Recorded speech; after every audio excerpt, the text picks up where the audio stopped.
everyone and welcome to this full course on AI and ML.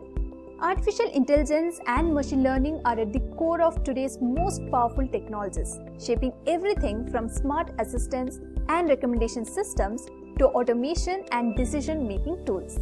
This AI and ML course for beginners is designed to introduce you to these concepts in a simple, structured and easy to follow way. You will begin by understanding what AI and machine learning really are, how they work, and why they matter. Step by step, the course covers fundamental concepts, key techniques, and practical examples that show how machines learn from data and improve over time. With hands-on exercises and real-world scenarios, you will gain practical experience. And by the end of this course, you will have a solid understanding of AI and ML fundamentals, practical skills to explore basic projects, and a strong foundation to confidently move forward into advanced AI technologies and real-world applications. So before we begin, please like, share and subscribe to Edureka's YouTube channel and hit the bell icon to stay updated on the latest tech content from Edureka. Also, check out Edureka's postgraduate program in Generative AI and Machine Learning in collaboration with Illinois Tech. It offers a unique opportunity to explore the cutting-edge world of Generative AI and develop advanced AI-powered solutions. This program covers in-demand topics including machine learning, deep learning, natural language processing, prompt engineering, generative AI, LLMs, RAG, Agentic AI, and much more. Learn from industry experts through a curriculum built around real-world, hands-on use cases designed to equip you with the practical and job-ready skills. So check out the course link given in the description box below. Now, let us get started by understanding what artificial intelligence is. AI or artificial intelligence is the branch of computer science where focused on creating systems that were performed, tasks, and that would be normally required by human intelligence. These tasks can range understanding of natural language, secondly, recognizing patterns, then making decisions, and lastly, learning from the experiences. AI is a collaboration of ideas, methods, and knowledge, where from the multiple academic disciplines work on a different problem solving and share their knowledge to a better understanding and come up with a good solution. But it can also be rule-based and operate under a set of rules and conditions only. So, I would like to tell you all guys, a small real-time experience or an experiment done by Alan Turing to propagate and to establish the artificial intelligence. Alan Turing was the first person to conduct the sustainable research in the field that he called machine intelligence. The Turing test was conducted to explore whether machines could exhibit human-like intelligence. Proposed by Alan Turing in 1950, it involves a human evaluator communicating with both a human and a machine through a text interface. If an evaluator cannot distinguish between the two based on their responses, the machine is said to have passed the test. It serves as a benchmark of the assessing the progress of AI and discussions of the nature and intelligence and consciousnesses. So this is to evolve and to establish that even machines can work as humans. And that is how it is made to bring up the machine's knowledge and the human's knowledge into machines. There are two types of artificial intelligence. First, let's talk about weak AI. Before getting into what is weak AI, I would like to tell you with an example that is performed in a real world. I know you'll all guys will be knowing about Alexa, Apple Siri, and also self-driving vehicles. So, all of these considered as in weak AI. It is also known as a narrow AI or an AI narrow intelligent that is trained by the AI and focused to perform a specific task. Weak AI drives most of the AI that surrounds by us today. Narrow might be a more apt descriptor for this type of AI as it is anything but weak. Next, let us learn about strong AI. Strong AI is made up of artificial general intelligence or artificial superintelligence. Simply, it could be told as where a machine would have an intelligence equal to humans, where humans will track what AI needs to be done. It would be able to self-aware with the consciousness that would be this ability to solve problems, learn, and also plan for the future. Have you ever thought, what does AI do at its core? I'm here to tell you why. AI is essential It works by analyzing a lot of data to find patterns and useful information. It even learns from this data to get better at a task over time. With this learning, AI can make decisions, predict future events, and do tasks automatically that would normally need human intelligence. This helps business and other organizations work more efficiently. So, AI is about making computers smarter and more helpful in everyday life. So, let me tell you some use cases that is happening in daily uses or daily real life based. Firstly, I have taken is about cybersecurity, as it is a very important and a vital role for many platforms hereafter. Cybersecurity is a critical concern for individual businesses and also governments, as cyber threats continue to evolve in a complexity and sophistication. It would play a very vital role for augmenting cybersecurity defenses. It is all based on the false positive effects that is made by the false information given by any criteria, leading the alert of fatigue and reduced operational efficiencies. Cyber attacks can exploit vulnerabilities in AI models by invading detection and compromising security defenses. They have some private data where it is trained on the basis of incomplete data sets may produce the outcomes of private data. This will raise an ethical concern and also regulatory compliances issues, having a very complicated problems too. So, the next one will be your entertainment. As people know, entertainment is taking a very huge part in everyone's life. For example, it would be a social media too. So, AI is transforming the entertainment industry by revolutionizing content creation, personalization, and audience engagement. So, this can be such as television, gaming, music, and also digital media platforms. One significant use of AI in entertainment is personalized content recommendation. So, personalized entertainment experiences are enhanced through AI driven.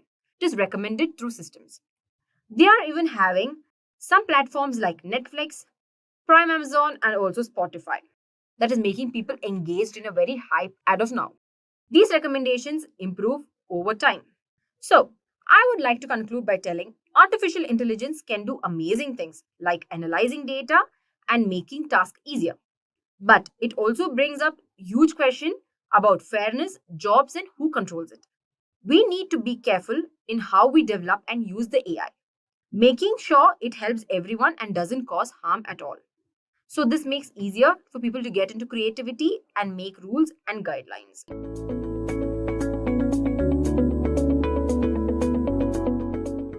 So now let's get started with the first topic, which is history of artificial intelligence. The concept of AI goes back to the classical ages. Under Greek mythology, the concept of machines and mechanical men were well thought of. An example is Talos. Talos was supposedly a giant animated bronze warrior who was programmed to guard the island of Crete. Now let's get back to the 19th century. In 1950, Alan Turing proposed the Turing test. The Turing test basically determines whether or not a computer can intelligently think like a human being. The Turing test was the first serious proposal in the philosophy of artificial intelligence. 1951 marked the era for game artificial intelligence. This period was called Game AI because here a lot of computer scientists developed programs for checkers and for chess. However, these programs were later rewritten and redone in a better way. 1956 marked the most important year for artificial intelligence. During this year, John McCarthy first coined the term artificial intelligence. This was followed by the first AI laboratory, which was set up in 1959. MIT AI Lab was the first setup, which was basically dedicated to the research of AI. In 1960, the first robot was introduced to the General Motors assembly line. In 1961, the first AI chatbot called Eliza was introduced. In 1997, IBM's Deep Blue beats the world champion Garry Kasparov in the game of chess. 2005 marks for the year when an autonomous robotic car called Stanley won the DARPA Grand Challenge. In 2011, IBM's question answering machine, Watson, defeated the two greatest Jeopardy champions, Brad Rutter and Ken Jennings. So that was a brief history of AI. Now guys, since the emergence of artificial intelligence in 1950s, we have seen an exponential growth in its potential. AI covers domains such as machine learning, deep learning, neural networks, natural language processing, knowledge base, expert systems, and so on. Now that you know a brief history of artificial intelligence, let's move on and understand what exactly artificial intelligence is. So, the term artificial intelligence was first coined by John McCarthy, like I mentioned earlier. He defined AI as the science and engineering of making intelligent machines. In other words, artificial intelligence can also be defined as the development of computer systems that are capable of performing tasks that require human intelligence, such as decision making, object detection, solving complex problems, and so on. So, like I mentioned, artificial intelligence helps in decision making, solving complex problems, it performs high level computations, and also increases the accuracy of your predictions. Right? These are the main features of AI. So now let's understand the different stages of artificial intelligence. So basically, when I was doing my research, I found a lot of videos and a lot of articles that stated that artificial general intelligence, artificial narrow intelligence, and artificial super intelligence are the different types of AI. If I have to be more precise with you, then artificial intelligence has three different stages, right? The types of AI are completely different from the stages of AI. So, under the stages of artificial intelligence, we have artificial narrow intelligence, artificial general intelligence, and artificial super intelligence. So, what is artificial narrow intelligence?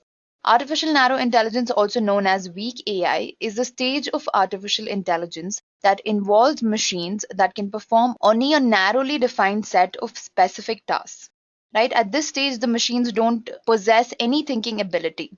They just perform a set of predefined functions. Examples of weak AI include Siri, Alexa, AlphaGo, Sophia, the self-driving cars, and so on.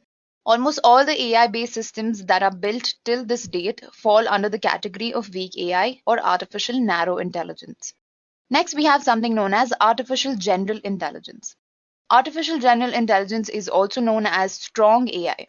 This stage is the evolution of artificial intelligence, wherein machines will possess the ability to think and make decisions just like human beings. There are currently no existing examples of strong AI, but it's believed that we will soon be able to create machines that are as smart as human beings.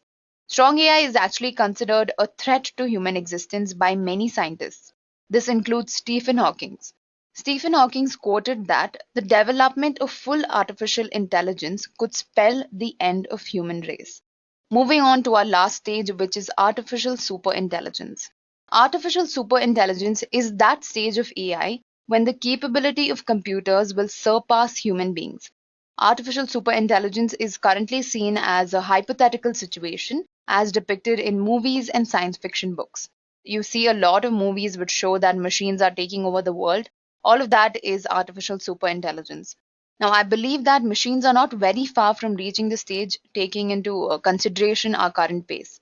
However, such systems don't currently exist, right? We don't have any machine that is capable of thinking better than a human being or reasoning in a better way than a human.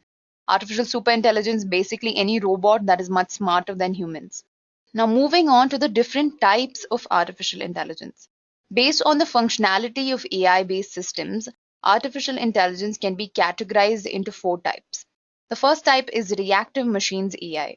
This type of AI includes machines that operate solely based on the present data and take into consideration only the current situation. Reactive AI machines cannot form inferences from the data to evaluate any future actions. They can perform a narrowed range of predefined tasks. An example of reactive AI is the famous IBM chess program that beat the world champion Garry Kasparov. This is one of the most impressive AI machines built so far. Next, we have limited memory AI. Now, like the name suggests, limited memory AI can make informed and improved decisions by studying the past data from its memory. So, such an AI has a short lived, or you can say a temporary memory that can be used to store past experiences and hence evaluate your future actions. Self driving cars are limited memory AI that use the data collected in the recent past to make immediate decisions. For example, self-driving cars use sensors to identify civilians that are crossing the road. They identify any steep roads or traffic signals, and they use this to make better driving decisions. This also helps in preventing any future accidents. Next, we have something known as theory of mind artificial intelligence. The theory of mind AI is a more advanced type of artificial intelligence. This category is speculated to play a very important role in psychology. This type of AI will mainly focus on emotional intelligence so that human beliefs and thoughts can be better comprehended. The theory of mind AI has not been fully developed yet, but rigorous research is happening in this area. Moving on to our last type of artificial intelligence is the self-aware artificial intelligence. So guys, let's just fold hands and pray that we don't reach the state of AI where machines have their own consciousness and become self-aware. This type of AI is a little far-fetched, but in the future, achieving a stage of super intelligence might be possible. Geniuses like Elon Musk and Stephen Hawking have constantly warned us about evolution of AI. So guys, let me know your thoughts in the comment section. Do you ever think we'll reach the stage of artificial super intelligence? Moving on to the last topic of today's session is the different domains or the different branches of artificial intelligence. So artificial intelligence can be used to solve real-world problems by implementing machine learning, deep learning, natural language processing, robotics, expert systems, and fuzzy logic. Now, guys, these are the different domains, or you can say the different branches that AI uses in order to solve any problem. Recently, AI has also been used as an application in computer vision and image processing. Right, for now, let me tell you briefly about each of these domains. Machine learning is basically the science of getting machines to interpret, process, and analyze data in order to solve real-world problems. Right, under machine learning, there's supervised, unsupervised, and reinforcement learning. If any of you are interested in learning about these technologies, I'll leave a link in the description box. You all can go through that content. Next, we have deep learning or neural networks. So deep learning is the process of implementing neural networks on high dimensional data to gain insights and form solutions. It is basically the logic behind the face verification algorithm on Facebook.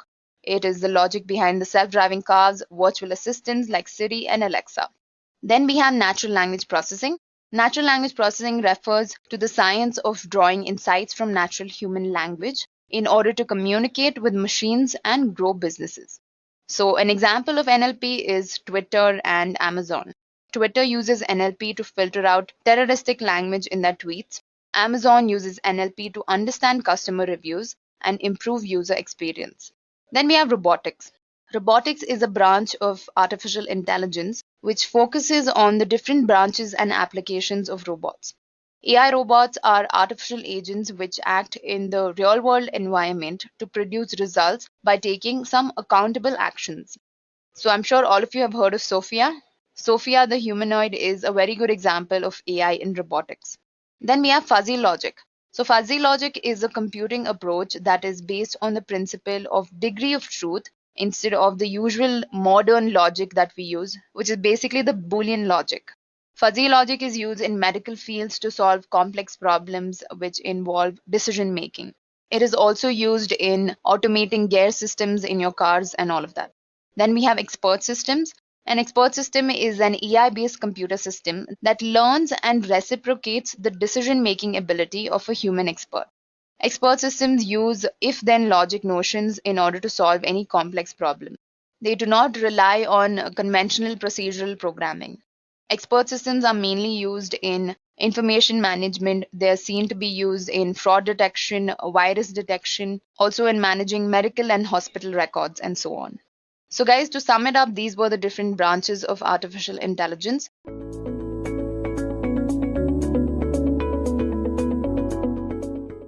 These are the terms which have confused a lot of people, and if you two are one among them, let me resolve it for you. Well, artificial intelligence is a broader umbrella under which machine learning and deep learning come. You can also see in the diagram that even deep learning is a subset of machine learning. So you can say that all three of them, the AI, the machine learning, and deep learning, are just the subset of each other. So let's move on and understand how exactly they differ from each other. So let's start with artificial intelligence. The term artificial intelligence was first coined in the year 1956. The concept is pretty old, but it has gained its popularity recently. But why? Well, the reason is earlier we had very smaller amount of data. The data we had was not enough to predict the accurate result. But now there's a tremendous increase in the amount of data. Statistics suggest that by 2020, the accumulated volume of data will increase from 4.4 zettabytes to roughly around 44 zettabytes or 44 trillion GBs of data. Along with such enormous amount of data, now we have more advanced algorithm and high-end computing power and storage that can deal with such large amount of data. As a result, it is expected that 70% of enterprise will implement AI over the next 12 months, which is up from 40% in 2016 and 51% in 2017. Just for your understanding, what is AI? Well, it's nothing but a technique that enables the machine to act like humans by replicating the behavior and nature. With AI, it is possible for a machine to learn from the experience. The machines adjust their responses based on new input, thereby performing human-like tasks. Artificial intelligence can be trained to accomplish specific tasks by processing large amount of data and recognizing pattern in them. You can consider that building an artificial intelligence is like building a church. The first church took generations to finish, so most of the workers who were working in it never saw the final outcome. Those working on it took pride in their crafts, building bricks, and chiseling stone that was going to be placed into the great structure. So, as AI researchers, we should think of ourselves as humble brick makers whose job is to study how to build components, example parsers, planners, or learning algorithm, or etc. anything that someday someone and somewhere will integrate into the intelligent systems. Some of the examples of artificial intelligence from our day-to-day life are Apple series, chess playing computer, Tesla's self-driving car, and many more. These examples are based on deep learning and natural language processing. Well, this was about what is AI and how it gains its hype. So moving on ahead, let's discuss about machine learning and see what it is and why it was even introduced.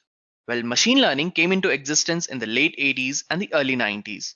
But what were the issues with the people which made the machine learning come into existence?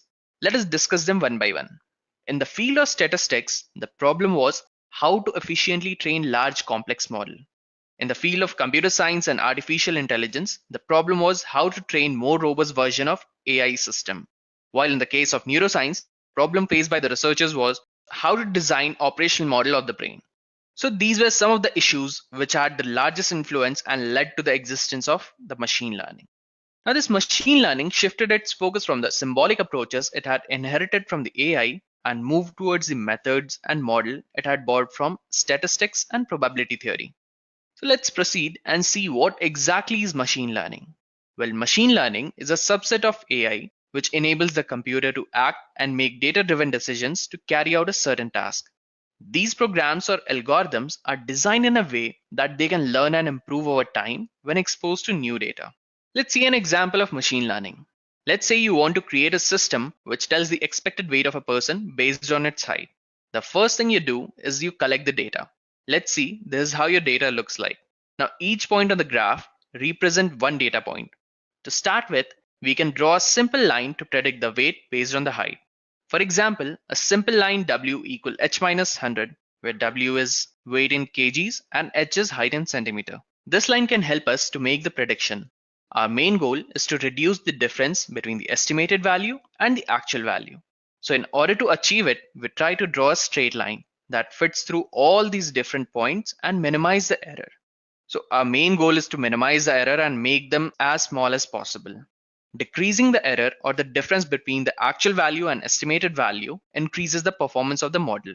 Further on, the more data points we collect, the better our model will become. We can also improve our model by adding more variables and creating different prediction lines for them. Once the line is created, so from the next time if we feed a new data, for example height of a person to the model, it would easily predict the data for you and it will tell you what his predicted weight could be. I hope you got a clear understanding of machine learning. So moving on ahead, let's learn about deep learning. Now what is deep learning?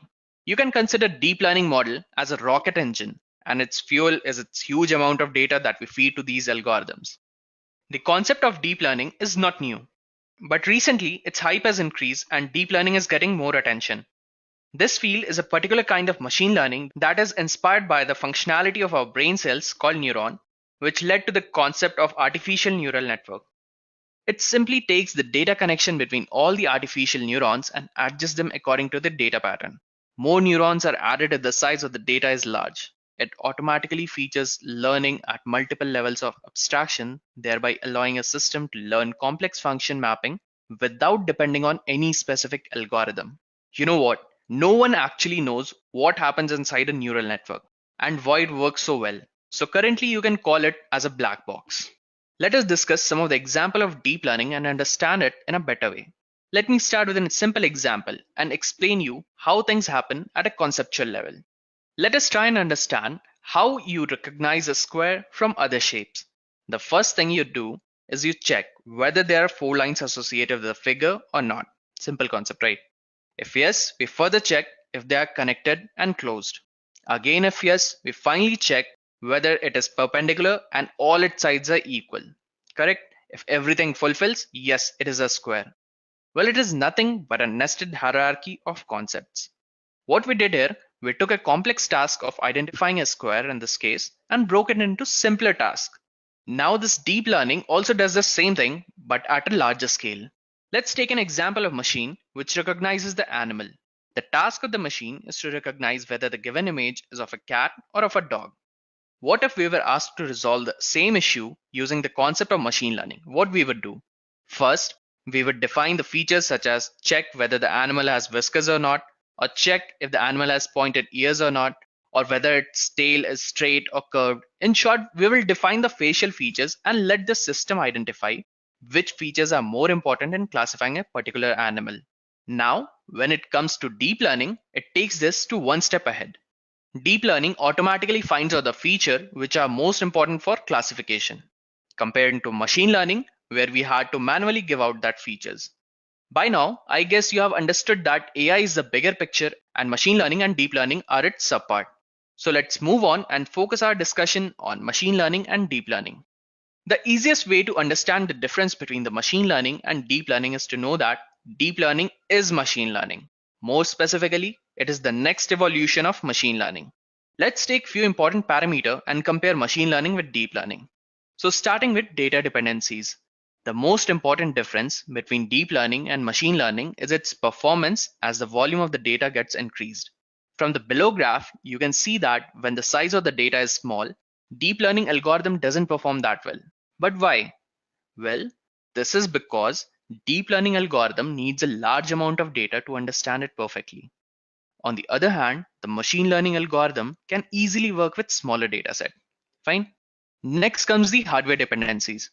Deep learning algorithms are heavily dependent on high-end machines, while the machine learning algorithm can work on low-end machines as well. This is because the requirement of deep learning algorithm include GPUs, which is an integral part of its working. The deep learning algorithm requires GPUs as they do a large amount of matrix multiplication operations, and these operations can only be efficiently optimized using a GPU as it is built for this purpose only. Our third parameter will be feature engineering. Well, feature engineering is a process of putting the domain knowledge to reduce the complexity of the data and make patterns more visible to learning algorithms. This process is difficult and expensive in terms of time and expertise. In case of machine learning, most of the features are needed to be identified by an expert and then hand-coded as per the domain and the data type. For example, the features can be a pixel value, shapes, texture, position, orientation, or anything. Fine. The performance of most of the machine learning algorithm depends on how accurately the features are identified and extracted. Whereas in case of deep learning algorithms, it try to learn high-level features from the data. This is a very distinctive part of deep learning, which makes it way ahead of traditional machine learning. Deep learning reduces the task of developing new feature extractor for every problem. Like in the case of CNN algorithm, it first tries to learn the low-level features of the image, such as edges and lines, and then it proceeds to the parts of faces of people, and then finally to the high-level representation of the face. I hope the things are getting clear to you. So let's move on ahead and see the next parameter. So our next parameter is problem-solving approach. When we are solving a problem using traditional machine learning algorithm, it is generally recommended that we first break down the problem into different subparts, solve them individually, and then finally combine them to get the desired result. So this is how the machine learning algorithm handles the problem. On the other hand, the deep learning algorithm solves the problem from end to end. Let's take an example to understand this. Suppose you have a task of multiple object detection, and your task is to identify what is the object and where it is present in the image. So let's see and compare how will you tackle this issue using the concept of machine learning and deep learning. Starting with machine learning, in a typical machine learning approach, you would first divide the problem into two steps. First, object detection and then object recognition.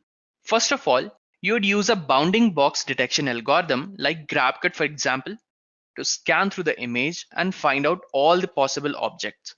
Now, once the objects are recognized, you would use object recognition algorithm like SVM with HOG to recognize relevant objects. Now, finally, when you combine the result, you would be able to identify what is the object and where it is present in the image. On the other hand, in deep learning approach, you would do the process from end to end.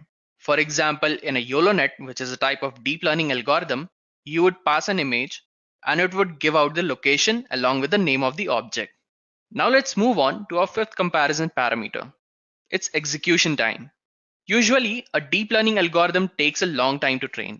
This is because there are so many parameters in a deep learning algorithm that makes the training longer than usual. The training might even last for 2 weeks or more than that if you're training completely from the scratch. Whereas in the case of machine learning, it relatively takes much less time to train, ranging from a few weeks to few hours. Now the execution time is completely reversed when it comes to the testing of data. During testing, the deep learning algorithm takes much less time to run. Whereas if you compare it with a KNN algorithm, which is a type of machine learning algorithm, the test time increases as the size of the data increase.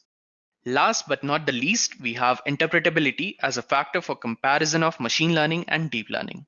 This factor is the main reason why deep learning is still thought 10 times before anyone uses it in the industry. Let's take an example. Suppose we use deep learning to give automated scoring to essays. The performance it gives in scoring is quite excellent and is near to the human performance. But there's an issue with it. It does not reveal why it has given that score. Indeed, mathematically it is possible to find out that which node of a deep neural network were activated, but we don't know what the neurons were supposed to model and what these layers of neuron were doing collectively. So we fail to interpret the result. On the other hand, machine learning algorithm like decision tree gives us a crisp rule for why it chose and what it chose. So it is particularly easy to interpret the reasoning behind it. Therefore, the algorithms like decision tree and linear or logistic regression are primarily used in industry for interpretability.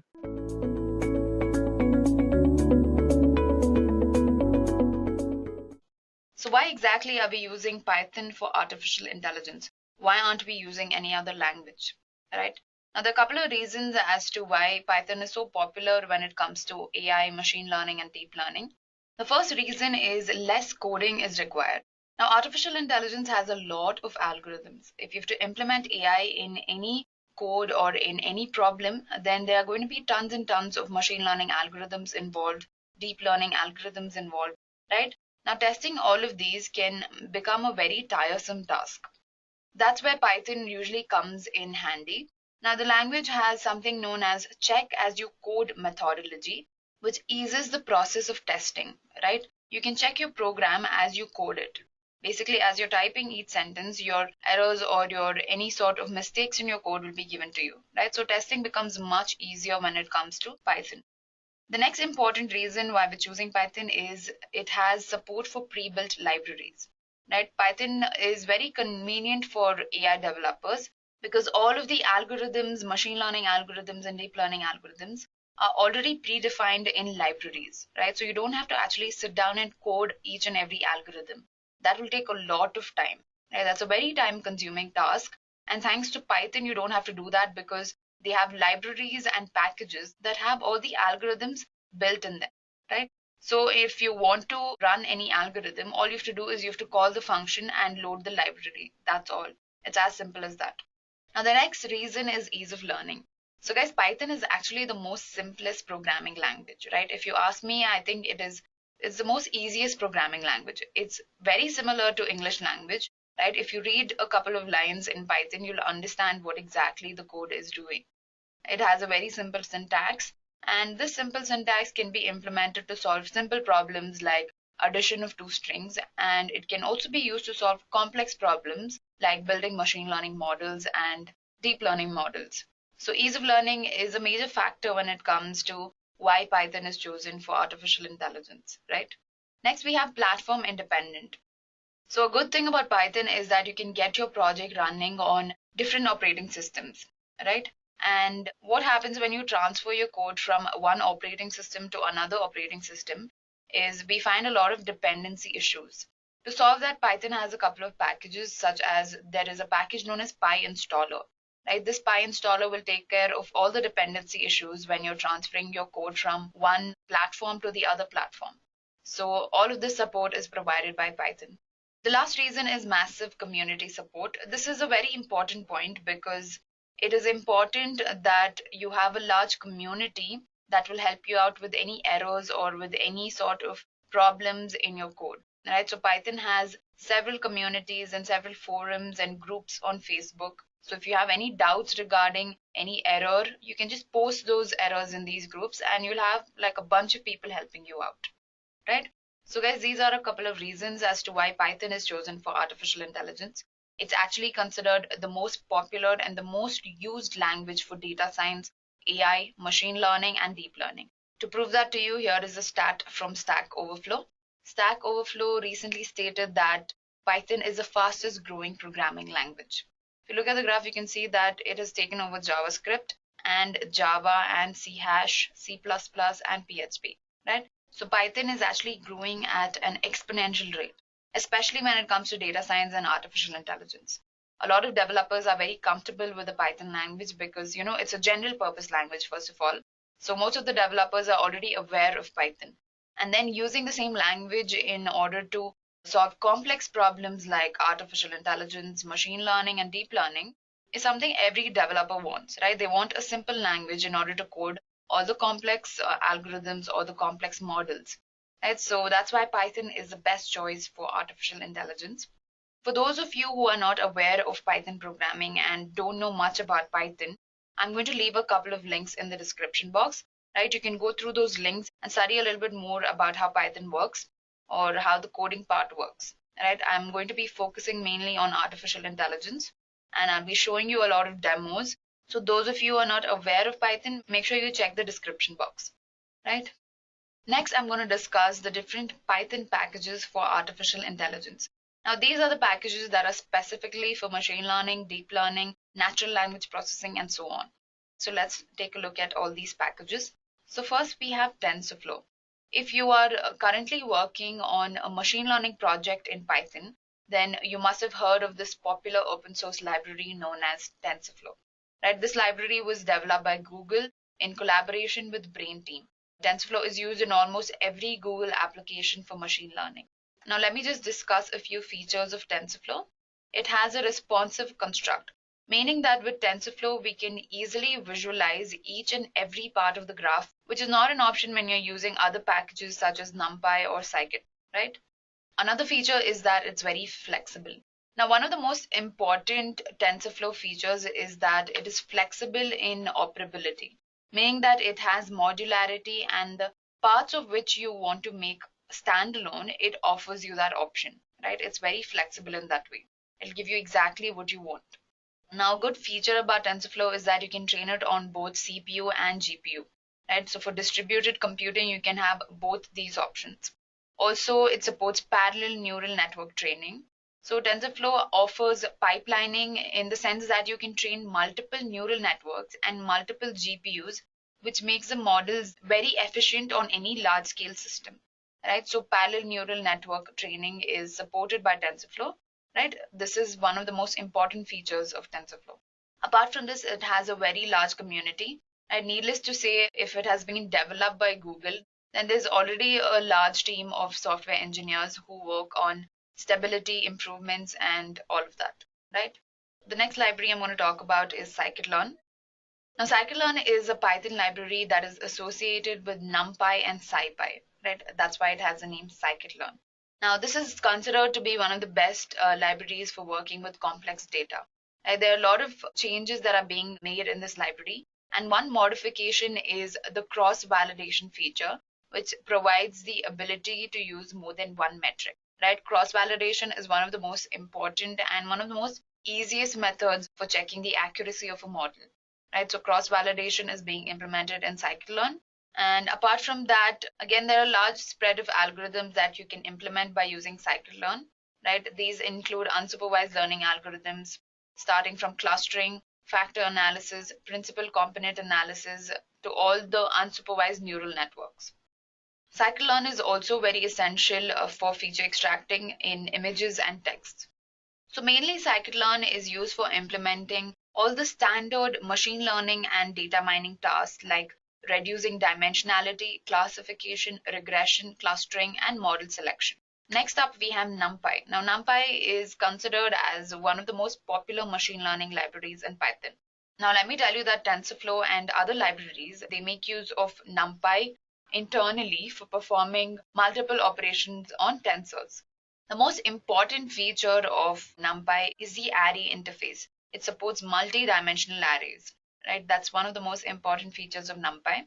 Another feature is it makes complex mathematical implementations very simple, right? It's mainly known for computing mathematical data. So NumPy is a package that you should be using for any sort of statistical analysis or data analysis that involves a lot of math.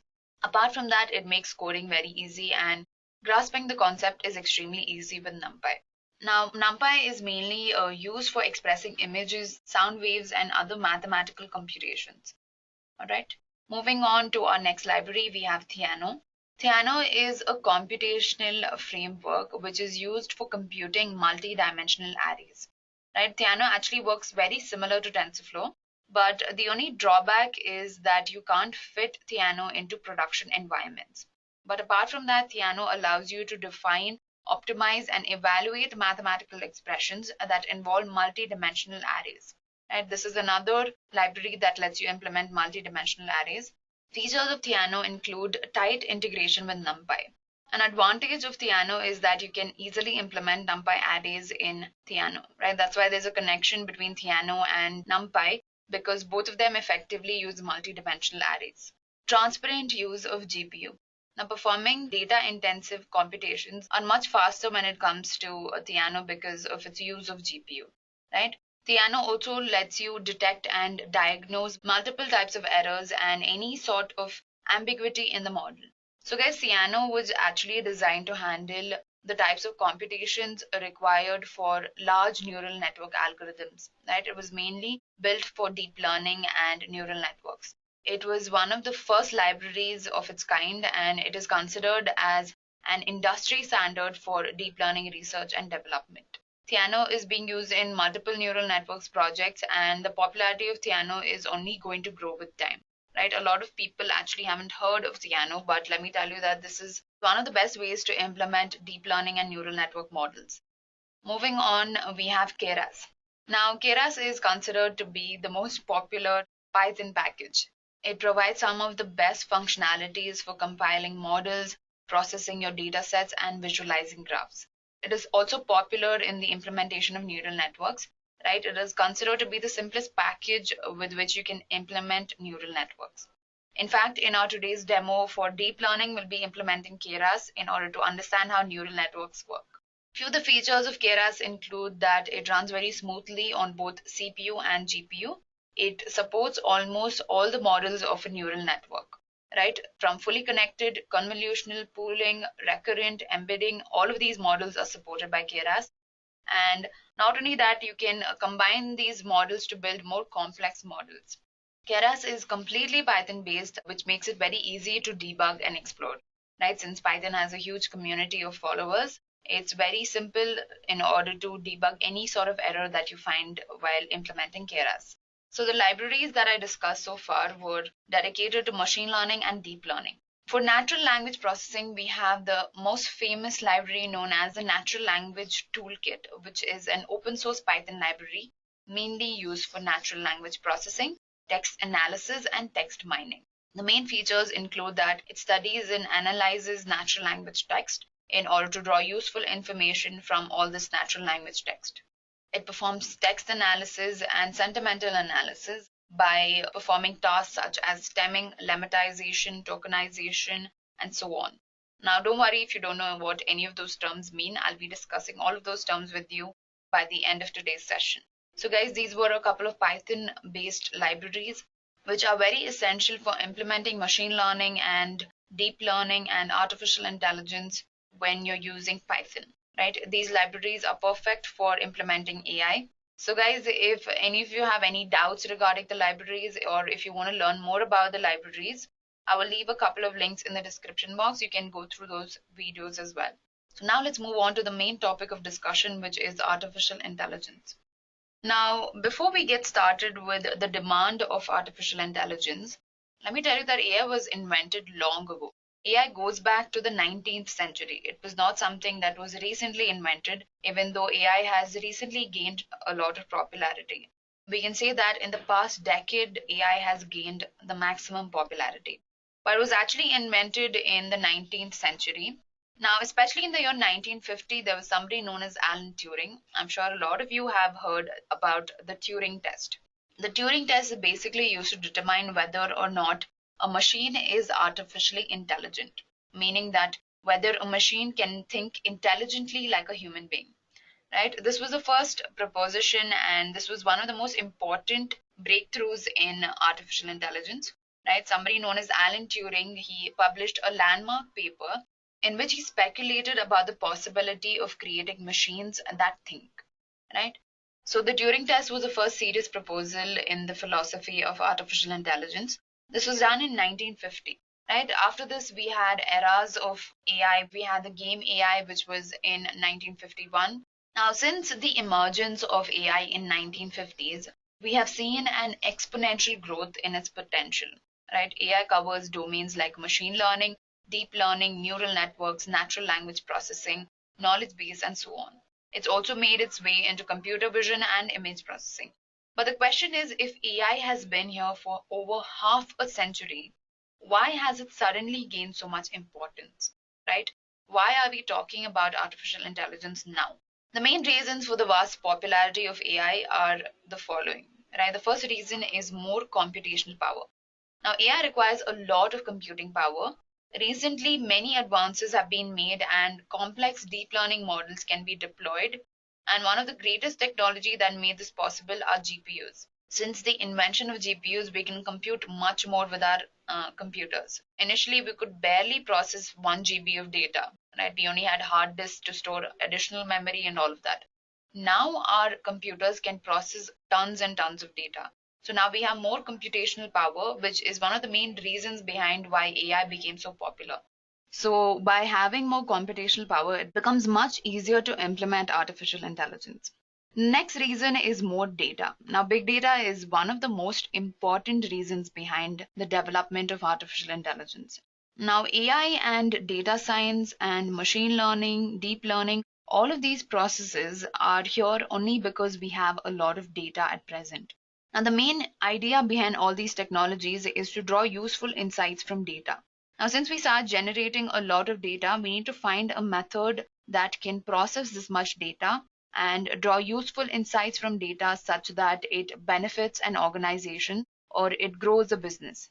That's why artificial intelligence and machine learning comes into the picture, right? So more data led to the demand of artificial intelligence. Apart from this, we also have better algorithms now, right? We have state-of-the-art algorithms. Most of them are based on the idea of neural networks, and these are constantly getting better. Neural networks are actually one of the most significant discoveries in artificial intelligence because with neural networks, you can take in 1,000 layers of input data, right? You can take in a lot of input data to perform computations. So through neural networks, we're actually able to solve a lot of problems, including healthcare problems, fraud detection problems, and so on. Another reason is broad investment. So our universities and governments and startups and any tech giants like Google, Amazon, and Facebook, they are all investing heavily in artificial intelligence, which also led to the demand of AI. So AI is rapidly growing both as a field of study and also as an economy, right? It's adding a lot to the economy. And I think this is the perfect time for you to get into the field of artificial intelligence because right now AI is in a really high demand. AI, machine learning, data science, all of this are of really high demand at present. right? So this is the perfect time for you to get started with artificial intelligence. Now, let me tell you that the term artificial intelligence was first coined in the year 1956 by a scientist known as John McCarthy. Now, John McCarthy defined artificial intelligence as the science and engineering of making intelligent machines. So now let's move on and talk about how artificial intelligence is different from machine learning and deep learning. A lot of people tend to assume that artificial intelligence, machine learning, and deep learning are the same because they have common applications, right? For example, Siri is an application of AI, machine learning, and deep learning. So, how are these technologies related, right? Or how are they different from each other? Now, artificial intelligence is the science of getting machines to mimic the behavior of human beings. Machine learning is the subset of artificial intelligence that focuses on getting machines to make decisions by feeding them data. Deep learning, on the other hand, is a subset of machine learning that uses the concept of neural networks to solve complex problems. So, to sum it up to you, artificial intelligence, machine learning, and deep learning are heavily interconnected fields. Right? Machine learning and deep learning aids artificial intelligence by providing a set of algorithms and neural networks to solve data driven problems. However, AI is not restricted to only machine learning and deep learning. Right? It covers a vast domain of fields which include natural language processing, object detection, computer vision, robotics, expert systems, and so on, right? So AI is a very vast field. Guys, I hope I cleared the difference between AI, machine learning, and deep learning. Also, a lot of you might be confused about data science. Data science is now an umbrella term, right? Data science basically means to derive useful insights from data. So data science actually uses AI, machine learning, and deep learning, right? So it implements all of these three technologies in order to derive useful insights from data, right? Now let's move on to the most interesting topic in artificial intelligence, which is machine learning.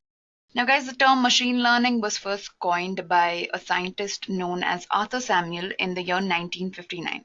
Looking back, that year was probably the most significant in terms of technological advancements.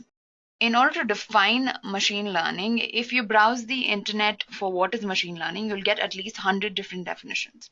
In simple terms, machine learning is a subset of artificial intelligence which provides machines the ability to learn automatically and improve from experience without being explicitly programmed to do so. In a sense, it is the practice of getting machines to solve problems by gaining the ability to think. Now, the question here is, can a machine think or can a machine make decisions? Well, if you feed a machine a good amount of data, it will learn how to interpret, process, and analyze this data by using something known as machine learning algorithms. To give you a basic idea of how the machine learning process works, look at the figure on this slide. A machine learning process always begins by feeding the machine lots and lots of data. Now, by using this data, the machine is trained to detect any hidden insights and trends in the data. These insights are then used to build a machine learning model by using a machine learning algorithm in order to solve a problem. The basic aim of machine learning is to solve a problem or find a solution by using data. Now, moving ahead, I'll be discussing the machine learning process in depth, right? So don't worry if you haven't got the exact idea of what machine learning is. Now, the machine learning process involves building a predictive model that can be used to find a solution for a particular problem. A well-defined machine learning process will have around 7 steps. It always begins with defining the objective, followed by data gathering or data collection. Then we have something known as preparing data, which is also called data preprocessing. Then we have data exploration or exploratory data analysis. This is followed by building a machine learning model. Then we have model evaluation and finally predictions. This is how the process of machine learning works. To understand the machine learning process, let's assume that you've been given a problem that needs to be solved by using machine learning. Let's say that the problem is to predict the occurrence of rain in your local area by using machine learning. Now, the first step is to define the objective of the problem. Right? At this step, we must understand what exactly needs to be predicted. In our case, the objective is to predict the possibility of rain by studying the weather conditions. So at this stage, it is essential to take mental notes on what kind of data can be used to solve this problem, or the type of approach that you must follow to get to the solution. The questions you should be asking yourself is, what are we trying to predict?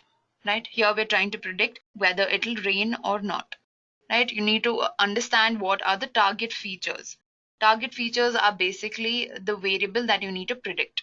Here we need to predict a variable that will show us whether it's going to rain tomorrow or not. Then you must also understand what kind of data you will need to solve this problem. Apart from that, you need to know what kind of problem you're facing. Is it a binary classification problem or is it a clustering problem? Now, if you don't know what classification and clustering is, don't worry, I'll be talking about all of these things in the upcoming slides. So your first step is to define the objective of your problem. You need to understand what exactly needs to be done here, right? How can you solve this problem? Moving on, your next step is to gather the data that you need. At this stage, you must be asking questions such as, what kind of data is needed to solve this problem? Is the data available to me? And if it's not available, how can I get the data? Right? Once you know the type of data that is required, you must understand how you can derive this data. Data collection can be either done manually or it can be done by web scraping. But don't worry, if you're a beginner and you're just looking to learn machine learning, you don't have to worry about getting the data. There are thousands of data resources on the web. You can just download the data set and you can get going.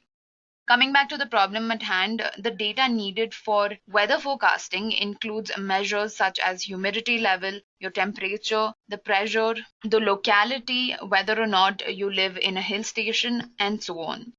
Such data must be collected and it has to be stored for analysis. This is where you collect all the data. Now, moving on to step number 3 is data preparation. The data that you collected is almost never in the right format.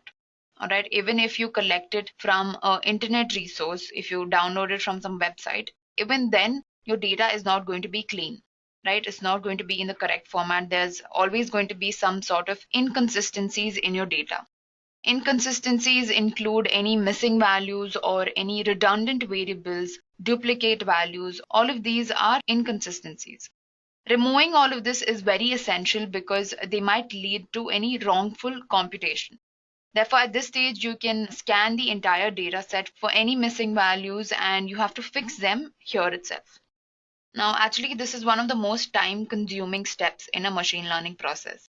If you ask a data scientist which step he hates the most or which step is, the most time-consuming, they're probably going to tell you data processing and data cleaning, right? It's one of the most tiresome tasks because you need to look at all the values that are there. You need to find any missing values, any data that is not relevant to you, right? All of this has to be removed such that you can analyze the data in a better way. Now, step number 4 is exploratory data analysis. So guys, this stage is all about getting deep into your data and finding all the hidden data mysteries. EDA or exploratory data analysis is like the brainstorming stage of machine learning. Data exploration involves understanding the patterns and the trends in your data. So at this stage, all the useful insights are drawn and any correlations between the variables are understood.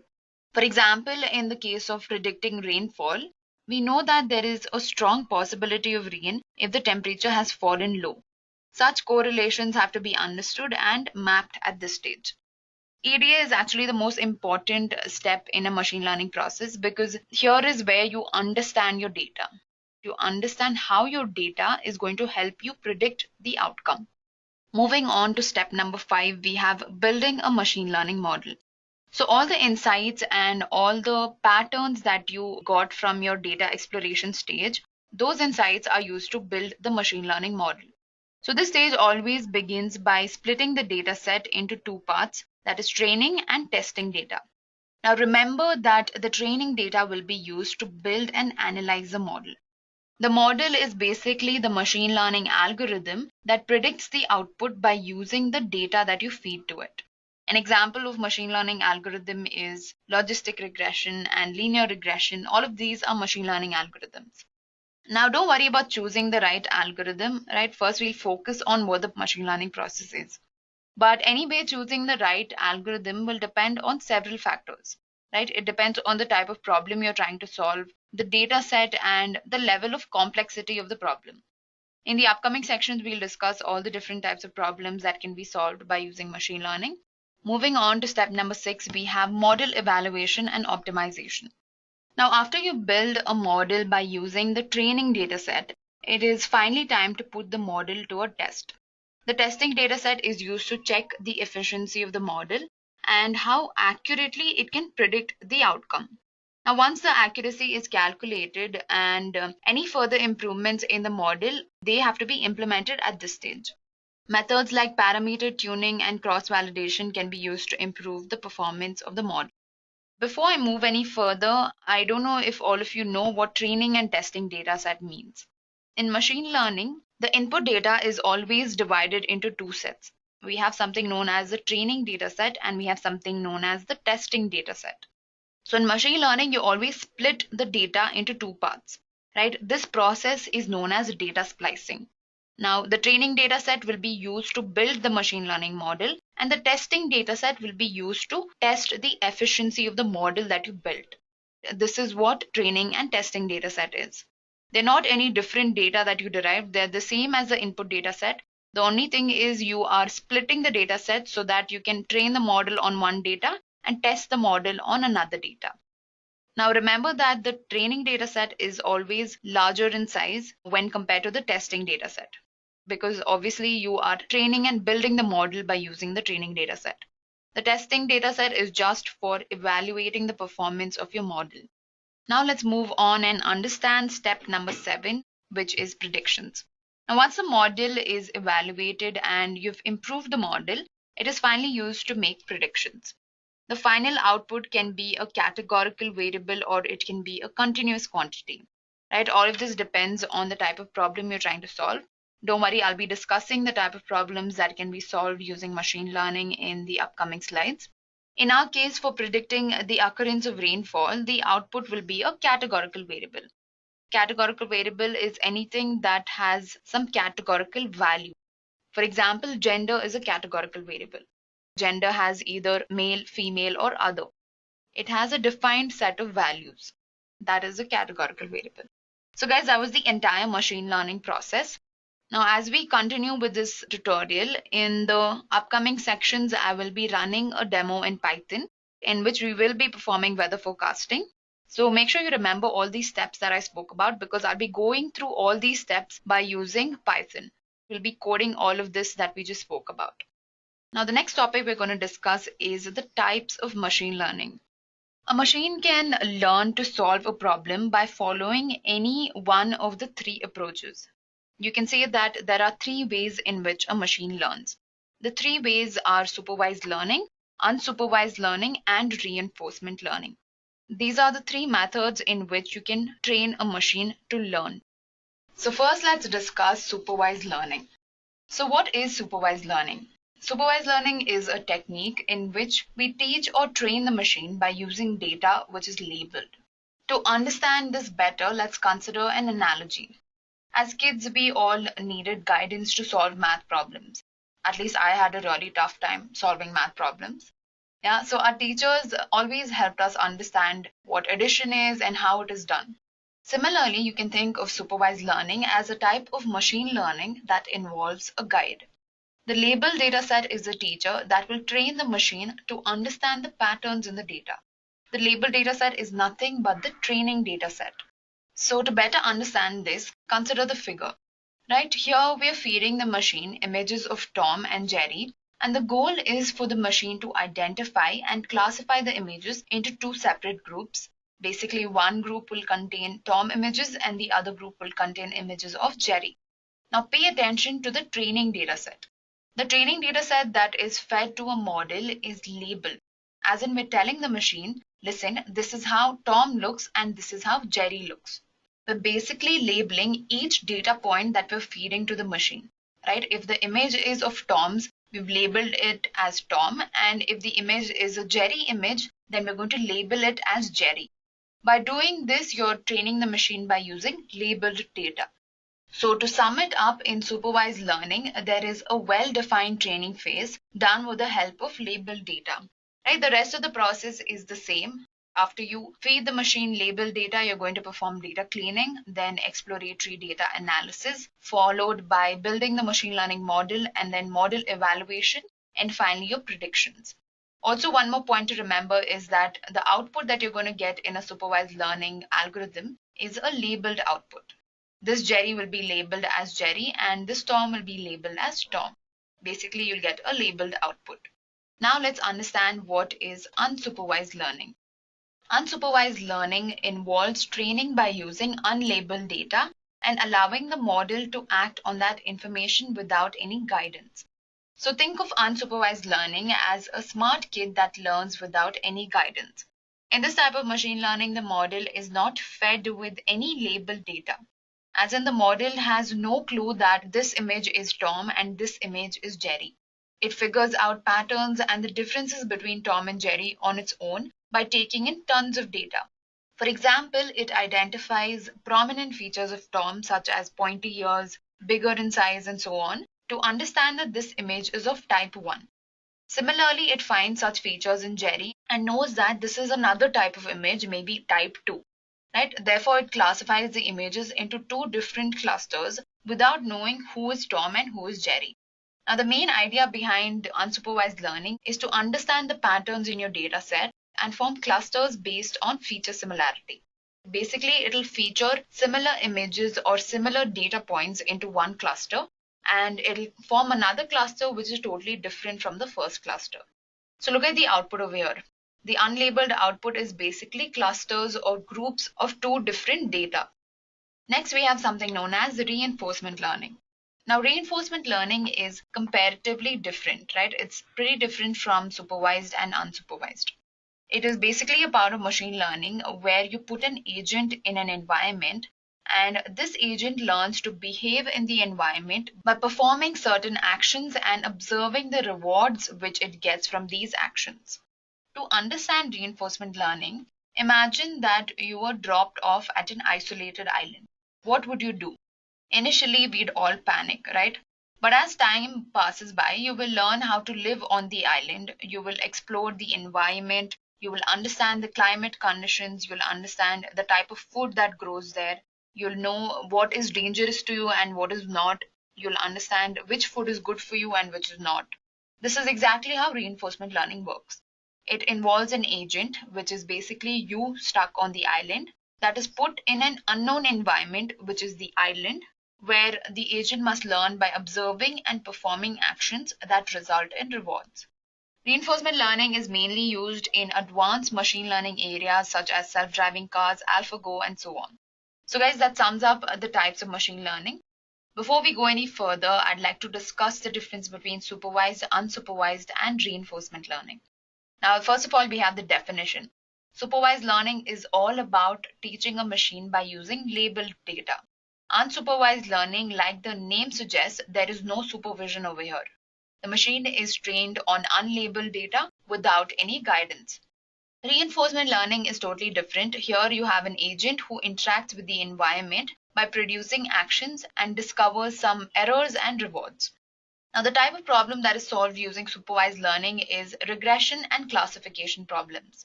We'll discuss what regression, classification, and clustering is in the upcoming slide, right? So don't worry if you don't know what it is. Unsupervised learning is mainly to solve association and clustering problems.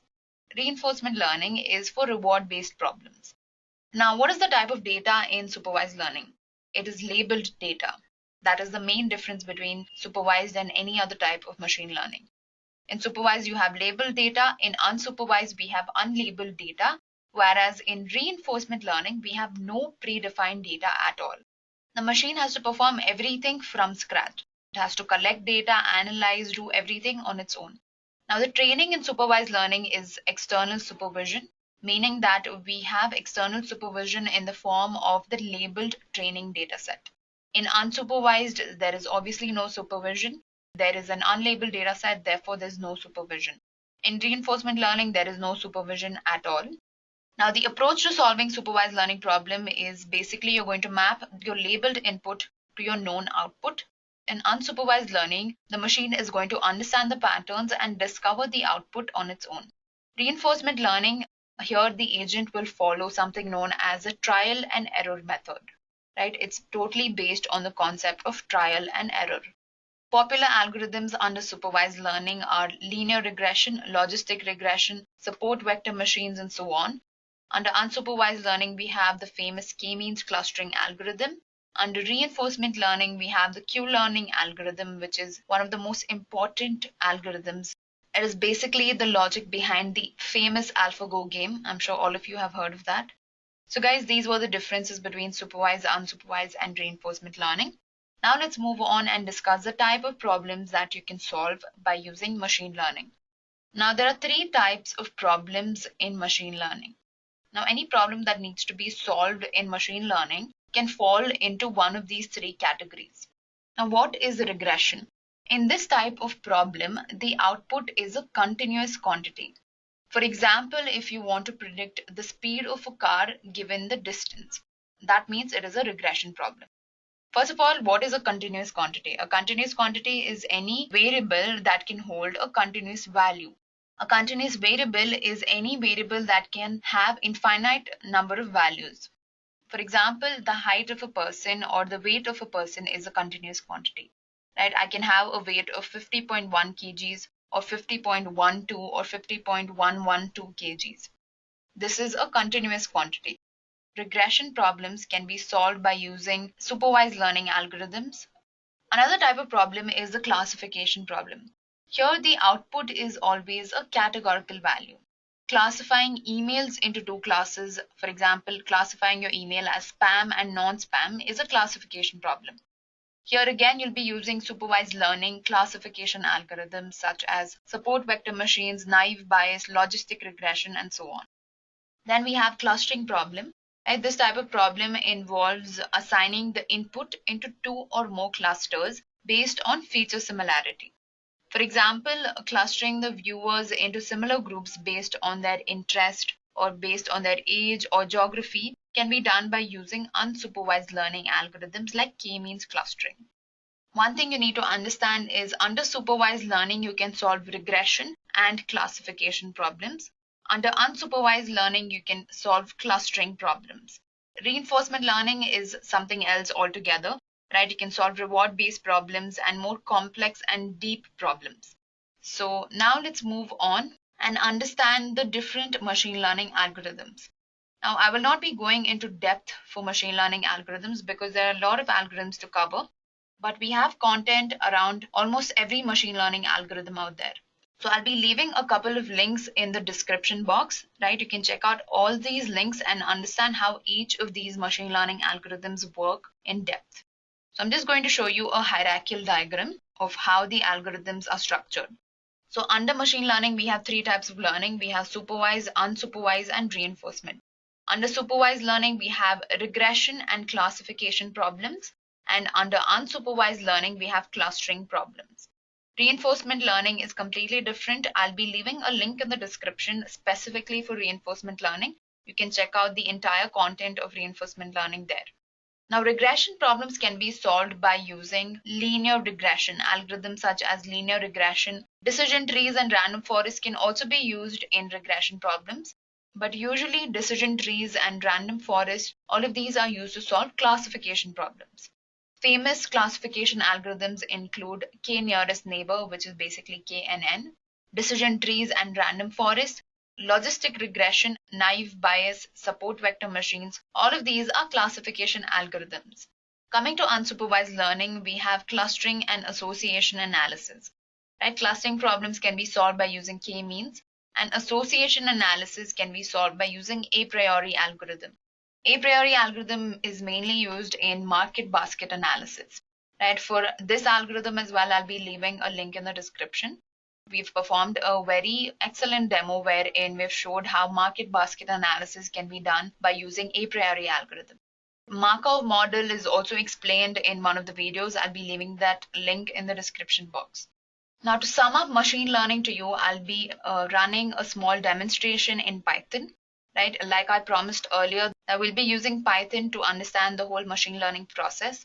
All right, so let's get started with that demo.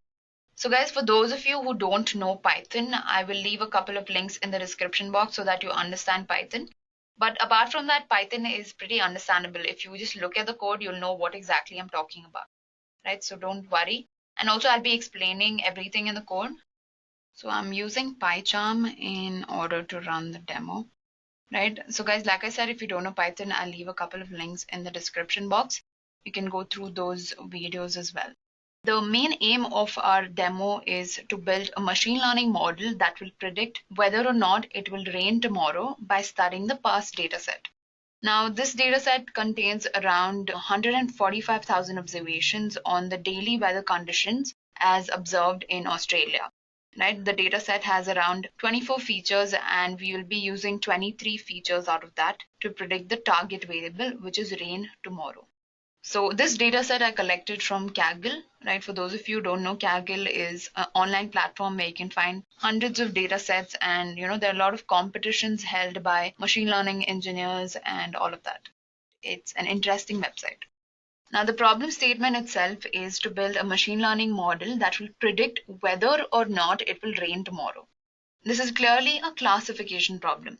The machine learning model has to classify the output into two classes, that is either yes or no.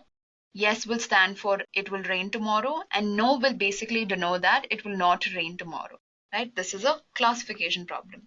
So I hope the objective is clear, right? So we'll begin the demonstration by importing the required libraries. So first of all, for mathematical computations, we'll be importing the NumPy library. We'll also be importing the pandas library for data processing. Next, we will load the CSV file. Basically, my data is stored in a CSV format in this file. Weather.os.csv is my data set. So basically, I've saved this file in this path, right? So that's what I'm doing here. I'm loading my data set and I'm storing it in a variable known as df. Next, what we'll do is we'll see the size of our data frame. Let's print the size of the data frame. We'll also display the first 5 observations in our data frame. So let's look at the output. Basically around 145,000 observations and 24 features. Now 24 features are basically the variables that are there in my data set. For example, date is a variable, location is a variable, minimum temperature, till rain tomorrow, all of these are variables. So I have around 24 features in my data set, right? Now the variable that I have to predict is rain tomorrow, okay? If the value of rain tomorrow is no, it denotes that it will not rain tomorrow. But if the value is yes, then it will denote that it will rain tomorrow. So rain tomorrow is basically my target variable, right? I'll be finding out whether it's going to rain tomorrow or not. So this is my target variable, also known as your output variable. My input variables will be the other 23 variables. Date, location, minimum temperature, rain today, risk, all of this will be my input variables.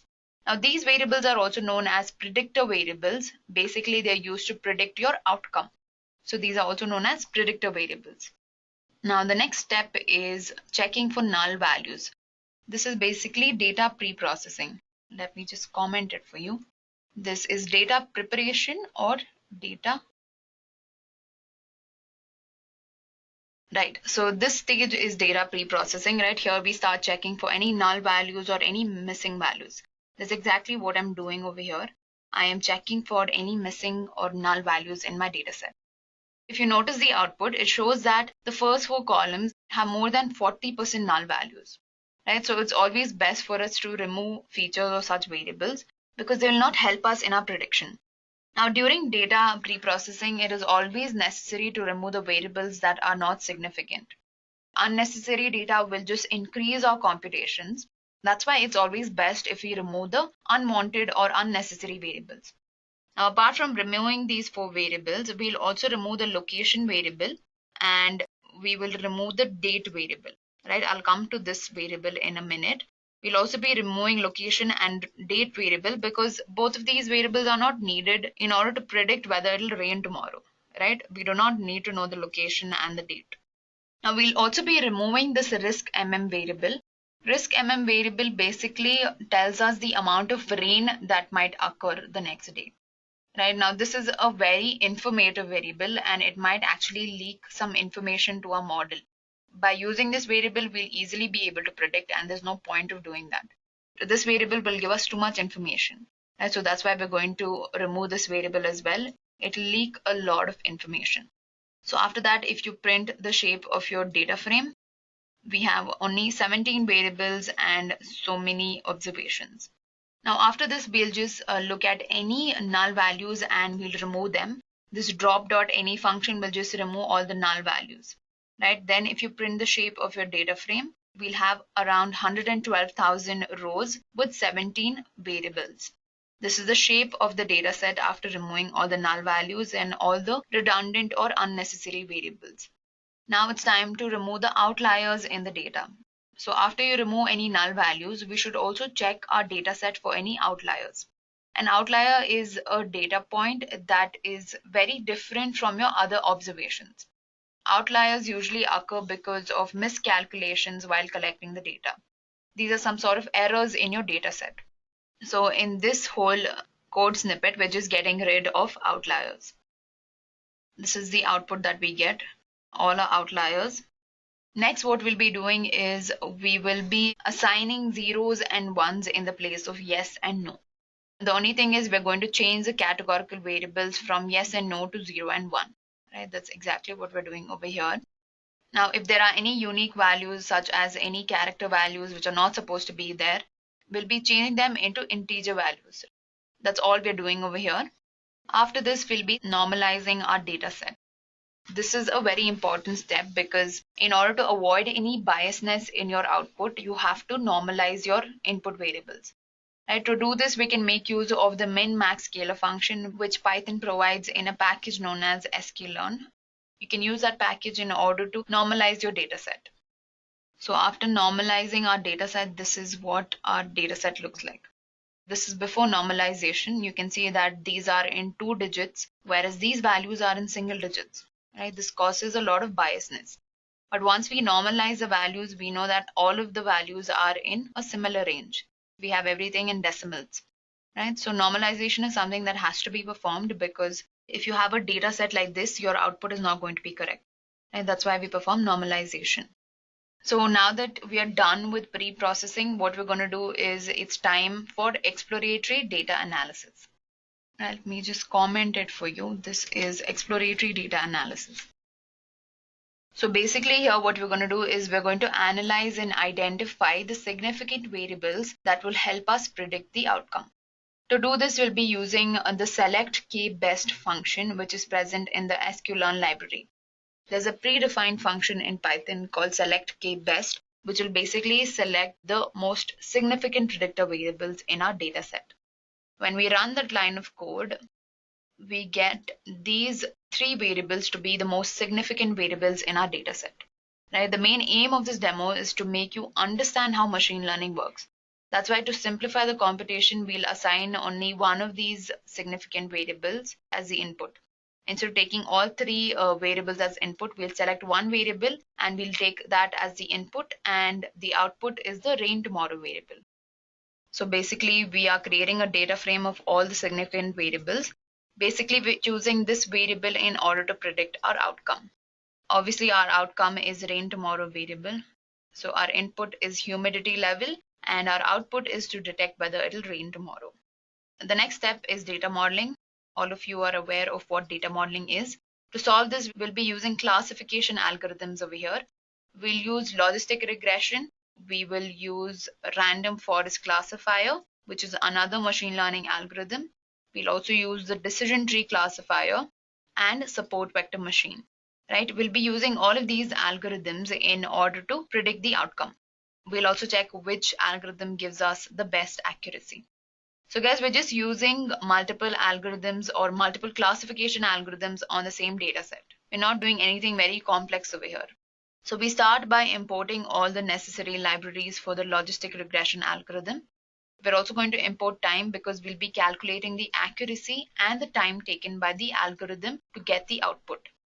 So the first step is data splicing. I've already mentioned data splicing is splitting your data set into your testing data set and into your training data set. That's exactly what we're doing over here. So 25% of your data is assigned for the testing data and the remaining 75% is your training data.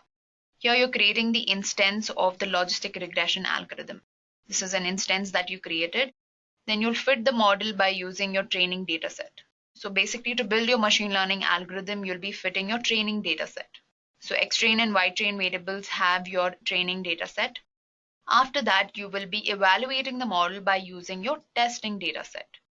Then you'll calculate the accuracy score, right? I'll also be printing the accuracy using logistic regression and the time taken using logistic regression. Let's look at the accuracy. Don't worry about these warnings, they are not important. So accuracy using logistic regression is around 0.83%, which is 83% accuracy, approximately 84%. And this is the time taken. So the accuracy is actually pretty good, right? 84% is a good number. Then we have random forest classifier. Here again, we'll import the libraries that are needed to run random forest classifier. Then we're again calculating the accuracy and the time taken by the classifier. Data splicing, like I mentioned, splitting the data into testing and training data set. Then you're just building the model by using the training data set. After that, you'll evaluate the model by using the testing data set, and you'll finally calculate the accuracy. The accuracy using random forest is again approximately 84%, which is a really good number. Then we have decision tree classifier. Here again, we'll be importing the libraries needed for this classifier.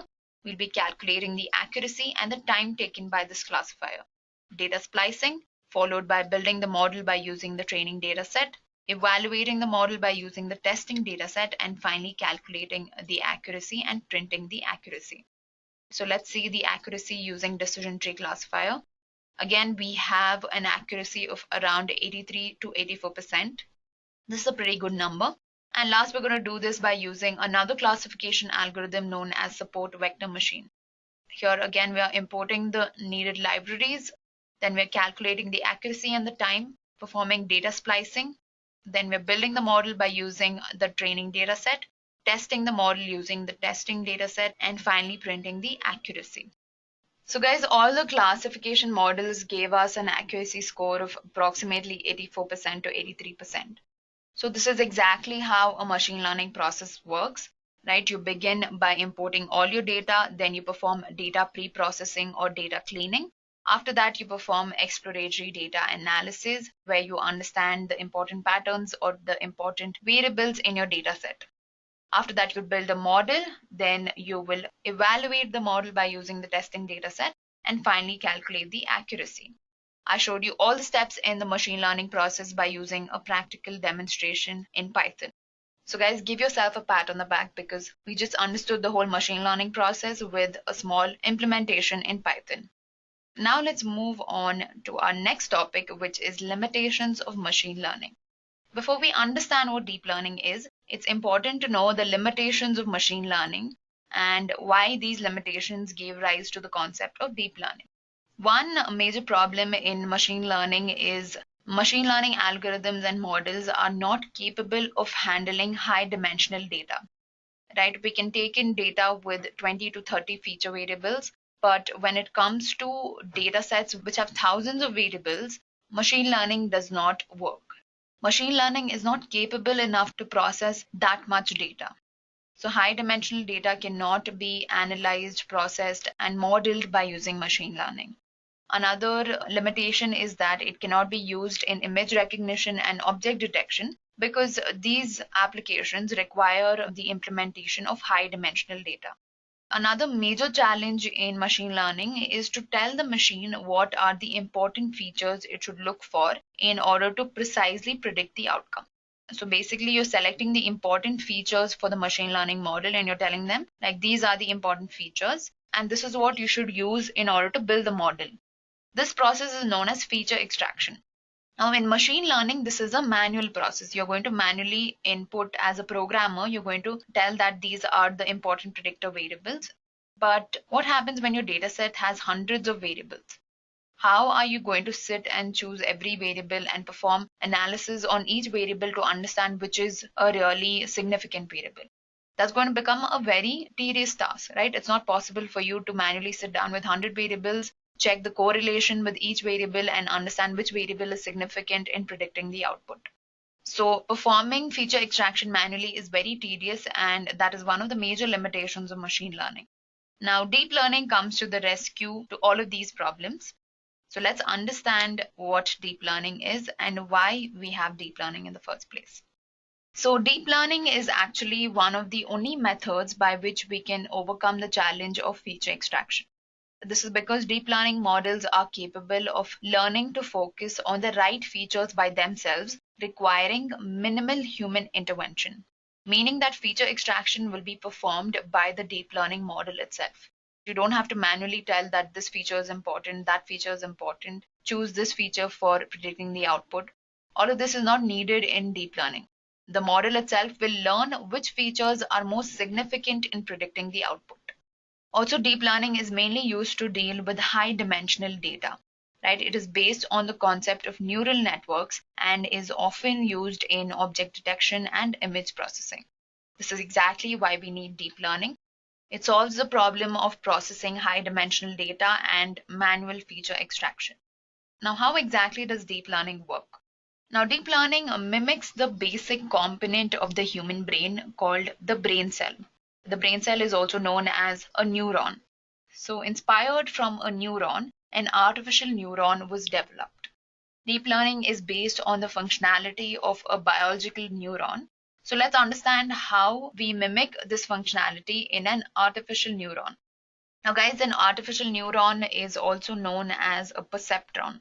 Let's understand what this biological neuron does and how deep learning is based on this concept.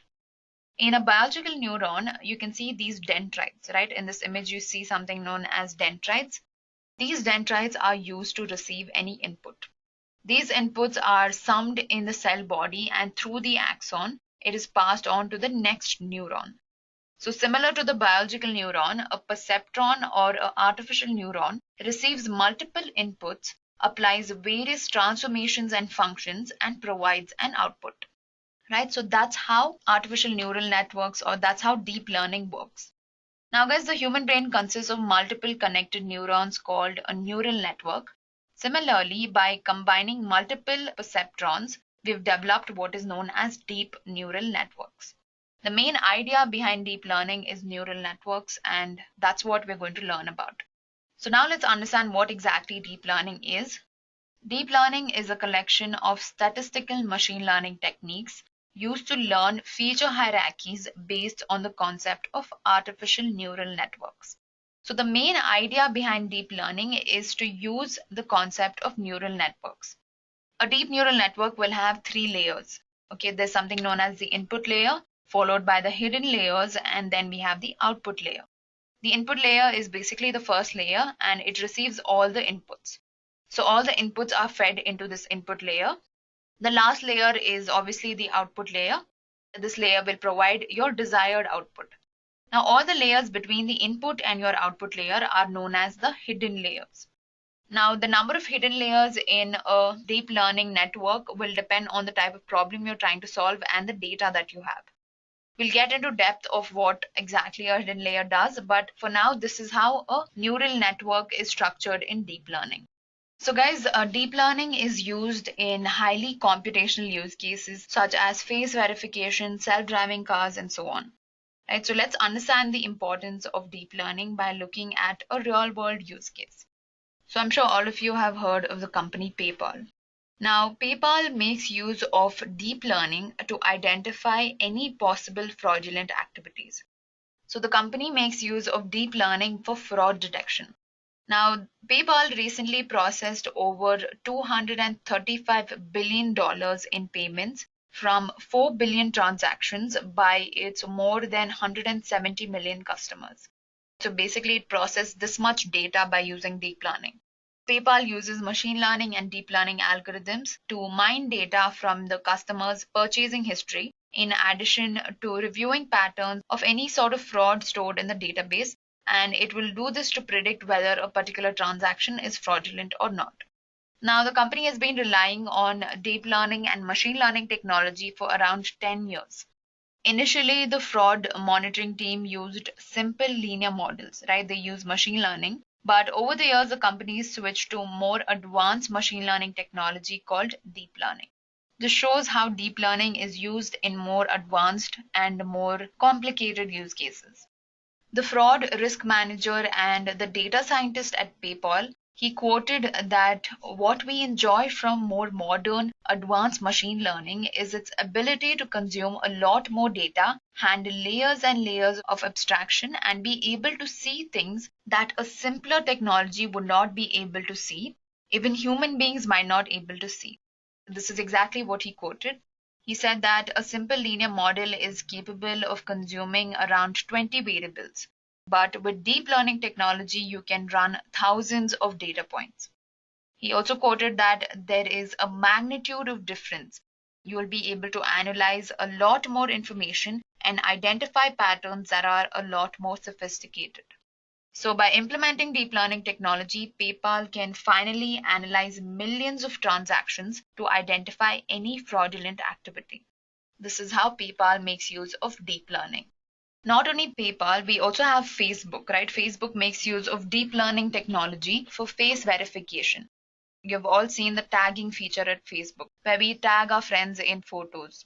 All of that is based on deep learning and machine learning. So, guys, that was a real world use case to make you understand how important deep learning is. Now, let's move on and look at what exactly a perceptron is, right? We'll be going in depth about deep learning. A perceptron is basically a single layer neural network that is used to classify linear data. It is the most basic component of a neural network. Now, a perceptron has four important components. It has something known as inputs, weights and bias, summation functions, activation, and transformation functions. These are four important parts of a perceptron.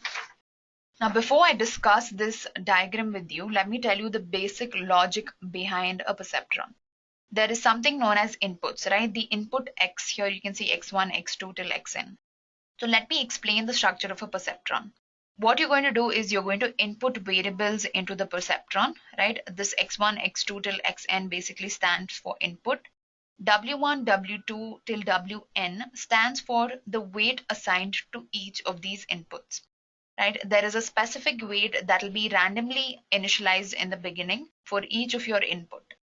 Next, you have something known as the summation element. Here, what you do is you multiply the respective input with the respective weight and you add all these products, right? That is basically your summation function. After this is what is your transfer function, also known as activation function, right? The activation function will basically map your input to your desired output. So your input will go through these processes. It will go through summation and activation function in order to get to the output. So guys, remember that the neural networks work the same way as the perceptron. So if you want to understand how deep neural networks work, you need to understand what a perceptron does. A deep neural network is nothing but multiple perceptrons. So let me tell you how the entire thing works once again. So basically all your inputs are multiplied with their respective weights. Now you add all the multiplied values and you call them as a weighted sum. You use the summation function to add all of this. After that, you apply the weighted sum to the correct activation function or the transfer function. Activation function is very similar to a function in our brain. The neurons become active in our brain after a certain potential is reached. That threshold is known as the activation potential. So mathematically, there are a few functions which represent the activation function. Basically, the signum, the sigmoid, the tanh, all of these are activation functions. You can think of activation function as a function that maps the input to the respective output. Then I spoke about something known as weights and biases. Alright, now you must be wondering, why do we have to assign weights to each of our input? Weights basically show the strength of a particular input or how important a particular input is for predicting the output. In simple words, the weightage denotes the importance of an input. Bias is basically a value which allows you to shift the activation function curve in order to get a precise output. Right? So that's exactly what weights are. I hope all of you are clear with inputs, weights, summation, and activation function. Also, one important thing I forgot to mention in a perceptron is a single layer perceptron will have no hidden layers, right? There'll only be an input layer, an output layer, and a couple of transformation functions in between. That's all will be there in a perceptron. Now, a perceptron, like I mentioned, is used to solve only linear problems. If you look at this data distribution, how do you think we can solve this? this data is not linearly separable. So you cannot use a single layer perceptron to separate this data. Right? That's why we need something known as a multi-layer perceptron with backpropagation. I'll be explaining this in the next slide. So complex problems that involve a lot of parameters and high dimensional data can be solved by using multiple layer perceptron. Now, a multi-layer perceptron is the same as a single layer perceptron. The only difference is that a multi-layer perceptron will have hidden layers. So the number of hidden layers in a model depends upon various factors. I told you it depends on the complexity of the problem you're trying to solve. It depends on the number of inputs in your data and so on. So it works in the same way. All your inputs are multiplied with your weights, and then you do the summation, and then there is a transformation function or a activation function. While designing a neural network, in the beginning itself, I told you we initialize weights with some random values. We do not have some specific value for each weightage. Initially, we've selected random values. It is always important that whatever weight values we have selected will be correct. Now, whatever weight values we've assigned to each input, it denotes the importance of that input variable. So we need to assign the weights in such a way, or we need to update the weights in such a way that it denotes the significance of that particular input. So initially we are selecting some random value for weight. And let's say that we use this weight value to get our output. Now, what happens is the output is actually way different, or it is not precise when compared to our actual output. Basically, the error value is very huge. So how will you reduce the error? The main thing in a neural network is the weightage that you give to an input variable, right? Depending on the weightage that you give to an input variable, you're telling the neural network how important that variable is. Now, what if you randomly give some weightage and your output is wrong? The first thing that comes into your mind is that you need to change the weight, because the weight signifies the importance of a variable. So basically what we need to do is we need to somehow explain to the model to change the weight in such a way that the error becomes minimum. Let's put it in another way. So basically we need to train our model. One way to train our model is called as backpropagation. So in backpropagation, what happens is once you've initialized a weight to each of the input, you calculate the output, right? You get an output, and let's say you have a very high error value in that output. What you'll do is you'll backpropagate, as in you'll go back to the weight and you'll keep updating the weight in such a way that your error becomes minimum. This is exactly what backpropagation is. You'll be going back to the first layer, you'll be updating each of the weights in such a way that your output is more precise.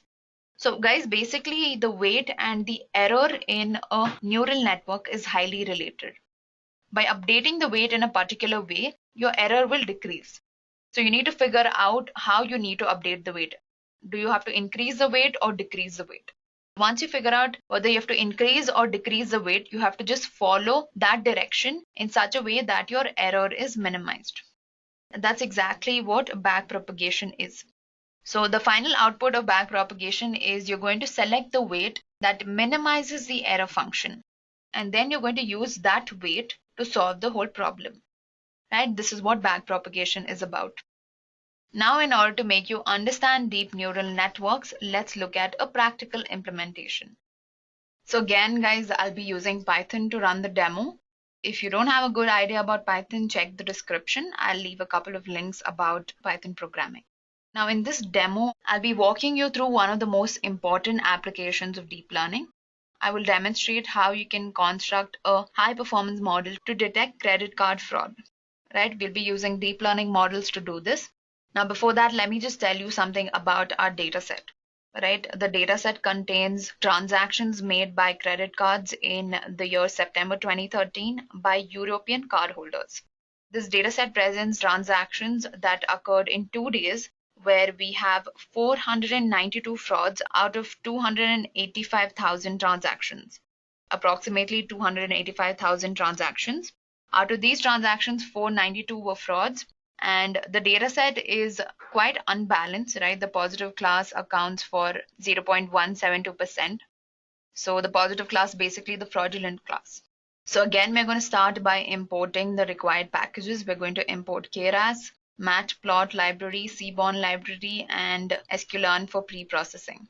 Right, again min-max scaler, which is for normalization. We're going to import our data set and store it in this variable. Right, this is the path to my data set. My data set is in the CSV format, or also known as comma separated version. Now we're going to print out the first 5 rows of our data set. Right, let's take a look at the output. So here is the time of the transaction, V1, V2, V3, etc. These are all the features of our data set. I'm not going to go into depth of what these features stand for, because this demo is all about understanding deep learning. Now these V1, V2, V3, these are all predictor variables which will help us predict our class. So guys, don't worry about what these features are. These features are just information and details about your transaction, such as the amount you spend or the time of transaction and so on. So here we have the amount variable, which denotes the amount spent. After that, we have the class variable. Now this class variable is your output variable or your target variable. So your class is basically your output variable. Value 0 denotes that there has been no fraudulent activity. But if you get a class of 1, it means that this transaction is a fraudulent transaction. For example, this transaction is not fraudulent. That's why we have a value of 0 over here. All right, so this is our data set. Next, what we're doing is we're counting the number of samples for each class, right? We have class 0 and class 1, where in class 0 denotes the normal transaction, which is non-fraudulent transaction, and class 1 will denote the fraudulent transactions. Right, so we have around 492 fraudulent transactions and around 284,315 non-fraudulent transactions. So when you see this, you know that our data set is highly unbalanced. Highly unbalanced means that one class has a really small number when compared to the other class, right? There's no balance between the two classes. So here what we're doing is we are sorting the data set by class for stratified sampling. Stratified sampling is a statistical technique for sampling your dataset. Now, this type of sampling is always good if you have an unbalanced dataset. Next, what we're going to do is we're going to perform data preprocessing. Data preprocessing in deep learning mainly has a method known as dropout method. Next, what we're going to do is we're going to drop out the entire time column. We do not need the time of the transaction in order to understand if the transaction was fraudulent or not. Right, so that's why we're getting rid of unnecessary variables. Right, so we're dropping out that variable. So after dropping out the time variable, we are going to assign the first 3000 samples to our new data frame. Right, this DF sample will have our first 3000 samples, and we're going to use those 3000 samples.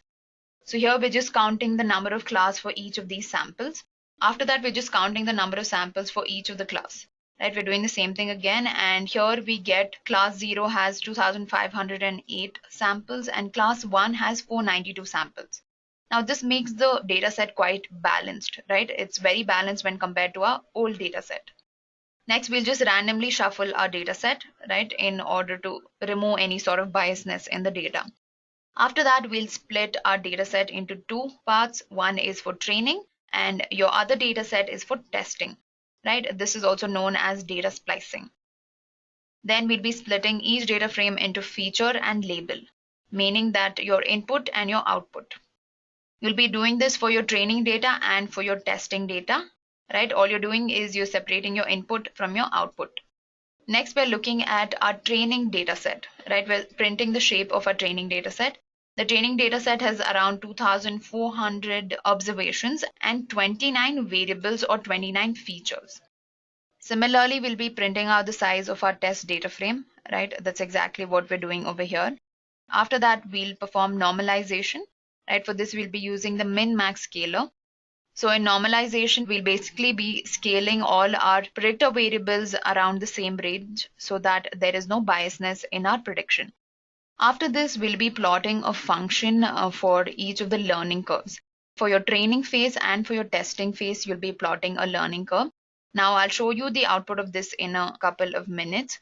For now, let's move on to the main part, which is model creation. Right? In this demo, we'll use 3 fully connected layers. We'll also use dropout technique. Now, dropout is a type of regularization technique that is used to avoid any sort of overfitting in a neural network. It is a technique where you select neurons and you drop them during the training phase. We'll be using the ReLU as the activation function, which is a type of activation function just like sigmoid and tanh. So the type of model that we'll be using is the sequential model, right? Sequential is the easiest way to build a model in Keras, right? We're using the Keras library over here. If you remember, I imported that in the beginning, right? It allows you to build a model layer by layer. So each layer has weights that correspond to the layer that follows it. After this, you'll use the add function to add the dense layers. Basically, your hidden layers you're going to add over here. So in our model, we'll be adding two dense layers or hidden layers, you can say. So here what we're doing is we're adding the first dense layer.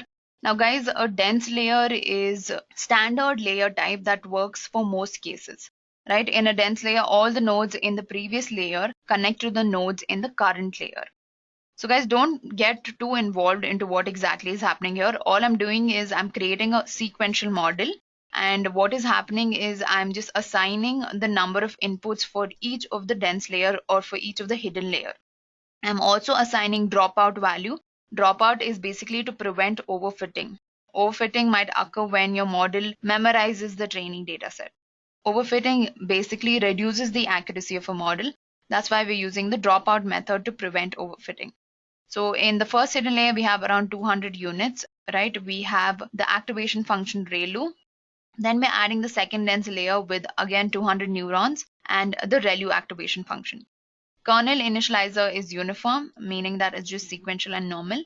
Then we're again adding a dropout layer of 0.5. The dropout value of a network has to be chosen very wisely. Okay, a value that is too low will result in a minimal effect, and a value that is too high will result in underlearning by the network. So 0.5 is a standard dropout value. Now this last layer is our output layer. In the output layer, we'll obviously have only one neuron. We'll have one neuron that will show us the output class, either 0 or 1. 0 will show us non-fraudulent transactions and 1 will denote fraudulent transaction. Right? That's why we have only one neuron over here, and the activation function here is sigmoid, right? Since the number of neurons is only 1. After that, we're printing the model summary. Now, I'll show you the summary and everything. Before that, let's just understand what exactly optimization functions are. We'll understand what this optimization function does. Now, an optimizer takes care of the necessary computations that are used to change the network's weights and bias. So basically, your optimizers will take care of all your computations, such as changing the weight or updating the weight. If you'll remember, I spoke about backpropagation, right? Where you'll update the weight and all of that. That is done by using optimizers.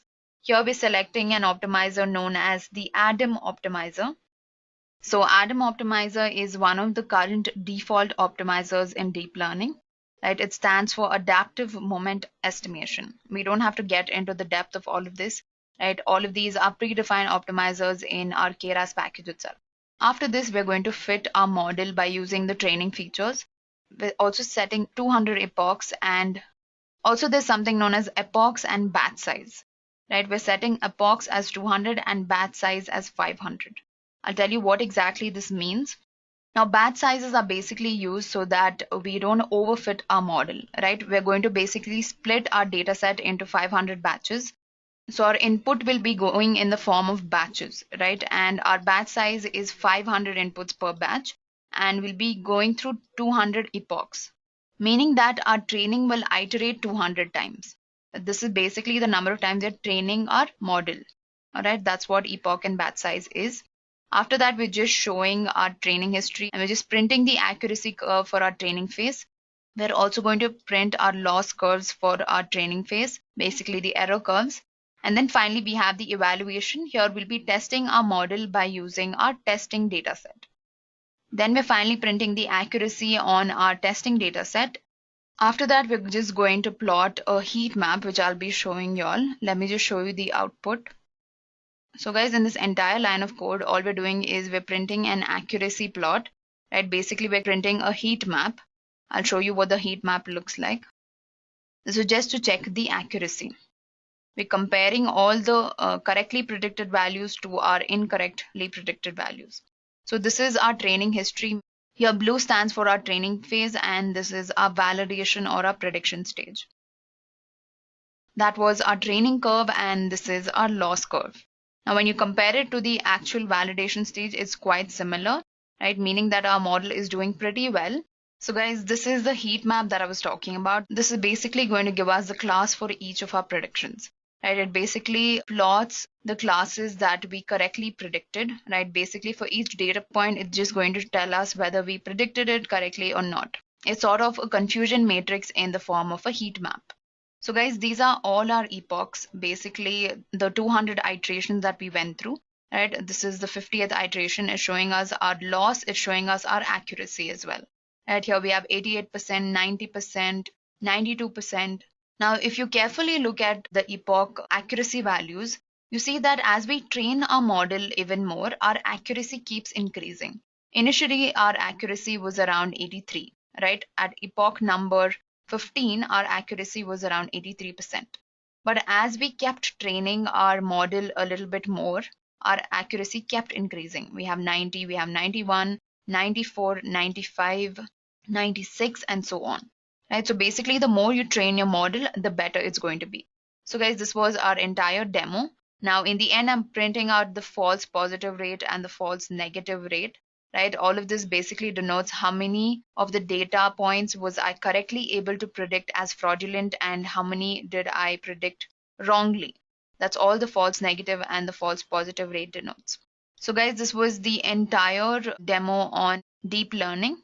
Now, if you have any doubts regarding the deep learning demo, please mention them in the comment section and I will solve your queries.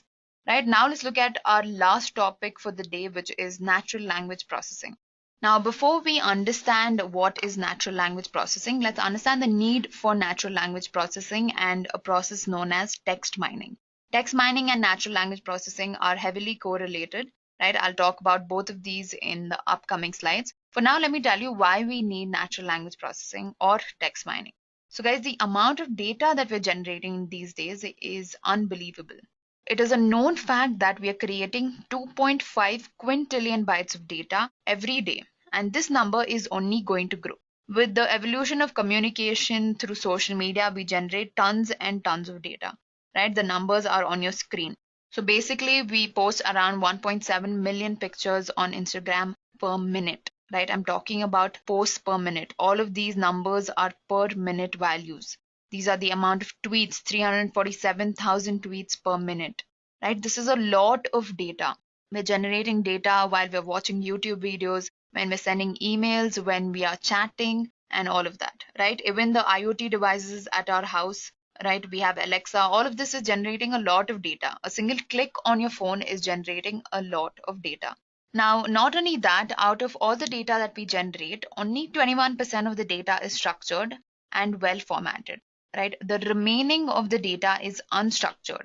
And the major sources of unstructured data include text messages from WhatsApp, Facebook likes, comments on Instagram, the bulk emails, and all of this. Right? All of this accounts for the unstructured data that we have today. Now, the data we generate is used to grow a business. So by analyzing and mining the data, we can add more value to a business.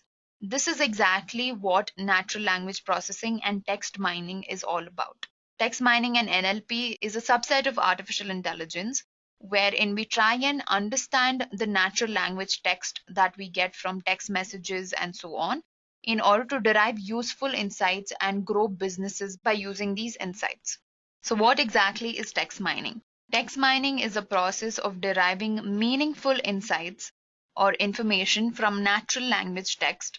So all the data that we generate through text messages, emails, and documents are written in natural language text, right? And we're going to use text mining and natural language processing to draw useful insights or patterns from such data in order to grow a business. Now let's understand where exactly do we make use of natural language processing and text mining. Now, have you ever noticed that if you start typing a word on Google, you immediately get suggestions, right? This feature is known as autocomplete. It will basically suggest the rest of the word to you.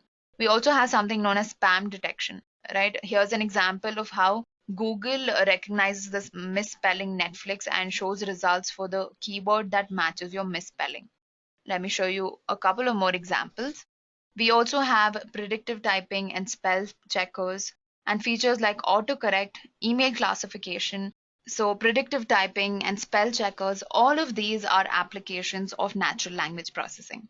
All of this basically involves processing the natural language that we use and deriving some useful information from it, right? Or running businesses from it. Netflix uses natural language processing in a really good fashioned way, right? It basically studies the reviews that customer gives for a particular movie, and it tries to figure out if that movie is good or bad depending on the review. So Netflix actually uses NLP in a very interesting manner. It tries to understand the type of movies that a person likes by the way a person has rated the movie or by the way the person has reviewed a movie. So by understanding what type of review a person is giving to a movie, Netflix will recommend more movies that you like. That's how important NLP has become. Now let's look at what exactly NLP is. NLP, which also stands for Natural Language Processing, is a part of computer science and artificial intelligence, which deals with human language. Right? It's basically the process of processing natural language in order to derive some useful information from it. For those of you who have studied natural language processing or have heard of natural language processing, there is a huge confusion between text mining and natural language processing. So text mining is the process of deriving high quality information from text. But the overall goal is to turn the text into data for analysis by using natural language processing. So basically, text mining is implemented by using natural language processing techniques. Right? There are various techniques in natural language processing that can help us perform text mining. That's how text mining and natural language processing are related. Natural language processing is the techniques that are used to solve the problem of text mining, text analysis, and all of that. Let's look at a couple more applications. Sentimental analysis is one of the major applications of natural language processing. You see, Twitter performs sentimental analysis, Facebook, Google, all of these perform sentimental analysis. Sentimental analysis is mainly used to analyze social media content that can help us determine the public opinion on a certain topic. And then we have chatbots. Now, chatbots use natural language processing to convert human language into desirable actions. We also have machine translation. NLP is used in machine translation by studying the morphological analysis of each word and translating it to another language. Advertisement matching is also done using NLP in order to recommend ads based on your history, right? These are few of the applications of NLP. Now, let me tell you the basic terminologies under natural language processing. So, tokenization is the most basic step in natural language processing. Tokenization means breaking down the data into smaller chunks or tokens so that they can be easily analyzed. So the first step is you'll break a complex sentence into words. Then you'll understand the importance of each of the word with respect to that sentence in order to produce a structural description on an input sentence. So for example, take this sentence. How would I perform tokenizations on this sentence? Let's say that tokens are simple is a sentence and I want to perform tokenization on this sentence. This is what I'm going to do. I'm going to split the sentence into different words. I'm going to understand each word with respect to that sentence, right? This is done to simplify operations in natural language processing, right? It's always simpler to analyze a single token instead of analyzing an entire sentence. Then we have something known as stemming. Now look at this example. Right here we have words such as detection, detecting, detected, and detections. We all know that the root word for all of these words is detect. So stemming algorithm basically does that. It works by cutting off the end or the beginning of the word and taking into account a list of common prefixes and suffixes that can be found in an inflected word. Stemming basically helps us in analyzing a lot of words. We know that detections, detected, and detection basically mean the same thing. So all we're doing is we're going to ease our analysis by removing prefixes and suffixes which do not make sense, right? We just need to understand the morphological analysis of the word, right? So that's why we're randomly cutting the prefixes and suffixes in such a way that we only get the important part of the word. This is called stemming. Now, this cutting of words can be successful in some occasions, but not always. That is why we say that stemming approach has a few limitations. In order to get over these limitations, we have a process known as lemmatization. Right? Lemmatization, on the other hand, takes into consideration the morphological analysis of the words. It does not randomly cut the word in the beginning and the ending. It understands what the word means, and only then it cuts the word. For example, let's consider the word recap. If we perform stemming on the word recap, we'll get cap, right? The output will be cap. But cap and recap do not have the same meaning, do they? They have absolutely different meanings. That's why stemming is sometimes not considered to be the right thing to do. But when it comes to lemmatization, it's going to understand the meaning of recap. Only then will it perform any sort of change in the word, or it'll cut down the word. So basically, it groups together different inflected forms of a word called lemma.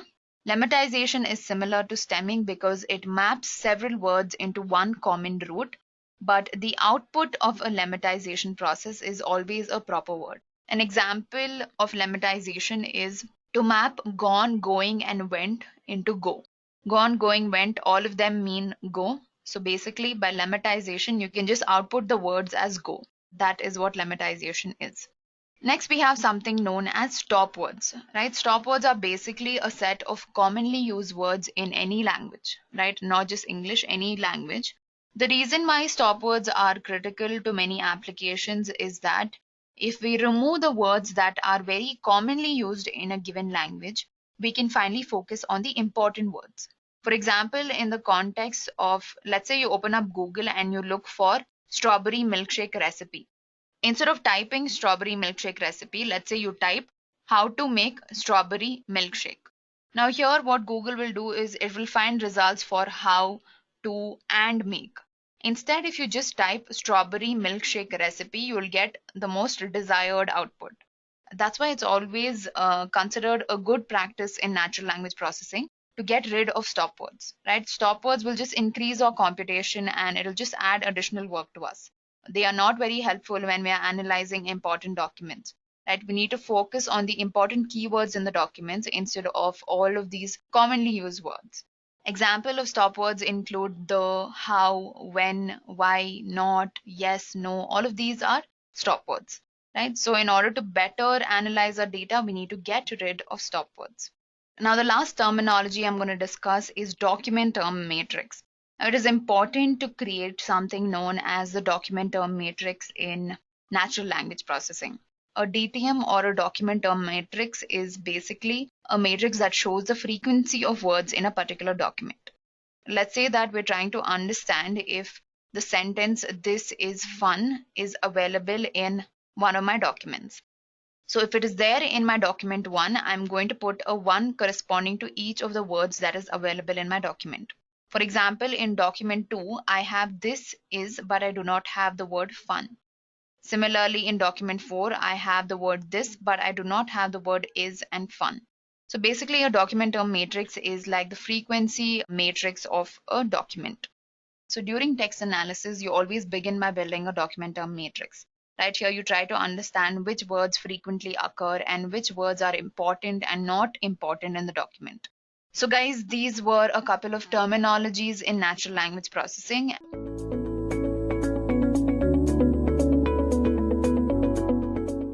Artificial intelligence and machine learning are not just training technologies anymore.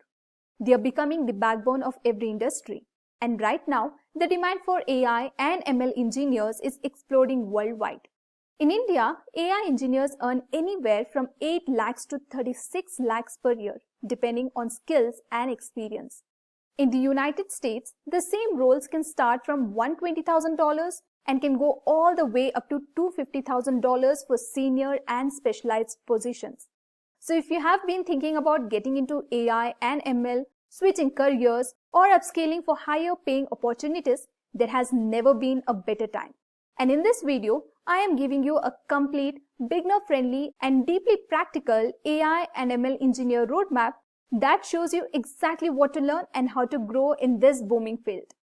And now, the first step of your AI journey starts with the strong foundations. And no, you don't need to be a mathematician. You simply need the essentials. So start with Python, because Python is the language that powers almost every modern AI system. So focus on the basics like variables, loops, functions, list, dictionaries, file handling, and how to work with APIs. So these skills are enough to write simple programs and understand AI code. Next, learn data handling because AI is built on data.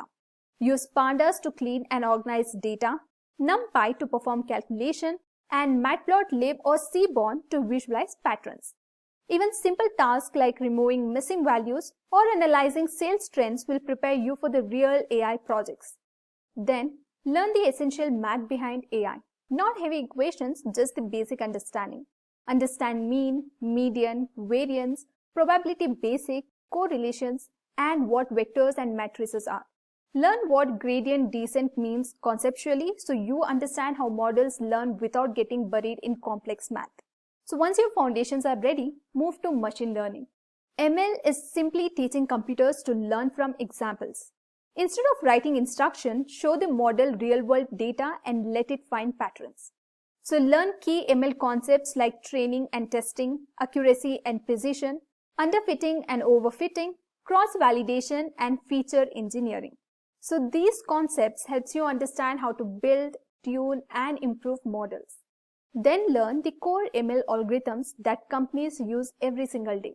So you need to start with linear regression, logistic regression, decision trees, random forest, SVM, naive Bayes, k-means clustering, and PCA. These algorithms cover most practical business problems like predicting sales, detecting fraud, segmenting customers, and identifying patterns in large datasets. Then, build small ML projects such as house price predictor, spam email classifier, credit score predictor, or customer segmentation model. So these projects give you confidence and make your portfolio job ready. After ML, move into deep learning, the technology behind ChatGPT, self-driving cars, and medical AI. Start by understanding how neural networks work. Learn what neurons, layers, activation functions, and loss functions are. You don't need to memorize formulas, just understand how the network adjusts itself to improve predictions. Pick either TensorFlow or PyTorch as your deep learning framework because both are used by companies in production, so you only need to choose one. And then build deep learning projects like digit recognition, image classification, sentiment analysis, or go for fake news classification. So these projects teach you how to use neural networks in real scenarios. So AI is no longer about learning everything. It's about choosing your specialization. So here we have options. So option A is NLP and LLMs, which has the highest demand. So if you want to work with chatbots, smart assistants, or language models like ChatGPT, choose NLP and LLMs. And all you need to learn is tokenization, embeddings, transformers, BERT, GPT models, prompt engineering, fine-tuning, RAG, and agentic architectures. And you can build projects like AI chatbots, document search tools, question and answer systems, or customer support bots. Option B is computer vision. If you like working with images and videos, choose computer vision. Learn CNNs, YOLO, object detection, and segmentation. And you can build real-world projects like face detection, medical image analysis, CCTV monitoring systems, or vehicle counting tools. Option C is generative AI. If you enjoy creativity, choose generative AI. Learn GANs, VAEs, and diffusion models. Build applications like AI art generators, product design tools, image-to-image systems, or video generation models. Option D is MLOps. If you prefer infrastructure and deployment, then choose MLOps. Learn Docker, Kubernetes, MLflow, CI/CD pipelines, cloud deployment, and model monitoring. And you can build projects that focus on deploying ML and LLM models into real environments. Alright, so agentic AI is the biggest trend of 2026. These are not just models, these are the intelligent agents that can reason, plan, use tools, and take actions. So learn how agents work with frameworks like LangChain, LangGraph, and crew-based agent architectures. Understand tool calling, memory systems, planning, and multi-agent collaboration. Also build agentic projects like an AI research assistant, an autonomous email automation agent, a financial analysis agent, or a customer service automation agent. So these projects stand out in the interviews because companies want people who can build intelligent workflows and not just models. So now that you have skills, you need projects that prove it. So your portfolio should have 2 machine learning projects, 2 deep learning projects, 2 specialization projects, and 1 real end-to-end AI system. And this final project could be a chatbot with RAG, a vision-based attendance system, an AI assistant with memory, or a complete ML pipeline deployed on cloud. And finally, upload your work on GitHub, write clear documentation, and add deployment links so employers can test your work instantly.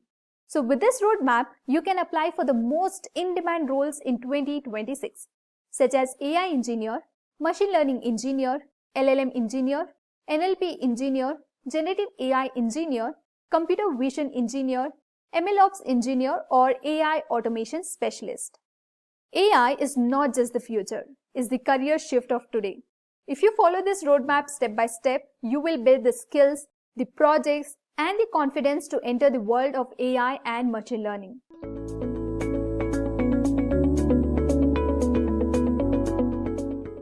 So guys, let's see what we are going to explore today. So today we are going to explore real-world examples of machine learning, starting your journey, how you can start your journey to machine learning, and key concepts and impacts of machine learning in your day-to-day life. So guys, to help you navigate through this video, here is a quick rundown for you guys. Table of contents. What is machine learning? How does machine learning works? 5 features of machine learning, types of machine learning, what skills one should have to learn machine learning applications, and last but not the least guys, that is future of machine learning. So guys, I'm going to amaze you with this best example of Google Translator and AI which converts from one language to the another. I have chosen one language for you guys since many of you watch animes and all. So I'm going to convert from Japanese language to the English language. Buckle up, let's get started. So guys, I'm going to write a word in Japanese that is Ohayo gozaimasu. If you know what Ohayo gozaimasu means, then please comment down below. So I'm going to convert Ohayo gozaimasu from Japanese to English. So let's copy this and paste this in here. So Ohayo gozaimasu in Japanese, but in English it means good morning.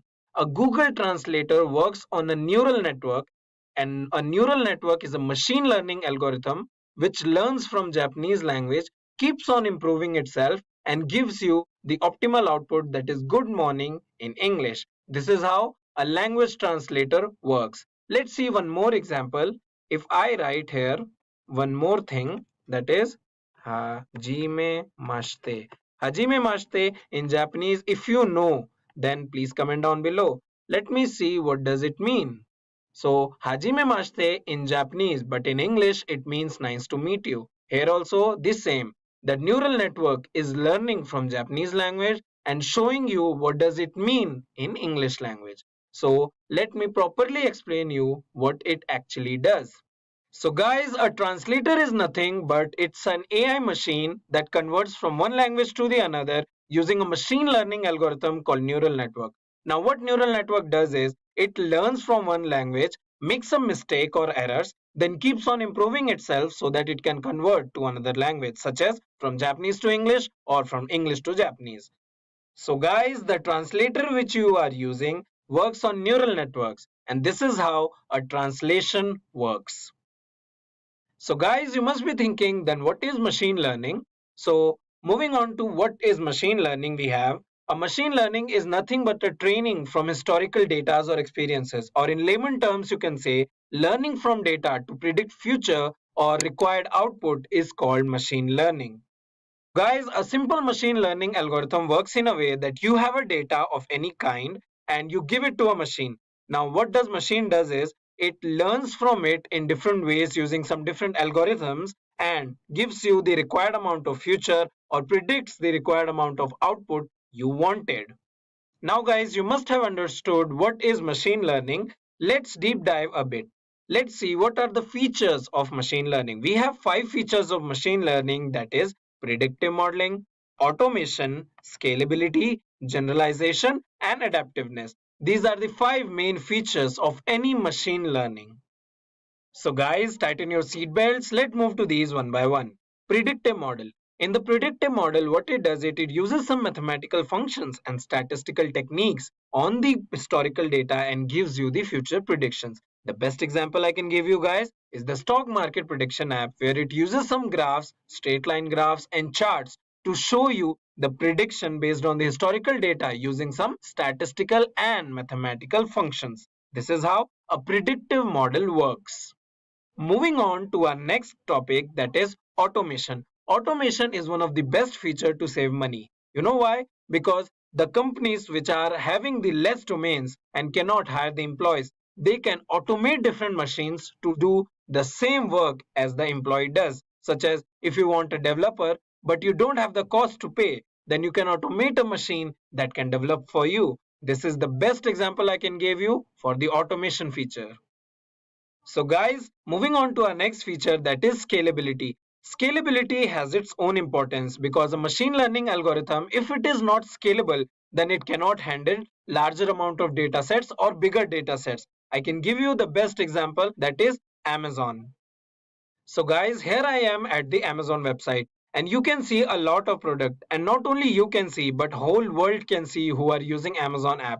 Now this system is a scalable system. No matter how many customers are here and they are buying, the system will never crash. It can handle that amount of larger data sets. So this is the best example of a scalable system. So guys, moving on to our next feature, that is generalization. In generalization, what it does is it's the ability of the model to generalize things, to forecast new data. Suppose your model is trained on a data set and you are going to test it on some another data set which is not there in the training, but still your model is giving 95% of accuracy. Means your model is generalizing, your model is summarizing and giving you the best and optimal result. Now guys, moving on to our last feature, that is adaptiveness. You can take it as a survival of the fittest thing, because if your model is not surviving the real-time environments or the new problems, then your model is not adaptive or good. It will going to extend.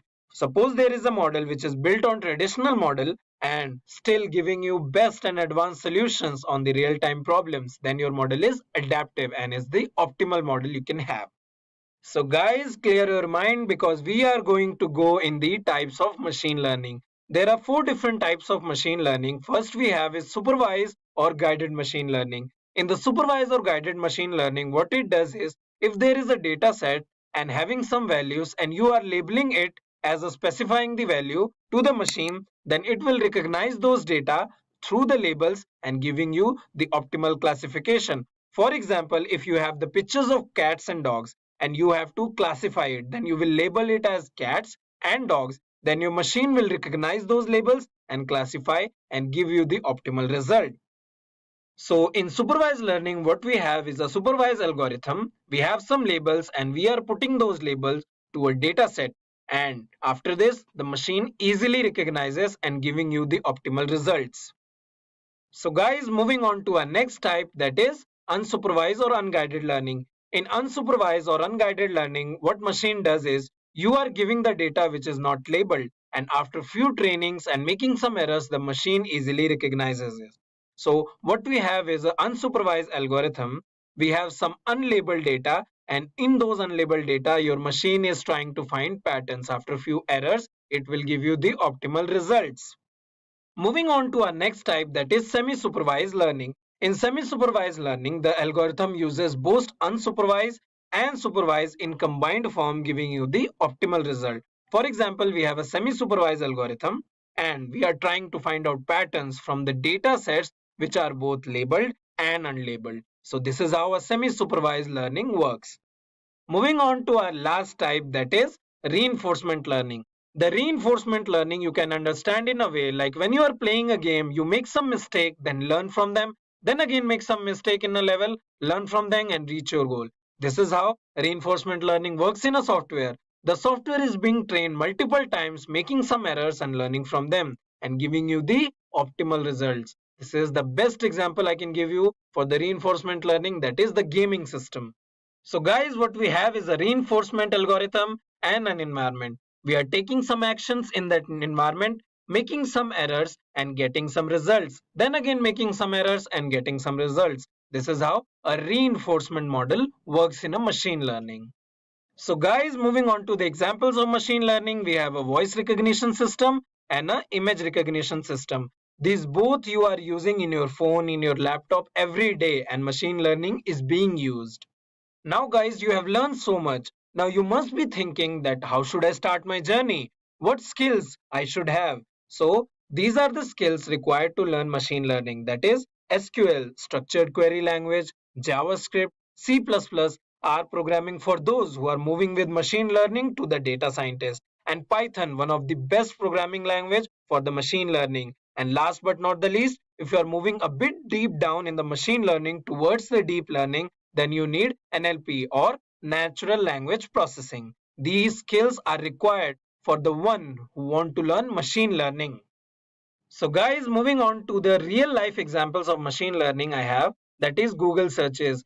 Google searches uses your history, track it down, then giving you the prediction based on your histories. For example, let me show you. So guys, I came here at Google. Now I'm going to type Amazon and it's giving me that results which are already there in my history. I must have searched before a month ago, 2 months ago, then 4 months ago, and all that history combined form is being predicted in here. Now Amazon Prime is there, Amazon videos are there. So this is how a predictive model is working behind this Google searches. Moving on to our next real life example, guys, that is Instagram. You swipe Instagram every day, every night. So all that is based on your past data only. If you're seeing some videos of cats, then further swipes will be the cats only. So this is how your history is being tracked down and watched by the Instagram machine learning algorithms and giving you the results of the same. So this is how a real feeder in Instagram works. Moving on to our next example, that is movie recommendation system on any movie watching website such as Netflix or anime websites such as Watch Anime, Anycon, etc. So guys, if I take you to AnyWatch and show you the anime recommendation, trending ones are based on the people's choices they are watching more based on your histories only. If I watch any of these animes and I watch them regularly, then the recommendations will show me the same. So this is how a recommendation system works in AnyWatch, or you can say in Netflix, based on your choices in past datas. So guys, moving on to the future of machine learning, it will be using everywhere. The advanced techniques in medical field, architecture field, electrical field, and yes, in the computer science field. Machine learning will be everywhere. It will be revolutionizing the world.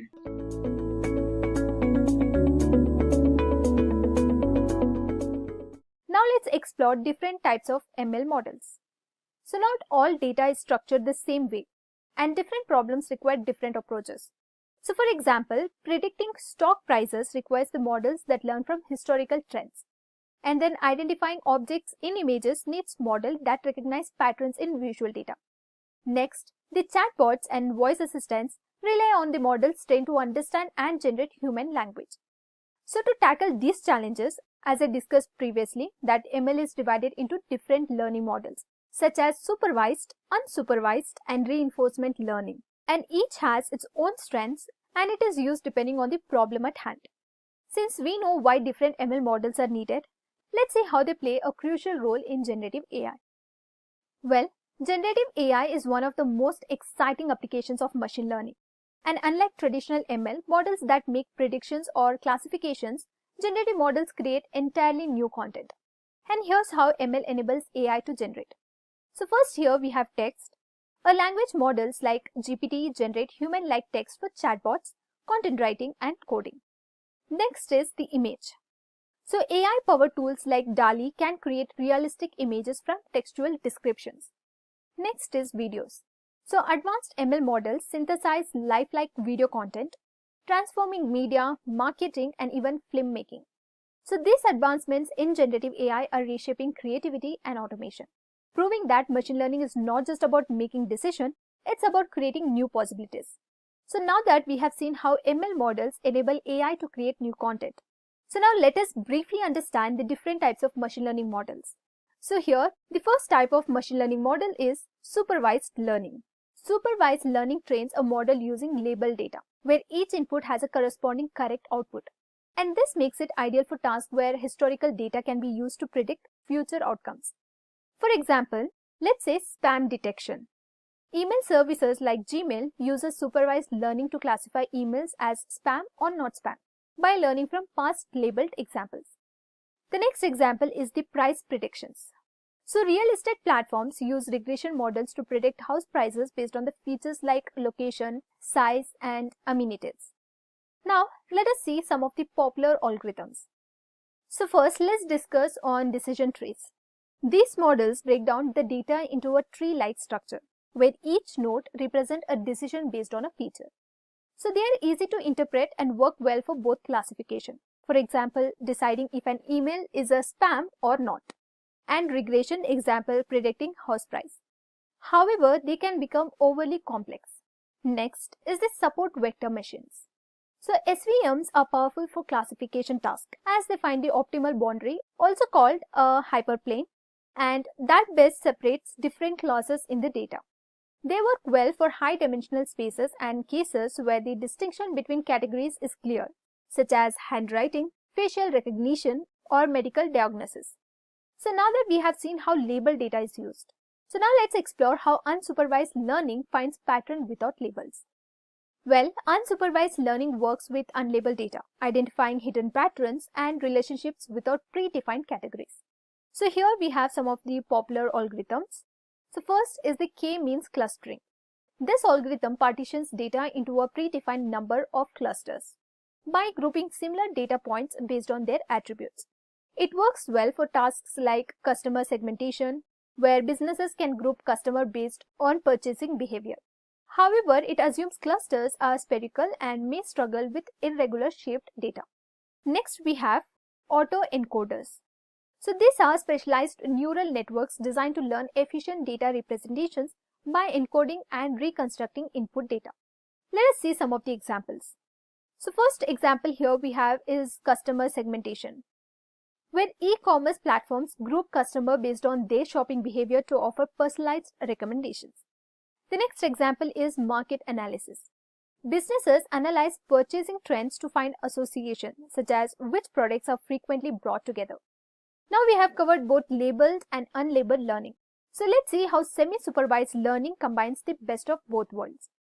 So, semi-supervised learning bridges the gap between the supervised and unsupervised learning by using a small amount of labeled data along with large amount of unlabeled data. So for example, let's say AI assistant medical diagnosis. Labeled medical images such as X-rays with diagnosis are scarce, but large amounts of unlabeled images exist. Semi-supervised learning helps AI learn patterns from both labeled and unlabeled data, improving accuracy in disease detection.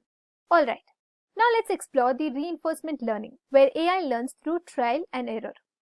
Well, reinforcement learning is inspired by the concept of learning through trial and error. So models interact with an environment, receive rewards or penalties for actions, and refine their strengths over time. For example, let's say gaming.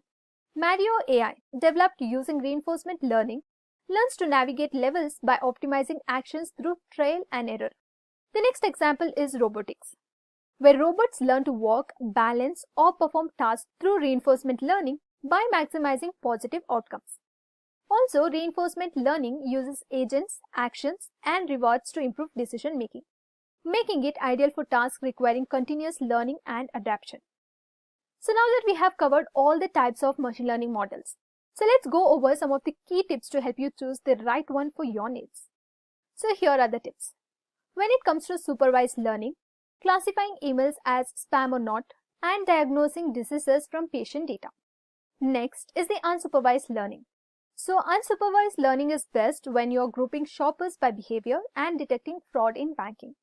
Next we have semi-supervised learning. And this is best when you're improving speech recognition with limited labeled data and identifying fake news. And finally, the reinforcement learning. This will be best when you're training self-driving cars to navigate, optimizing AI in video games like Mario. So whether it's supervised, unsupervised, semi-supervised, or reinforcement learning, Each model plays a crucial role in shaping AI's future. So as generative AI continues to evolve, these models are driving innovation in text, images, and video generation. So which machine learning model do you find the most fascinating? Let me know in the comments below.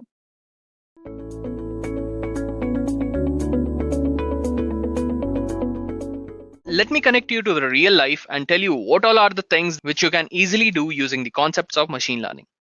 So you can easily get answer to the questions like which types of house lies in this segment, or what is the market value of this house, or is this a mail, a spam, or not a spam? Is there any fraud? Well, these were some of the questions you could ask to the machine. But for getting an answer to these, you need some algorithm. The machine need to train on the basis of some algorithm.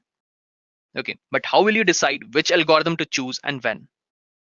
Okay, so the best option for us is to explore them one by one. So the first is classification algorithm, where the category is predicted using the data. If you have some question like, is this person a male or a female? Or is this a male a spam or not a spam? Then these category of question would fall under the classification algorithm. Classification is a supervised learning approach in which the computer program learns from the input given to it and then uses this learning to classify new observation. Some examples of classification problems are speech recognition, handwriting recognition, biometric identification, document classification, etc. Shall we move ahead? Okay. So next is the anomaly detection algorithm, where you identify the unusual data point. So what is anomaly detection? Well, it's a technique that is used to identify unusual patterns that do not conform to expected behavior, or you can say the outliers. It has many applications in business, like intrusion detection, like identifying strange patterns in the network traffic that could signal a hack, or system health monitoring, that is spotting a deadly tumor in the MRI scan. Or you can even use it for fraud detection in credit card transaction, or to deal with fault detection in operating environment. So next comes the clustering algorithm.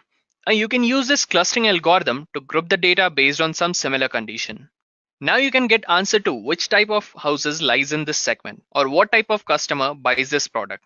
The clustering is the task of dividing the population or data points into a number of groups such that the data point in the same groups are more similar to other data points in the same group than those in the other groups. In simple words, the aim is to segregate groups with similar trait and assign them into cluster. Now this clustering is a task of dividing the population or data points into a number of groups such that the data points in the X group is more similar to the other data points in the same group rather than those in the other group. In other words, the aim is to segregate the groups with similar traits and assign them into different clusters. Let's understand this with an example. Suppose you're the head of a rental store and you wish to understand the preference of your customer to scale up your business. So is it possible for you to look at the detail of each customer and design a unique business strategy for each of them? Definitely not, right? But what you can do is to cluster all your customer, say into 10 different groups based on their purchasing habit, and you can use a separate strategy for customers in each of these 10 different groups. And this is what we call clustering. Next, we have regression algorithm, where the data itself is predicted. Question you may ask to this type of model is like, what is the market value of this house? Or is it going to rain tomorrow or not? So regression is one of the most important and broadly used machine learning and statistics tool. It allows you to make prediction from data by learning the relationship between the features of your data and some observed continuous valued response. Regression is used in a massive number of applications. You know what? Stock prices prediction can be done using regression. Now you know about different machine learning algorithm. How will you decide which algorithm to choose and when? So let's cover this part using a demo. So in this demo part, what we'll do, we'll create 6 different machine learning model and pick the best model and build the confidence such that it has the most reliable accuracy. So for our demo part, we'll be using the Iris dataset. This dataset is quite very famous and is considered one of the best small project to start with. You can consider this as a hello world dataset for machine learning. So this dataset consists of 150 observation of iris flower. There are 4 columns of measurement of flowers in centimeters, the 5th column being the species of the flower observed. All the observed flowers belong to one of the 3 species of Iris setosa, Iris virginica, and Iris versicolor. Well, this is a good project because it is so well to understand. The attributes are numeric, so you have to figure out how to load and handle the data. It is a classification problem, thereby allowing you to practice with perhaps an easier type of supervised learning algorithm. It has only 4 attributes and 150 rows, meaning it is very small and can easily fit into the memory. And even all of the numeric attributes are in the same unit and the same scale. It means you do not require any special scaling or transformation to get started with. So let's start coding, and as I told earlier, for the demo part, I'll be using Anaconda with Python 3.0 installed on it. So when you install Anaconda, how your navigator would look like. So this is my homepage of my Anaconda navigator. On this, I'll be using the Jupyter Notebook, which is a web-based interactive computing notebook environment, which will help me to write and execute my Python codes on it. So let's hit the launch button and execute our Jupyter Notebook. So as you can see that my Jupyter Notebook is starting on localhost 8890. Okay, so this is my Jupyter Notebook. What I'll do here, I'll select new notebook Python 3. This is my environment where I can write and execute all my Python codes on it. So let's start by checking the version of the libraries. In order to make this video short and more interactive and more informative, I've already written the set of code. So let me just copy and paste it down. I'll explain you then one by one. So let's start by checking the version of the Python libraries. Okay, so there's the code. Let's just copy it, and let's paste it. Okay, first let me summarize things for you. What we are doing here, we are just checking the version of the different libraries. Starting with Python, we'll first check what version of Python we are working on. Then we'll check what are the version of SciPy we are using. Then NumPy, Matplotlib, then Panda, then Scikit-learn. Okay, so let's execute the run button and see what are the various versions of the libraries which we are using. Hit the run. So we are working on Python 3.6.4, SciPy 1.0, NumPy 1.14, Matplotlib 2.12, Pandas 0.22, and Scikit-learn of version 0.19. Okay, so these are the version which I'm using. Ideally, your version should be more recent or it should match. But don't worry if you lag few versions behind, as the APIs do not change so quickly.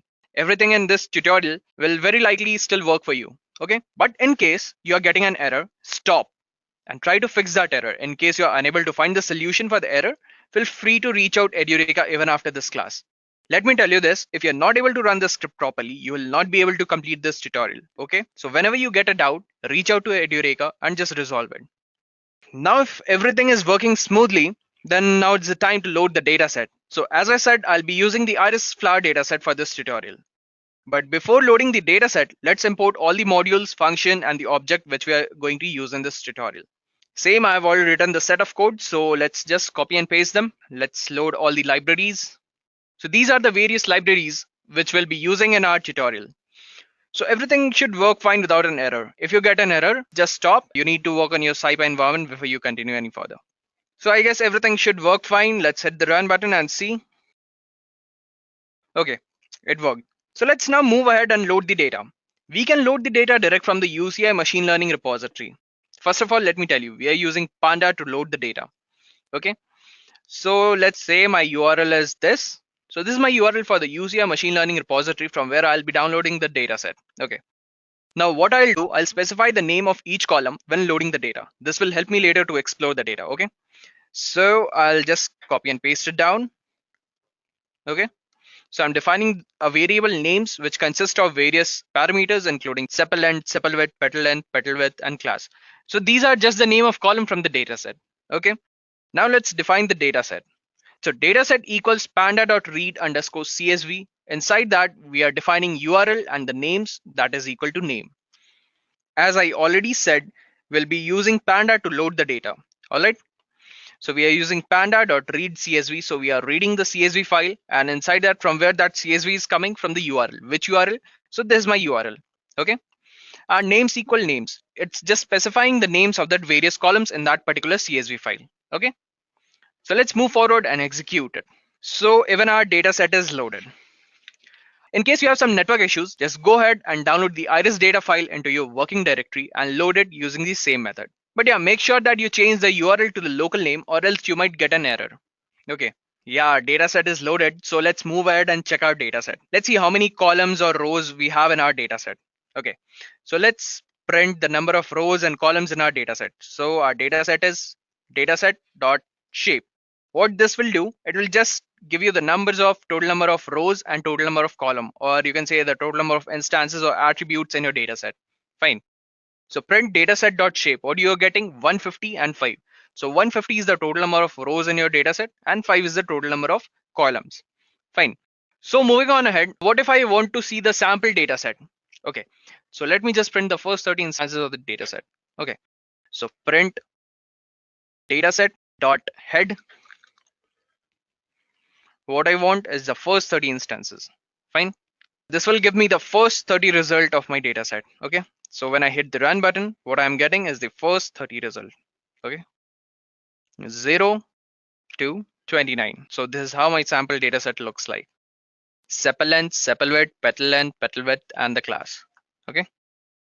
So this is how our dataset looks like. Now let's move on and look at the summary of each attribute. What if I want to find out the count, mean, the minimum and the maximum values and some other percentiles as well? So what should I do then? For that, print dataset.describe. What it will give, let's see. So you can see that all the numbers are the same scales of similar range between 0 to 8 centimeters, right? The mean value, the standard deviation, the minimum value, the 25 percentile, 50 percentile, 75 percentile, the maximum value, all these values lies in the range between 0 to 8 centimeter. Okay. So what we just did is we just took a summary of each attribute. Now let's look at the number of instances that belong to each class. So for that, what we'll do, print dataset first of all. So let's print dataset and I want to group it, group by using class, and I want the size of it, size of each class. Fine. And let's hit the run.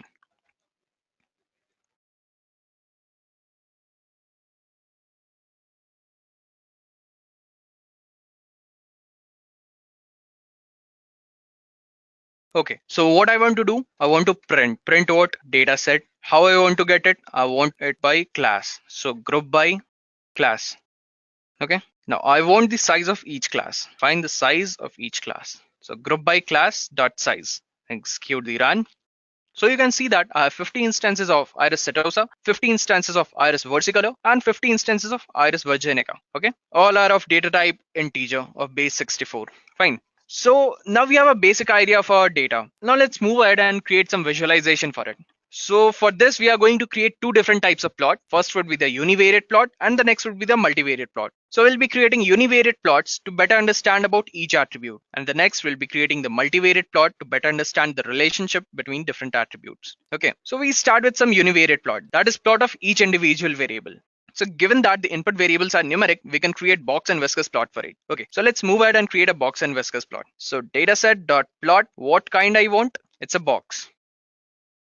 Okay, and do I need a subplot? Yeah, I need subplots for that. So subplots equal true. What type of layout do I want? So my layout structure is 2 cross 2. Next, do I want to share my coordinates, x and y coordinates? No, I don't want to share it. So share x equal false.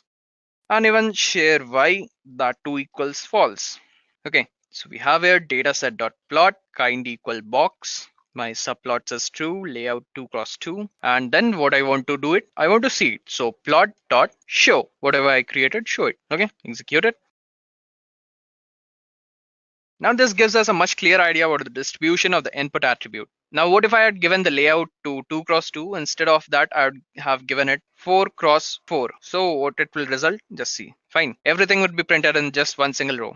Hold on guys, Arya has a doubt. He's asking that why we are using the share x and share y values. What are these? Why we have assigned false values to it? Okay, Arya, so in order to resolve this query, I need to show you what will happen if I give true values to them. Okay, so be with me. So share x equal true and share y that equals true. So let's see what result we'll get. You're getting it. The x and y coordinates are just shared among all the 4 visualization, right? So Arya, you can see that the sepal length and sepal width has y values ranging from 0.0 to 7.5, which are being shared among both the visualization. So is with the petal length, it has a shared value between 0.0 to 7.5. Okay, so that is why I don't want to share the value of x and y. So it's just giving us a cluttered visualization. So Arya, why I'm doing this? I'm just doing it because I don't want my x and y coordinates to be shared among any visualization. Okay, that is why my share x and share y value are false. Okay, let's execute it. So this is a pretty much clear visualization, which gives a clear idea about the distribution of the input attributes. Now, if you want, you can also create a histogram of each input variable to get a clear idea of the distribution. So let's create a histogram for it. So dataset.hist. Okay, I would need to see it. So plot.show. Let's see. So there's my histogram, and it seems that we have two input variables that have a Gaussian distribution. So this is useful to note as we can use the algorithms that can exploit this assumption. Okay, so next comes the multivariate plot. Now that we have created the univariate plot to understand about each attribute, let's move on and look at the multivariate plot and see the interaction between the different variables. So first, let's look at the scatter plot of all the attribute. This can be helpful to spot structured relationship between input variables. Okay, so let's create a scatter matrix. So for creating a scatter plot, we need scatter matrix, and we need to pass our data set into it. Okay, and then what I want to see it. So plot.show. So this is how my scatter matrix looks like. It's like that the diagonal grouping of some pair, right? So this suggests a high correlation and a predictable relationship. All right, this was our multivariate plot. Now let's move on and evaluate some algorithm. Now it's time to create some model of the data and estimate their accuracy on the basis of unseen data. Okay, so now we know all about our data set, right? We know how many instances and attributes are there in our data set. We know the summary of each attribute.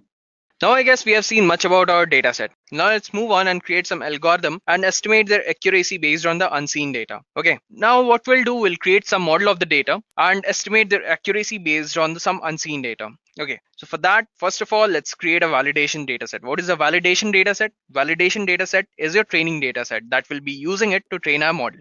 Fine. All right, so how we'll create a validation data set? For creating a validation data set, what we are going to do is we are going to split our data set into two parts. Okay, so the very first thing we'll do is to create a validation data set. So why do we even need a validation data set? So we need a validation data set to know that the model we created is any good. Later, what we'll do, we'll use the statistical method to estimate the accuracy of the model that we create on the unseen data. We also want a more concrete estimate of the accuracy of the best model on unseen data by evaluating it on the actual unseen data. Okay, confused? Let me simplify this for you. What we'll do, we'll split the loaded data into two parts. The first 80% of the data we'll use it to train our model, and the rest 20% will hold back as the validation data set that will use it to verify our trained model. Okay, fine. So let's define an array. This is my array. What it will consist of? It will consist of all the values from the dataset. So dataset dot values. Okay. Next, I'll define a variable x, which will consist of all the column from the array from 0 to 4, starting from 0 to 4. And the next variable y, which would consist of the array starting from this. So first of all, we'll define a variable x that will consist of the values in the array starting from the beginning 0 till 4. Okay, so these are the column which will include in the x variable. And for a y variable, I'll define it as a class or the output. So what I just need the fourth column, that is my class column. So I'll start it from the beginning and I just want the fourth column. Okay, now I'll define my validation size, validation underscore size. I'll define it as 0.20 and I'll use a seed. I'll define seed equals 6. So this method seed sets the integer starting value used in generating random number. Okay, I'll define the value of seed equals 6. I'll tell you what is the importance of it later on. Okay, so let me define first few variables such as x underscore train test, y underscore train, and y underscore test. Okay, so what we want to do is select some model. Okay, so model underscore selection. But before doing that, what we have to do is split our training data set into two halves. Okay, so dot train underscore test underscore split. What we want to split is the value of x and y. Okay, and my test size is equals to validation size, which is a 0.20. Correct. And my random state is equal to seed. So what the seed is doing here, it's helping me to keep the same randomness in the training and testing data set. Fine. So let's execute it and see what is our result. It's executed. Next, we'll create a test harness. For this, we'll use 10-fold cross-validation to estimate the accuracy. So what it will do, it will split our data set into 10 parts. Train on the 9 part and test on the 1 part. And this will repeat for all combination of train and test splits. Okay. So for that, let's define again my seed, that was 6 already defined, and scoring equals accuracy. Fine. So we are using the metric of accuracy to evaluate the model.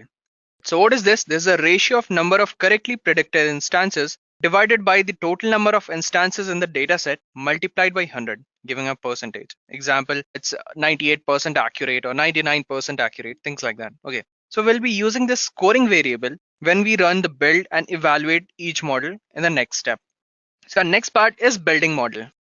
Till now, we don't know which algorithm would be good for this problem or what configuration to use. So let's begin with 6 different algorithms. I'll be using logistic regression, linear discriminant analysis, k-nearest neighbor, classification and regression trees, neighbors, and code vector machine. Well, these algorithms which I'm using is a good mixture of simple linear or non-linear algorithms. In simple linears, which included the logistic regression and the linear discriminant analysis, or the non-linear part, which included the KNN algorithm, the CART algorithm, the neighbors, and the support vector machines. Okay, so we reset the random number seed before each run to ensure that evaluation of each algorithm is performed using exactly the same data splits. It ensures the results are directly comparable. Okay, so let me just copy and paste it. Okay. So what we are doing here, we are building 5 different types of model. We are building logistic regression, linear discriminant analysis, k-nearest neighbor, decision tree, Gaussian neighbors, and the support vector machine. Okay. Next, what we'll do, we'll evaluate model in each turn. Okay. So what is this? So we have 6 different model and accuracy estimation for each one of them. Now we need to compare the model to each other and select the most accurate of them all. So running this script, we saw the following result. So we can see some of the result on the screen. What is this? It is just the accuracy score using different set of algorithms. Okay, when we are using logistic regression, what is the accuracy rate? When we are using linear discriminant algorithm, what is the accuracy, and so and so. Okay, so from the output, it seems that LDA algorithm was the most accurate model that we tested. Now we want to get an idea of the accuracy of the model on our validation set or the testing data set. So this will give us an independent final check on the accuracy of the best model. It is always valuable to keep a testing data set for just in case you made a overfitting to the testing data set or you made a data leak. Both will result in an overly optimistic result. Okay. You can run the LDA model directly on the validation set and summarize the result as a final score, a confusion matrix, and a classification report.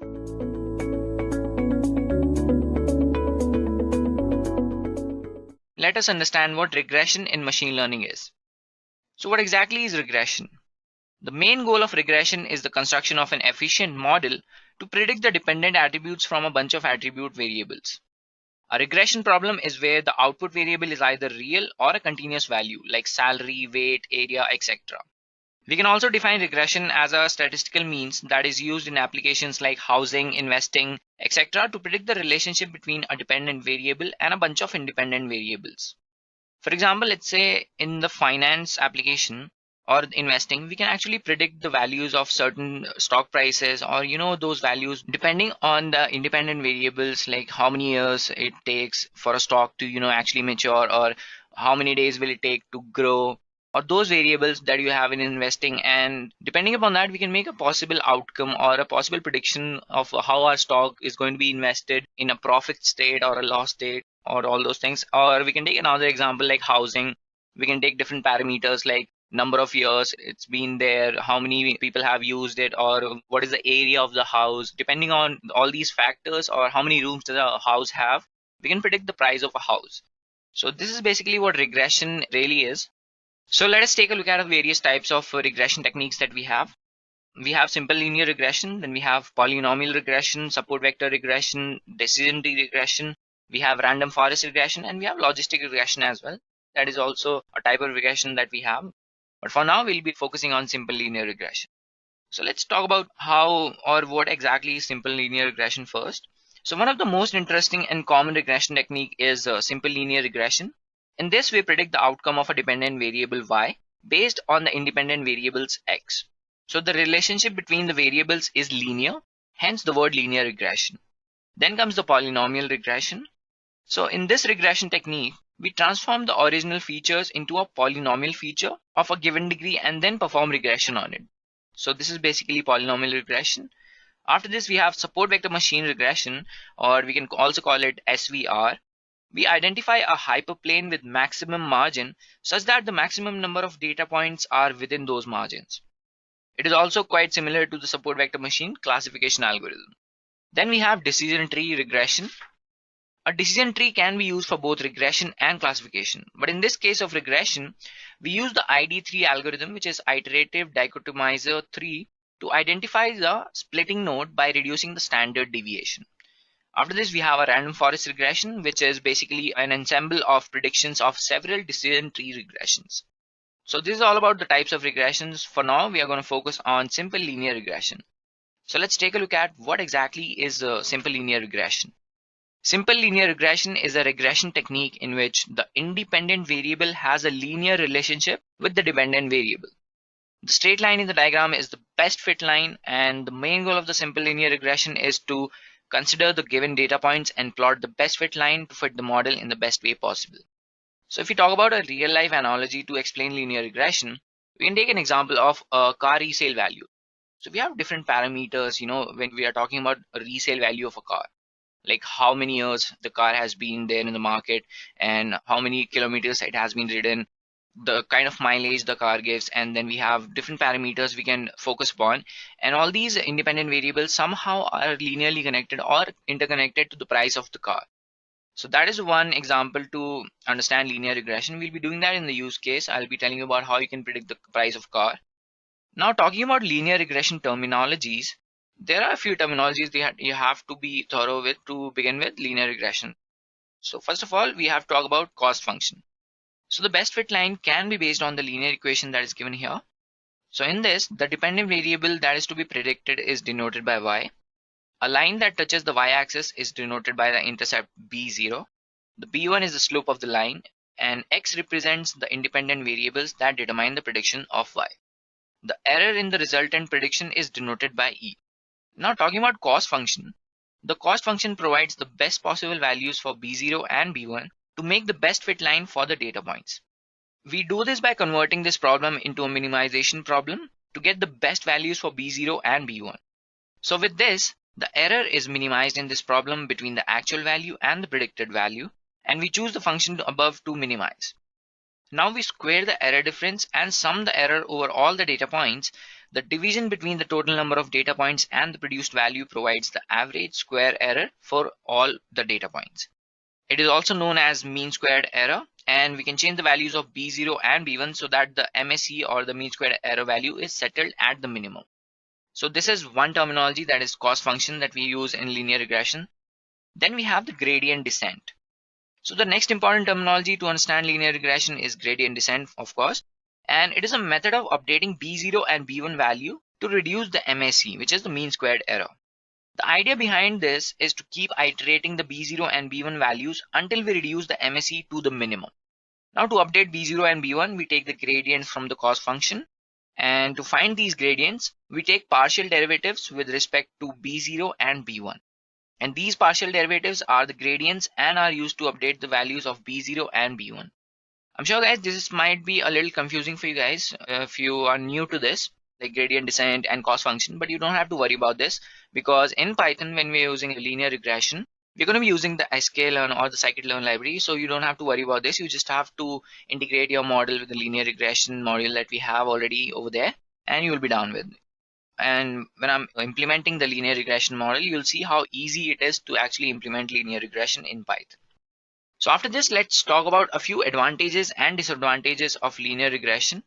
So talking about the advantages first, linear regression performs exceptionally well for linearly separable data.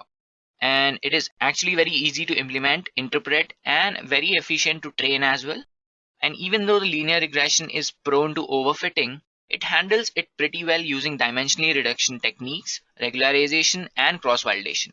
And one more advantage is that the extrapolation beyond a specific data set. So these are all the advantages that we have with linear regression. Let's talk about a few disadvantages as well. So one of the most common disadvantage with linear regression is that it takes the assumption of linearity between dependent and independent variables. The next disadvantage is it is often very prone to noise and overfitting as well, which is not a very good sign for any model if you are doing regression or classification in machine learning. The next disadvantage is it is very quite sensitive to outliers as well. And the last one is that it is very prone to multicollinearity. So these are all the advantages and disadvantages of linear regression.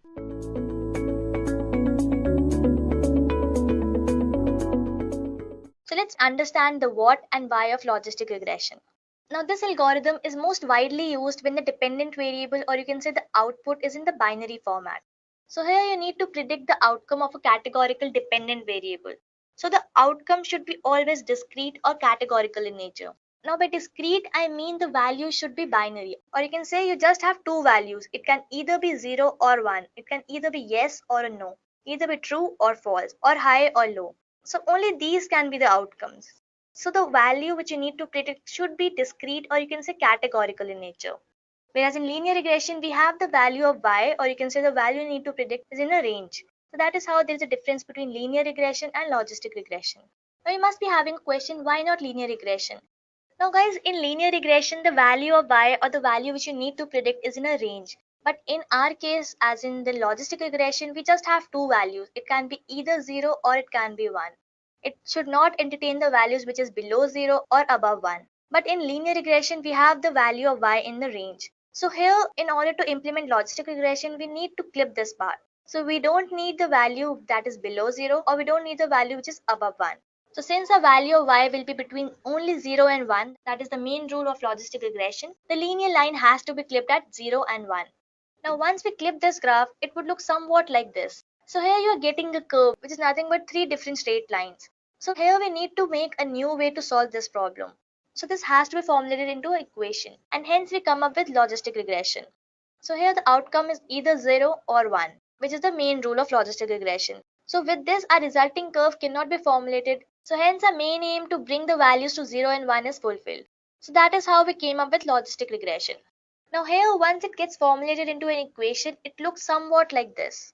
So guys, this is nothing but a S-curve, or you can say the sigmoid curve or sigmoid function curve. So this sigmoid function basically converts any value from minus infinity to infinity to your discrete values, which a logistic regression wants, or you can say the values which are in binary format, either 0 or 1. So if you see here, the values are either 0 or 1, and this is nothing but just the transition of it. But guys, there's a catch over here. So let's say I have a data point that is 0.8. Now, how can you decide whether your value is 0 or 1? Now, here you have the concept of threshold, which basically divides your line. So here, threshold value basically indicates the probability of either winning or losing. So here by winning, I mean the value is equals to 1, and by losing, I mean the value is equals to 0. But how does it do that? Let's say I have a data point which is over here. Let's say my cursor is at 0.8. So here I'll check whether this value is less than my threshold value or not. Let's say if it is more than my threshold value, it should give me the result as 1. If it is less than that, then it should give me the result as 0. So here my threshold value is 0.5. Now I need to define that if my value, let's say 0.8, it is more than 0.5, then the value shall be rounded off to 1. And let's say if it is less than 0.5, let's say I have a value 0.2, then should reduce it to 0. So here you can use the concept of threshold value to find your output. So here it should be discrete, it should be either 0 or it should be 1. So I hope you caught this curve of logistic regression. So guys, this is the sigmoid S curve. So to make this curve, we need to make an equation. So let me address that part as well. So let's see how an equation is formed to imitate this functionality. So over here we have an equation of a straight line, which is y is equals to mx plus c. So in this case, I just have only one independent variable. But let's say if we have many independent variables, then the equation becomes m1x1 plus m2x2 plus m3x3 and so on till mn(xn). Now let us put in b and x. So here the equation becomes y is equals to b1x1 plus b2x2 plus b3x3 and so on till bn(xn) plus c. So guys, your equation of the straight line has a range from minus infinity to infinity. But in our case, or you can say in logistic equation, the value which we need to predict, or you can say the y value, it can have the range only from 0 to 1. So in that case, we need to transform this equation. So to do that, what we had done, we have just divided the equation by 1 minus y. So now if y is equals to 0, so 0 over 1 minus 0 which is equals to 1. So 0 over 1 is again 0. And if we take y is equals to 1, then 1 over 1 minus 1 which is 0. So 1 over 0 is infinity. So here my range is now between 0 to infinity. But again we want the range from minus infinity to infinity. So for that what we'll do, we'll have the log of this equation. So let's go ahead and have the logarithmic of this equation. So here we have just transform it further to get the range between minus infinity to infinity. So over here we have log of y over 1 minus 1 And this is your final logistic regression equation. So guys, don't worry, you don't have to write this formula or memorize this formula. In Python, you just need to call this function, which is logistic regression, and everything will be automatically for you. So I don't want to scare you with the maths and the formulas behind it, but it's always good to know how this formula was generated. Moving ahead, let us see the various use cases wherein logistic regression is implemented in real life. So the very first is weather prediction. Now, logistic regression helps you to predict your weather. For example, it is used to predict whether it is raining or not, whether it is sunny, is it cloudy or not. So, all these things can be predicted using logistic regression.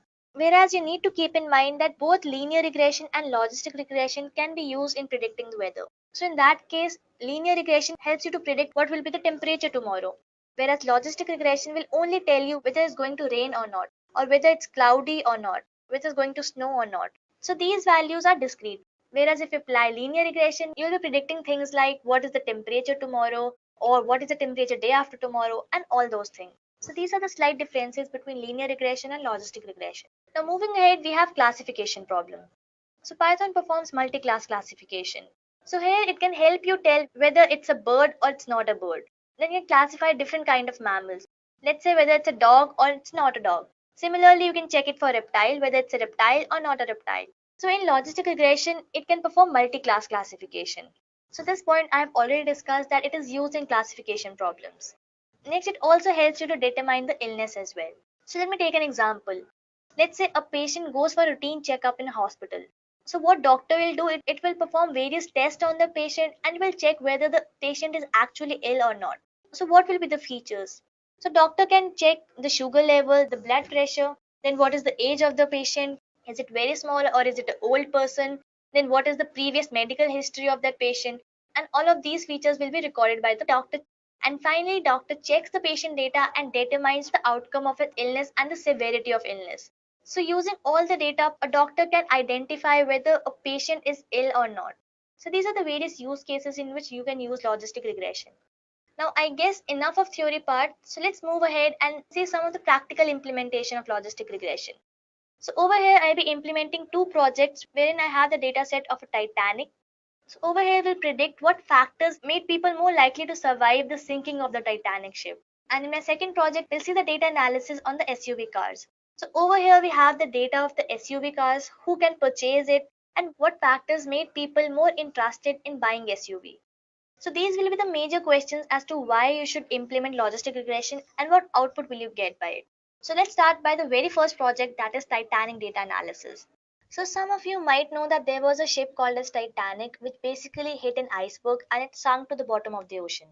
And it was a big disaster at that time because it was the first voyage of the ship and it was supposed to be really strongly built and one of the best ships of that time. So it was a big disaster of that time, and of course, there's a movie about this as well. So many of you might have watched it. So what we have data of the passengers, those who survived and those who did not survive in this particular tragedy. So what you have to do, you have to look at this data and analyze which factors would have been contributed the most to the chances of a person's survival on the ship or not. So using the logistic regression, we can predict whether the person survived or the person died. Now, apart from this, we'll also have a look with the various features along with that. So first, let us explore the data set. So over here, we have the index value. Then the first column is passenger ID. Then my next column is survived. So over here, we have two values, a 0 and a 1. So 0 stands for did not survive and 1 stands for survived. So this column is categorical where the values are discrete. Next, we have passenger class. So over here, we have three values, 1, 2, and 3. So this basically tells you that whether a passenger is traveling in the first class, second class, or third class. Then we have the name of the passenger, we have the sex, or you can say the gender of the passenger, whether passenger is a male or female. Then we have the age, we have the SIB SP. So this basically means the number of siblings or the spouses aboard the Titanic. So over here we have values such as 1, 0, and so on. Then we have patch. So patch is basically the number of parents or children aboard the Titanic. So over here we also have some values. Then we have the ticket number, we have the fare, we have the cabin number, and we have the embarked column. So in my embarked column, we have three values. We have S, C, and Q. So S basically stands for Southampton, C stands for Cherbourg, and Q stands for Queenstown. So these are the features that we'll be applying our model on. So here we'll perform various steps and then we'll be implementing logistic regression. So now these are the various steps which are required to implement any algorithm. So now in our case, we are implementing logistic regression. So our very first step is to collect your data or to import the libraries that are used for collecting your data and then taking it forward. Then my second step is to analyze your data. So over here, I can go through the various fields and then I can analyze the data. I can check, did the females or children survive better than the males, or did the rich passenger survive more than the poor passenger, or did the money matter, as in who paid more to get into the ship, were they evacuated first, and what about the workers? Does the worker survived, or what is the survival rate if you were the worker in the ship and not just a traveling passenger? So all of these are very, very interesting questions, and you would be going through all of them one by one. So in this stage, you need to analyze your data and explore your data as much as you can. Then my third step is to wrangle your data. Now data wrangling basically means cleaning your data. So over here you can simply remove the unnecessary items, or if you have a null values in the data set, you can just clear that data and then you can take it forward. So in this step you can build your model using the trained data set and then you can test it using the test. So over here you will be performing a split, which basically split your data set into training and testing data set. And finally you will check the accuracy so as to ensure how much accurate your values are. So I hope you guys got these 5 steps that we're going to implement in logistic regression. So now let's go into all these steps in detail. So number one, we have to collect your data, or you can say import the libraries. So let me just show you the implementation part as well. So I'll just open my Jupyter notebook and I'll just implement all of these steps side by side. So guys, this is my Jupyter notebook. So first let me just rename the Jupyter notebook to, let's say, Titanic data analysis.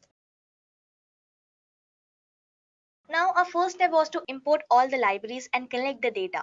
So let me just import all the libraries first. So first of all, I'll import pandas. So pandas is used for data analysis.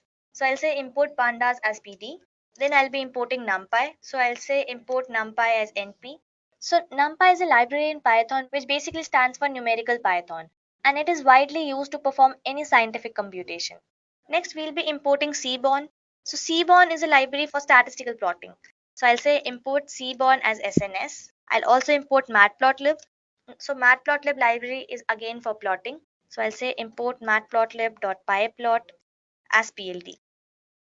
Now to run this library in Jupyter Notebook, all I have to write in is percentage matplotlib inline. Next, I'll be importing one module as well, so as to calculate the basic mathematical functions. So I'll say import maths. So these are the libraries that I'll be needing in this Titanic data analysis. So now let me just import my data set. So I'll take a variable, let's say Titanic data, and using the pandas, I will just read my CSV, or you can say the data set. I'll write the name of my data set, that is titanic.csv. Now I have already showed you the data set. So over here, let me just print the top 10 rows. So for that, I'll just say, I'll take the variable Titanic data dot head and I'll say the top 10 rows. So now I'll just run this. So to run this, I just have to press shift plus enter, or else you can just directly click on the cell. So over here, I have the index, we have the passenger ID, which is nothing but again the index which is starting from 1. Then we have the survived column, which has the categorical values, or you can say the discrete values, which is in the form of 0 or 1. Then we have the passenger class, we have the name of the passenger, sex, age, and so on. So this is the dataset that I'll be going forward with. Next, let us print the number of passengers which are there in this original dataset. So for that, I'll just simply type in print. I'll say number of passengers. And using the length function, I can calculate the total length. So I'll say length, and inside this, I'll be passing this variable, which is Titanic data. So I'll just copy it from here. I'll just paste it dot index. And next, so let me just print this one. So here the number of passengers which are there in the original data set we have is 891. So around this number were traveling in the Titanic ship. So over here, my first step is done, where you have just collected data, imported all the libraries, and find out the total number of passengers which are traveling in Titanic. So now let me just go back to presentation and let's see what is my next step. So we're done with the collecting data. Next step is to analyze your data. So over here, we'll be creating different plots to check the relationship between variables, as in how one variable is affecting the other. So you can simply explore your dataset by making use of various columns, and then you can plot a graph between them. So you can either plot a correlation graph, you can plot a distribution graph. It's up to you guys. So let me just go back to my Jupyter notebook and let me analyze some of the data. Over here, my second part is to analyze data. So I just put this in header 2. Now to put this in header 2, I just have to go on code, click on markdown, and I just run this. So first let us plot a count plot where you compare between the passengers who survived and who did not survive. So for that I'll be using the Seaborn library. So over here I have imported Seaborn as SNS. So I don't have to write the whole name. I'll simply say sns.countplot. I'll say X is who survived, and the data that I'll be using is the Titanic data. Or you can say the name of variable in which you have stored your data set. So now let me just run this. So over here, as you can see, I have survived column on my x-axis, and on the y-axis, I have the count. So 0 basically stands for did not survive, and 1 stands for the passengers who did survive. So over here, you can see that around 550 of the passengers who did not survive, and there were around 350 passengers who only survived. So here you can basically conclude that there are very less survivors than non-survivors. So this was the very first plot. Now let us plot another plot to compare the sex as to whether out of all the passengers who survived and who did not survive, how many were men and how many were female. So to do that, I'll simply say sns.countplot. I'll add the hue as sex. So I want to know how many females and how many males survived. Then I'll be specifying the data, so I'm using Titanic data set. And let me just run this. Okay, I've done a mistake over here. So over here you can see I have survived column on the x-axis and I have the count on the y. Now, so here your blue color stands for your male passengers and orange stands for your female. So as you can see here, the passengers who did not survive, that has a value 0. So we can see that majority of males did not survive. And if we see the people who survived, here we can see the majority of females survived. So this basically concludes the gender of the survival rate. So it appears on average women were more than 3 times more likely to survive than men. Next, let us plot another plot where we have the hue as the passenger class. So over here we can see which class that the passenger was traveling in, whether it was traveling in class 1, 2 or 3. So for that, I'll just write the same command. I'll say sns.countplot. I'll keep my x-axis as subject only. I'll change my hue to passenger class. So my variable is named as p class. And the data set that I'll be using is Titanic data. So this is my result. So over here you can see I have blue for first class, orange for second class and green for the third class. So here the passengers who did not survive were majorly of the third class, or you can say the lowest class or the cheapest class to get into the Titanic. And the people who did survive majorly belong to the higher classes. So here 1 and 2 has more rise than the passenger who were traveling in the third class. So here we have concluded that the passengers who did not survive were majorly of third class, or you can say the lowest class. And the passengers who were traveling in first and second class would tend to survive more. Next, let us plot a graph for the age distribution. Over here, I can simply use my data. So I'll be using pandas library for this. I'll declare an array and I'll pass in the column that is age. So I plot and I want a histogram. So I'll say plot.hist. So you can notice over here that we have more of young passengers, or you can say the children between the ages 0 to 10. And then we have the average age people. And if you go ahead, lesser would be the population.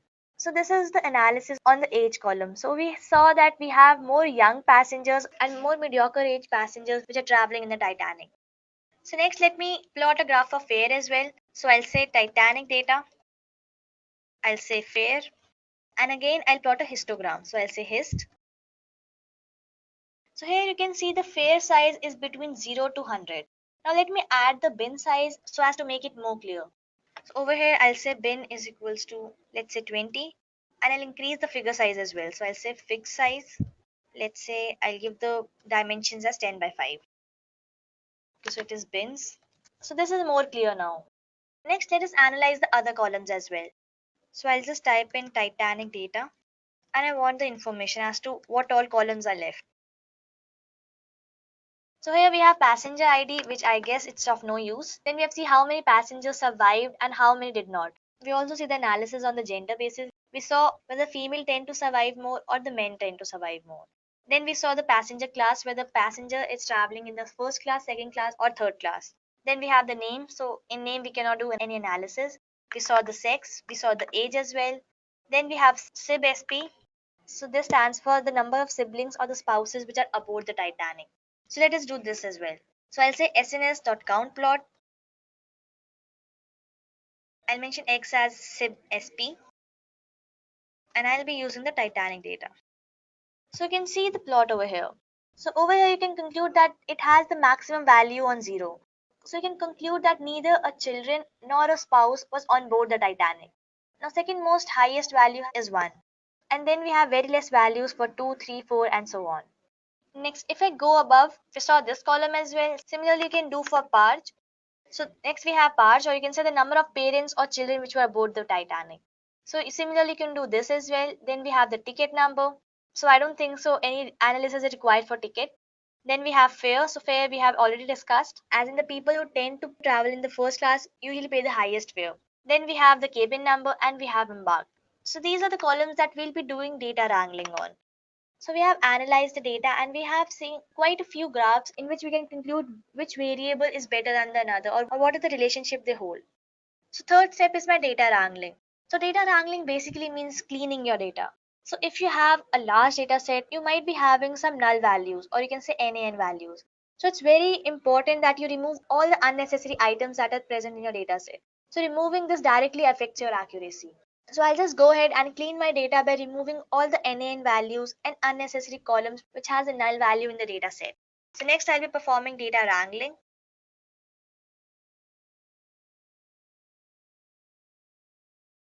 So first of all, I'll check whether my data set is null or not. So I'll say Titanic data, which is the name of my data set, and I'll say is null. So this will basically tell me what all values are null and it will return me a Boolean result. So this basically checks the missing data and your result will be in Boolean format, as in the result will be true or false. So false means if it is not null and true means if it is null. So let me just run this. So over here you can see the values as false or true. So false is where the value is not null and true is where the value is null. So over here you can see in the cabin column we have the very first value which is null. So we have to do something on this. So you can see that we have a large data set, so the counting does not stop. And we can actually see the sum of it. We can actually print the number of passengers who have the NaN value in each column. So I'll say Titanic underscore data is null and I want the sum of it. So I'll say dot sum. So this will basically print the number of passengers who have the NaN values in each column. So we can see that we have missing values in each column, that is 177. Then we have the maximum value in the cabin column. And we have very less in the embarked column, that is 2. So here if you don't want to see these numbers, you can also plot a heat map and then you can visually analyze it. So let me just do that as well. So I'll say sns.heatmap. I'll say y tick labels to false. So I'll just run this. So as we have already seen that there were 3 columns in which missing data value was present. So this might be age. So over here almost 20% of age column has a missing value. Then we have the cabin columns. So this is quite a large value. And then we have 2 values for embarked column as well. Add a CMAP for color coding. So I'll say CMAP. So if I do this, so the graph becomes more attractive. So over here your yellow stands for true, or you can say the values are null. So here we have concluded that we have the missing value of age, we have a lot of missing values in the cabin column, and we have very less value which is not even visible in the embarked column as well. So to remove these missing values, you can either replace the values and you can put in some dummy values to it, or you can simply drop the column. So here let us first pick the age column. So first let me just plot a box plot and they will analyze with having a column as age. So I'll say sns.boxplot. I'll say X is equals to passenger class. So it's P class. I'll say Y is equals to age. And the data set that I'll be using is Titanic set. So I'll say data is equals to Titanic data. You can see the age in first class and second class tends to be more older rather than we have it in the third class. Well, that depends on the experience, how much you earn, or might be there n number of reasons. So here we concluded that passengers who were traveling in class 1 and class 2 tend to be older than what we have in the class 3. So we have found that we have some missing values in M. Now one way is to either just drop the column or you can just simply fill in some values to that. So this method is called as imputation. Now to perform data wrangling or cleaning, let us first print the head of the data set.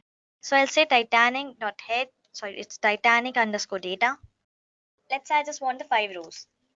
So here we have survive, which is again categorical. So in this particular column, I can apply logistic regression. So this can be my y value or the value that I need to predict. Then we have the passenger class, we have the name, then we have ticket number, fare, cabin. So over here we have seen that in cabin we have a lot of null values, or you can say the NaN values, which is quite visible as well. So first of all, we'll just drop this column. So for dropping it, I'll just say Titanic underscore data, and I'll simply type in drop and the column which I need to drop. So I have to drop the cabin column. I'll mention the axis equals to 1, and I'll say in place also to true. So now again, I'll just print the head and let us see whether this column has been removed from the data set or not.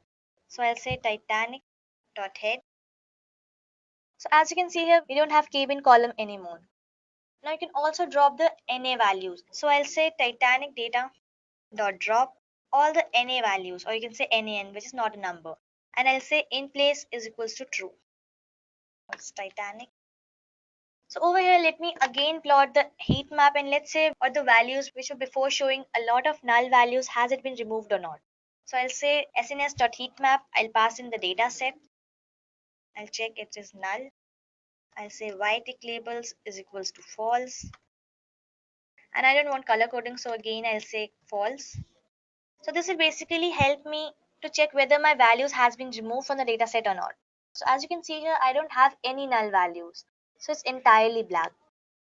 Now you can actually know the sum as well, so I'll just go above. So I'll just copy this part and I'll just use the sum function to calculate the sum. So here that tells me that data set is clean, as in the data set does not contain any null value or any NaN value. So now we have wrangled our data, or you can say clean our data. So here we have done just one step in data wrangling, that is just removing one column out of it. Now you can do a lot of things. You can actually fill in the values with some other values, or you can just calculate the mean and then you can just fit in the null values. But now if I see my data set, so I'll say Titanic data dot head. But now if I see over here, I have a lot of string values. So this has to be converted to categorical variables in order to implement logistic regression. So what we will do, we will convert this to categorical variable into some dummy variables. And this can be done using pandas, because logistic regression just take two values. So whenever you apply machine learning, you need to make sure that there are no string values present, because it won't be taking these as your input variables. So using string, you don't have to predict anything. But in my case, I have the survived column. So I need to predict how many people tend to survive and how many did not. So 0 stands for did not survive and 1 stands for survive. So now let me just convert these variables into dummy variables. So I'll just use pandas and I'll say pd.getDummies. You can simply press tab to autocomplete. I'll say Titanic data and I'll pass the sex. So you can just simply click on shift plus tab to get more information on this. So here we have the type data frame and we have the passenger ID, survived, and the passenger class. So if you run this, you'll see that 0 basically stands for not a female and 1 stands for it is a female. Similarly for male, 0 stands for it's not male and 1 stands for male. Now we don't require both these columns, because one column itself is enough to tell us whether it's male or you can say female or not. So let's say if I want to keep only male, I'll say if the value of male is 1, so it is definitely a male and it is not a female. So that is how you don't need both of these values. So for that, I'll just remove the first column, let's say female. So I'll say drop first and true. So over here it has given me just one column which is male and has the value 0 and 1. Now let me just set this as a variable, let's say sex. So over here I can say sex.head, and I just want to see the first 5 rows. Sorry, it's dot. So this is how my data looks like. Now here we have done it for sex. Then we have the numerical values in age, we have the numerical values in spouses, then we have the ticket number, we have the fare, and we have embarked as well. So in embarked, the values are in S, C, and Q. So here also we can apply this get dummy function. So let's say I'll take a variable, let's say embark. I'll use the pandas library. I'll enter the column name, that is embarked. So let me just print the head of it. So I'll say embark.head. So over here we have C, Q, and S. Now here also we can drop the first column, because these two values are enough whether the passenger is either traveling for Q, that is Queenstown, S for Southampton, and if both the values are 0, then definitely the passenger is from Cherbourg, that is the third value. So you can again drop the first value. So I'll say drop and true. Let me just run this. So this is how my output looks like. Now similarly you can do it for passenger class as well. So here also we have three classes, 1, 2 and 3. So I'll just copy the whole statement. So let's say I want the variable name, let's say PCL. I'll pass in the column name, that is P class, and I'll just drop the first column. So here also the values would be 1, 2 or 3, and I'll just remove the first column. So here we just left with 2 and 3. So if both the values are 0, then definitely the passenger is traveling in the first class. Now we have made the values as categorical. Now my next step would be to concatenate all these new rows into a data set, or you can say Titanic data. Using the pandas, we'll just concatenate all these columns. So I'll say p.concat, and I'll say we have to concatenate sex, we have to concatenate embark and PCL. And then I'll mention the access to one. I'll just run this. Okay, I need to print the head. So over here you can see that these columns have been added over here.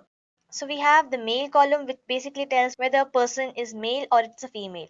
Then we have the embarked, which is basically Q and S. So if it's traveling from Queenstown, the value would be 1, else it would be 0. And if both of these values are 0, it is definitely traveling from Cherbourg. Then we have the passenger class as 2 and 3. So if the value of both these is 0, then the passenger is traveling in class 1. So I hope you got this till now. Now these are the irrelevant columns that we have it over here. So we can just drop these columns. We'll dropping P class, the embarked column, and the sex column.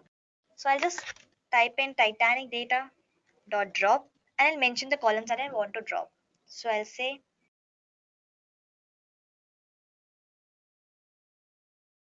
I'll even delete the passenger ID because it's nothing but just the index value which is starting from 1. So I'll drop this as well. Then I don't want name as well, so I'll delete name as well. Then what else we can drop? We can drop the ticket as well. And then I'll just mention the access, and I'll say in place is equals to true.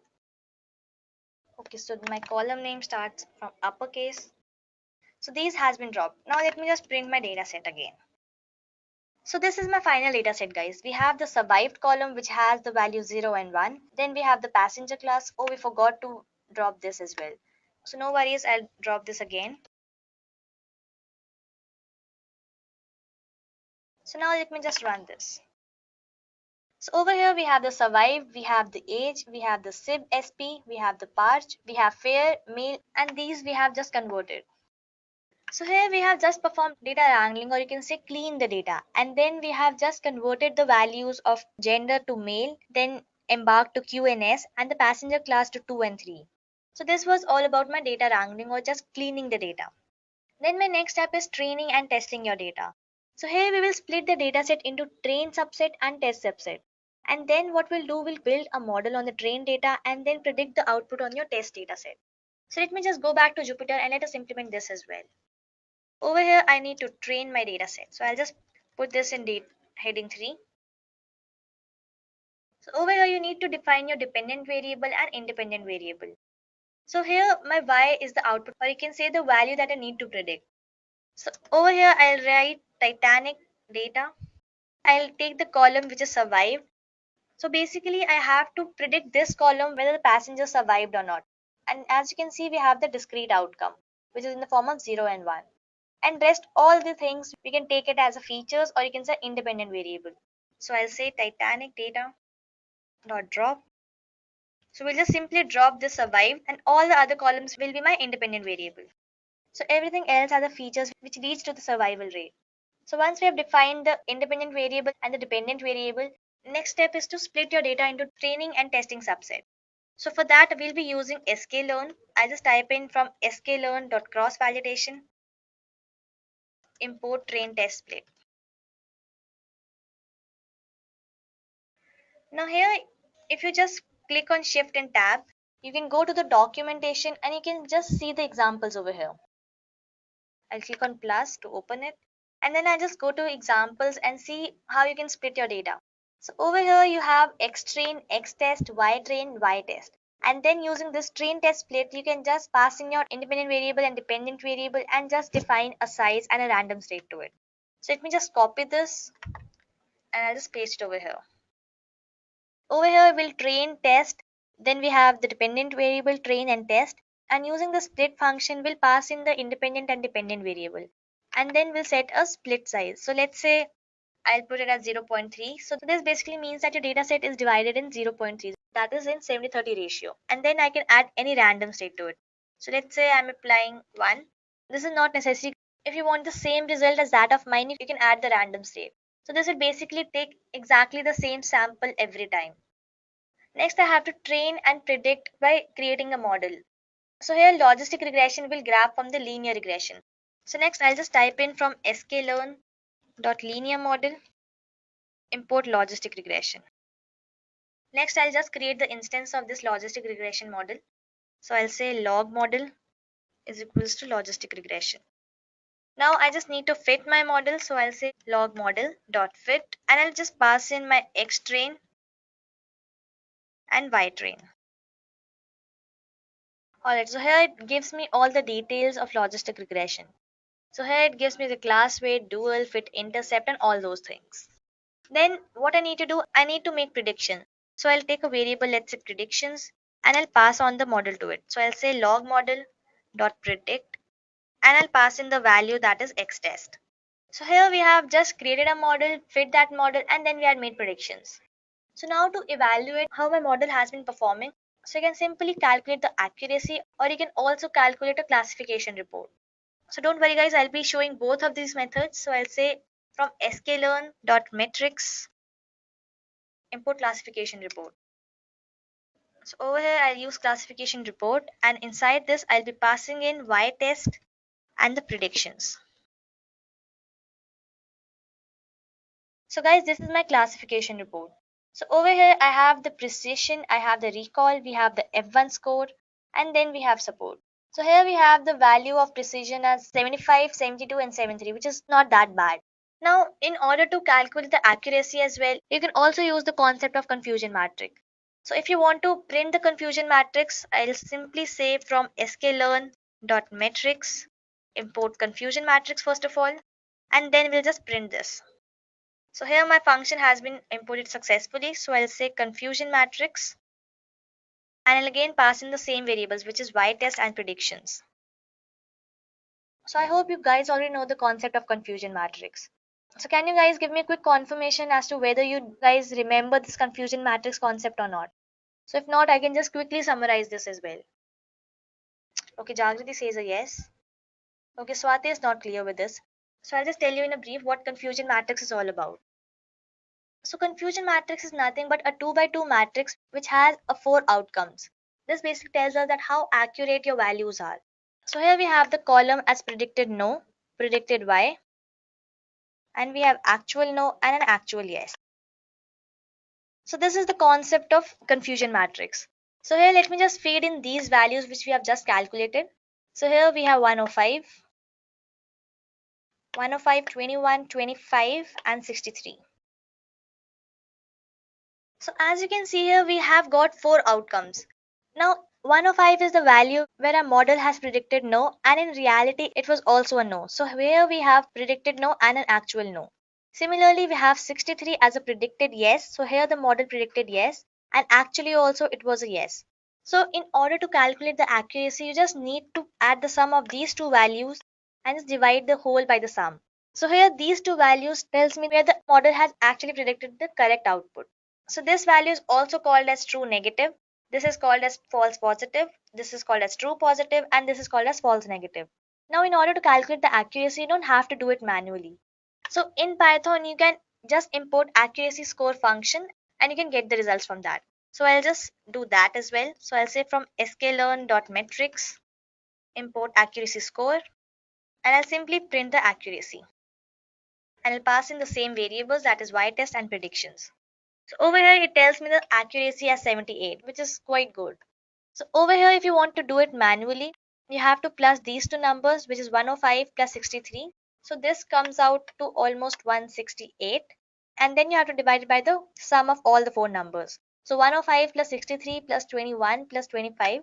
So this gives me a result of 214. So now if you divide these two numbers, you'll get the same accuracy, that is 78%, or you can say 0.78. So that is how you can calculate the accuracy. So now let me just go back to my presentation and let's see what all we have covered till now. So here we have first split our data into train and test subset. Then we have built our model on the trained data and then predicted the output on the test data set. And then my fifth step is to check the accuracy. So here we have calculated accuracy to almost 78%, which is quite good. You cannot say that accuracy is bad. So here it tells me how accurate your results are. So here my accuracy score defines that, and hence we got a good accuracy. So now moving ahead, let us see the second project, that is SUV data analysis. So in this, a car company has released new SUV in the market. And using the previous data about the sales of their SUV, they want to predict the category of people who might be interested in buying this. So using the logistic regression, you need to find what factors made people more interested in buying this SUV. So for this, let us see a data set where I have user ID, I have gender as male and female, then we have the age, we have the estimated salary, and then we have the purchased column. So this is my discrete column, or you can say the categorical column. So here we just have the value that is 0 and 1. And this column we need to predict whether a person can actually purchase a SUV or not. So based on these factors, we will be deciding whether a person can actually purchase a SUV or not. So we know the salary of a person, we know the age.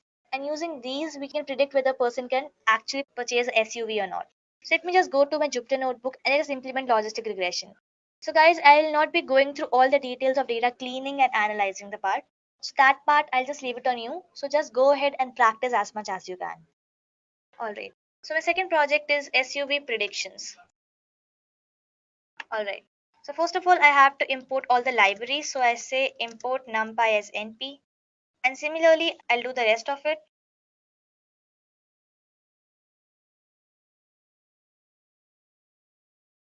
Alright. So now let me just print the head of this data set. So this we've already seen that we have columns as user ID, we have gender, we have the age, we have the salary, and then we have to calculate whether the person can actually purchase a SUV or not. So now let us just simply go on to the algorithm part. So we'll directly start off with the logistic regression, or how you can train a model. So for doing all those things, we first need to define an independent variable and a dependent variable. So in this case, I want my x, that is an independent variable. I say dataset.ilog. So here I'll be specifying all the rows. So colon basically stands for that. And in the columns, I want only 2 and 3 dot values. So here it should fetch me all the rows and only the second and third column, which is age and estimated salary. So these are the factors which will be used to predict the dependent variable, that is purchase. So here my dependent variable is purchase. And the dependent variable is of age and salary. So I'll say dataset.ilog. I'll have all the rows and I just want fourth column, that is my purchased column dot values. Alright, so I've just forgot one square bracket over here. Alright. So over here I have defined my independent variable and dependent variable. So here my independent variable is age and salary and dependent variable is the column purchase. Now you must be wondering, what is this ilog function?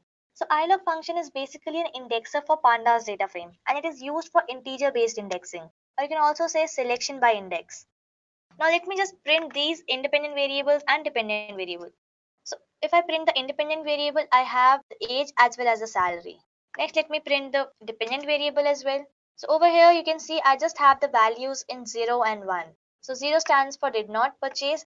Next, let me just divide my dataset into training and test subset.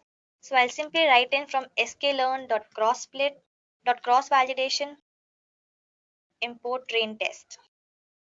Next, I'll just press shift and tab, and over here I'll go to the examples and just copy the same line. So I'll just copy this. I'll remove the points. Now I want the text size to be, let's say, 25. So I have divided the train and test split in 75-25 ratio. Now let's say I'll take the random state as 0. So random state basically ensures the same result, or you can say the same samples taken whenever you run the code. So let me just run this. Now you can also scale your input values for better performing, and this can be done using standard scaler. So let me do that as well. So I'll say from sklearn.preprocessing import standard scaler. Now why do we scale it? Now if you see our data set, we are dealing with large numbers. Well, although we are using a very small data set, so whenever you're working in a prod environment, you'll be working with large data set where you'll be using thousands and hundred thousands of tuples.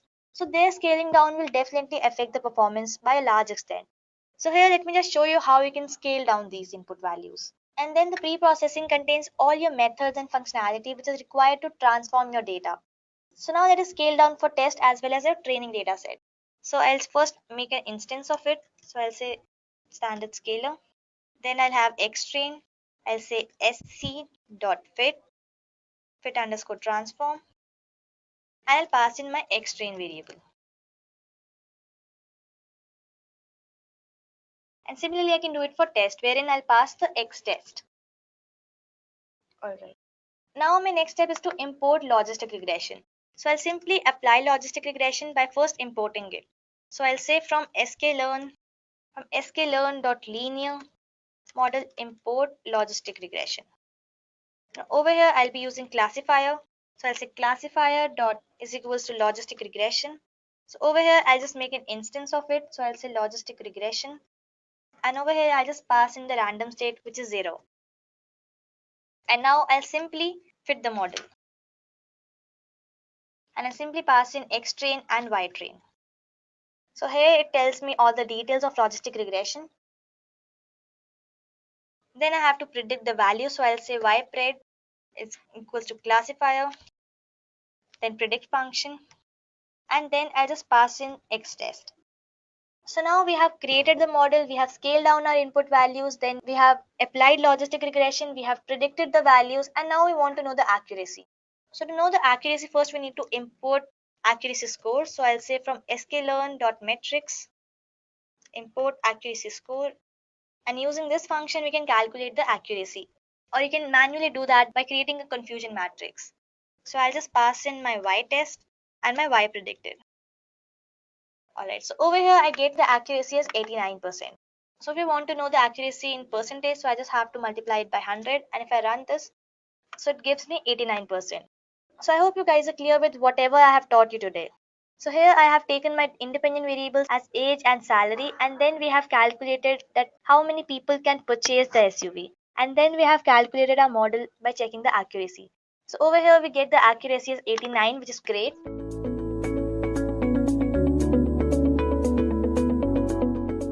Let's compare the two models. So first of all, let's look at the definition of linear regression and logistic regression. So the main aim of linear regression is to predict a continuous dependent variable based on the values of the independent variables. But when it comes to logistic regression, the aim is to predict a categorical dependent variable based on the values of independent variables. These are the main aim of each of these models. Now let's look at the variable type. Now in linear regression, the dependent variable is always continuous. All right, this is very important to remember, because this is the main objective of linear regression. Okay, it makes use of continuous dependent variables to predict continuous values. Similarly, when it comes to logistic regression, you're going to use categorical dependent variable to predict a categorical value. All right, now let's look at the estimation method. So guys, linear regression is based on the least square estimation, which basically says that the regression coefficient should be chosen in such a way that it minimizes the sum of the square distance of each observed response. Okay, now this is in depth about linear regression, so that's why I'm going to leave a link in the description. Now logistic regression, on the other hand, is based on maximum likelihood estimation. Okay, this basically says that the coefficients should be chosen in such a way that it maximizes the probability of y given some value of x. Next is the equation. Earlier we discussed this equation where for linear regression we have y is equal to b0 plus b1 into x plus e. Okay, similarly this is the equation for logistic regression. So the next difference is the best fit line. So guys, linear regression aims at finding the best fitting straight line, which is also called the regression line. Alright, but when it comes to logistic regression, if you try and map the relationship between the dependent and independent variable, you're going to get a curve, which is also known as the sigmoid curve. Alright, so in linear regression, the relationship between the dependent and independent variable is represented using a straight line. But when it comes to logistic regression, the relationship between the dependent and independent variable is represented using a sigmoid curve.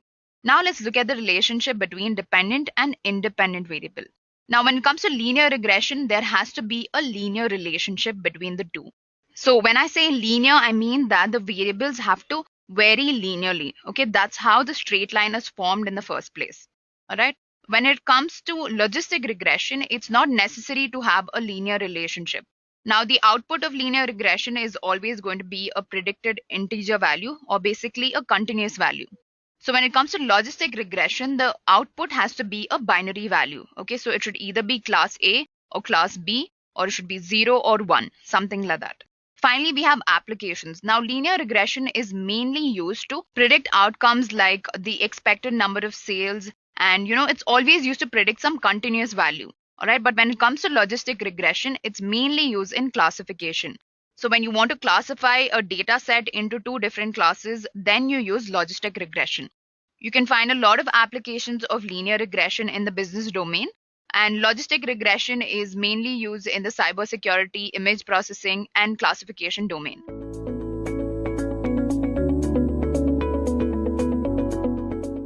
What is classification? And if I have to tell you about classification, uh, like for example, what happens is like we have two type of, when we talk about machine learning is nothing but like a series of instructions you give it to the computer so that it can learn the patterns from your data set, right? To give you an example, imagine that there is a trending topic. For example, you want to find it out whether Prime Minister Modi will be the second prime minister, once again the prime minister for the country or not. Okay, so now what you will do is you will collect the data set from multiple different sources, and you will actually build it like a algorithm where you will get a label as yes or no. Yes, he will continue as the next prime minister, or no, he will not continue as a next prime minister. So you will collect the data set and you will feed this data set to the computer, and this process is called as a machine learning, right? So now in this case, what happens is so this is about the classification, right? So now machine learning is basically of two types. One is called as a supervised machine learning, another is called as a unsupervised machine learning, and the third one is a reinforcement machine learning. So when we speak about supervised machine learning, as the name suggests, it provides some supervision, right? For example, the teacher teaching the kid, it's a supervised machine learning, right? So we will give the trained examples, we will give the trained data set with the pure label on top of that.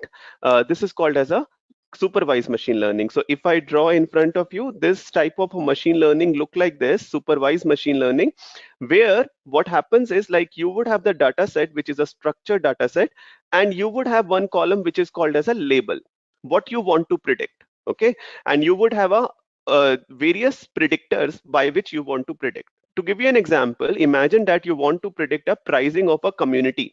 Okay, you want to predict what would be the pricing of apartment in a particular community, right? Now these can be the variable, like you can see that what would be the number of how many floors it has. You can have a variable like what is a pollution level, how many educational institutions are nearby, right? So based upon that, the pricing will change. But this type of supervised machine learning, why it is called supervised machine learning? Because we provide the independent variable, or we provide the predictors, also we provide the label data set. Okay, now this supervised machine learning is basically of two type. So this supervised machine learning, one first is called as the regression based supervised machine learning. Okay, and the second one is called as a classification based supervised machine learning. Now, what is the difference between regression based and a classification based supervised machine learning? Regression based supervised machine learning is that machine learning where what you want to predict is continuous in nature. Okay, imagine you want to predict the community prices, right, which is a continuous value. If it is a continuous value, then we will go ahead with regression based supervised machine learning. Okay, whereas if you want to predict something which is the discrete outcome, to give you an example, you want to predict that whether I will win the match or not. Okay, I want to predict whether the particular employee will churn out from the company or not. You want to predict like whether the person will have a cancer or not. You're getting my point, right? So if you have the output which you want to predict is in the form of yes or no, or true or false, right? This is called as the supervised machine learning, but a classification based supervised machine learning. Okay, so classifications based supervised machine learning is the process of dividing the data set into different categories or group by adding a label. Okay, so always remember that whenever you guys want to predict the classes in the data set, whenever you want to predict, like whether this will happen or not, whether a person will do a credit card fraud or not. You're getting my point, right? Whether the employee will churn out from the company or not, right? Whether the particular person will have a diabetes as a disease or not. All these questions, wherever you want to find it out, yes or no, or true or false, or you want to predict classes in the data set, this is called as a classification based supervised machine learning. Okay, so this is what is called as a classification based supervised machine learning. And today I will teach you, I will tell you about various form of classification based supervised machine learning, although we will do a deep dive into decision tree. Right now you will be able to understand that decision tree, how decision tree is connected to the network, what we are learning today with classification based supervised machine learning. Okay, so now we have various algorithms. Algorithm is nothing but a set of mathematical equations for classification based supervised machine learning. We first of all we have something called as decision tree, then we would have something called as random forest, then knife base, and then knn, which is called as a k nearest neighbors. Okay, so let me give you few statements about this algorithm, and we have many others, but today we will focus on one of them, which is decision tree. So now first let's start with decision tree. Now what is a decision tree? What I was telling you is, believe me or not, decision tree is something you use every day in your daily life. For example, you take decisions, and today also you took a decision to attend this webinar, right? But how do you decide a decision? Based on various further decisions, right? For example, for today joining the webinar, you have seen that, okay, when this webinar is about, okay, so you said it is weekday or weekend, then you might have said check it out, right? What is the time of the webinar? Then you might have checked it out, what is the topic of the webinar, right? So, and who is conducting this webinar? So based upon this, you took a decision, shall I go ahead or not go ahead? You're getting my point, right? So this is what is called as a decision tree. We call it as decision tree because it is a graphical representation of all the possible solution to a decision. It's like a tree. Like decision tree is like a tree. Why? Because a tree also start with a root and then it emerge into various branches. Similarly, you have a decision tree, which I'm showing to you here as a simplest algorithm, which is being used for machine learning purposes. Now it is something like this. Imagine that you want to find it out that, like, do you want to go to a restaurant or do you want to buy an hamburger? Okay, so you have two choices. Either you can go for a restaurant or either you can buy a hamburger. Now how would you decide which one you would follow? So you will start with what is called as a root node. You will start with a root node that whether I am hungry or not, right? If I am hungry, right, then only I will go for all these activity. If I am not hungry at all, then simply go and sleep. You got my point, right? So this is how you will start with the first node, which is to find it out whether I'm feeling hungry or not. If I'm feeling hungry, then I will decide that, well, I have money which is around $25 worth. If I have money, then I will go for a restaurant. If I don't have a money, then I will buy an hamburger. You understood this? This is simplest representation of decision tree. Basically, you decide something on the basis of the previous outcomes. And you can imagine any sort of example here. Imagine that you want to find it out whether the person will do a credit card fraud or not. Again, it will depend upon the previous circumstances that, for example, it will depend upon how much is the salary of the person. It will depend upon what is the job profile of the person. It will depend upon the fact that, like, for example, how many fraud or how many cards this person have, right? So on basis of, you will decide that whether this will do a credit card fraud or not. So this is the simplest form of classification based algorithm. Then we have the next algorithm, which is called as a random forest. Now, what is a random forest? As the name suggests, you built one decision tree in the last example, right? But one decision tree can sometimes be overfitting as a case, right? So people said that, like, why should I only trust one decision tree? For example, whenever you take a bold decision in your life, you don't trust only a single voice, right? You want to hear it from multiple different people to make your decision more stronger, right? go to a doctor. If the doctor says to you that you have this type of a disease, you don't believe in that. What you do is you also talk to second doctor, third doctor, fourth doctor to confirm that this is true or not. Okay, so this is what is called as a random forest. As the name suggests, why it is called random forest? It is called random forest because now you are building the various number of decision trees here. It's like a forest of all the trees, right? It is no longer a single tree, it is a forest of complete trees. So for example, you can imagine that if it is my training data set, I will split my training data set into multiple examples, multiple decision trees will be built, and then based upon the majority, I will decide whether should I do this or not. Okay, so it is also called as a bagging sort of methodology where we bring the outcome of various models, or we bring the outcome of various trees all together to make the to make our powerful decision. Okay, so this is another example. This is another algorithm which is called as a random forest. Then after random forest, we have something called as naive Bayes. Okay, now what is a naive Bayes algorithm? Naive Bayes is also a simplest algorithm, but naive Bayes is basically based on the Bayes theorem. Okay, so this algorithm is basically based on the Bayes theorem, and Bayes theorem is based on the conditional probability, right? So it is based on the conditional probability, which is your naive Bayes. Now in naive Bayes, what happens is like we decide that whether something will happen or not on the basis of probability. So let me illustrate you with this example. Imagine that you want to find it out whether I would have a disease or not.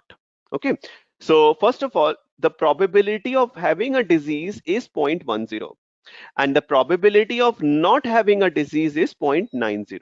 Okay, so if there is a probability of having a disease is 0.10, you will further find it out that what is the probability that my test will be positive given I am diseased. What is the probability that my test to diagnose the disease is negative given I have a disease? Right?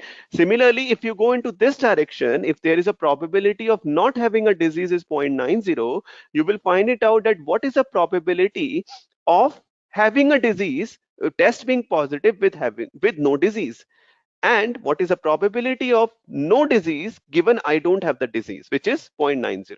So basically here you check the outcomes.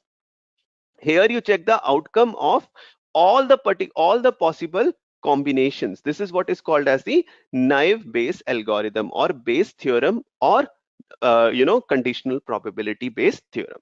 Okay, then we also have something which is called as a key nearest neighbor, which is the one of the finest algorithm, which also helps you in deciding the classification. Right now, what is k nearest neighbor? K nearest neighbor, as the name suggests, what happens in this case is we try to build, basically it's like a neighbor. So it's something like this. Like if I give you the data set, say I give you the customer data set, okay, and it is a transaction data set. So customer number one has bought a product number one, right, from a particular vendor at a particular rate, and this is a profit this customer has given to us, and this is the revenues. Okay, this is my customer number one. Similarly, you would have customer number two, customer number three, customer number four. Right now, if I ask you that which customer profiling is nearby same, right? So what you can do is you can group your customers, or you will get to know that which customer behave in a similar way. So you can say that customer one, customer three, and customer four, they behave in a similar way because they are giving us the high profit and high revenue margins. You understood? So this is what happens in the case of k nearest neighbor. So k nearest neighbor, what you generally do is you find it out that what I would be able to, find it out who is my nearest neighbor, like what are the similarities in the patterns we have, right? This is what we use for k nearest neighbors. And this you can see that, for example, the algorithm based on the distance based mechanism find it out that how many people or what type of audience is similar to the outcomes, right? So then moving further here, with the second topic, let's go into detail about what is decision tree all about, right? So far I have touched base on classification based algorithm, right? And I was teaching you different type of classification based algorithm, but since the focus of today's class is decision tree, let's take a deep dive into the decision tree. Okay, so let's get started with decision tree. A decision tree is a graphical representation of all possible solutions to a decision based on a certain condition. What does it mean? It means that it is as simple as that. Imagine that this is a tree, right? So it is like a tree where you have a problem statement that should I accept a job offer or not? Imagine that you want to find it out that should I accept a job offer or not? This is a problem statement which is there in your mind. Now, how would you solve this problem statement with the help of a decision tree? First of all, you will start with what we call as a root node. We will start with a root node, starting with, to find it out, what is a salary? Okay, what is a salary I'm getting? So if my salary is equal to or greater than equal to 50,000, I'll go here. If my salary is not greater than equal to 50,000, I will say I will not accept this offer. Okay, now imagine that you say that your salary is greater than 50,000, then you will check another variable here. You will check it out whether I have to commute more than 1 hour. If I have to commute more than 1 hour, I will decline the offer. You're getting my point, right? Then you will, if you don't have to commute more than 1 hour, then you will still consider this option, and then you will check it out. For example, in this case, we are checking it out whether you are getting the free offers also, like coffee or some snacks or other things like that. If yes, then you will accept finally the offer. Otherwise, you will decline the offer. You got my point? This is how our decision tree works. Basically, decision tree will keep on splitting unless and until you are able to find it out your decision. Okay, so here the decision was, shall I accept this or not? Right? So it will keep on splitting unless and until you get your decision whether you do this or not. Like this example which I have explained you. Okay. Now, with this, what happens is, like, if I go further and explain you further on this decision tree, let's understand this more importantly, right? Let's understand this one by one. So imagine that this is my data set. Okay. Now, in my data set, you can see that I have various colors given to you. It's like a green color, yellow color, red color, and a yellow color. I am saying if there is a green color fruit with a diameter of 3, right? And I can say it is a mango. Whereas I'm saying if it is a yellow color and a diameter 3, still will be called as a mango. If it is a red color with 1 diameter, then it is a grape. And it can be a red color with a diameter of 1, still can be a grape, but even a yellow with a diameter of 3 can be lemon. Now, what is happening in this case is, if you have this type of a data set where you want to predict the label of the fruit, right? You want to predict whether a fruit will be mango, whether a fruit will be lemon, right? Or whether a fruit in this case is mango and lemon or grape. I have to build a classifier, which is a decision tree classifier on the basis of this data set.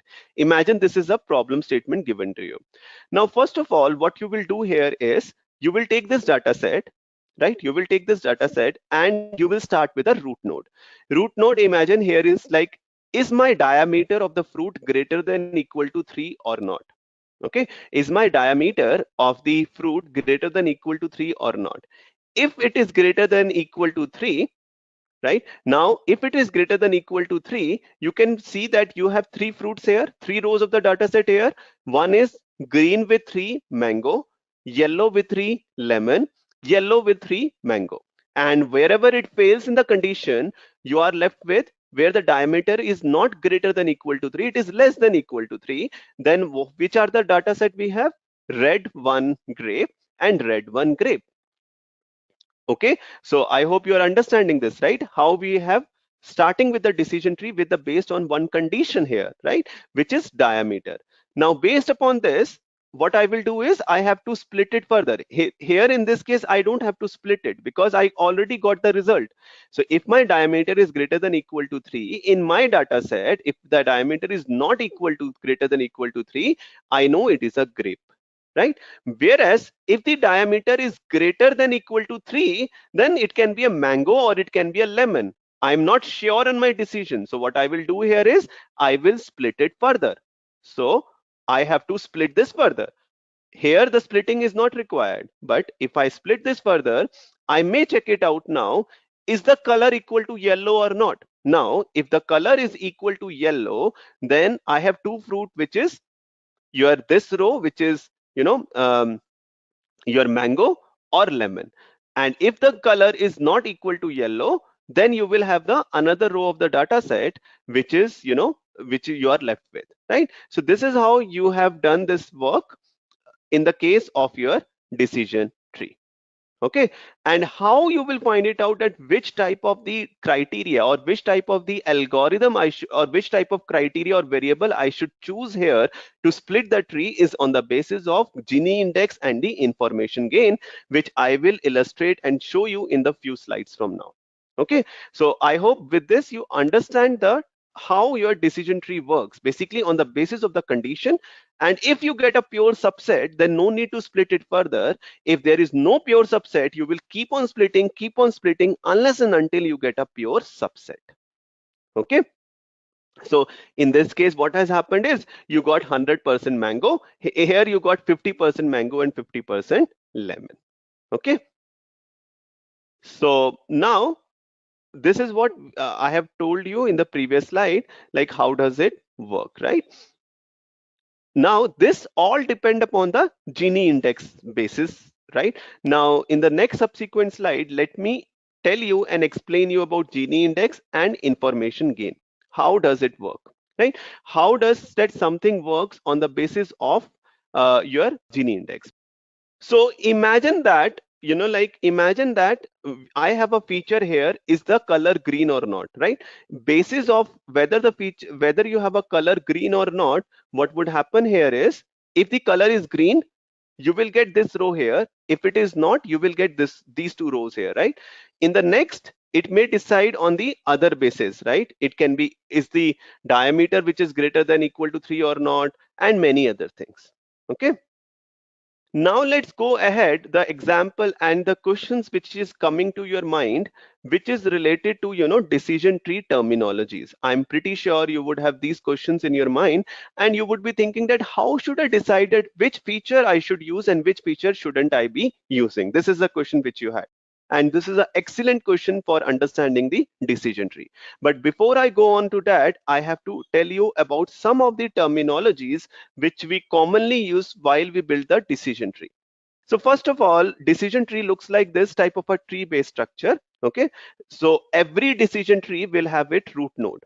So root node is where the decision tree will start. So it represents the entire population or sample, and it is further get divided or into two or more homogeneous sets. So as you know that this will be the first feature on the basis of your tree will start. Like tree start with a root, your in this case your decision tree will also start with a root node.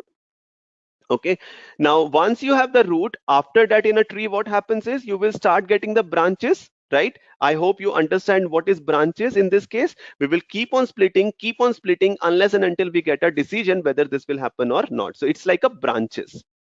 Okay, then we would also have a parent or a child node. So child node is nothing but when you have a branches, then the branches can also have the outcomes. So in the previous example, like for example, we have whether the diameter is greater than equal to 3 or not. You remember whether the diameter is greater than equal to 3 or not. If it is true, what is happening? If it is a false, what is happening? So this is a child or child node. Basically, this is an intermediate node. This is not the final decision which is being made. So this is called as a parent or the child node. Then we also have other terminology here, which is splitting, which you know that we will keep on splitting unless and until you get a desired node. And finally, the tree end with the leaf node. So always remember one thing, you will start your tree with a root node. Root node is a node with which we will start the decision tree, and you will end your decision as decision tree at a leaf node where you will get a decision that you should do this or not. Okay, and now pruning is the activity where you will cut down the decision tree if it is pruned lot amount of times. I will even explain you this. it is a case of overfitting. You shouldn't build shouldn't build 1,000 branches of the tree when it is not even required. So I'll explain you this point. Now let's move further here and let's see this with the help of an example, which was your Gini index and your information gain, right? So this is where you were asking me that which question to ask and when, right? How would you decide that which feature has to be taken first, right? Let's take up an example here, and I would encourage every one of you to hear me really fine here, because this is on the basis how would you decide or how the algorithm decide to break this further. And I'm explaining you with the help of one simplest example, and we will do some maths over it. So imagine that there is a data set where I want to find it out whether I will play the match or not. Okay, there is a cricket match or there is a football match or whatever it is. I want to find it out whether I will play the match or not. Okay, now how do the decision tree look like? Decision tree look like this. If the outlook, if the outlook is humid, if the outlook is humid, and if the outlook is humid and humidity is very high, then I will not play the match. On the other hand, if the outlook is humid and humidity is normal, I may play the match. Okay. If the outlook is absolutely clear, then I will always play. On the other hand, if outlook is windy and the winds are very strong, I may not play the match. On the other hand, if the outlook is windy and the wind are weak, I may play the match. So now what is happening again is that you are not sure how you decided with outlook, how you decided with these nodes here, how you decided with these features here. Let me try to show you this entire data set. So this entire data set look like this. Okay, so this is basically your 14 days data set, and this exactly happens in the case of your classification based algorithm. You will get a data set like this. So you can imagine that you want to find it out. I would like whether I will play or not, right? This is what you want to essentially find it out whether I would play or not. On basis of what? On basis of 4 different variables you have. 4 different variables or features in the data set is outlook, temperature, humidity, and wind, right? So now it can be like if the outlook is sunny, temperature is hot, humidity is high, wind is not there, I will not play the match. This is how you will read this one data point, right? Similarly, I have multiple data point. Now I have to decide how can I build a decision tree, and out of these 4 features, which feature should I use first as my root node, right? So this is what I have to decide, and let's do it accordingly, right? So now what I'll do from here is I will illustrate you what is Gini index, what is information gain, and how does this happens, right? And this is basically used to build your decision tree. So before I make you understand about Gini index or information gain, one thing which you should always remember is to understand the concept of impurity. What is impurity? Impurity is nothing but, you can see there is a basket where you have apples, right? Now, if you have a basket which is of apple and another tray, it is written the label as apple. Now, in this case, you will never make a mistake. You will never make a mistake because here you have an apple, here you have only one label. So everything will be perfect. It will be 100%. Basically, there is no impurity, there is no problem in your data set, right? On the other hand, let me flip this story. In this case, imagine that I have different fruits in the basket, which is like apple, you have a banana, you have a grapes, you have a cherries and many other things, right? And you have many apples, many labels here. In this case, try imagining you have to match each fruit with its label, right? Now in this case, the impurity cannot be equal to 0. The impurity will not be equal to 0 in this case, because what would happen here is that you have a chances of misclassification, right? This is a very important concept, right? When you have perfect thing, the misclassification will not happen. But whereas if you have a multiple labels with multiple fruit, misclassification or impurities will not be equal to 0, right? So this is associated with a term called as entropy. Maybe in your childhood days, you have learned about entropy in your chemistry class. In a simple sense, what is entropy? Entropy is a randomness of the space, sample space. Whenever you are not sure on your decision, then entropy will be more. Imagine that I'm giving you the data set where it is like 51% of doing this thing, 49% of not doing this thing. 51% chance that the employee may leave the organization, 49% chance that employee may not leave the organization. So basically, you are not sure on your decision. If you are not sure on your decision, then the entropy will be very high. On the other hand, if you are very sure on your decision, then the entropy will be very low. So basically, we need that feature which can provide us lowest entropy rather than the highest entropy to select as that as a good feature. So we generally find it out entropy by the help of this formula. What we simply do is don't get scared with this formula because everything happens automatically in R or Python, right? Imagine, just look at this formula. What is this formula?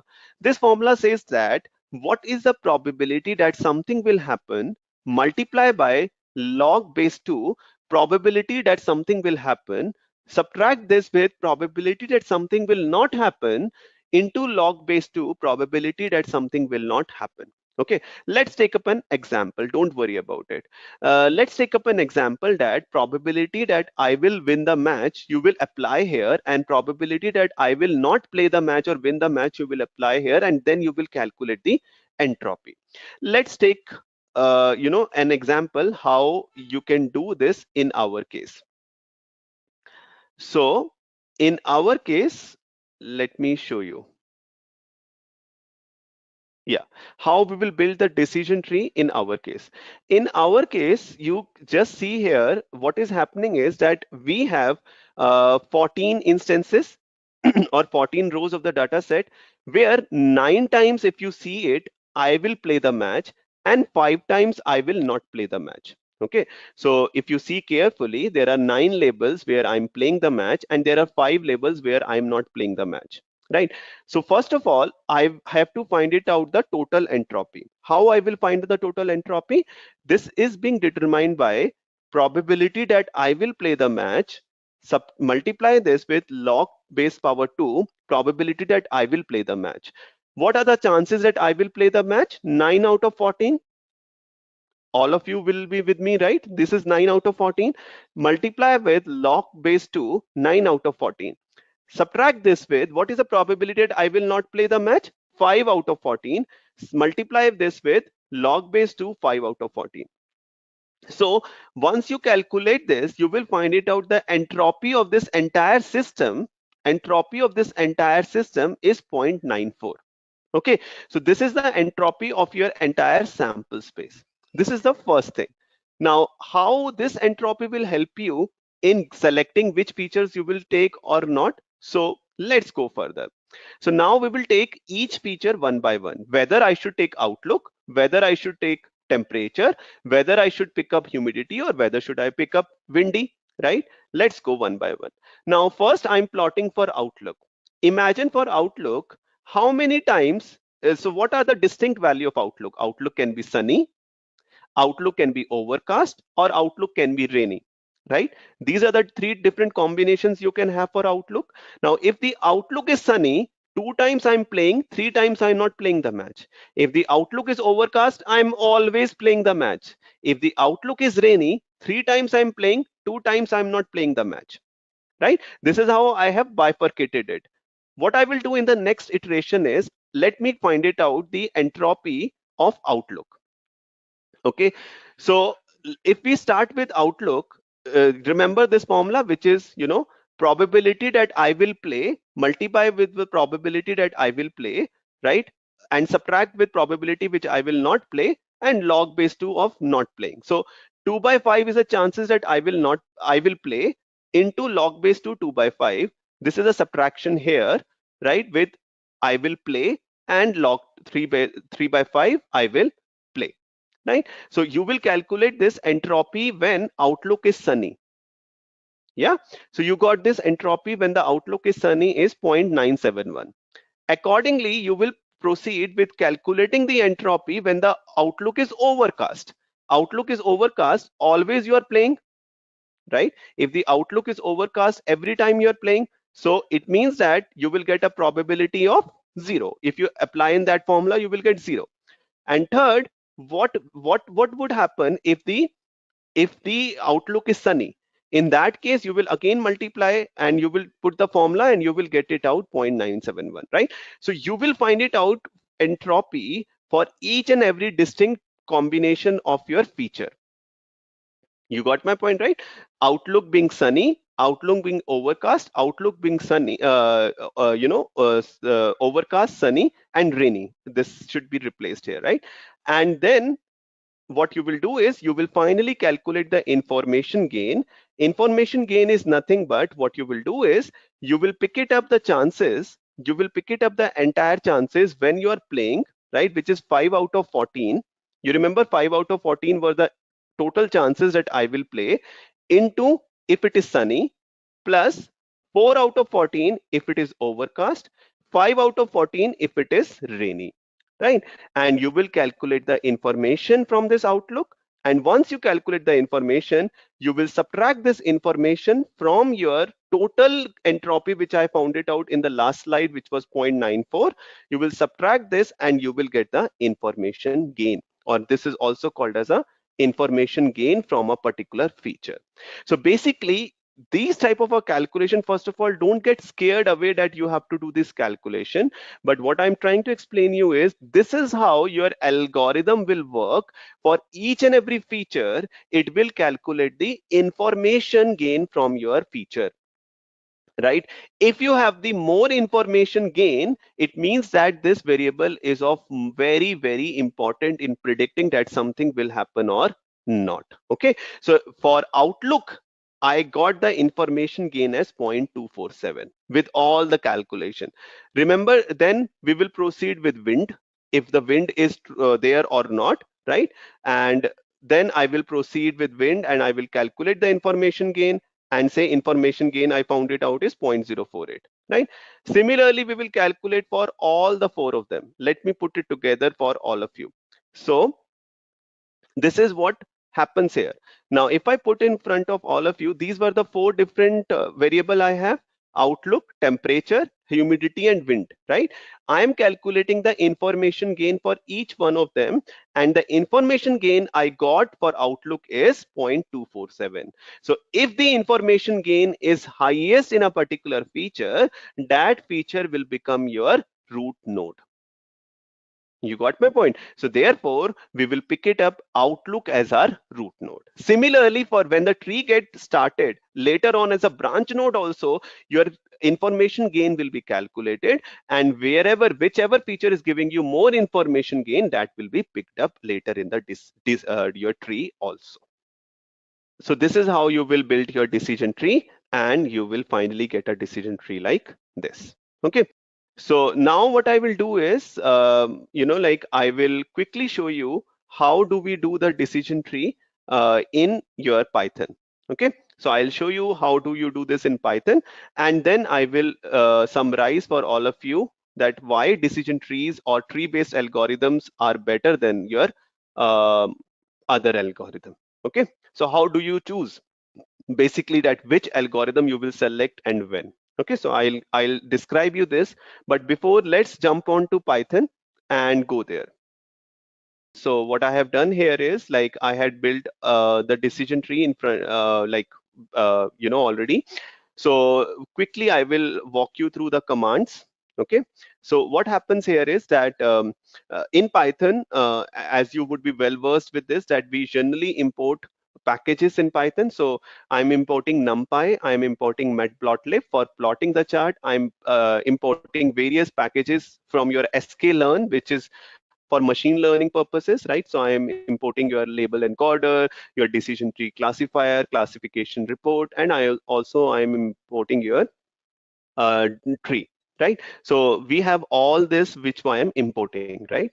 After I import, what I will do is I'm reading my data set. So I'm showing you this with the help of our iris data set, which is one of the very popular data set for building the a decision tree, right? For any particular source. So imagine that this is my data set, and I'm just showing you 6 rows of the data set where, I want to find it out whether a particular flower species will be Setosa, versicolor, or virginica. I have 3 different flowers which I want to predict, and on the basis of sepal length, petal length, sepal width, and petal width. So basically, I have different dimensions of flowers length and width, and based on that, I want to find it out whether the particular species will be Setosa, versicolor, or virginica. You got my point, right? So this is a data set. So what I will do is, as you know, with every machine learning data set, we play with the data set. So I'm checking the information here, what type of the data type it is. So sepal length, it is a float, petal length, it is a float, and species is a object. Why object? Because this is a categorical column. So after this, I'm also checking whether there is any null value present in the data set or not, because if there is any null value, then we have to get rid of that null value, or we have to replace that null value with some imputed value, right? This is what I'm checking here.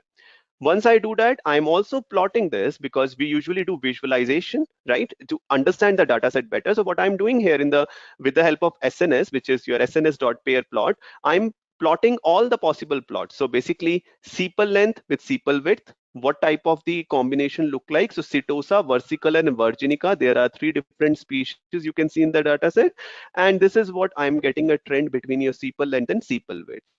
Similarly, this is basically from sepal width to petal length, right? So this is how I'm understanding the patterns, or I'm understanding the relationship between the variables in the data set. So this is what I'm understanding here. I'm also checking whether there's a correlation or not. Higher the shade, it means there will be a strong correlation. So all of these things is being done as a part of exploratory data analysis before even you start your machine learning model, right? Once you do this, after that, what I have to do is, after that, what I'm trying to do is I am taking your species column, what I want to predict, as my target variable, which is your dependent variable. And so this is the dependent variable, and with the help of what I want to predict will be my independent variable. So I'm calling X all my independent variable, and I'm calling target as my dependent variable. Once I do this, then you will also think about it that the variable which I want to predict is the flower species, right? But I want to convert this into 0 and 1 class, 0, 1, 2 class, because your computer cannot understand text, right? Computer can only understand the numbers. So what I'm doing here is I'm changing it to the class, right? So what I'm trying to do here is I'm saying wherever it is Setosa, it will become 0. Wherever it is Virginica, it will become 1. And it is versicolor as a third category, it will become 2. So now imagine my data set, my label to predict becomes 0, 1, or 2 instead of 3 flower, which was Setosa, versicolor, and Virginica. This is what I'm doing with the encoder here. Once I convert this and this become my target, what I will do is, as I told you, that I will split this data set into training and test data set. So basically 80% of the data is going into the training data set, and remaining 20% I'm taking as a test data set. Okay. Now I will call decision tree classifier. Like I want to make a decision tree, and I want to fit this on my training data set and the test data set.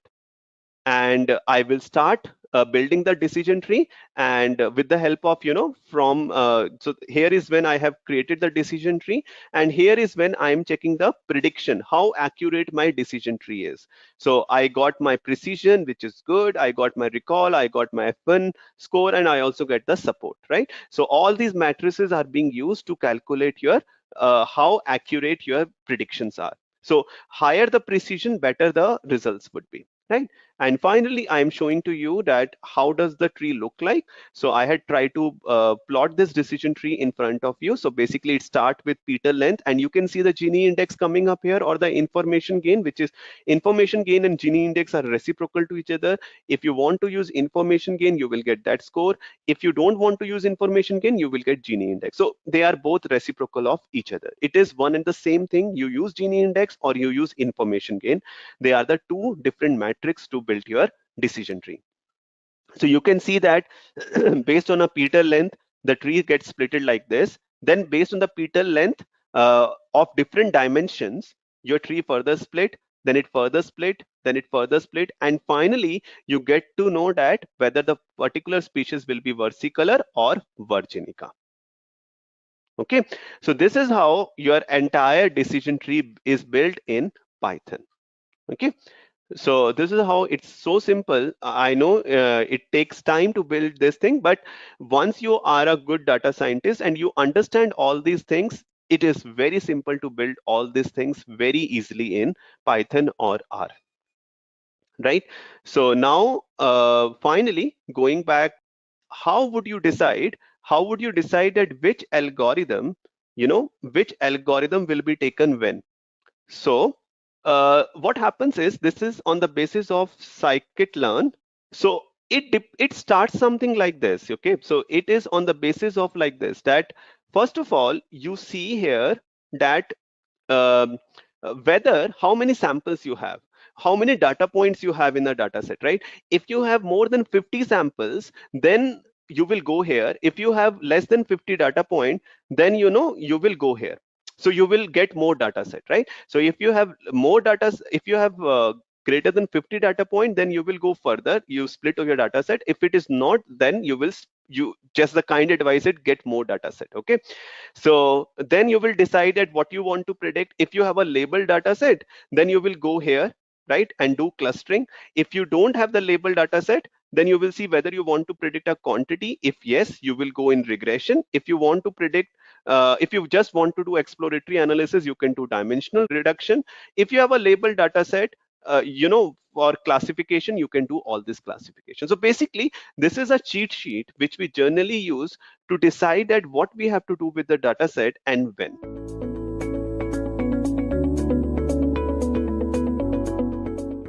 Let's understand what is a random forest.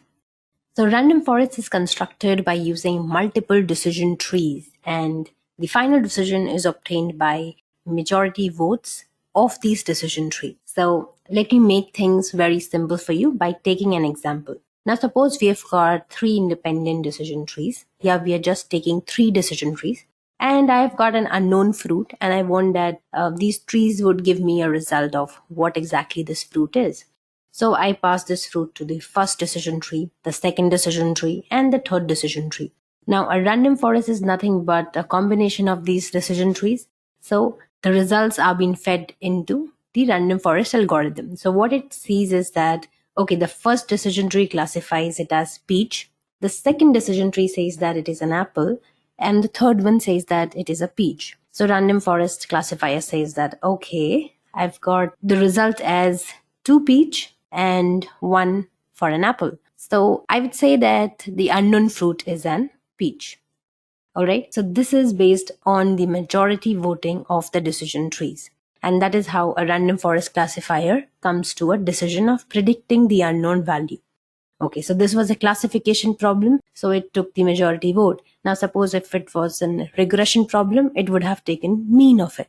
Okay, so now let's move on further to understanding what is a decision tree. But before that, we should understand that random forest, the building blocks are decision trees. And that's why studying decision tree becomes important, because if we understand one decision tree, we can apply the same concept to random forest. Okay. So now let's move on forward and understand the important terms in random forest. And this will also help us consolidate whatever we have learned so far. So we've taken the same small decision tree of the previous example, and let's understand these are also the important terms which will be relevant to random forest also. So the first is the root node. Now here what happens is that the entire training data is being fed to the root node. And then we've got here that each node will ask either true or false question with respect to one of the feature. And then in response to that question, it will partition the data set into different subsets. That's what it is doing here based on the condition that if the body mass is greater than or equal to 3500, it asks a question either yes or no. And based on that, again, further partition is done. And if not, then it just classifies the species. And then again, what happens is that the splitting. Now, this is very important here. The splitting takes place either with the help of a Gini or entropy methods, and these helps to decide the optimal split. And we will be discussing about splitting methods very soon, right? Okay. And then we've got the decision nodes, which provide the link to the leaf nodes. And these are really important because then only the leaf nodes would tell us what actually the real predictions or to which class does this species belong. So now coming to the leaf node, and these are the endpoints where no further division will take place and we will obtain our predictions. Okay. So now coming up to another important thing here is working of random forest. So now for working of random forest, we will have to understand a few important concepts like random sampling with replacement, feature selection, and also the ensemble technique, which is used in random forest, and that is bootstrap aggregation, which is also known as bagging. So we will understand this with the help of an example, which will be very simple. And then we will go on understanding how feature selection is done in both the classification and the regression problem. Actually, how random forest select features for the construction of decision trees. Well, in random forest, the best split is chosen based on Gini impurity or information gain methods. So this also we will understand. Now let us first understand random sampling with replacement. Now what happens here is that we've got a small subset of the same penguin dataset, wherein we've got some 6 rows and 4 features, that means 4 columns. And the arrows that you can see is that now we will be creating 3 subsets from this small subset, right? And these 3 subsets will become our decision trees. And then we'll be constructing decision trees from these subsets. So let us create our first subset. And you can see here that the subset is randomly being created. And for convenience sake, let me just also show you the different subsets here. Okay, so now for better understanding, let us understand this, that in the first subset, if we focus, we've got certain random rows here and we've got certain feature, but we do not know how this feature has been selected. We got island and we got body mass, but in the second subset, we got island and flipper length. And in the third subset, we got body mass and flipper length, right? Now let's look at the rows. Now, when I am talking about these features, I will say this is feature selection. And remember this term. Now coming to the second concept, that is random sampling. Now random sampling is nothing but selecting randomly from your subset. So I'm selecting randomly certain rows from my subset and creating further subset. Okay. So what is replacement here? Replacement can be seen here and can be understood with this second subset. We see here that the Gento species, this row is being repeated again. And this is replacement. That means that when we are working with repeated rows and this row can be repeated again in the second or the third subset, then this is random sampling with replacement. That means my random forest can use a row multiple times in multiple decision trees, right? So this is the basic concept of random sampling with replacement and feature selection in random forest. Another important term which I would like to bring into the notice is that when we are working with these type of small subsets, these are also known as our bootstrap data sets. And when we aggregate the results of all these data sets, it becomes bootstrap aggregation. So just filling in the gaps so that later on the concepts become more clear. So now let's move on to drawing decision trees of these subsets. Okay. So let's draw the decision tree of the first subset. Again, we are taking body mass as the first root node, and then based on a decision like if the mass is greater than or equal to 3500, then take a decision either yes or no. If it is no, then the species is chinstrap, and if it is yes, then again you partition based on island, and if it is Togresen, then it is Adelie, and if it is Biscoe, then it is Gento species. Okay. So this is how we will construct 2 more decision trees of the remaining subsets. So on the second subset, let us just again create decision tree. And here now we are taking flipper length. And then based on a condition that if the flipper length is greater than or equal to 190, then make a split. If it is yes, then the species become Gento. And if it is no, that means again make a decision based on island. And if it is Togresen, it is Adelie. And if the island is Dream Island, then it is a chinstrap species. So this is how the decision tree of the second subset has been created. And this is how it will take decisions, right? Based on the tree length, depth, and also the features it is selecting. Okay. So now let's create the third decision tree of the third subset. And we get a decision tree something like this, wherein body mass, if it is greater than 4,000, and if it is yes, then clearly it is a Gento species. And if it is no, then again make a partition with respect to flipper length, another feature here. And then if it is again greater than equal to 190, then the species would be Adelie, else it would be chinstrap. So this is how decision tree 3 will make a decision. Now let's just keep these decision trees with us, okay? And we will make sense of these trees just in a while, okay? But before that, let us understand how feature selection is done in a random forest. How am I selecting the columns? So for classification, by default, the feature selection is taken as the square root of total number of all the features. Now suppose I've got here 4 features. So it is a classification problem. I will take the square root of these 4 features, which becomes 2. So decision tree would be constructed based on 2 features each. If suppose I had 16 features, then it would be square root of 16. That would be 4. So 4 features would be taken in each decision tree. All right. And suppose if this would have been a regression problem, then by default, what would happen? The features would be selected by taking the total number of features and dividing them by 3. Okay. So this is how by default the feature selection is being done by a random forest. Okay. Now let us move on forward to consolidating our learning. So now we are coming to ensemble techniques, that is also known as bootstrap aggregation. Random forest uses ensemble techniques. And what is ensembling? It just means that you are aggregating the result of the decision trees and taking the majority vote in case of classification and the mean in case of regression problems and giving the output. Okay. So now we have again plotted all our decision trees here. And below we can see that there's an unknown data and I want to predict the species of this data. So what will happen is that again, let us just feed this problem to each of the decision tree and let's see what each decision tree makes the prediction. So I just feed this unknown data to decision tree 1 and it says that, okay, the species seems to be chinstrap. Okay. And then decision tree 2 says that based on the data, it has been found that this species is Adelie.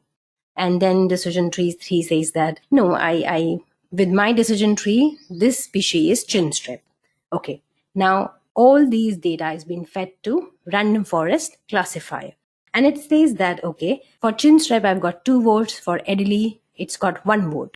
So the new species would be chinstrap, right? So this is how the bootstrap aggregation is done based on the majority voting and the decisions taken by different decision trees. They have been combined together, aggregated, and we get an ensembled result in the random forest. Okay, so this was a very simple concept of ensemble techniques, which has been used in random forest.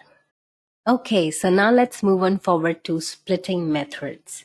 So what are the splitting methods that we use in random forest? So splitting methods are many, like Gini impurity, information gain, or chi-square. So let's discuss about Gini impurity. So Gini impurity is nothing but it is used to predict the likelihood that a randomly selected example would be incorrectly classified by a specific node. And it is called impurity metric because it shows how the model differs from a pure division, right? And another interesting fact about Gini impurity is that the impurity ranges from 0 to 1, with 0 indicating that all of the elements belong to a single class and 1 indicates that only one class exists. Now value, which is like 0.5, this indicates that the elements, they are uniformly distributed across some classes, right?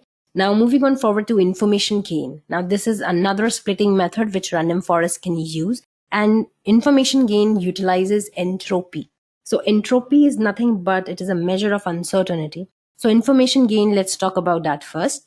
So the features they are selected that provide most of the information about a class, right? And this utilizes the entropy concept. So let's see what is entropy. This is a measure of randomness or uncertainty in the data, right? So we will understand this entropy with the help of a small example. So don't worry about it. So let's understand this entropy. Now suppose there's a fruit tray with 4 different fruits, right? And what do you feel about the entropy here? That means the randomness of the data. Is it really easy to classify these fruits into the respective class? So this becomes really uncertain and the data looks messy here. But what if we just split here these into 2 trays, wherein the first tray would have peaches and oranges, and in the second tray will have apples and lemons.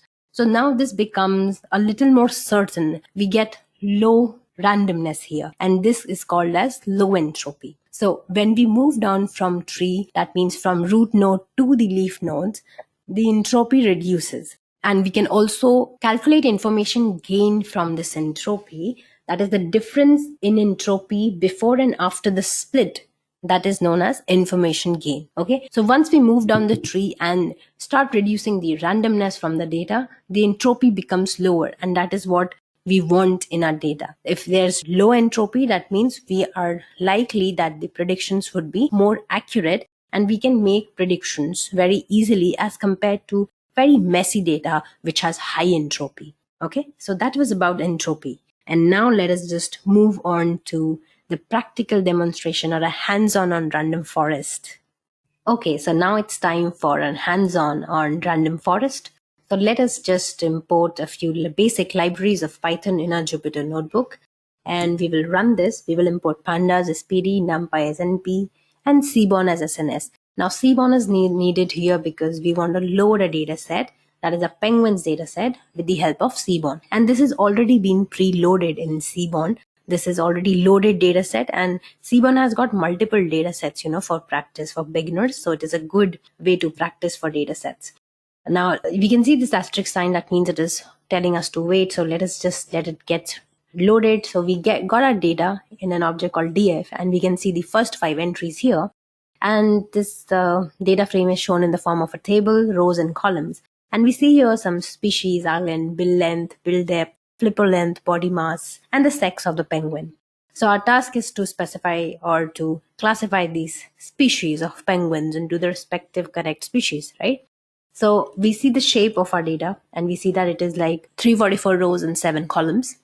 And we will see the info. So we see df.info, and this gives us, along with the non-null count, we also get the data type of the values. So we have got species island as the object data type, whereas the bill length, bill depth, triple length, and body mass are in floating point, or you can say floating data type, and the sex is in object data type, right? So now moving on forward to calculating how many null values are there with the help of df.isNull.sum. So we get certain some around 2 null values in all these columns. As you can say, the features like bill length, bill depth, flipper length, and body mass, whereas there are 11 null values in sex feature, right? So what we do is, since they are very small null values, we can just drop it, or you can also ignore them. So here in this data frame, what I'm doing is I'm just dropping these null values, and let us just check whether they are being dropped or not with the help of, again, the same function .isNull.sum, and then we see that yes, they are being dropped from our data frame.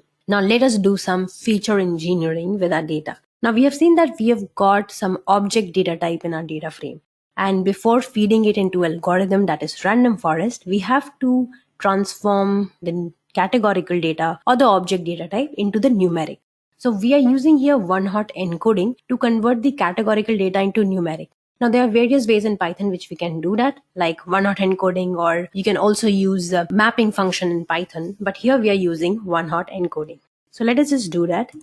And we find here, first of all, let us apply it on the sex column. And here we see that we have got 2 unique values in sex, that is male and female.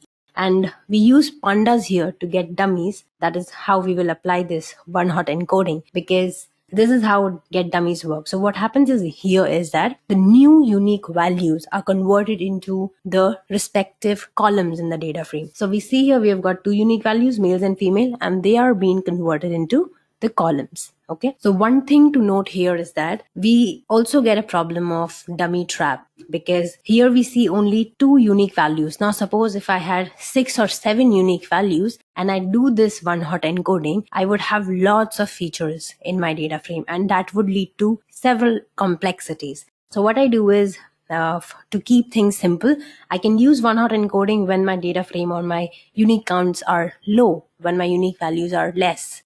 So since I had just 2 or 3, I can use it. So I'm using here. So what I do is, again, now one row, one column, as we can see here, that it is redundant, giving me extra information. So I will just drop it. So I drop this first column, and what I get in this data frame is only male. So let us just infer whether I can also infer females from this or not. So if the value is 1, that means the penguin is a male. And if the value is 0, that means the penguin is a female. Okay, so only one column is needed for this data frame. So I just kept one and dropped the another one. Okay, now apply again one hot encoding to the island feature. So in island, if we check the unique values, we've got 3 unique values here: Togresen, Bisco, and Dream Island. And the object is the data type, right? So again, we will use pandas, pd.getDummies, and we will apply it on the feature island, and let's get the head of it. So we get here, again, the unique values were converted into columns, and we get here respective 3 columns. And then again, we will just drop the first column to get the remaining 2 columns. So here also we can infer that if the island is Togresen, if it is 1, then it is not Dream, neither Bisco. Right? So this is how you can read it from the data frame and understand that. Now remember this thing, that these 2, island and here sex, these are 2 independent data frames. These are not yet included in the main data frame. So what we will do now is we will concatenate the above 2 data frames into the original data frame. So what we do, we again create a new data frame, that is new data, and let us just concat with the help of pd.concat function, and we will concat what? df, island, and sex. And access is 1, that means in the column. Okay, so when we will run this, let's see the head of it. So everything gets concatenated in a single data frame, which is good for the feeding this data into, or splitting the data into test and train data.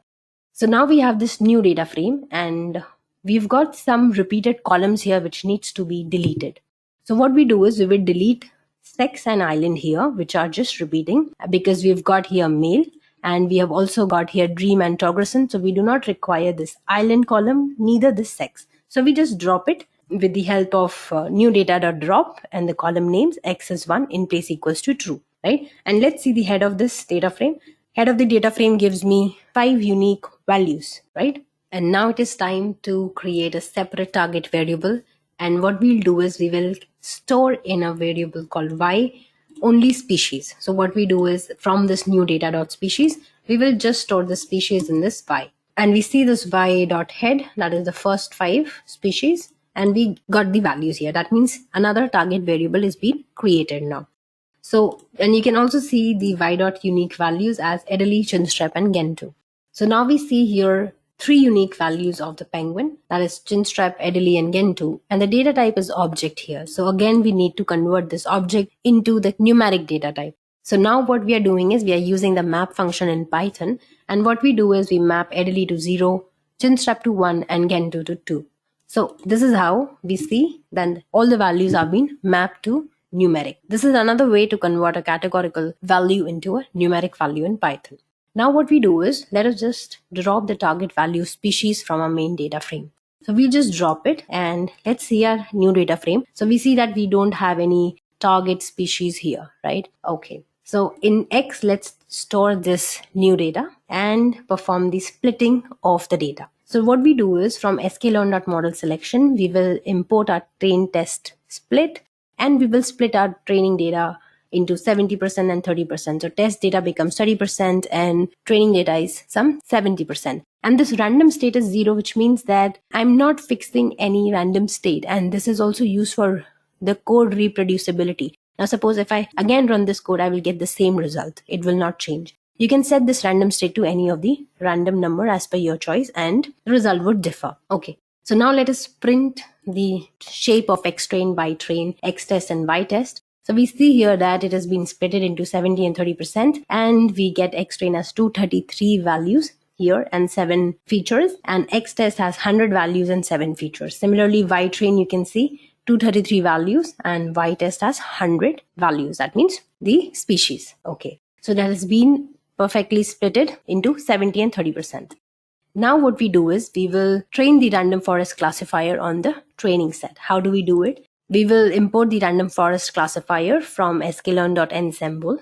So we've already dealt with what is ensemble. And then in classifier, we will store this random forest, and this n estimator is nothing but decision trees. So we are creating some 5 decision trees here, and the criteria is entropy. And again, random state is set to 0. So let's see. And then we will fit this xtrain and ytrain. So this has been fitted, and the criteria is entropy here. All right.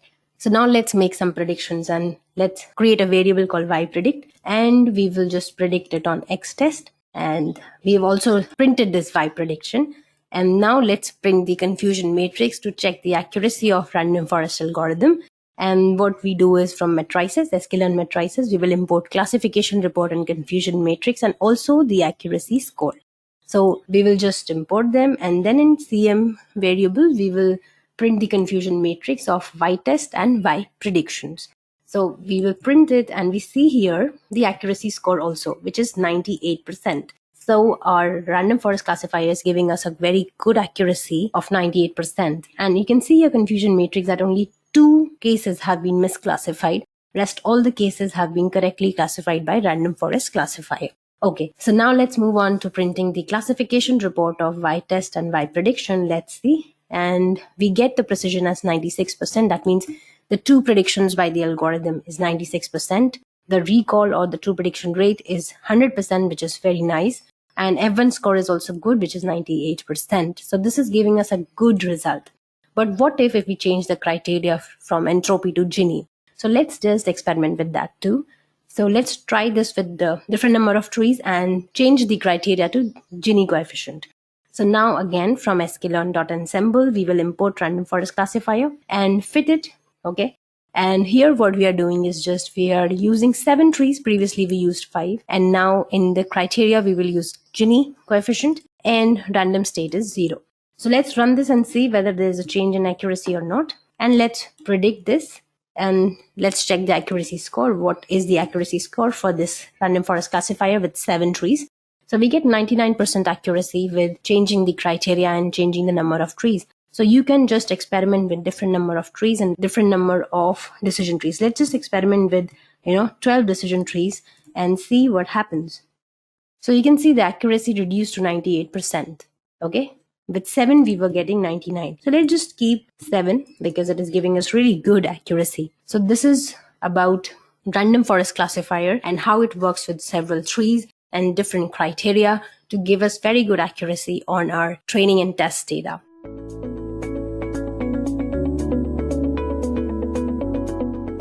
The case that we are discussing is basically the KNN algorithm, which is an algorithm which we used for mostly supervised machine learning, which is where you have labeled data. Okay, so what is KNN algorithm? So as we said, KNN algorithm is K nearest neighbors algorithm, and it is an example of supervised learning algorithm where basically you try to classify a new data point based on the neighbors of that data point, which is basically which data points are closer to it. For example, here, as you can see, you have on one side couple of cats, and on the other side you have on one side you have dogs, and on the other side you have cats, right? Now, if a new data point is given to us, there is a picture of a new animal, and if it is lying somewhere here, right, then we know that it is nearer to the cats, right, and therefore we will classify it as cat. Whereas if it is sort of nearer to the dogs, then we classify it as dog, right? So that's the neighborhood for the dog, and therefore we sort of classify it, that new animal or the new picture, as being or that of a dog. And this is quite this is something which is we even see in our regular day-to-day life, right? We have had examples where our parents keep telling us, okay, don't play with those kinds of children or something, because they are not good in their studies, or probably they are not so good in their behavior, because you would become like them, right? So it's again an example from real life of classifying a particular person based on the company that they keep, right, or from the with the kind of people that they are. So that's sort of the example. And now let me actually go back. Okay, what are the features of K nearest neighbors algorithm?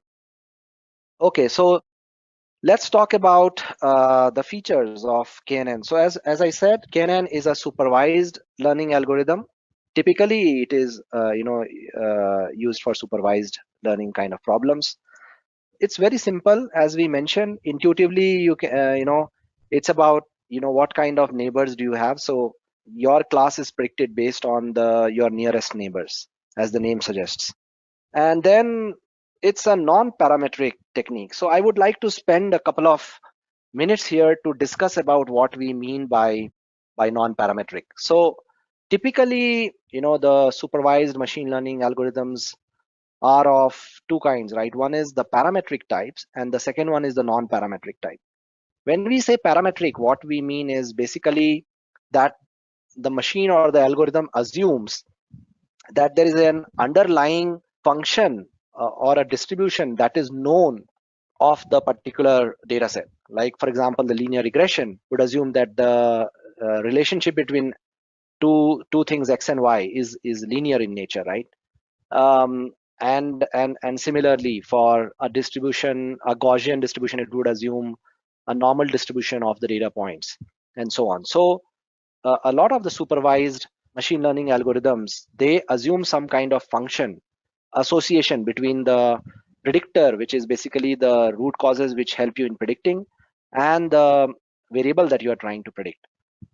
Whereas there are certain algorithms like the KNN or the Parson window or the linear discriminant analysis, which is of the kind which is called non-parametric, because it does not assume any particular kind of distribution or any particular kind of functional relationship of the data that you are trying to predict, or you're trying to learn the pattern of. So KNN is one of the kind. As I said, Parson window is another one, which is basically where you in Parson window, essentially, the volume of the data set or the area that the data set covers is known, whereas you're trying to find the k there, which is the number of data points within that area or the volume, right? Whereas in case of non-parametric technique like KNN, it's the opposite, where the k is known, which is basically you would like to associate the class of the data point that you're trying to predict based on the k number of neighbors around it. Now k can be 3, 4, 5, whatever, right? 10, 20, and so on. Essentially, the difference between Parson window and KNN is that in KNN, you already know the k, and then from the k you try to find out the volume, and therefore then you try to find the probability or the density underlying distribution. And then there is the discriminant analysis, which is of, again, two kinds: linear discriminant and multiple discriminant analysis, where basically what you do is you transform the underlying data, the features, into a higher dimension, and in such a way that in the new feature space, after you have transformed the data, you now try to apply a parametric approach. Like, for example, you will try to project the features onto a line, or if it is on a subspace which is higher dimension than a line, then essentially it becomes multiple discriminant analysis. So basically, those are the three kinds of non-parametric techniques. So even if you were not able to sort of get the full hang of what these three types are, what you need to keep in mind is that non-parametric technique does not assume any kind of distribution or any kind of functional relationship of the underlying data, and therefore it gives us a lot of flexibility. Whereas the parametric techniques, they basically assume some kind of functional relationship between the data points, or they assume some kind of distribution. So where would you use a non-parametric versus a parametric technique, right? So basically you would use non-parametric technique, where you do not know about the functional relationship. That is one. Second is that there is maybe, let's say, large amount of data, and so on. And thirdly, non-parametric technique like KNN does not work in a very high dimensional data. So you would also use parametric techniques in that case. Whereas if you have smaller data sets, you would use typically non-parametric techniques. And then also, if you understand that the relationship between the data points might be, for example, linear or something like that, you would use a parametric technique. So you're assuming that there is some kind of relationship, like a linear relationship or something like that between the data point. So that's where you will use the parametric technique. So again, just to summarize, basically non-parametric is an approach where you do not assume any kind of distribution or functional relationship, whereas parametric assumes a functional relationship or basically a distribution between the data points. The other feature of KNN is that it is a lazy algorithm. So what do we mean by lazy algorithm?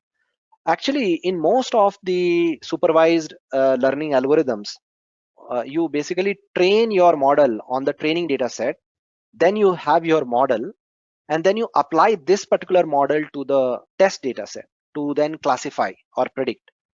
For example, whether a new image is that of a cat or a dog, right? So this can be, some kind of algorithm like support vector machine or regression or logistic regression or whatever, right? So you run this logistic regression or you run this regression or support vector machine on the training data set, and it learns the features or it learns the parameters of the model from that data set, and then applies this learned model on the test data set.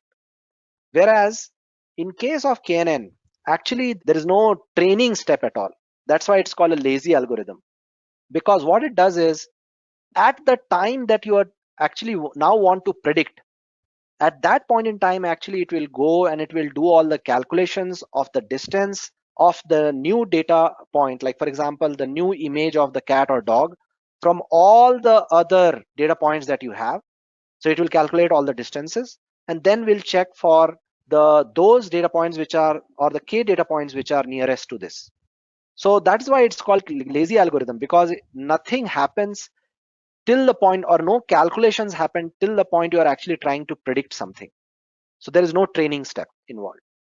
Okay, and then it's used for both classification and regression, as we just mentioned. So it can be used to predict the values as well as be able to classify something like, okay, whether it is a cat or dog, or if you're trying to, let's say, predict some value, some forecast or something, that for that also you can use it. And then it is based on feature similarity, which is basically, what do we mean by feature similarity? So feature can be things like, if for example, you are looking at classifying cats versus dog, right?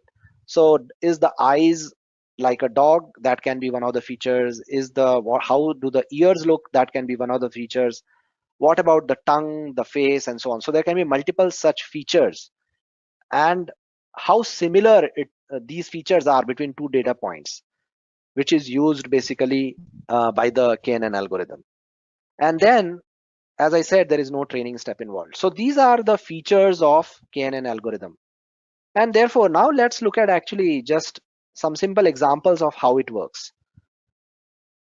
So as you can see here in this slide, we have two classes of data. So one is all these blue data points, and there is another one which is the orange data points. Now, if you have a new data point, which is this pink one here, which class should it belong to? Should it belong to class A or should it belong to class B? So what you would do is, you would actually start calculating the distance of this pink data point from every square or blue triangle data point. And then you will decide, you will have to assume a particular K. Let's say K is 3, right? Which is, I'm looking at the nearest 3 data points. And in that case, basically, as you can see, if we draw this circle, right, then we see that 2 of the nearest data points within that circle is of the square orange kind. So basically, we will predict that this particular new data point belongs to class A. Whereas K value was 7, right, as in this particular example now. You would see that 4 out of the 7 is actually of the blue triangle kind, and therefore we will now classify it as belonging to class B. So essentially this prediction changes, as you can see here, depending on what is the K value. So therefore the question is, what should be the value of K, right? And typically what happens is, you run a trial and error, and basically you come up with, okay, what is the best K value? But essentially what one needs to understand is that as the value of k increases, basically the partition line starts moving towards becoming more and more linear. So it starts becoming less flexible, and it starts assuming some kind of a linear dividing line or something like that. So what happens is that in that, as you increase the k, your bias basically increases, but your variation reduces. So we know that in classification problems or in machine learning problems, bias and variance are two things that we are trying to manage, right? Bias is basically how close you are to the actual class, or to the actual value, whereas variation is how much variability is there in your prediction. So as the k increases, the bias sort of increases, but the variance reduces. And then it is vice versa. So if your k decreases, let's say at k is equal to 1, where you are only looking at just one nearest neighbor and then predicting based on that, actually the bias is the least, which means it is the most flexible. K is equal to 1 will give you the most flexible demarcating line or function, whereas the variability will be the maximum. So that's the sort of the trade-off, and that's how we actually determine k. So we have to get a k value in such a way based on trial and error that sort of maximizes our or reduces the bias as well as the variance, and that's the kind of optimization we are trying to do. Okay, so how do we calculate the distance itself, right? And distance typically can be of many kinds. So the example here is of the Euclidean distance, but you can have other kinds of distances like Manhattan distance or Mahalanobis distance, and you can look up references for other kinds of distances. Now Euclidean distance is calculated for the point P1 and P2 as given here. Essentially Euclidean distance is nothing but the square root of sum of the x coordinates of these 2 points P1 and P2, and then y coordinate square of these 2 points P1 and P2. And this is just an example of one kind of distance, and other kinds of distances like Manhattan or Mahalanobis are also there. And then this calculating this distance becomes quite challenging, especially in cases where you are trying to, for example, calculate, let's say, how close two LinkedIn profiles are, right?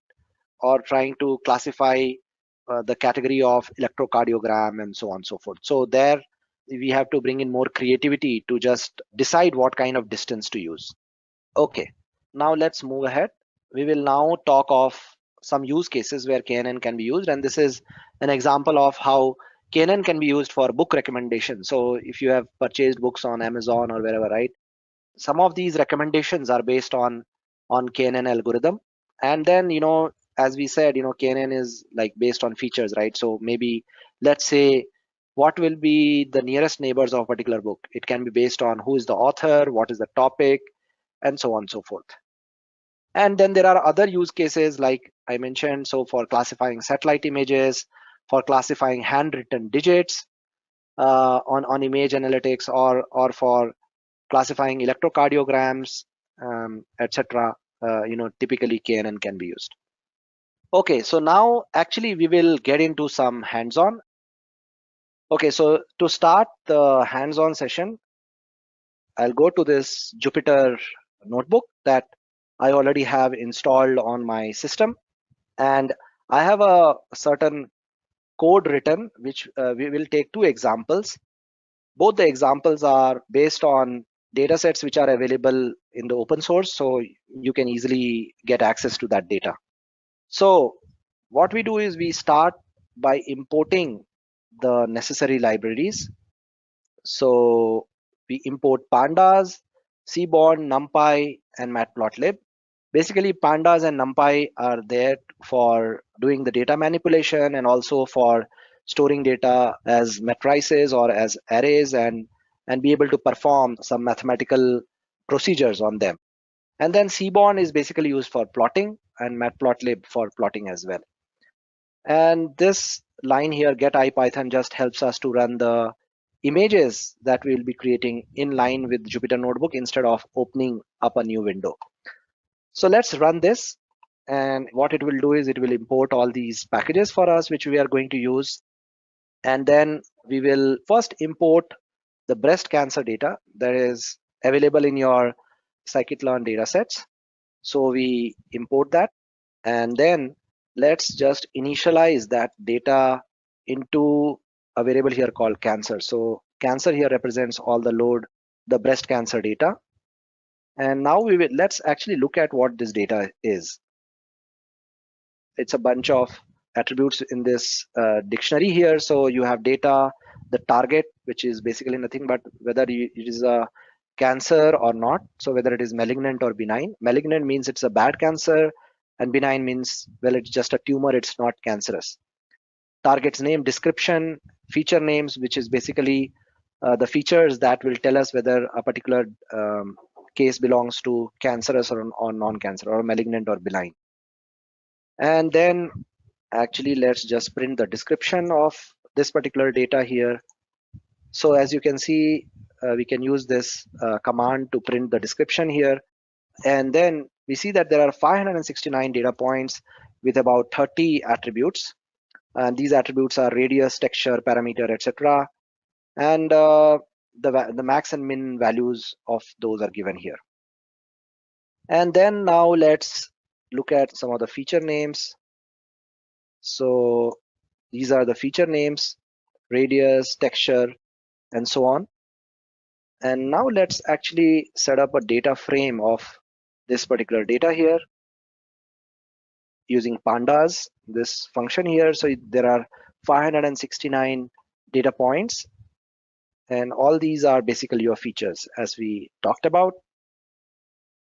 And let's look at the target variable, which is nothing but whether it is telling us whether a particular data point belongs to malignant or benign. So 0 is cancerous and 1 is non-cancerous. And then we convert the target into a data frame as well.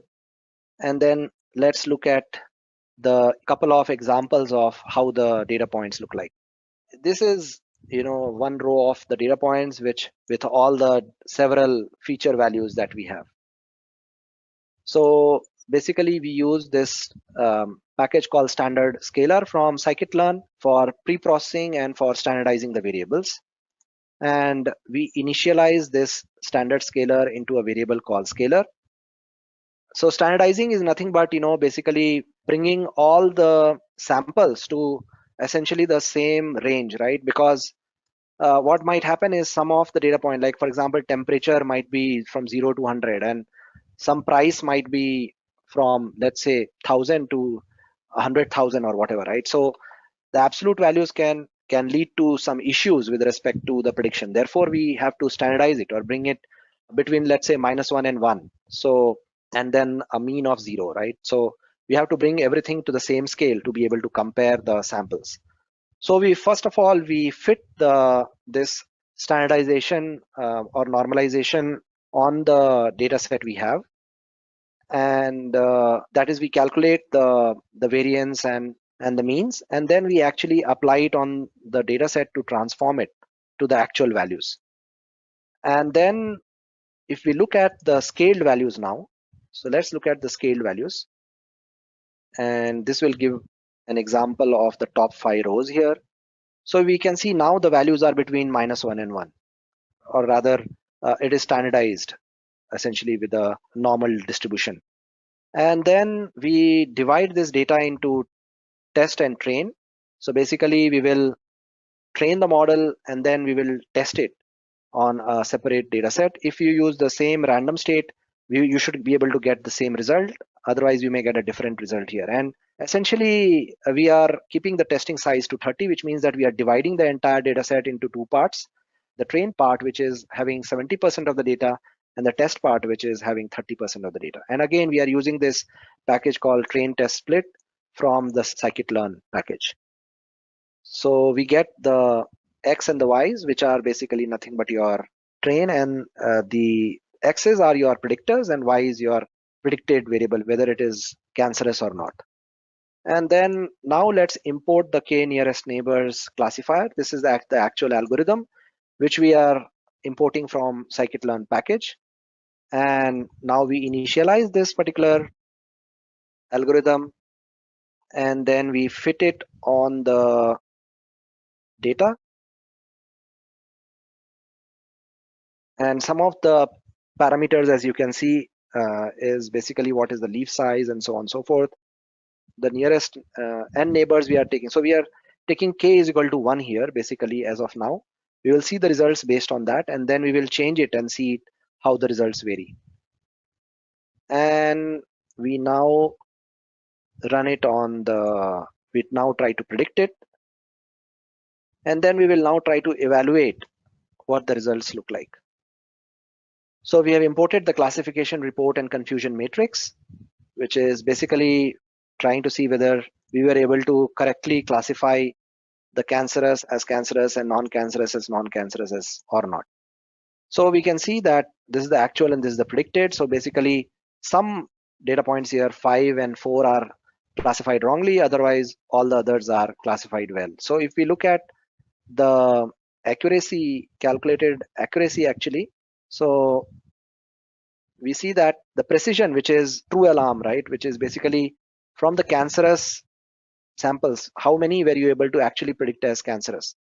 If you see, the accuracy is quite high, almost 94-95%. And then the recall, which is from all of the cancerous samples, how many were you able to actually predict accurately, is about, again, 94-95%. And F1 score is nothing but a combination of both precision as well as recall, and that's quite good as well. So with k is equal to 1, we are able to get already some good results. Now let's try to see how to choose the k value, right? So this is basically nothing but a bunch of code that actually runs the k value from 1 to 40 and then tries to check the accuracy. And this is just like doing a trial and error to see where we get the best results so that we can then use the best k value. So if you can see this particular plot here, after we plot the result from running the trial and error from 1 to 40, we see that the error actually starts decreasing, and somewhere around this k is equal to 21, we get the minimum value of error. So for us, the best k value is 21. So now if we compare the results between k is equal to 1 and k is equal to 21, we should be able to see the prediction result. So as you can say, this was the result with k is equal to 1, which is we get about 94-95% accuracy. And then with k is equal to 21, we will see whether the accuracy improves, right? So we see that, yes, the accuracy has now gone up to almost 99%, which is, we earlier had 9 misclassified data points out of all of the points. And then here we have just 2 data points which are misclassified from the test data set. So now this was one example of applying KNN on the cancer data set, which is available freely. And now let's look at another example, which is the iris data set, and again available freely as well. So iris is a type of flower, and we will see what flower is it. So just give me a moment here. So we again start by importing the necessary libraries, and then we'll look at what this iris dataset is. So the iris dataset comprises of 50 samples of 3 species of iris flower, which is Iris setosa, Iris virginica, and Iris versicolor. These are the 3 types of iris flowers. And if you run this, basically we will find that, okay, sorry, we did not copy the code here, so it was giving an issue. Let's just run it again. Okay, so we see that it is this particular flower, which is Iris setosa.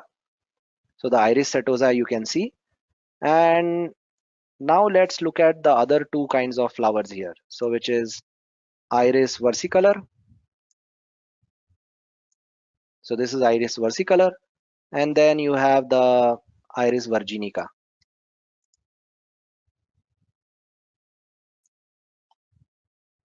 So we see that this one is Iris virginica.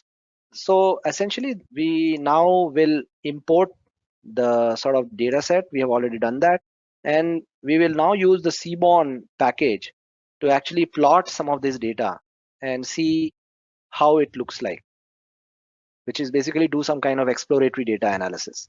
So if we look at the data itself, so this is the top 5 rows from the data, right? So essentially the data consists of basically what is the sepal length, sepal width, petal length, and petal width. And this is nothing but basically your petal is your this colored part of the flower, and the sepal is basically your green part here, right? So it is talking about what is the sepal length, sepal width, and petal width of each of the species, whether it is setosa, virginica, or versicolor. And we will see whether we can use KNN to actually classify these flowers into the data points into these categories of flowers. So let's do some quick exploratory data analysis on this. So we are running a pair plot on the data set, and in the meantime, I'll just copy another part of the code here. Okay, so now the plot has come up. So as we can see that the green is basically your setosa flower, and we can see that this pair plot actually just plots the sepal length, sepal width, and the petal length, petal width of each of the samples of setosa, versicolor, and virginica. And we see that the green dots, which are the setosa flower, is actually quite separable from the others. It's when you plot, let's say for example, sepal length and petal length, right? We see that this is quite separate from the other data points. So let's see whether we can actually be able to classify it using KNN or not. And here we are running a kernel density estimation function on the setosa flower to check what kind of distribution it has. So this is the kernel density estimation plot using the SNS package. So only for the setosa flower. So if we plot the sepal length and sepal width, we get something distribution like this. So essentially we see that the maximum centered around here, and then there is a distribution, as you can see here. So there's some kind of a linear relationship here. Okay, so now we will again do the same standardization of the variables that we had done in the cancer dataset case. So we are importing the standard scalar function from the scikit-learn preprocessing. So we will initialize that. So we are again basically doing the standardization or normalization of the data. And we will do the standardization on everything except the species, which is a categorical value, right? So it's categorical whether it is which kind of flower it is. So we have removed that, and then we have done the standardization or normalization on rest of the data. So we now convert this into a data frame, a pandas data frame. And if we look at the top 5 rows, now it's all converted or transformed. So the values are now normally distributed basically. Okay, so now we divide the data again into train and test. And we again have a training of about 70% and test data set of about 30%. So we are dividing that entire data set into these 2 buckets. And we will now use KNN to see if we can use KNN to classify them. Again, the same k is equal to 1. And we will check the results, and then we will do a trial and error to check what is the best value of k. So here k is equal to 1.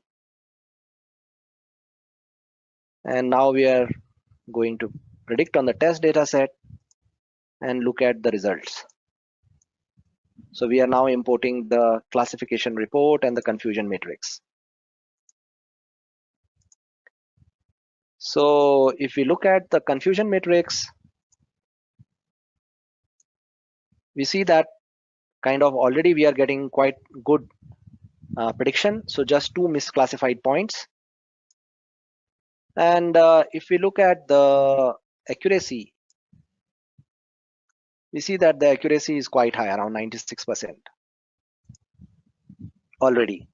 Now we have to see what is the best value of k. So essentially we will again run k is equal to 1 to 40 and check which is the best value. So let's plot the errors when we vary the k from 1 to 40. And we see that actually the error decreases and then increases. So basically the error is minimum with k is equal to, let's say, 3 or even 5 or maybe 11. So let's choose one of these values. So let's say k is equal to 3. And let's see how the results look like. Does it improve the accuracy or not? So we now see that even the 2 data points which were misclassified earlier is now classified properly. So the accuracy improves to 100%. So that's the example of how you can choose K.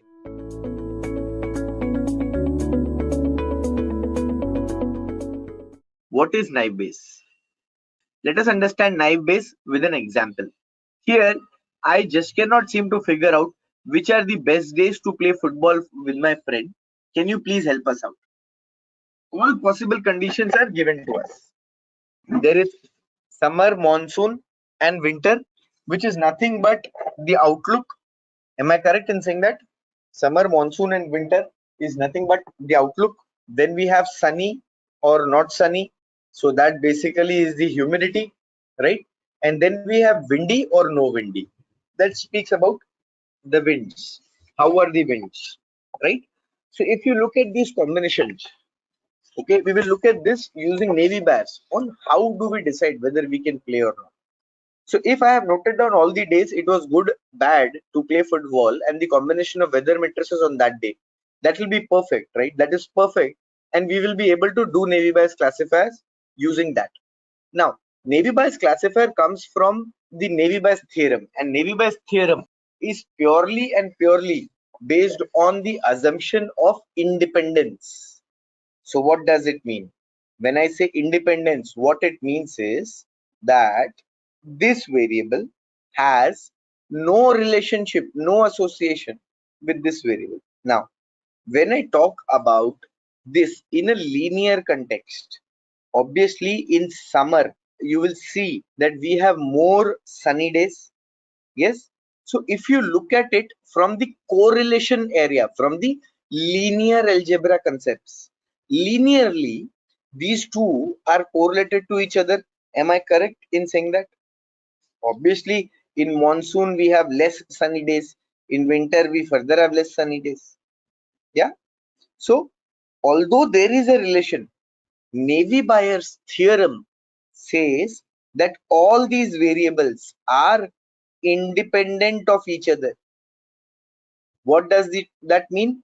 If this is causing any kind of an effect, if this is causing any kind of an impact, this should not matter. Okay, there is going to be no relationship. Summer, monsoon, winter, it has its own weightage. Okay, and it has nothing to do with the other conditions. Every condition is equally significant. All right. So what happens in navy Bayes is we estimate the posterior probability of every event happening. Here we calculate the posterior probability of an event happening. Okay, so here if you see, if you look at the sunny conditions, what we have done, sunny conditions, we have this distribution that there is no play happening in summer, there is play happening in monsoon, there is play happening in winter, right? So base of the season, we are figuring that out. Similarly, for windy conditions, we are doing that, right? Again, then we do it for a combination, right? Whether when windy conditions are yes and no, what happens to play?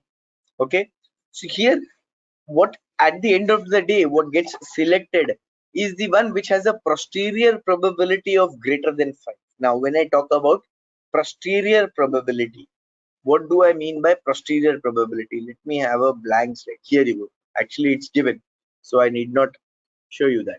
What is the simplistic probabilistic classifier here? What is the probability of an event A happening given B? So if you look at our problem context, what is it that we are trying to figure out? We are trying to figure out what is the probability of play happening given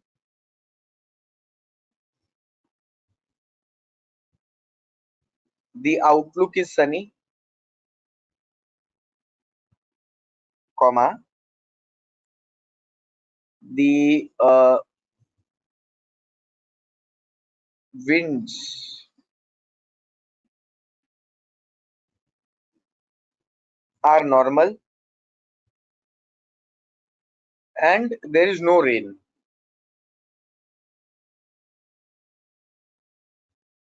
On any given day, when there is no rain, there is no wind, and the outlook is sunny, whether play will happen or not.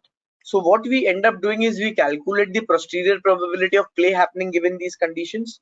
We also calculate the posterior probability of play not happening given these conditions, and then we normalize these probabilities. Mathematically, we do all of these calculations to figure out navy bias. Okay. Now here, see, here we are talking about one event. Here we have three events. We have outlook, we have winds, and we have rains. So what this becomes is probability of three independent events. So what we will do, we figure out what is the probability of play happening given outlook is sunny.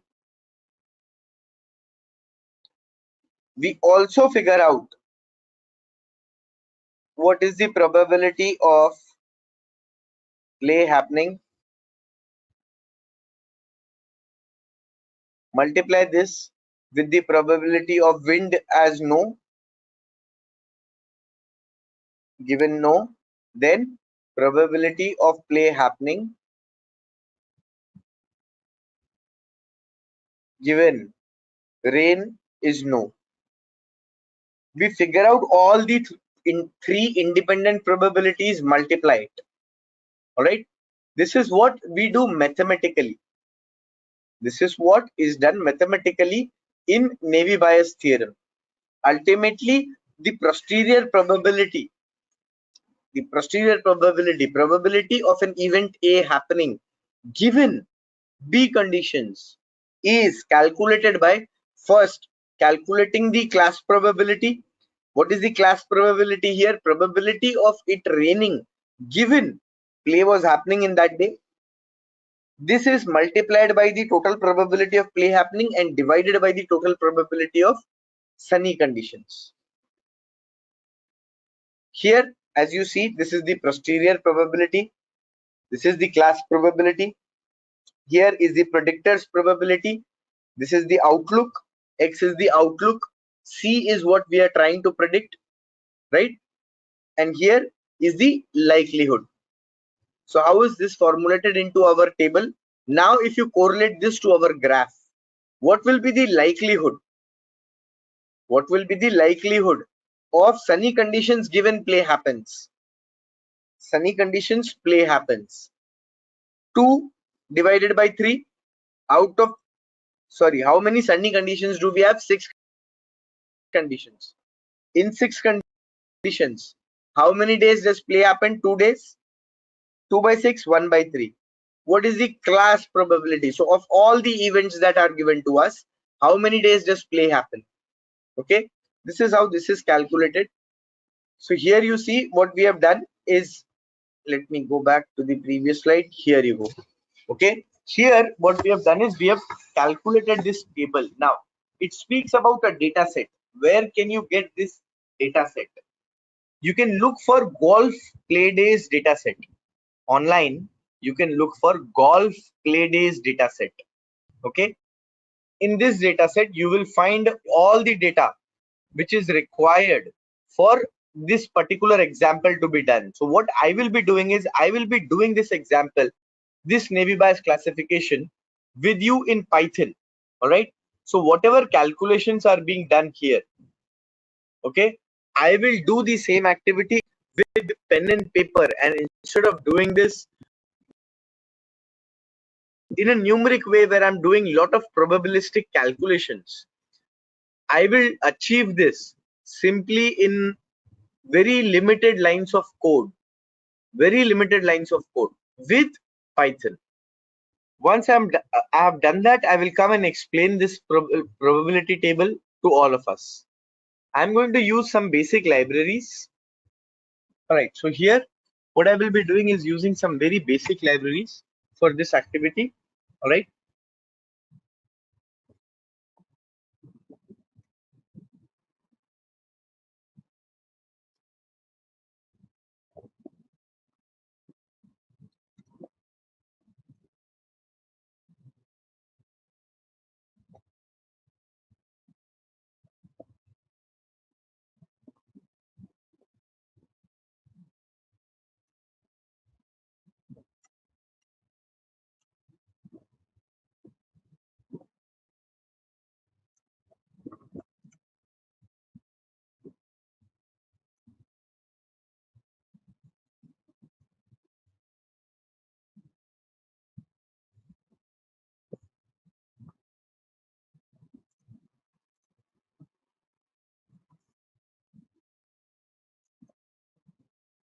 done. Now let me quickly go and read the data set. So for that, what I will do is quickly change my working directory.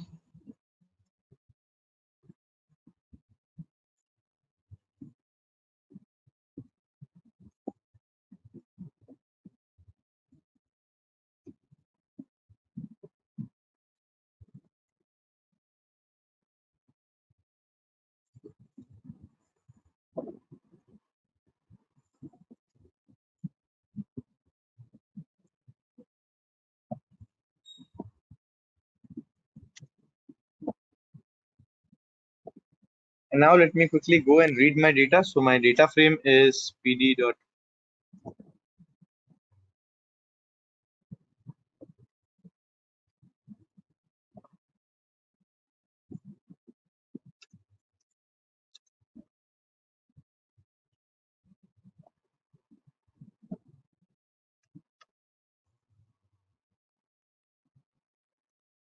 Here you go.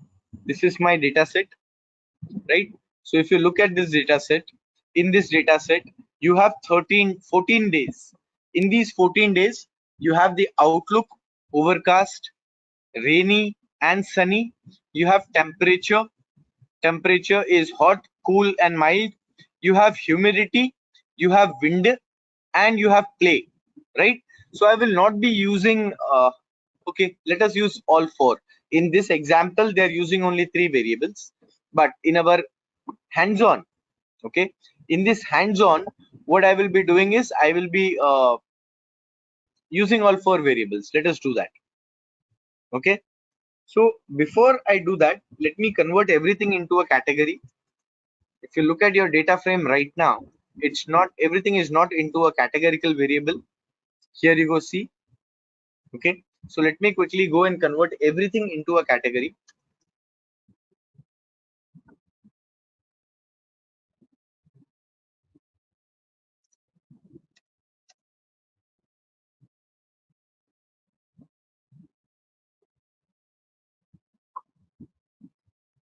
And once I have done this, let me create a new data frame in which I have everything as a category code, so that I have numbers. I'll show you what do I mean by this.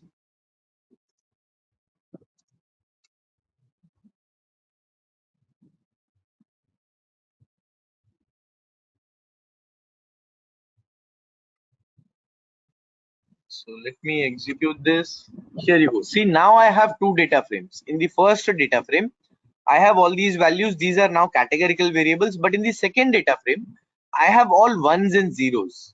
So wherever you see there is sunny conditions, now I have a code 2. Rainy conditions, code 1. Similarly, when play happens, I have a 1. When play does not happen, I have a 0. This is what I have done. This data frame is available online.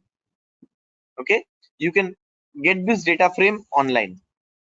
All right, now my data frame is ready. So now what I'm going to do is I'm going to divide my data frame into training and testing. I have 14 records, so let's take 10 records for training.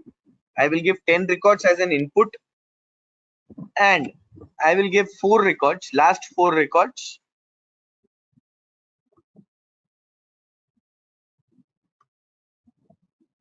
as my test data frame. All right, so now I will need to create my X and my Y. So how I will do that is I'll say Y underscore train is equal to, from train, I don't want the play variable. That play variable should be my Y. As simple as that. And I will say X underscore train is equal to train. Okay, and I will do the same thing for my test data frame also. Now, those who are new to Python will find this a little bit strange. Please bear with me. But these are the only calculations, only steps which need to be performed every time you are trying to achieve Navy bias algorithm or any kind of an algorithm. Right? So here, now you see, this is my training data frame in which play variable is not there. play variable is not there. This is my y, in which only play variable is there. This is my training data set. So both of them have 10 records with the matching index. Similarly, test data frame, 4 records with the matching index, right? So that we know which data frame is where. Now, multinomial navy bars. Very simple, 3 lines of code and my model will be done. Okay, first I initialize my model. Here you go, I have initialized my model. In this model, I fit my data. In this model, I will fit my data. So to do that, what I say is fit x underscore train comma y underscore train. Done. Your model object is now ready. And now you can simply get the classification outcomes. So we have in our test data frame, if you look at our test data frame, this is our test data frame. We have four conditions.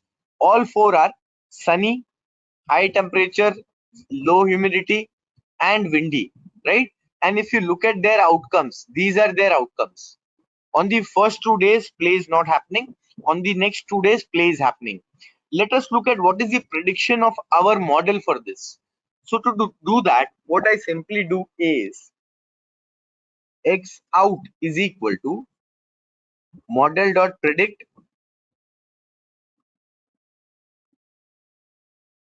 To this, I give my x underscore test. Here you go. Okay. Now you have your y out variable. So this is the prediction for all the 4 inputs that you give, and this is the prediction.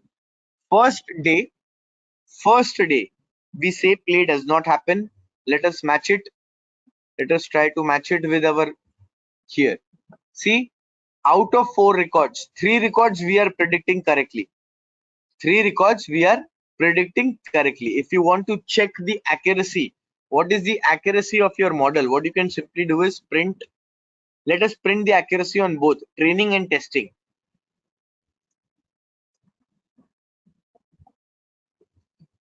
Training accuracy. How do I get the training accuracy? Very simple. Model.score. And here I give my x underscore train, comma y underscore train. And then we do the testing accuracy also.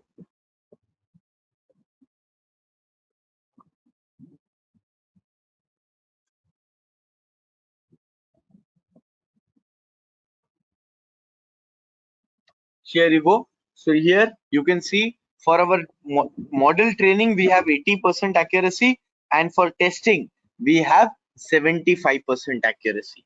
Okay, so this is the advantage of doing this activity in Python. But what is happening in the backend? Now let us go and also understand that in terms of naive Bayes classifier.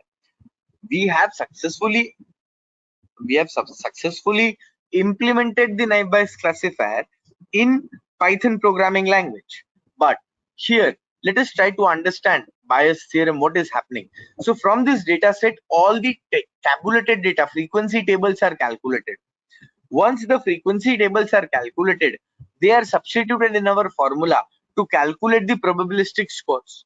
So what is the probability of summer given it is playing conditions? Total, how many playing conditions are there? Total, there are 9 playing conditions. 9 days play happened. That becomes our denominator. Out of those days, how many days was summer is our numerator. That is how for this we get a probability of 0.33. Then we calculate the class probability, where we look at how many days was it summer. Out of total 14 days, 5 days was summer, so that's the probability, and the class probability is 0.64. Put everything into our equation, and this is what we get. Okay, so we do this for each and every condition. So here we calculated for winter. All right, once we have done it for all 3 days, winter, sunny and windy days, we substitute those here, and that gives us the probability which is more than 0.5. Thus, now we can say that if it is winter, sunny, and conditions are sunny and there are winds, conditions are not sunny and there are winds, play can happen. Look at another example. If a single card is drawn from a standard deck of playing cards, the probability that card is a king is 4 by 52, since there are 4 kings in a standard deck. King is the event. This card is a king. This is the event. The prior probability of this is 1 by 13. If evidence is provided, for instance, someone looks at the card, that the single card is a face card, then the posterior probability can be calculated using bias theory.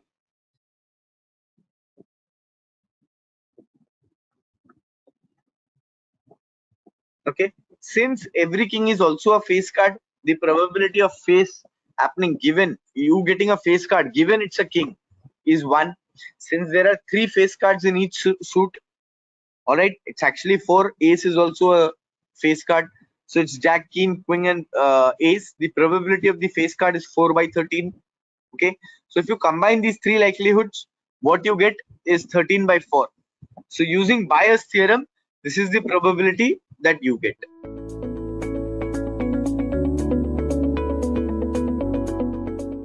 What is support vector machine? Support vector machine comes under supervised machine learning, and we use it specifically for performing the task of classification. So support vector machine is a discriminative classifier that is formally designed by a separate hyperplane. Okay, it is a representation of examples as points in a space that are mapped so that the points of different categories are separated by a gap as wide as possible. So in this case of this support vector machine, let's say I have some data points. So there are some data points of X and there are data points of circle. Now this support vector machine is a type of machine learning algorithm where if I have the collection of points, so here in this data points, I have 2 classes. One is X and the another one is circle. Now, given this kind of data points, okay, given this kind of binary classification problem, so the expectation is, in case of support vector machine, I'm going to draw a hyperplane which separates as much as possible. Okay, so I'm going to draw a hyperplane which separates these 2 classes as much as possible. So it says that I'm going to draw a hyperplane and it will be separated by a gap as wide as possible. So that is the intuition behind support vector machine. Okay, now that you have an intuition behind what is support vector machine, let's understand as how does this SVM, that is support vector machine, would work. So in case of support vector machine, so here there is one more example. I have this set of points which is green color, and I have another set of points which are in red color. So these 2 points are belonging to the different classes. Now what I'm going to do is I'm going to draw a hyperplane which separates these 2 classes data points as much as possible. And when I'm drawing the hyperplane, I'll make sure that this hyperplane is equidistant from my support vectors.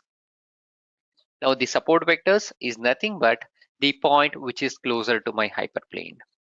Now here in this example that you're seeing, this data point and this data point are called as support vectors because these are the data points which are nearest from my hyperplane that I've just drawn. If I am trying to make use of this SVM model, it is going to draw this kind of hyperplane to make sure that it is separating 2 classes. The 2 classes that we have over here in this example is red and green. It's going to separate these 2 classes as much as possible, and it will be equidistant from my support vectors, and the support vectors are nothing but the nearest point to my hyperplane. And that is how I'm going to separate between 2 classes when it comes to support vector machines. Now here in this example that you're currently seeing, the hyperplane that I've just drawn, so this is a simple linear hyperplane. This is like a straight line that I'm trying to draw if I want to separate two classes of data points. Now, apart from drawing this straight line, we also have other kind of lines as well, which we can draw. So let's see how we can do that.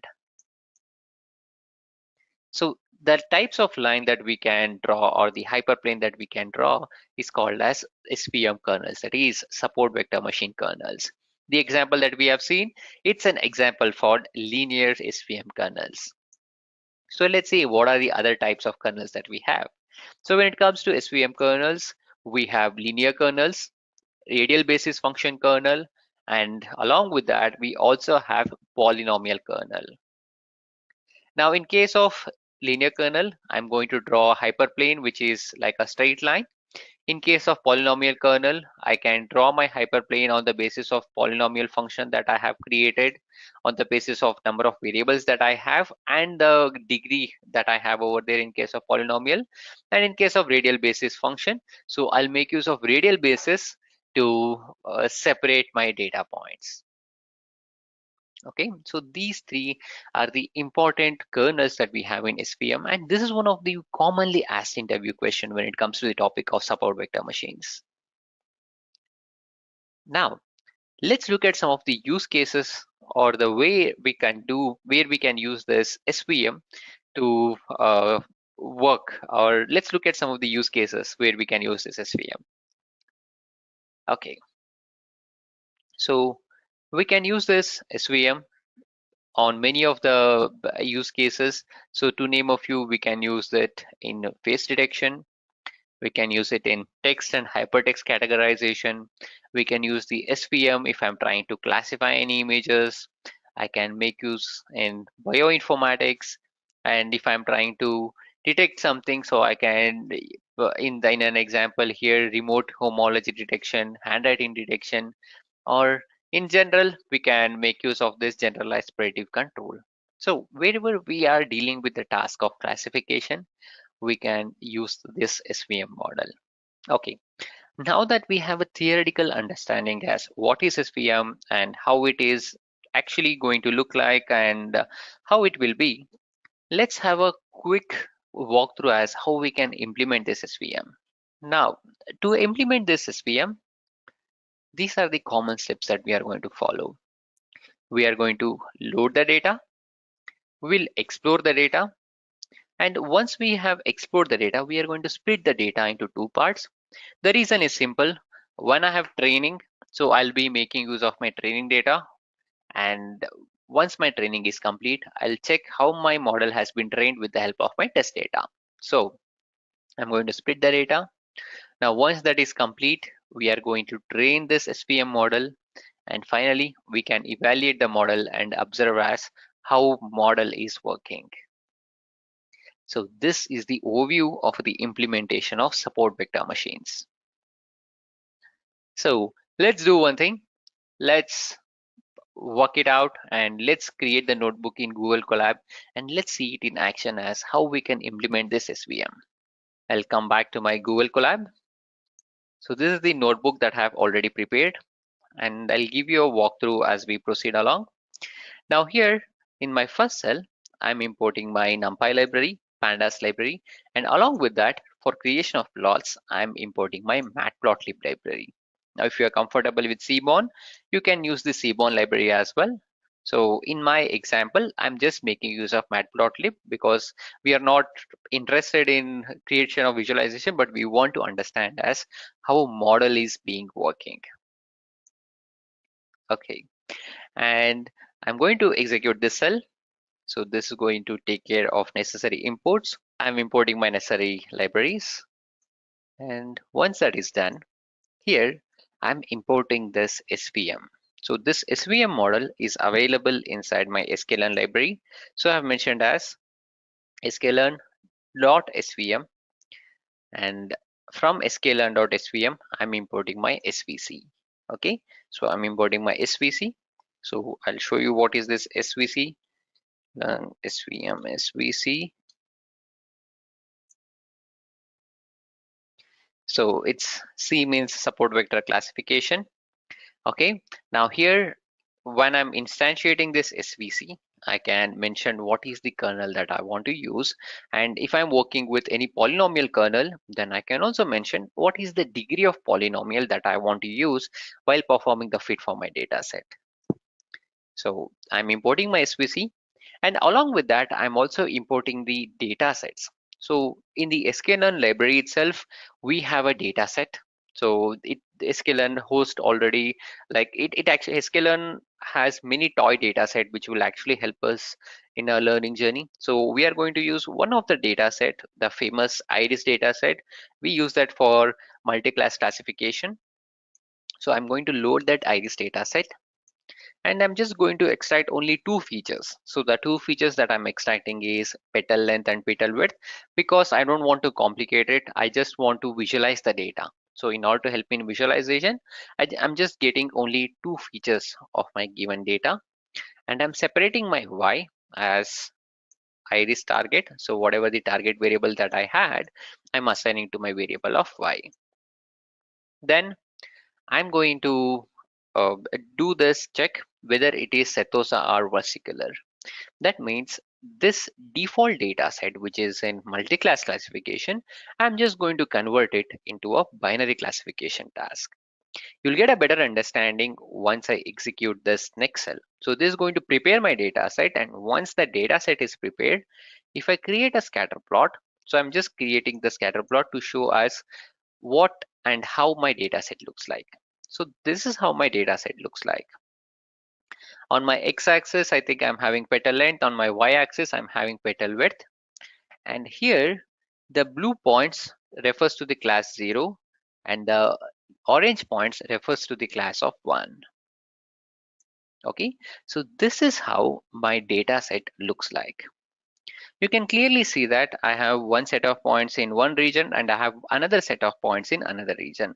Now this is a classic example to understand about the SVM. How does it draw a hyperplane? So we have the data set ready, and as I mentioned already, in order to fit this model, so when I say support vector machine, I'm going to draw a line. This line that I have drawn, it will be equidistant from my support vectors. Now here in this example, the support vector is this, because this is the only point which is nearest to my line. And here I think this is the data point which is nearest to my SVM line, that is this fisted line, hyperplane line. So I'll be placing this hyperplane such that it is equidistant from the support vectors. That is how I'll be drawing this support vector line. So we now have an intuition. Let's see whether we get the same outcome as we are expecting. So here I'm initializing my model. So for initialization, I'm saying it as SVC. Use the kernel as linear because I'm able to draw a line effectively. We just seen, and I'm using the C as infinitive. That means it should be a hard classifier. So hard classifier means I want the 100% result. I mean, I don't want any loose ends. I want to draw a line which clearly separates two classes. So I'm saying it as C as infinity to mention this as a hard classifier. And once I initialize any model, here in this scenario SVM model, I am performing the fit on my data set. Now this is the common flow that we follow whenever we are performing the fit. So we'll initialize the model and then we perform the fit on a data set. Now since this SVM being a supervised machine learning model, I have to specify both my input X as well as my output Y. Hence SVM classifier.fit X, Y. So this is going to perform the fit for my data set. I'll just execute this. So this has performed the fit, and here it is giving me the confirmation as this is the parameter that are being used to perform the fit. Okay, now once I have drawn and once I have found this fit, next if I want to display the weight terms, so I can say it as SVM classifier dot coefficients. So these are the weight terms. And if I want to display my bias term or the intercept, it is minus 3.78. Now this means the line that I have just drawn, so that line has the that line has the C term as, or the W0 term as minus 3.78, and W1, W2 are 1.29 and 0.82 respectively. So that's how that data is distributed for us. That's how the values has been found for our scenario. Next, in order to get the better visualization, here I have created a function that is called as plot SVC decision boundary, and this takes my SVM model, the xmin and the xmax. Now W and B I'm extracting from the coefficient and the intercept parameter that we have over here. So we are extracting from this attributes that we have from this model. And now if I want to draw a decision boundary, so I need the set of points. So in order to get the points, I'm saying it as x0 is equal to nb dot linspace xmax comma xmin comma xmax comma 200, and I'm specifying as how does my decision boundary should look like. My decision boundary is given by w0 into x0 plus w1 into x1 plus b is equal to 0. So this is what my decision boundary would look like. So I know what is x0, I know w0, I also have w1, and I also have b. So the only term that I do not have is my x1. Okay, so the only term that I do not have over here in this example is x1, and the x1 if I want it, so I just have to substitute it. So x1 is equal to minus w0 divided by w1 into x0 minus b divided by w1. Now I'm specifying the same equation over here for my x2. So my x0 and the decision boundary will give me the pair of input and output. Okay, now along with this, there is a property in SVM. Okay, so the property is given by whenever I have a margin, so that margin is given by 1 over w1. Okay, so the margin is nothing but the distance between my hyperplane and the support vector, so that is given by 1 by w1. Hence I have mentioned as gutter up and down. Gutter up means one line, or the one line where the support vector lies, so that is given by decision boundary plus margin, and one line below my below my hyperplane, that is where another support vector would lie. So I have mentioned as decision boundary minus margin. Okay, then I'm defining where exactly my support vectors are present. My support vectors, I can access the support vector coordinates by saying it as by accessing the attribute of my train model support underscore vectors underscore. Now I'm specifying where exactly those support vectors are present with the help of a simple scatter plot by highlighting my support vectors, and I'm specifying where exactly my decision boundary is present, and I'm also mentioning where is my line that is gutter up and gutter down. So let's do one thing. I'll just execute this. This is going to create me a function. I'm going to call my function support vector machine classification, and I will specify my range of x and y as here, yeah, xmin and xmax as 0, 5.5. I'll just execute this. So what we have done just now is we have created this hyperplane. So the middle one, the solid line that you're seeing over here, so this solid line is called as your hyperplane. And these points that you're seeing over here, so these 2 points which are highlighted, these 2 points are actually called as support vectors. Okay, so this dotted line that you're seeing, so this dotted line refers to my gutter up and gutter down, which I've found right here. Let's do one thing. I'll add some labels so that you'll get some more visualization in the plot itself. I'll say label, and I'll mention it as hyperplane. Okay, and there is one more, yeah.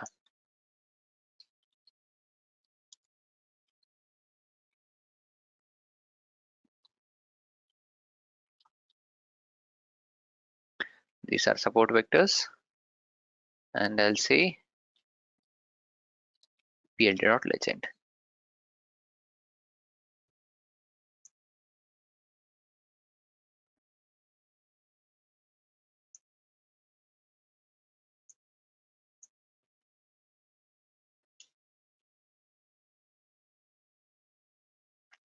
So this clearly says which are all my hyperplane and which are all my support vectors.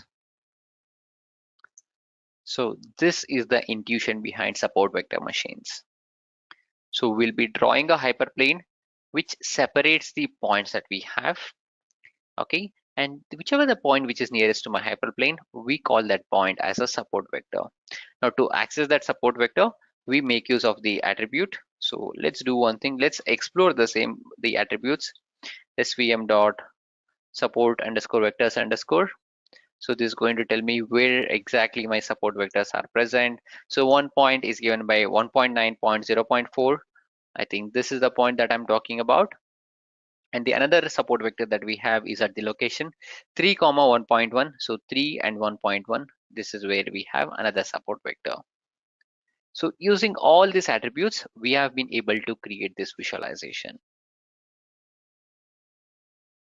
Okay. Now, whenever we are working with the support vector machines, it's very important that we scale the data first. If I do not scale the data, I'll not be able to get a better fit of my SVM model. So here I've given one more example where I have my X is given as 1,50, 5,20, 3,80. As you can clearly see, it's not scaled. Okay. So I'm going to execute this cell. So this is going to tell me and give me a visualization as how the fit will be in case of scaled and unscaled.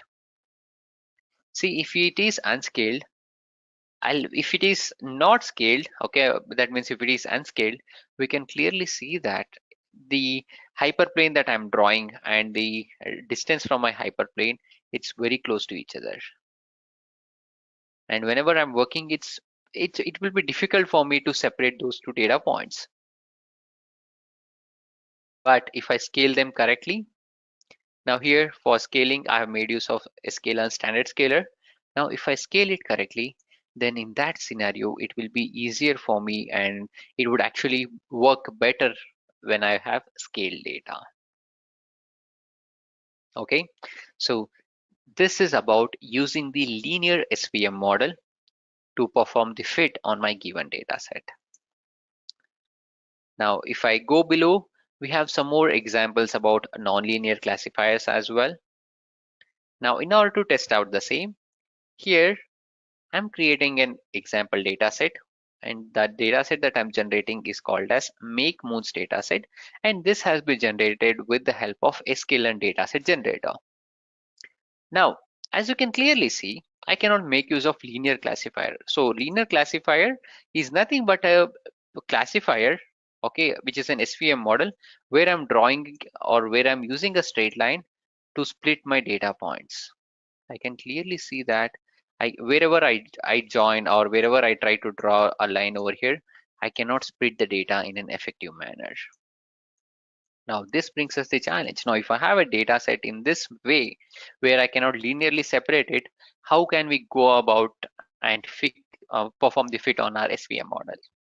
So in order to save us, we have a model that is called as SVM model, and from that SVM model we can actually create a polynomial kernel. So we can make use of polynomial kernel, and using that polynomial kernel I can actually create it like this. I mean, using polynomial kernel I can perform polynomial regression, or I can draw a line like this. Now to show you how it works, I'm getting some data like this. So this is some random data, and I'm making use of pipeline. So this pipeline is going to take care of my standard scalar as well as kernel. I'll do one thing, I'll just come below. So this is what we are currently interested in. So here I'm importing the polynomial features and I'm generating the polynomial features for my data. I'm performing the fit and transform my polynomial data. That means I'm just modifying my existing data and I am sending it for my X. Okay, so this is how my pair of input X and Y looks like. Now I'll use my X. I'm going to transform it with the help of my polynomial features, and then I'm going to scale it with the help of my standard scalar, and I'm going to send it inside my classifier, that is SVM classifier. Okay, so I'm going to combine it together like this. Now observe what would happen. And once that is complete, see, with the help of my uh, polynomial features that I have applied on my given linear data, so I have increased the degrees by which my model can learn. Now instead of straight line, my model is also having the ability to learn this complex representation as well, because I have increased the model complexity by adding my polynomial features. And while doing it, to make sure that we follow a clear path, so I have defined this sklearns pipeline. So if you're new to data science machine learning, I highly recommend you to learn this concept of sklearn pipeline. Now this sklearn pipeline helps us to combine multiple operations in a single call.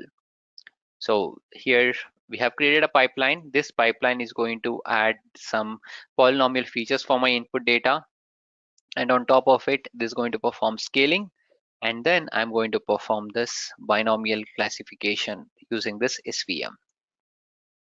And finally, I'm performing the fit on my data set. See, when I perform the fit, it takes my input X and it's going to do all these activities. It is going to chain all these activities together, and then it is going to perform the fit for my data Y. Once the fit has been complete, so we can validate how my model is performing.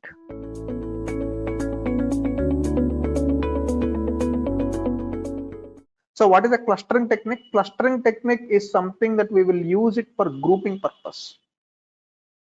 So especially there is a very easy way to understand what is clustering technique. You would have seen such a while we are going through an COVID-19 situation, the government has came up with creating some containment zones, as all of you must be knowing.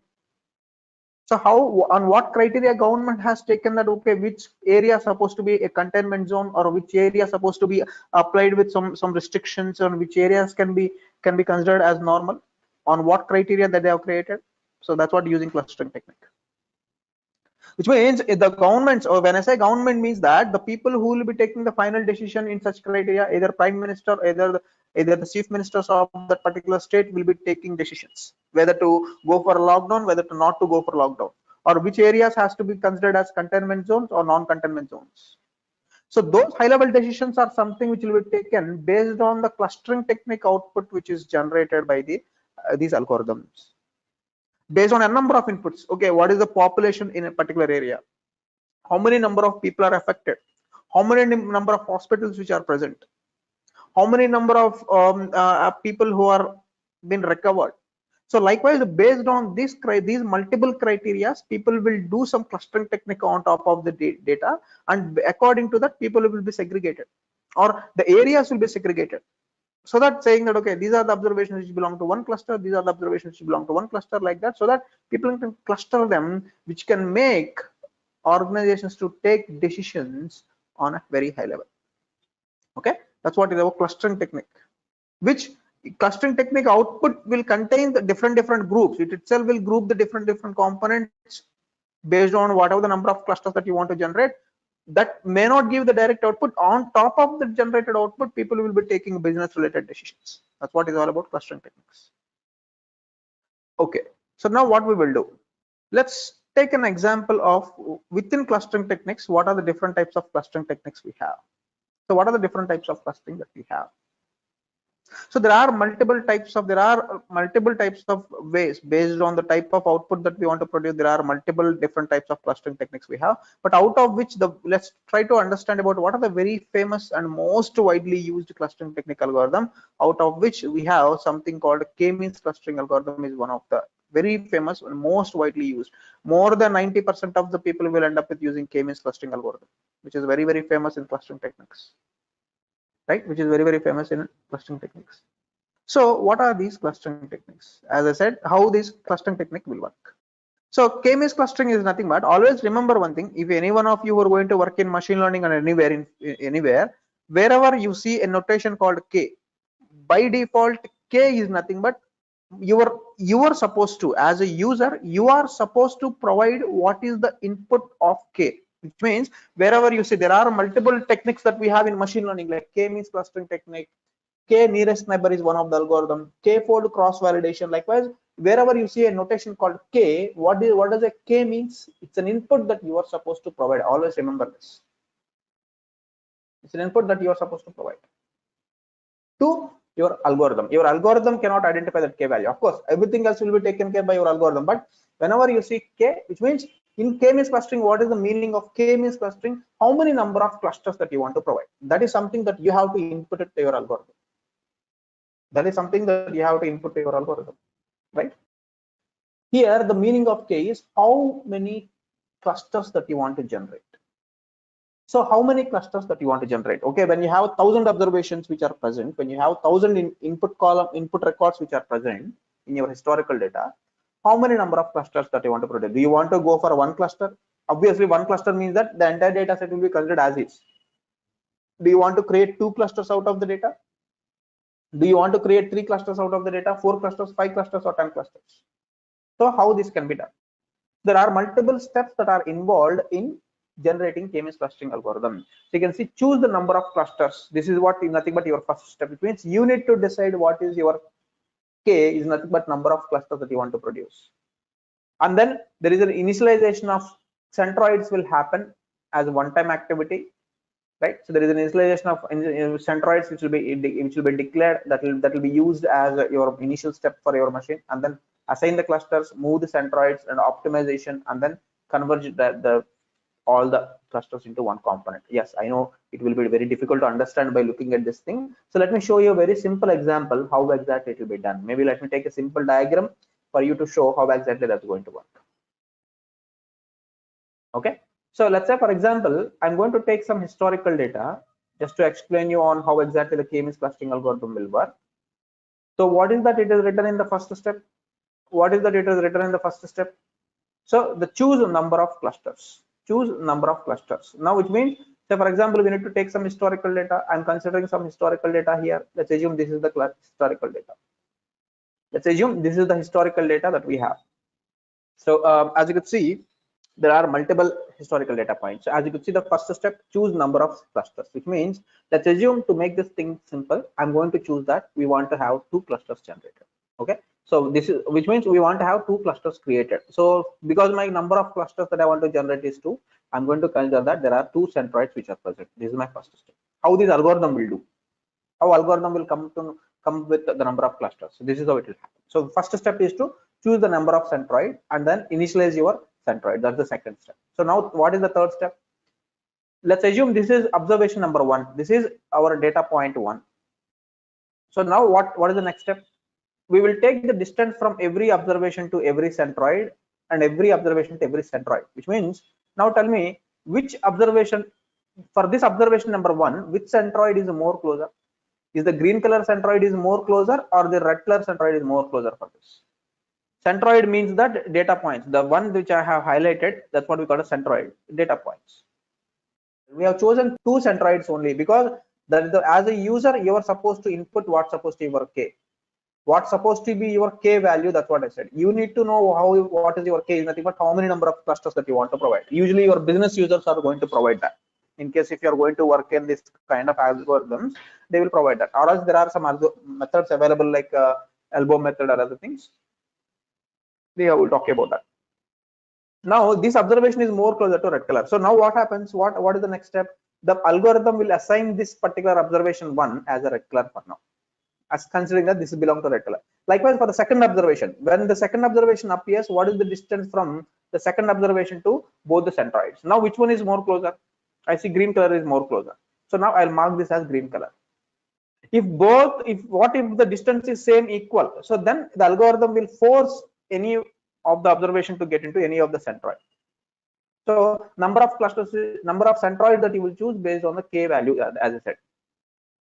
Now you're going to likewise you will repeat the same process, and whatever the observation which is more closer to whatever the centroid it is, you will mark them as with their so-called mark like this. Now you are going to initially mark them as observations into either into green color, either into red color. So now these observations are now considered as green color observations, and these observations are now considered as red color observations. This is step number 1. What is the step number 2? Step number 2 is segregate all these red color observations and take the average value of x and y coordinates, and repeat the same process for calculating average coordinates of x and y coordinates for the green color observations. Take the average of all these observations, calculate average, and take all these observations, take the average. You'll end up with getting a new centroid positions called xy, which means now you ended up with getting a new centroids. In the initial step that we have taken random centroid, now you got the centroids that you can use based on the previous iteration. Now you ended up with getting a new centroids. You repeat the same process again you repeat the same process. Take the distance from every observation to every centroid and assign the observation based on the nearest distance, and continue to mark every observation either into red color or either green color or whatever it is, and you repeat the process until you will be able to see there will be no change applicable for your clusters. You repeat the process, which means in every step you might end up with changing your centroid. Every step will continue to change your centroid. Now the centroid might become like this, then later your centroid will become like this. Likewise, your centroids will be keep on moving. Initially you are taken it like this, but it might continue to move like this. Somewhere it will be fixed, and after that there will be no change that you will notice if you are repeating the same process. At this particular stage, whatever the observations which are marked into, which are grouped into green color, you'll say like these are the green color observations. Whatever the observations which are marked into red color, you will mark them as okay, these are the observations which belong to red color. These are the observations which belong to red color. Likewise, you will segregate all these observations either into red color or green color, right? So that's how we can generate these clustering technique. That's how the k-means clustering algorithm will generate these algorithms output of using this algorithm. Okay, so that's how k-means clustering algorithm will work. Okay. So now, likewise, there are multiple algorithms that we have. So like when we talk about machine learning, so there are multiple types of algorithms that we have. So like how we have the how does the k value will occur, as you can see on the PPTs which are also mentioned. So you're going to choose some randomly generated k value, and you will be choosing the number of k's over here, and you can see that it will assign them based on the number of this most nearest distances, and according to that you will change your centroids. Once you change your centroids, you will repeat the same process until you are able to change that your centroids don't move further, and then once it has been finalized, you will say like this is the final centroid and final cluster output that we can generate out of this, right? So likewise, we also have different types of clustering technique, and the second type of clustering technique that we have is fuzzy or C-means clustering. So what is fuzzy or C-means clustering? The output will remain same. So C-means clustering means that there are places that one or two observations can belong to one or two different clusters, right? One or two different clusters, which means usually the primary difference between your C-means and K-means clustering technique is, in case if there are any observations which are having equal amount of distance, usually in K-means clustering what we will do, we will force this observation to be part of any of the cluster. But in C-means clustering, based on the distance that we see, there are chances that an observation can go to or can belong to one or two clusters. So it purely depends on the business use case, who is going to decide to either to go for K-means clustering or C-means clustering based on the business use case, based on our business outcome. So if people are going to decide whether to go for C-means clustering or K-means clustering. So there are a number of observations which might, it's not mandatory, which might can belong to one or more clusters that can happen. So the third is agglomerated clustering. So which is the third type of clustering technique that we have. Okay, so which is also one of the clustering technique that we have. Okay, so now which can also be used here. Okay, so now what is this agglomerative clustering? So this is what we also call it as hierarchical clustering. So in times you'll also call them as hierarchical clustering. These clustering techniques are built using H clustering. In short, we call it as H clustering. And also people will also call it as hierarchical clustering technique. So what are this? So based on the type of algorithm, they will try to, there is a mathematical expressions which are involved in it, but considering that the limited time that we have, I'm not going to take you through all the in detailed depth of it. So considering the way how the data points have been segregated, it will build a kind of dendrogram. So on top of this dendrogram, your observations can be classified here like this, as you could see on the screen. Is K-means clustering sensitive to outlier? You need to understand one thing.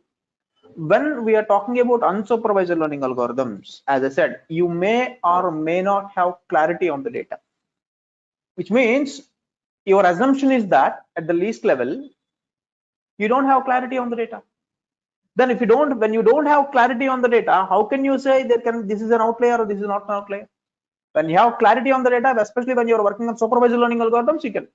But you don't have output column also. How you will be able to evaluate how the so-called output column can be evaluated, because this is not been classified properly, this is not been clustered properly based on the historical data, because there is no output column. So those type of concepts are something which you don't need to worry about when you are working on unsupervised learning. They will be constrained when you are working on supervised learning algorithms. And of course, in case if you see that there are outliers which are present, obviously it will be considered as one of the clustering any of the cluster, it belongs to the data. But anyhow, that's the characteristic of the data. You don't need to you don't be taking care, because you might be killing the actual original values which are present in the data, but you cannot expect that outlier can be recognized for all the cases that you have in unsupervised learning.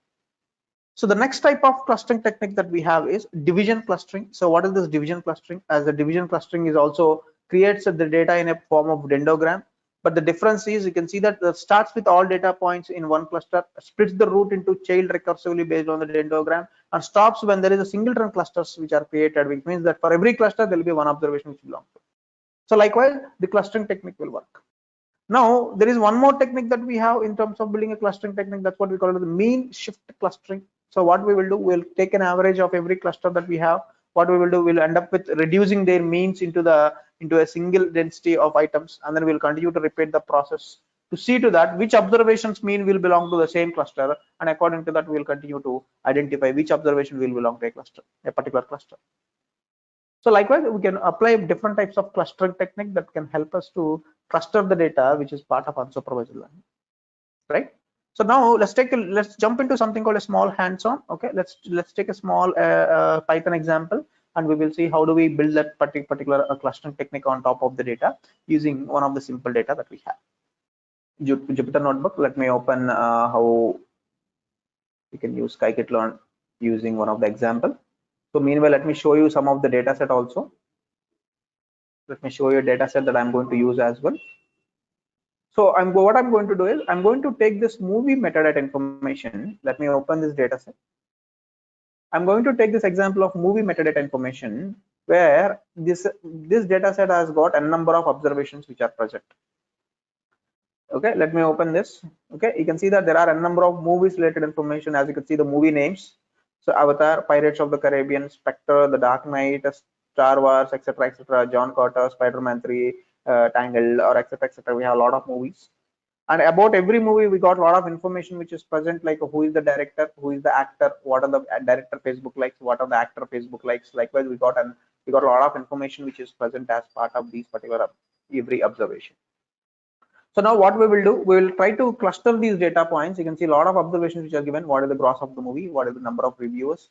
What is the IMDb rating? What is the so and so called IMDb score? What is the movie span? What is the gross? What is the budget and everything?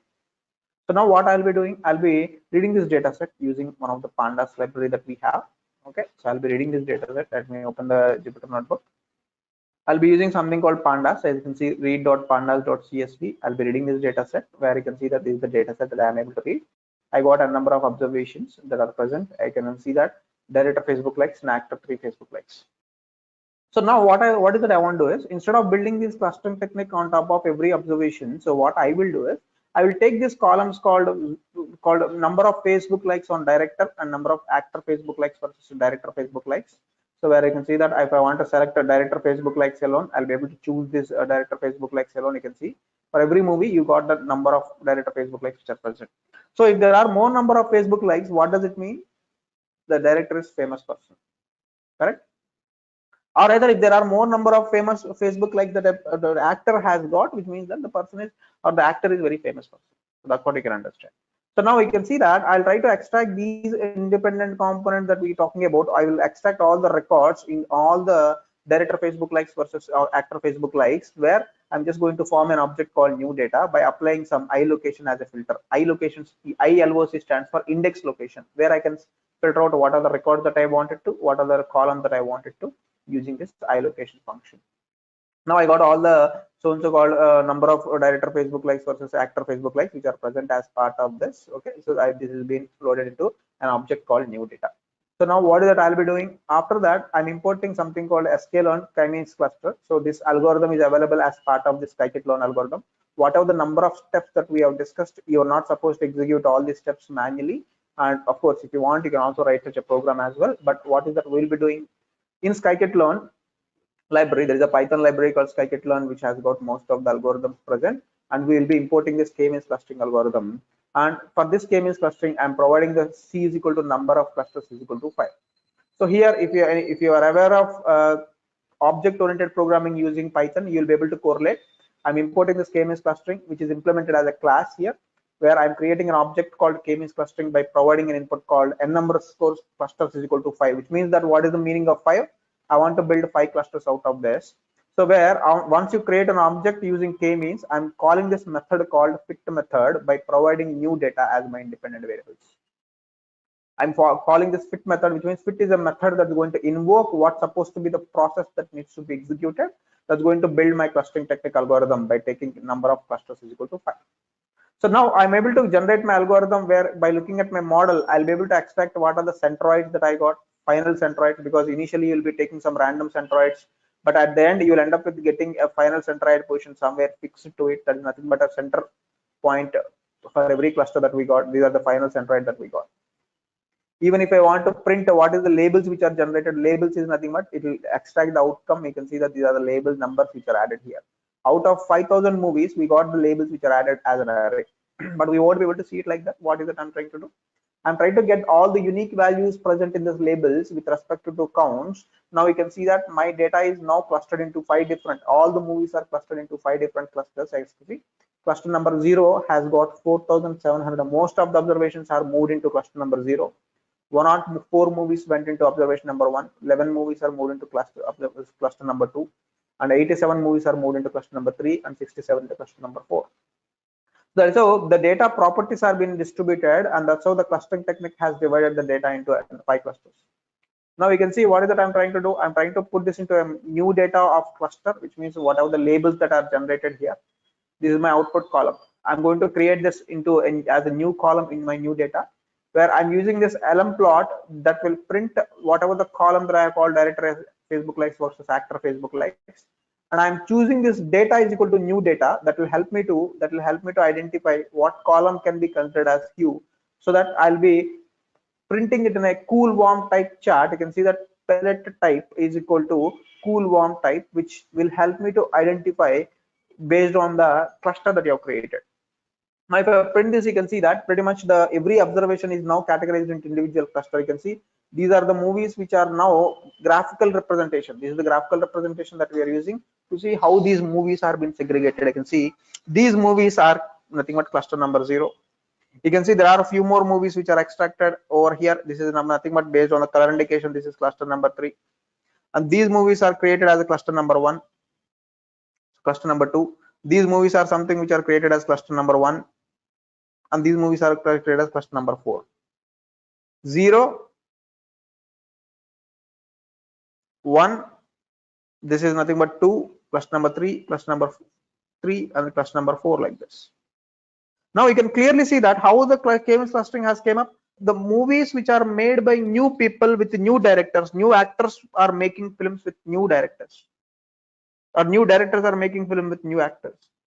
These are all, you will see more number of movies will fall into this category, because you will end up with getting new people into the film industry. Most of the cases, a lot of movies are being made with new directors with new actors, and you can see that these movies are the clusters which are being segregated very clearly.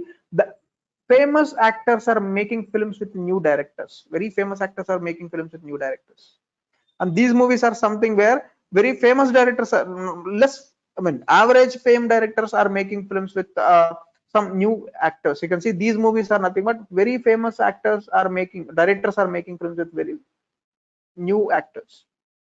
You can see very famous directors are making films with very famous actors, like Spielberg might be making a film with Tom Cruise or something like that.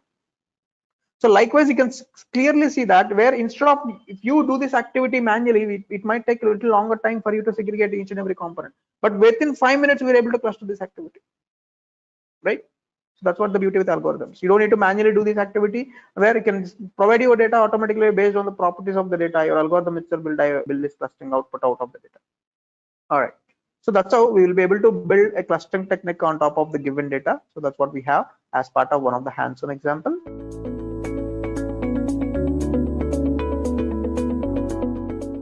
What is hierarchical clustering? So hierarchical clustering, it is also known as HCA or hierarchical cluster analysis. And this is a method of cluster analysis as we have seen. So what happens here is that this clustering allows us to build the tree structure from data similarities, like we have built X and Y, and we have created trees, and these trees are actually known as dendrograms. So the way you represent a hierarchical cluster or hierarchical clustering is through dendrograms. So we actually drew a dendrogram. Okay.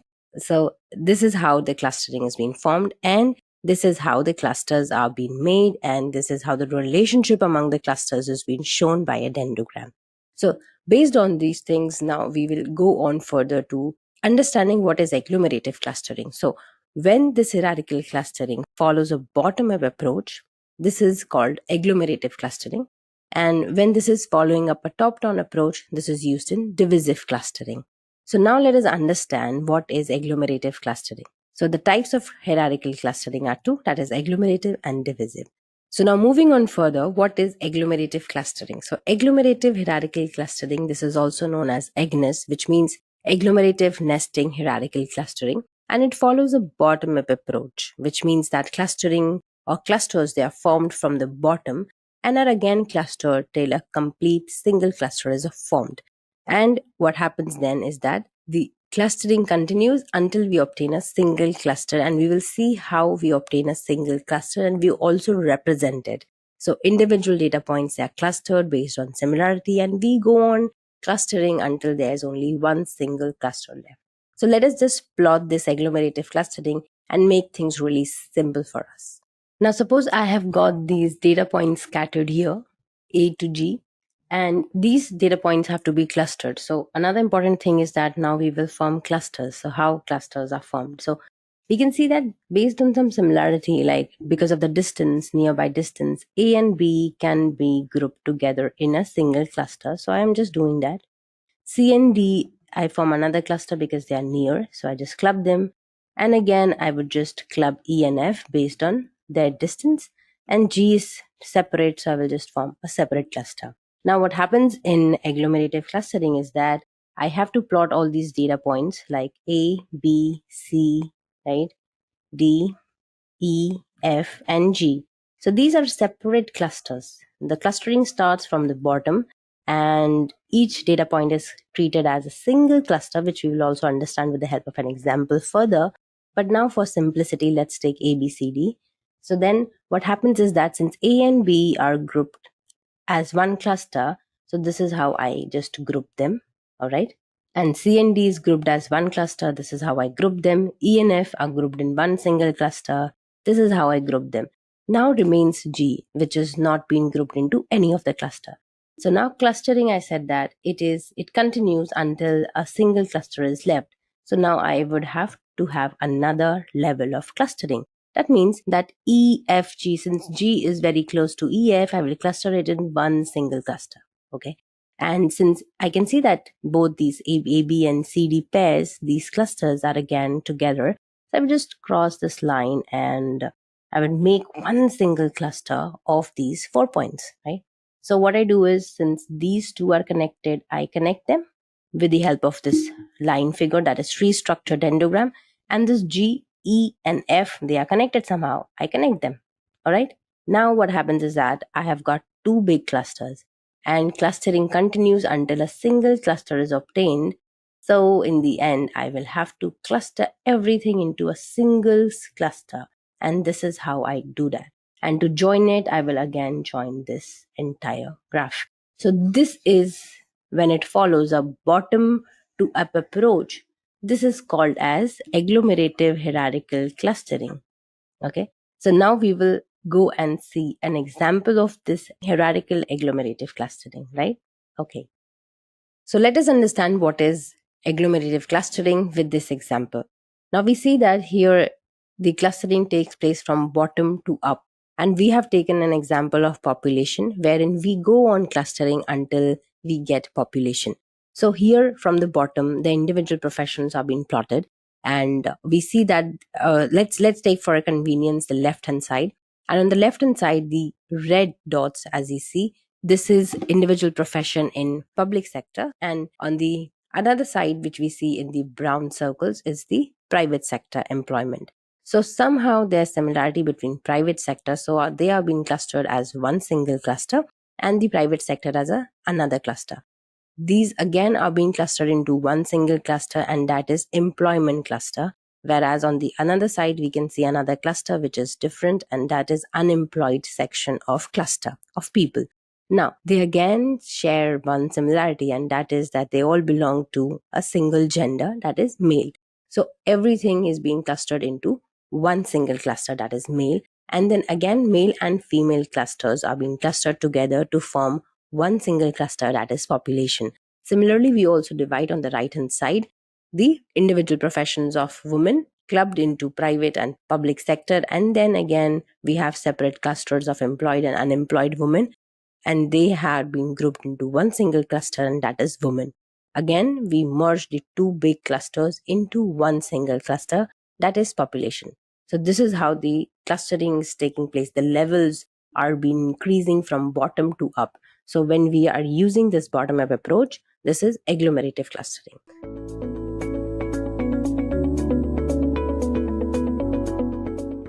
Now, many of us have visited retail shops such as Walmart or Target for our household needs. Or let's say that we are planning to buy the new iPhone from Target. What we would typically do is search for the model by visiting the mobile section of the store and then select the product and head towards the billing counter. But in today's world, the goal of the organization is to increase the revenue. Can this be done by just pitching one product at a time to the customer? Now the answer to this is clearly no.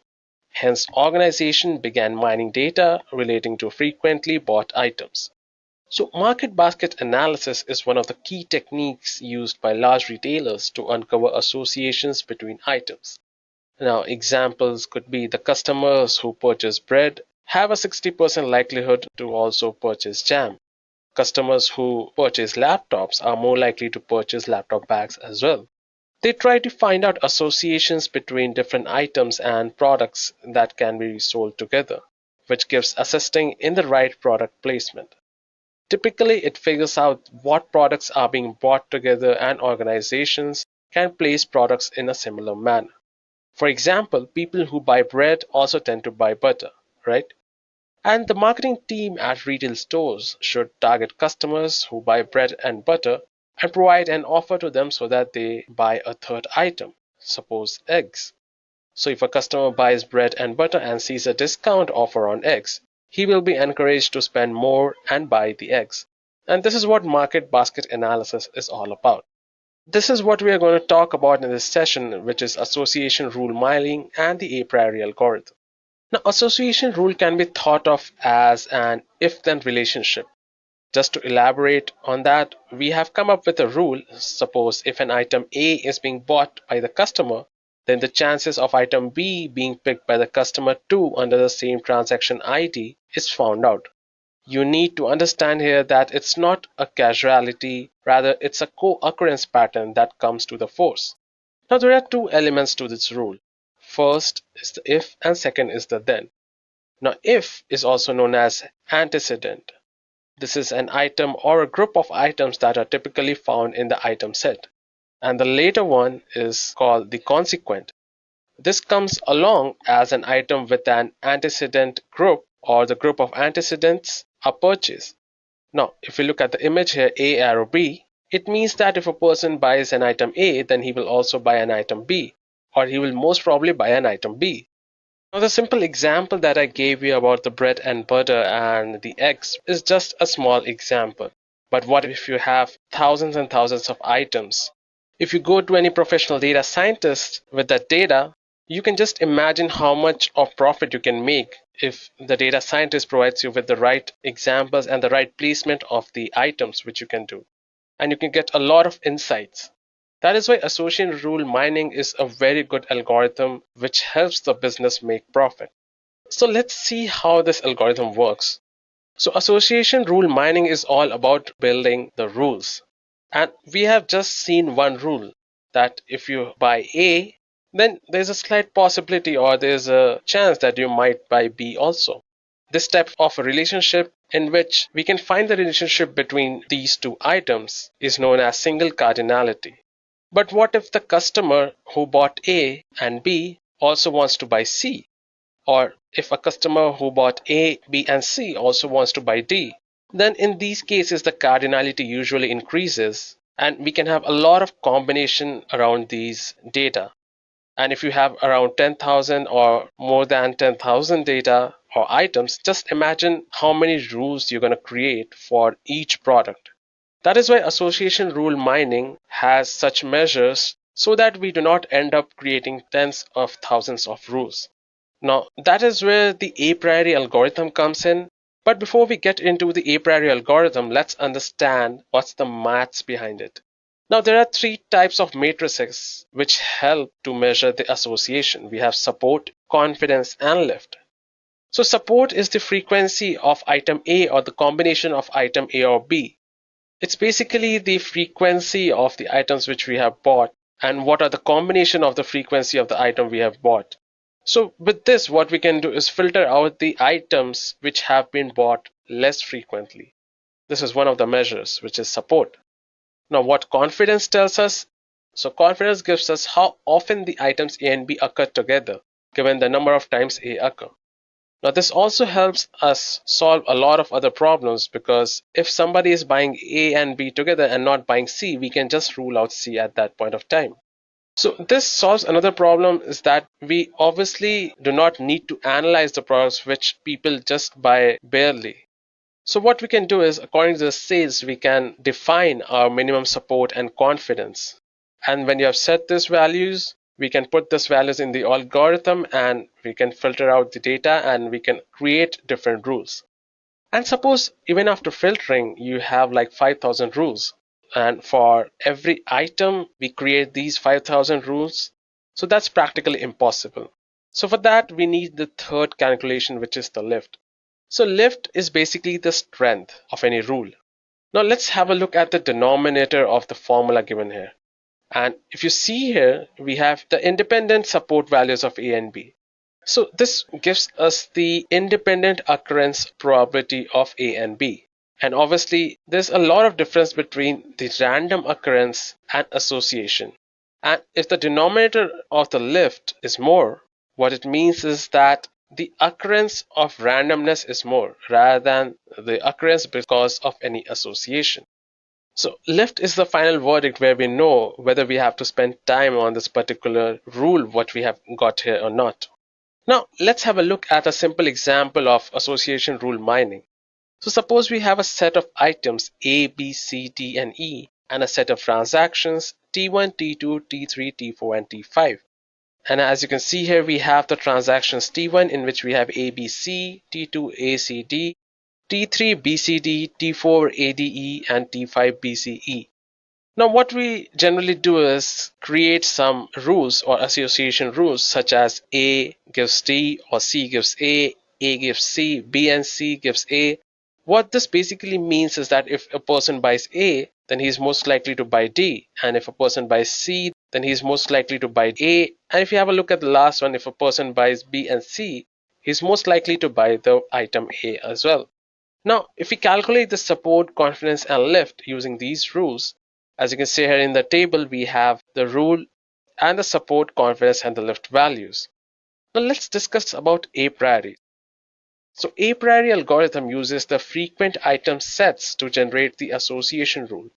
And it is based on the concept that a subset of a frequent item set must also be a frequent item set itself. Now this raises the question, what exactly is a frequent item set? So a frequent item set is an item set whose support value is greater than the threshold value. Now just now we discussed that the marketing team, according to the sales, have a minimum threshold value for the confidence as well as the support. So frequent item set is that item set whose support value is greater than the threshold value already specified. Now, example, if A and B is a frequent item set, then A and B should also be frequent item sets individually. Now let's consider the following transaction to make the things a little easier. So suppose we have transactions 1, 2, 3, 4, 5, and these items are there. So T1 has 1, 3, and 4. T2 has 2, 3, and 5. T3 has 1, 2, 3, 5. T4, 2, 5. And T5, 1, 3, and 5. Now the first step is to build a list of item sets of size 1 by using this transactional data. And one thing to note here is that the minimum support count which is given here is 2. Let's suppose it's 2. So the first step is to create item sets of size 1 and calculate their support values. So as you can see here, we have the table C1 in which we have the item sets 1, 2, 3, 4, 5 and the support values. If you remember the formula of support, it was frequency divided by the total number of occurrence. So as you can see here, for the item set 1, the support is 3. As you can see here, the item set 1 appears in T1, T3 and T5. So as you can see, its frequency is 1, 2 and 3. Now as you can see here, the item set 4 has a support of 1 as it occurs only once in transaction 1. But the minimum support value is 2, that's why it's going to be eliminated. So we have the final table, which is the table F1, in which we have the item sets 1, 2, 3 and 5, and we have the support values 3, 3, 4 and 4. Now the next step is to create item sets of size 2 and calculate their support values. Now all the combination of the item sets in the F1, which is the final table in which you discarded the 4, are going to be used for this iteration. So we get the table C2. So as you can see here, we have 1, 2, 1, 3, 1, 5, 2, 3, 2, 5 and 3, 5. Now if you calculate this support here again, we can see that the item set 1, 2 has a support of 1, which is again less than the specified threshold. So we're going to discard that. So if we have a look at the table F2, we have 1, 3, 1, 5, 2, 3, 2, 5 and 3, 5. Again, we're going to move forward and create the item set of size 3 and calculate their support values. Now all the combinations are going to be used from the item set F2 for this particular iterations. Now before calculating support values, let's perform pruning on the dataset. Now what is pruning? Now after the combinations are being made, we divide C3 item sets to check if there is another subset whose support is less than the minimum support value. That is what frequent item set means.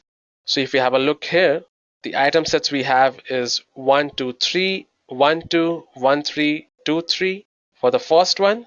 Because as you can see here, if we have a look at the subsets of 1, 2, 3, we have 1, 2 as well. So we are going to discard this whole item set. Same goes for the second one. We have 1, 2, 5. We have 1, 2 in that, which was discarded in the previous set or the previous step. That's why we're going to discard that also, which leaves us with only two factors, which is 1, 3, 5 item set and the 2, 3, 5. And the support for this is 2 and 2 as well. Now, if we create the table C4 using 4 elements, we're going to have only one item set, which is 1, 2, 3 and 5. And if we have a look at the table here, the transaction table, 1, 2, 3 and 5 appears only 1. So the support is 1. And since C4, the support of the whole table C4 is less than 2, so we're going to stop here and return to the previous item set, that is C3. So the frequent item sets are 1, 3, 5 and 2, 3, 5.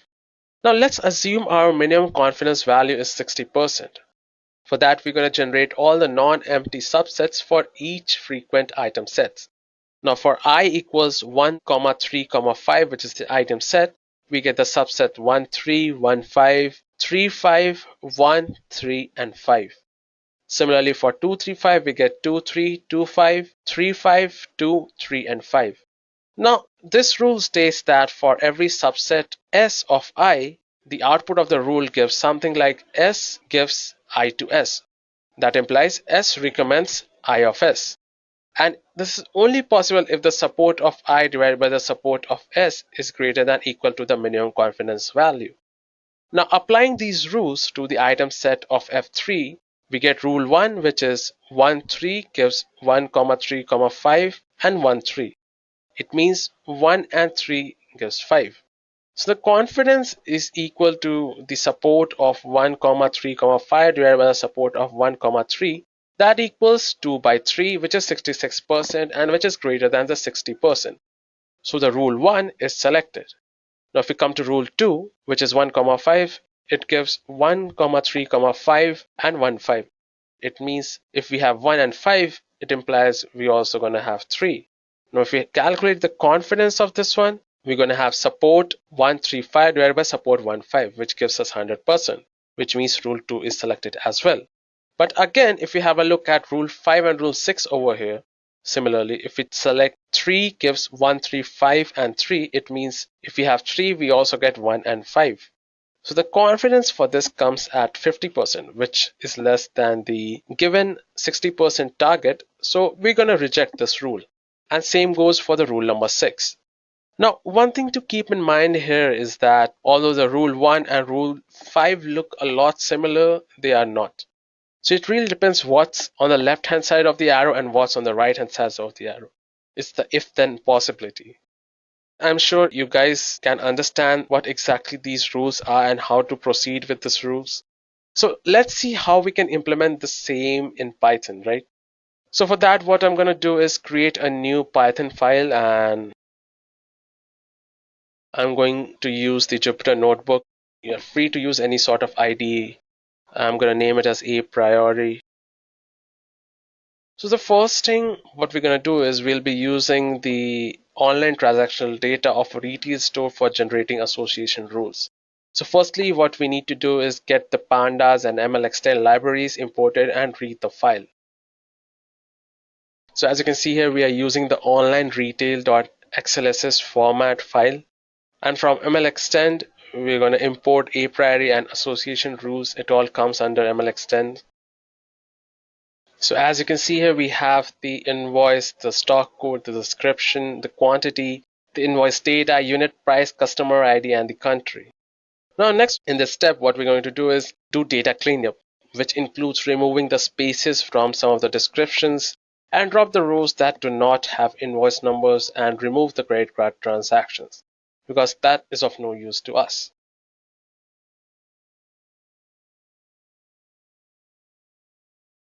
So as you can see here, the output in which we have like 532,000 rows with 8 columns. So after the cleanup, we need to consolidate the items into one transaction per row with each product. For the sake of keeping the dataset small, we are only looking at the sales for France. So as you can see here, we have excluded all the other sales. We are just looking at the sales for France. Now there are a lot of zeros in the data, but we also need to make sure any positive values are converted to 1 and anything less than 0 is set to 0. So as you can see here, we have still 392 rows. We're going to encode it and see. Check again. Now that you have structured the data properly, in this step what we're going to do is generate frequent item sets that have support at least 7%. Now this number is chosen so that you can get close enough and generate the rules with the corresponding support, confidence, and lift. So guys, as you can see here, the minimum support is 0.7. Now what if we add another constraint on the rules, such as the lift is greater than 6 and the confidence is greater than 0.8. So as you can see here, we have the left hand side and the right hand side of the association rule, which is the antecedent and the consequence. We have the support, we have the confidence, the lift, the leverage, and the conviction. So guys, that's it for this session. That is how you create association rules using the a priori algorithm, which helps a lot in the marketing business. It runs on the principle of market basket analysis, which is exactly what big companies like Walmart, you have Reliance and Target do. Even IKEA does it.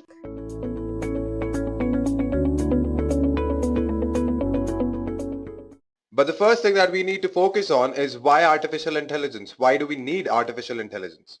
Now let us understand this with an example. So nowadays, if you have noticed, if your car exceeds the speed limit, so you'll get a letter or basically a challan at your home. How do you think that happens? Do you think that there's a person who is sitting in a chair and actually noting down all the number plates that crosses the speed limit? Well, that is not possible because there might be millions of cars that pass through that road. And at once, there might be many cars that will be passing through that road. So for a human being to actually do this task is next to impossible. Now let us see another approach to this particular problem. So what we can do, we can actually make use of cameras that will click the picture of the car that exceeds the speed limit. And then we can convert that picture into a text. For example, we have a UKPLATE. So in this way, the risk of human error has been reduced. And at the same time, machines, they never get tired. So because of that, you can capture all the images of cars that actually crosses the speed limit. Similarly, you can think of many other examples as well. It is used in order to recognize a sign, that is in banks if you want to authenticate whether that person is the bank customer or not. Apart from that, it is even used for self-driving cars as well. So in US, around 30,000 people die every year because of road accidents. So that can be completely removed if we use the self-driving cars, which is based on the concept of artificial intelligence. And let me tell you guys, you might find it very fascinating that people in MIT are using artificial intelligence in order to predict the future. So you can imagine why we need artificial intelligence. If you have any questions, any doubts, you can ask me. It is even used in places where humans can't reach. For example, deep oceans or navigation in Mars. So in those places, we need machines which are smart enough to carry our tasks. So this is why we need artificial intelligence. Let us move forward and understand what exactly is artificial intelligence. Now, artificial intelligence, I know the word sounds pretty complex and there are a lot of Hollywood movies that are based on artificial intelligence. If you have seen Terminator or Matrix, so all these movies are based on artificial intelligence, but you don't need to worry about it because till now we haven't reached that level as they have shown in movies like Terminator. But yeah, the concept is pretty similar. So basically, we want systems and softwares in such a way that they can imitate the human behavior. Now, what happens in artificial intelligence? Artificial intelligence is accomplished by studying how human brain thinks and how human brain learns, decide and work while trying to solve a problem. And then we use the outcome of this study as the basis of development of intelligent software and systems. So our major goal is to have systems or softwares that can imitate the human behavior. The way they think, the way they decide, the way they solve a problem. So in that similar fashion, we want our machines to do that. So this is basically artificial intelligence in a nutshell. Let us move forward and look at various applications of artificial intelligence. So this slide basically talks about the application of artificial intelligence. Now I've listed only 3 of them, but there are millions of applications. For example, it is used in speech recognition. So whenever you search something on Google, so you can just tell Google and it'll search it for you. Similarly, it is used for understanding natural language as well as for image recognition as well. And there are many other applications in which artificial intelligence finds its use. For example, it can be used in self-driving cars, it can be used in Siri for recommending some products, and even when you go to websites like YouTube or Pandora, YouTube knows which video you want to next. Pandora knows which song you want to listen to. How do you think this happens? It happens all because of artificial intelligence. So all of these are a few examples of artificial intelligence, but nowadays it is used almost everywhere, guys. Trust me on that. Now let us move forward and understand how to achieve artificial intelligence. Now, in order to achieve artificial intelligence, there were a few technologies that came. First came machine learning. Now, there were certain limitations of machine learning. In order to overcome those limitations came deep learning. Now, let me tell you guys, the concept of artificial intelligence is not new. It was first coined in 1956, but it was just a theoretical concept. Then in 80s and 90s, we were talking about neural networks. But since we didn't have enough computational power, so we couldn't utilize it properly. But in late 90s and 2000s, we started using neural networks for machine learning. Then in 2006, the term deep learning was coined for the first time that overcame the limitations of machine learning. And from 2010, deep learning was used commercially as well. So this was just a small history about artificial intelligence, machine learning, and deep learning. Now, in order to understand this deep learning, we need to first look at machine learning and what were the various limitations of machine learning that led to the evolution of deep learning. So we'll move forward and understand what exactly is machine learning. Now, what is machine learning? So machine learning is nothing but a type of artificial intelligence, or you can say a subset of artificial intelligence. And it provides computers with the ability to learn without being explicitly programmed. So you don't need to hard code your machine for that. Let us understand this with an example. So we have a problem statement in which whenever you give a certain input, we need to determine the species of the plant. And what is that input? that input will be sepal length, sepal width, petal length, and petal width. So wherever we get these 4 parameters or these 4 variables, our machine should be able to predict what sort of a flower it is. Now, how do you think that will happen? First, what we need to do, we need to train our machine on the basis of the data that we have. So in this data, we have sepal length, sepal width, petal length, and petal width, and we have species. So our machine will learn from this data. It will determine what should be the length and width of the sepal and petal in order to classify it as setosa or versicolor or other species of flowers as well. Now what happens next? So you have trained your data. So you have trained your machine from the data set. Then what happens, whenever you give a new input to this particular machine, it will predict the species of the flower. So this is how machine learning works. It is nothing but machine learning in a nutshell. So basically, I'll just revise it once more. So you have a data set. So you split that data into training and testing data. So what happens with the help of training data, you train your particular machine. And after that, you test it in order to determine the accuracy. And once it is done, whenever you give the new input, it will predict the outcome or the desired outcome. So this is how machine learning works, guys. Let us move forward and understand various types of machine learning. So the first type is called supervised learning. Now in supervised learning, what happens, you have input variables X and an output variable Y. And you can use an algorithm to learn mapping function from the input to the output. Now let me simplify it for you. So what happens in supervised learning, the data that you have already contain the classification. Now let me talk about the previous example itself. So from our data set, we knew that if we have this width, this length of our sepal and petal, so that will be the species of flower. So the classifications are already defined. So that will be under supervised learning. Now let me tell you how it actually works. So you have data, you divide that data into training data as well as test data. So on the basis of this training data, you train your machine, and after that you create a model. So as you can see that this phase is called training phase, and after that you create a model. Now in order to check this model to get the accuracy, you have test data. So you'll pass that test data and you'll see the accuracy. That is nothing but the actual output minus the output that is present in the test data. So with that, you can get the accuracy. So this is nothing but supervised learning, and if you have any questions, you can ask me right now. So we'll move forward and understand unsupervised learning. Now in unsupervised learning, unlike supervised learning, you don't have any predefined classes. So what happens, you have data. So on the basis of that data, you try to create your own class. You try to make sure that whatever class you create has high intra-class similarities and have low inter-class similarities. That means if I've created two classes like this, class 1 and class 2, so the elements of this particular class should have high similarity, but at the same time, it should have low similarity with the elements of class 2. So you can think of examples as well of unsupervised learning. For example, if I have a data about my customers, so if I have a website and there are millions of visitors on my website, and I want to make sure that I group people on various criteria. For example, I can group people on the basis of willingness to purchase the product that is there on my website, or where they are coming from, what is the source, all those things. So I want to group my customers, and I want to make sure that I have certain high priority customers and I have low priority customers and I have medium priority customers.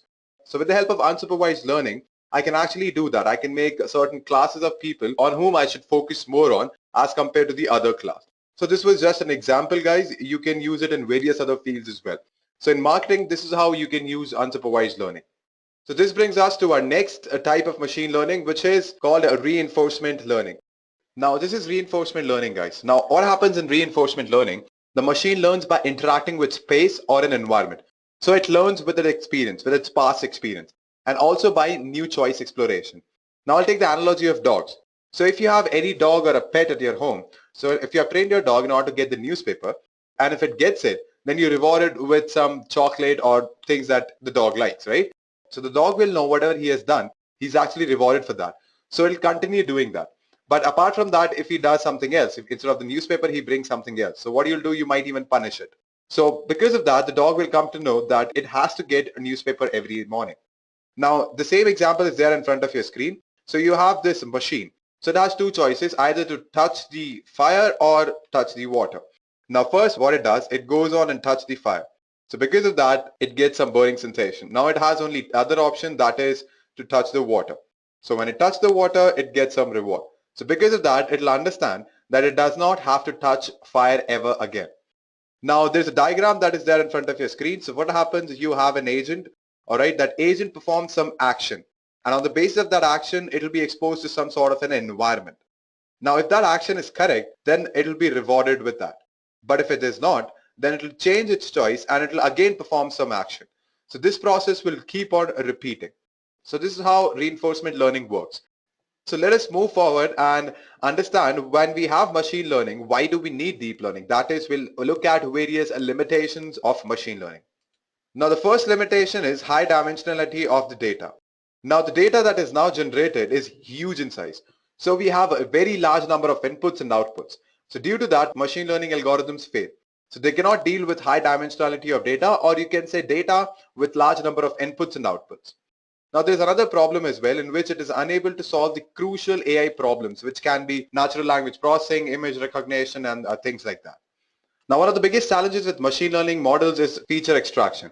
Now let me tell you what are features. So in statistics, we consider features as variables, but when we talk about artificial intelligence, these variables are nothing but the features. Now, what happens because of that? The complex problems such as object recognition or handwriting recognition becomes a huge challenge for machine learning algorithms to solve. Now, let me give you an example of this feature extraction. Suppose if you want to predict that whether there will be a match today or not. So it depends on various features. It depends on whether the weather is sunny, whether it is windy, all those things. So we have provided all those features in our data set. But we have forgot one particular feature, that is humidity. And now our machine learning models are not that efficient that they will automatically generate that particular feature. So this is one huge problem, or you can say limitation with machine learning. Now, obviously we have limitation, and it won't be fair that if I don't give you the solution to this particular problem. So we'll move forward and understand how deep learning solves these kind of problems. Now, as you can see that the first line on your slide, which says that deep learning models are capable to focus on the right features by themselves, requiring little guidance from the programmer.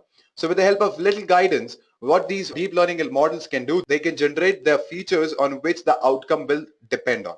And at the same time, it also solves the dimensionality problem as well. If you have a very large number of inputs and outputs, you can make use of a deep learning algorithm. Now, what exactly is deep learning? Again, since we know that it has been evolved by machine learning, and machine learning is nothing but a subset of artificial intelligence. And the idea behind artificial intelligence is to imitate the human behavior. The same idea is for the deep learning as well, is to build learning algorithms that can mimic brain. Now, let us move forward and understand deep learning, what exactly it is. Now, the deep learning is implemented with the help of neural networks, and the idea or the motivation behind neural networks are nothing but neurons. What are neurons? These are nothing but your brain cells. Now, here's a diagram of neuron. So we have dendrites here, which are used to provide input to our neuron. As you can see, we have multiple dendrites here, so these many inputs will be provided to our neuron.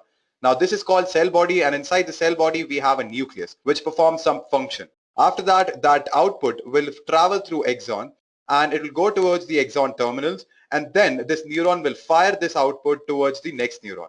Now, the studies tell us that the next neuron, or you can say the two neurons, are never connected to each other. There's a gap between them. So that is called a synapse. So this is how basically a neuron works like. And on the right hand side of your slide, you can see an artificial neuron. Now let me explain you that. So over here, similar to neurons, we have multiple inputs. Now these inputs will be provided to a processing element like our cell body. And over here in the processing element, what will happen? Summation of your inputs and weights. Now, when it moves on, then what will happen? This input will be multiplied with our weights. So in the beginning, what happens? These weights are randomly assigned. So what will happen if I take the example of x1? So x1 multiplied by w1 will go towards the processing element. Similarly, x2 and w2 will go towards the processing element. And similarly, the other inputs as well. And then summation will happen, which will generate a function of s, that is f of s. After that comes the concept of activation function. Now, what is activation function? It is nothing but in order to provide a threshold. So if your output is above the threshold, then only this neuron will fire, otherwise it won't fire. So you can use a step function as an activation function, or you can even use a sigmoid function as your activation function. So this is how an artificial neuron looks like. So a network will be multiple neurons which are connected to each other will form an artificial neural network. And this activation function can be a sigmoid function or a step function. That totally depends on your requirement. Now, once it exceeds the threshold, it will fire. After that, what will happen? It will check the output. Now, if this output is not equal to the desired output, so these are the actual outputs, and we know the real outputs. So we'll compare both of that. and we'll find the difference between the actual output and the desired output.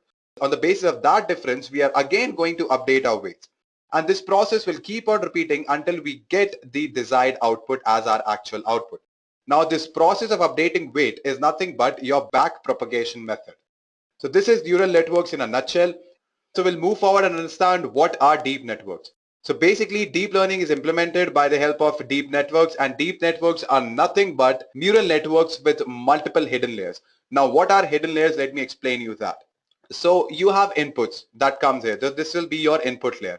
After that, some process happens and it'll go to the next node, or you can say to the hidden layer nodes. So this is nothing but your hidden layer 1. So every node is interconnected, if you can notice. After that, you have one more hidden layer where some function will happen. And as you can see that again, these nodes are interconnected to each other. After this hidden layer 2 comes the output layer. And this output layer, again, we are going to check the output, whether it is equal to the desired output or not. If it is not, we are again going to update the weights. So this is how a deep network looks like. Now, there can be multiple hidden layers. There can be hundreds of hidden layers as well. But when we talk about machine learning, that was not the case. We were not able to process multiple hidden layers when we talk about machine learning. So because of deep learning, we have multiple hidden layers at once. Now let us understand this with an example. So we'll take an image which has 4 pixels. So if you can notice, we have 4 pixels here, among which the top 2 pixels are bright, that is they are black in color, whereas the bottom 2 pixels are white. Now what happens, we'll divide these pixels and we'll send these pixels to each and every node. So for that we need 4 nodes. So this particular pixel will go to this node, it will go to this node, this pixel will go to this node, and finally this pixel will go to this particular node that I'm highlighting with my cursor. Now what happens? We provide them random weights. So these white lines actually represent the positive weights and these black lines represents the negative weights. Now this particular brightness, when we display high brightness, we'll consider it as negative. Now what happens, when you see the next output or the next hidden layer, it will be provided with the input with this particular layer. So this will provide an input with positive weight to this particular node, and the second input will come from this particular node. Since both of them are positive, so we'll get this kind of a node. Similarly, this node as well. Now when I talk about these two nodes, the first node over here, so this is getting input from this node as well as from this node. Now over here we have a negative weight. So because of that, the value will be negative, and we have represented that with black color. Similarly, over here as well, we are getting one input from here which has a negative weight, and the another input from here which again has a negative weight. So accordingly, we get again a negative value here. So these two becomes black in color. Now, if we notice what will happen next, we'll provide one input here, which will be negative and a positive weight, which will be again negative. And this will be also negative and a positive weight. So that will again come out to be negative. So that is why we have got this kind of a structure. If you notice this is nothing but the inverse of this particular image. When I talk about this node over here, we are getting the negative value with a positive weight, which is negative, and a negative value with a negative weight, which is positive. So we are getting something which is positive here. Now, obviously, I want this particular image to get inverse. I want these black strips to come up. So what I'll do, I'll actually calculate the inverse by providing a negative weight like this. So over here, I've provided a negative weight, it will come up. So when I provide a positive weight, so it'll stay wherever it is. After that, it'll detect, and the output you can see will be a horizontal image, not a solid, not a vertical, not a diagonal, but a horizontal. And after that, we are going to calculate the difference between the actual output and the desired output, and we are going to update the weights accordingly. Now, this is just an example, guys. So guys, this is one example of deep learning where what happens, we have images here. We provide these raw data to the first layer, to the input layer. Then what happens, these input layers will determine the patterns of local contrast, or it will fixate those patterns of local contrast, which means that it will differentiate on the basis of colors and luminosity and all those things. So it will differentiate those things. And after that, in the following layer, what will happen, it will determine the face features. It will fixate those face features. So it will form nose, eyes, ears, all those things. Then what will happen, it will accumulate those correct features for the correct face, or you can say that it will fixate those features on the correct face template. So it will actually determine the faces here, as you can see it over here. And then it will be sent to the output layer. Now, basically, you can add more hidden layers to solve more complex problems. For example, if I want to find out a particular kind of face, for example, a face which has large eyes or which has light complexion. So I can do that by adding more hidden layers. And I can increase the complexity also at the same time if I want to find which image contains a dog. So for that also I can have one more hidden layer. So as and when hidden layer increases, we are able to solve more and more complex problem. So this is just a general overview of how a deep network looks like. So we have first patterns of local contrast in the first layer. Then what happens, we fixate these patterns of local contrast in order to form the face features such as eyes, nose, ears, etc. And then we accumulate these features for the correct face, and then we determine the image. So this is how a deep learning network, or you can say deep network, looks like. So we'll move forward and I'll give you some applications of deep learning. So here are a few applications of deep learning. It can be used in self-driving cars. So you must have heard about self-driving cars. So what happens, it'll capture the images around it, it'll process that huge amount of data, and then it'll decide what action should it take. Should it take left, right, should it stop? So accordingly, it'll decide what action should it take. And that will reduce the amount of accidents that happens every year. Then when we talk about voice control assistants, I'm pretty sure you must have heard about Siri. All the iPhone users know about Siri, right? So you can tell Siri whatever you want to do, it'll search it for you and display for you. Then when we talk about automatic image caption generation, so what happens in this, whatever image that you upload, the algorithm is in such a way that it'll generate the caption accordingly. So for example, if you have say blue colored eyes, so it'll display a blue colored eye caption at the bottom of the image. Now when I talk about automatic machine translation, so we can convert English language into Spanish, similarly Spanish to French. So basically automatic machine translation, you can convert one language to another language with the help of deep learning. And these are just few examples, guys. There are many, many other examples of deep learning. It can be used in game playing. It can be used in many other things. And let me tell you one very fascinating thing that I've told you in the beginning as well. With the help of deep learning, MIT is trying to predict future. So yeah, I know it is growing exponentially right now, guys.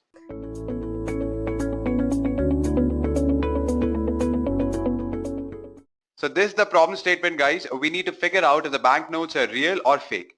And for that, we'll be using artificial neural networks. And obviously, we need some sort of data in order to train our network. So let us see how the data set looks like. So over here, I've taken a screenshot of the data set with few of the rows. In it, data were extracted from images that were taken from genuine and forged banknote-like specimens. After that, wavelet transform tools were used to extract features from those images. And these are a few features that I'm highlighting with my cursor. And the final column or the last column actually represents the label.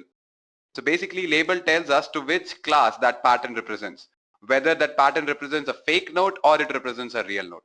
Let us discuss these features and labels one by one. So the first feature or the first column is nothing but variance of a wavelet transformed image. The second column is about skewness. The third is curtices of wavelet transformed image. And finally, fourth one is entropy of the image. After that, when I talk about label, which is nothing but my last column, over here, if the value is 1, that means the pattern represents a real note. Whereas when value is 0, that means it represents a fake note. So guys, let's move forward and we'll see what are the various steps involved in order to implement this use case. So over here, we'll first begin by reading the data set that we have. We'll define features and labels. After that, we are going to encode the dependent variable. And what is a dependent variable? It is nothing but your label. Then we are going to divide the data set into two parts, one for training, another for testing. After that, we'll use TensorFlow data structures for holding features, labels, etc. And TensorFlow is nothing but a Python library that is used in order to implement deep learning models, or you can say neural networks. Then we'll write the code in order to implement the model. And once this is done, we will train our model on the training data. We'll calculate the error. Error is nothing but your difference between the model output and the actual output. And we'll try to reduce this error. And once this error becomes minimum, we'll make prediction on the test data and we'll calculate the final accuracy. So guys, let me quickly open my PyCharm and I'll show you how the output looks like. So this is my PyCharm, guys. Over here, I've already written the code in order to execute the use case. I'll go ahead and run this and I'll show you the output. So over here, as you can see, with every iteration, the accuracy is increasing. So let me just stop it right here. All right, till now, any questions, any doubts with respect to what is our use case? What is the data set about? Any questions, guys, you can go ahead and ask me. Okay, there's a question from Arpan. He's asking, can you explain the code? Definitely, Arpan, I'll be doing that at the end of this class. When you are done with all the fundamentals of neural networks, I'll explain you the entire code, how I've written that, and how I've used TensorFlow in order to implement a neural network. I hope you are satisfied with the answer. Okay, he's fine with it. Any other questions, any other doubts, guys, just go ahead and ask me. Over here, you don't need to worry about code right now, guys, because I'll explain this later in the session. So what I'll do, I'll open my slides once more, and we'll discuss the fundamentals of neural networks that are required in order to implement this use case. So in order to understand why we need neural networks, we are going to compare the approach before and after neural networks. And we'll see what were the various problems that were there before neural networks. So earlier, conventional computers use an algorithmic approach. That is, the computer follows a set of instructions in order to solve a problem. And unless the specific steps that the computer needs to follow are known, the computer cannot solve the problem. So obviously we need a person who actually knows how to solve that problem, and he or she can provide the instructions to the computer as to how to solve that particular problem, right? So we first should know the answer to that problem, or we should know how to overcome that challenge or problem which is there in front of us. Then only we can provide instructions to the computer. So this restricts the problem solving capability of conventional computers to problems that we already understand and know how to solve. But what about those problems whose answer we have no clue of? So that's where our traditional approach was a failure. So that's why neural networks were introduced. Now let us see what was the scenario after neural networks. So neural networks basically process information in a similar way the human brain does. And these networks, they actually learn from examples. You cannot program them to perform a specific task. They will learn from their examples, from their experience. So you don't need to provide all the instructions to perform a specific task. And your network will learn on its own with its own experience. All right, so this is what basically neural network does. So even if you don't know how to solve a problem, you can train your network in such a way that with experience, it can actually learn how to solve the problem. So that was a major reason why neural networks came into existence. We'll move forward and we'll understand what is the motivation behind neural networks. So these neural networks are basically inspired by neurons, which are nothing but your brain cells. And the exact working of the human brain is still a mystery though. So as I've told you earlier as well, that neural networks work like human brain, and so the name. And similar to a newborn human baby, as he or she learns from his or her experience, we want a network to do that as well. But we want it to do very quickly. So here's a diagram of a neuron. Basically, a biological neuron receives input from other sources, combines them in some way, perform a generally non-linear operation on the result, and then outputs the final result. So here, if you notice these dendrites will receive signals from the other neurons. Then what will happen, it will transfer it to the cell body. The cell body will perform some function. It can be summation, it can be multiplication. So after performing that summation on the set of inputs, via axon, it is transferred to the next neuron.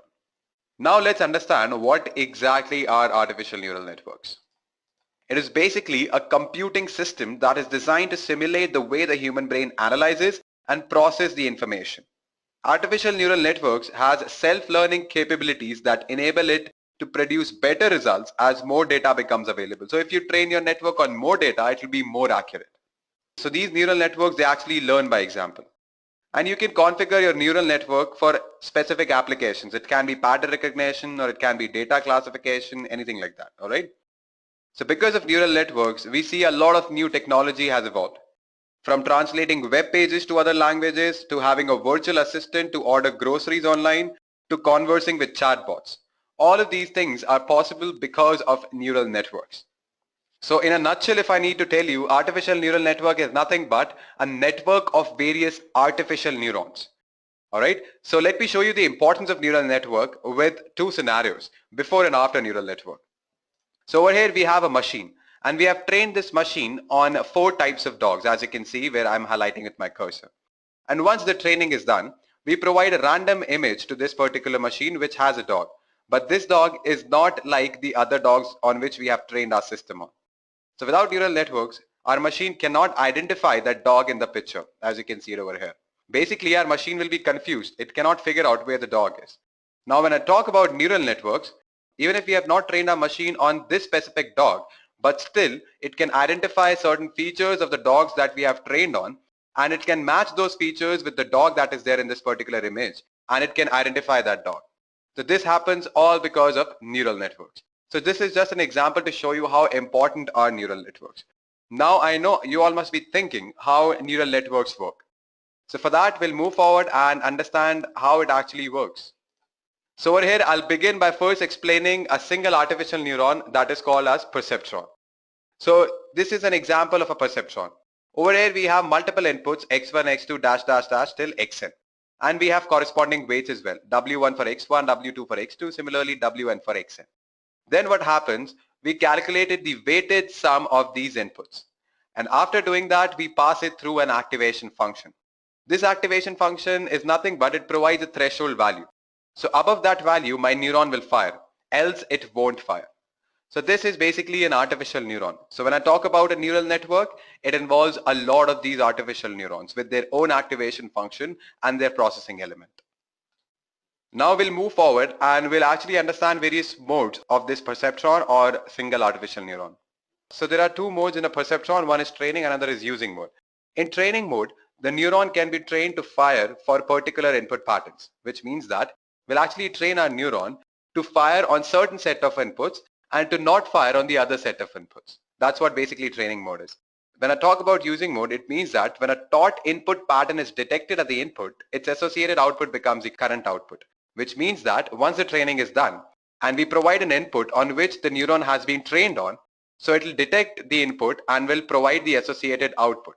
So that's what basically using mode is. So first you need to train it, then only you can use your perceptron or your network. So these were the two modes, guys. Next up, we'll understand what are the various activation functions available. So these are the three activation functions, although there are many more, but I've listed down three. Step function. So over here, the moment your input is greater than this particular value, your neuron will fire, else it won't. Similarly for sigmoid and sine function as well. So these are three activation functions. There are many more that I've told you earlier as well. So yeah, these are the three majorly used activation functions. Next up, what we are going to do, we are going to understand how a neuron learns from its experience. So I'll give you a very good analogy in order to understand that. And later on, when we talk about neural networks, or you can say multiple neurons in a network, I'll explain you the math behind it. I'll explain you the math behind learning, how it actually happens. So right now, I'll explain you with an analogy. And guys, trust me, that analogy is pretty interesting. So I know all of you must have guessed it. So these are two beer mugs, and all of you who love beer can actually relate to this analogy a lot. And I know most of you actually love beer, so that's why I've chosen this particular analogy, so that all of you can relate to it. All right, jokes apart. So fine, guys. So there's a beer festival happening near your house, and you want to badly go there. But your decision actually depends on three factors. First is how is the weather, whether it is good or bad. Second is your wife or husband is going with you or not. And the third one is any public transport is available. So on these three factors, your decision will depend whether you will go or not. So we'll consider these three factors as inputs to our perceptron, and we'll consider our decision of going or not going to the beer festival as our output. So let us move forward with that. So the first input is how is the weather. We'll consider it as x1. So when weather is good, it will be 1, and when it is bad, it will be 0. Similarly, your wife is going with you or not, so that will be your x2. If she is going, then it's 1. If she's not going, then it's 0. Similarly, for public transport, if it is available, then it is 1, else it is 0. So these are the three inputs that I'm talking about. Let's see the output. So output will be 1 when you're going to the beer festival, and output will be 0 when you want to relax at home. You want to have beer at home only. You don't want to go outside. So these are the two outputs, whether you're going or you're not going. Now what a human brain does. Over here, okay, fine. I need to go to the beer festival. But there are three things that I need to consider. But will I give importance to all these factors equally? Definitely not. There'll be certain factors which will be of higher priority for me. I'll focus on those factors more. Whereas few factors won't affect that much to me. Alright, so let's prioritize our inputs or factors. So here our most important factor is weather. So if weather is good, I love beer so much that I don't care even if my wife is going with me or not, or if there is a public transport available. So I love beer that much that if weather is good, then definitely I'm going there. That means when X1 is high, output will be definitely high. So how we do that, how we actually prioritize our factors, or how we actually give importance more to a particular input and less to another input in a perceptron or in a neuron. So we do that by using weights. So we assign high weights to the more important factors or more important inputs, and we assign low weights to those particular inputs which are not that important for us. So let's assign weights, guys. So weight W1 is associated with input X1, W2 with X2, and similarly W3 with X3. Now, as I've told you earlier as well, that weather is a very important factor, so I'll assign a pretty high weight to weather and I'll keep it as 6. Similarly, W2 and W3 are not that important, so I'll keep it as 2, 2. After that, I've defined a threshold value as 5, which means that when the weighted sum of my input is greater than 5, then only my neuron will fire, or you can say then only I'll be going to the beer festival. All right, so I'll use my pen and we'll see what happens when weather is good.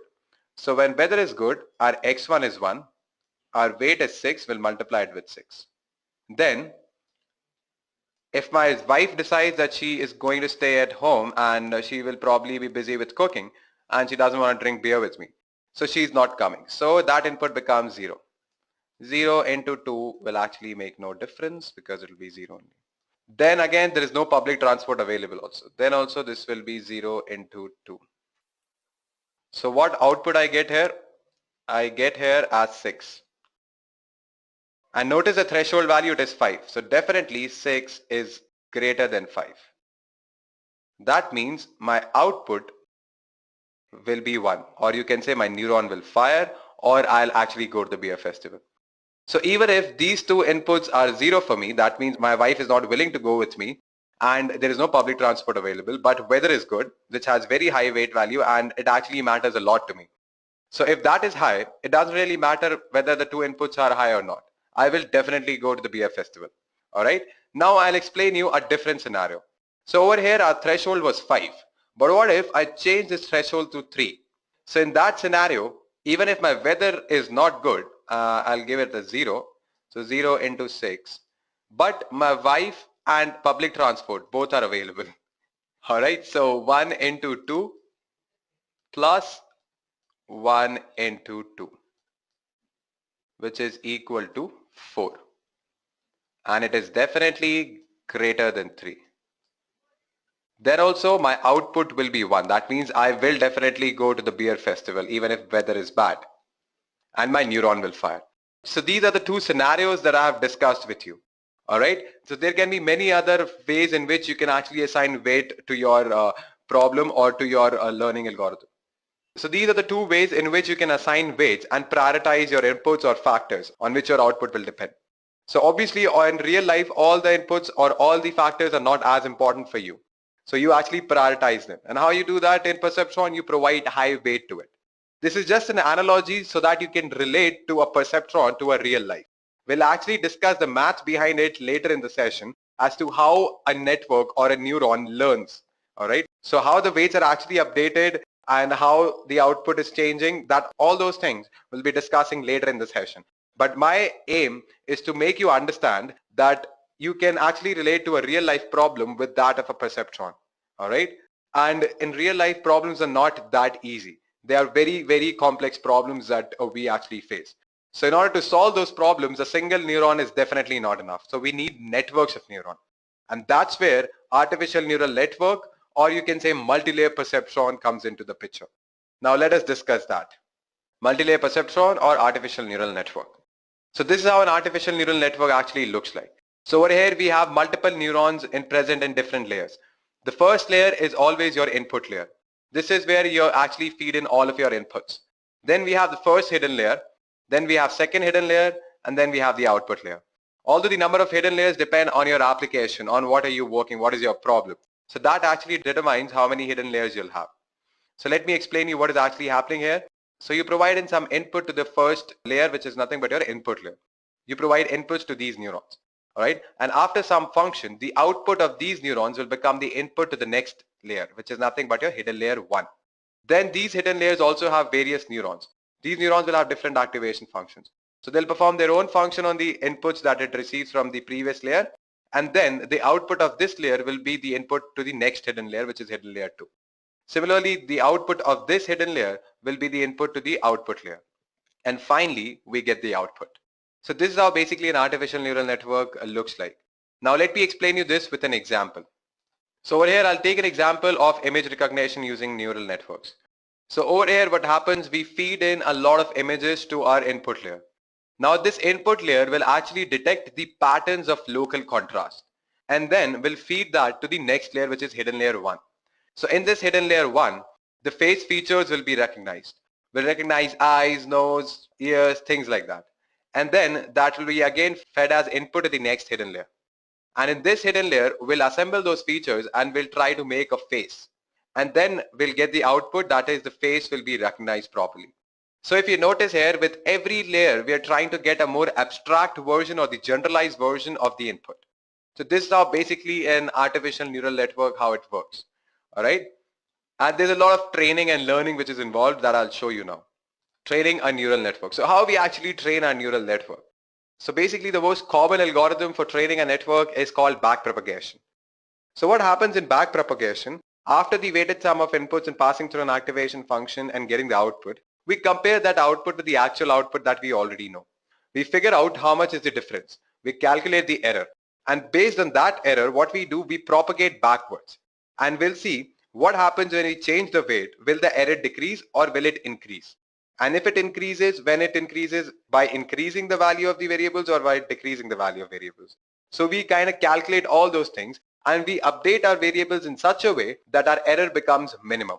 And it takes a lot of iterations. Trust me, guys, it takes a lot of iterations. We get output a lot of times and then we compare it with the model, with the actual output. Then again, we propagate backwards, we change the variables, then again, we calculate the output, we compare it again with the desired output of the actual output. Then again, we propagate backwards. So this process keeps on repeating until we get the minimum value. All right. So there is an example that is there in front of your screen. Don't be scared of the terms that I used. I'll actually explain you with an example. So this is the example over here. We have 0, 1 and 2 as inputs and our desired output or the output that we already know is 0, 1 and 4. All right. So over here, we can actually figure out that desired output is nothing but twice of your input. But I'm training a computer to do that, right? The computer is not a human. So what happens? I actually initialize my weight. I keep the value as 3. So the model output will be 3 into 0 is 0, 3 into 1 is 3, 3 into 2 is 6. Now obviously it is not equal to your desired output. So we check the error. Now the error that we have got here is 0, 1 and 2, which is nothing but your difference. So 0 minus 0 is 0, 3 minus 2 is 1, 6 minus 4 is 2.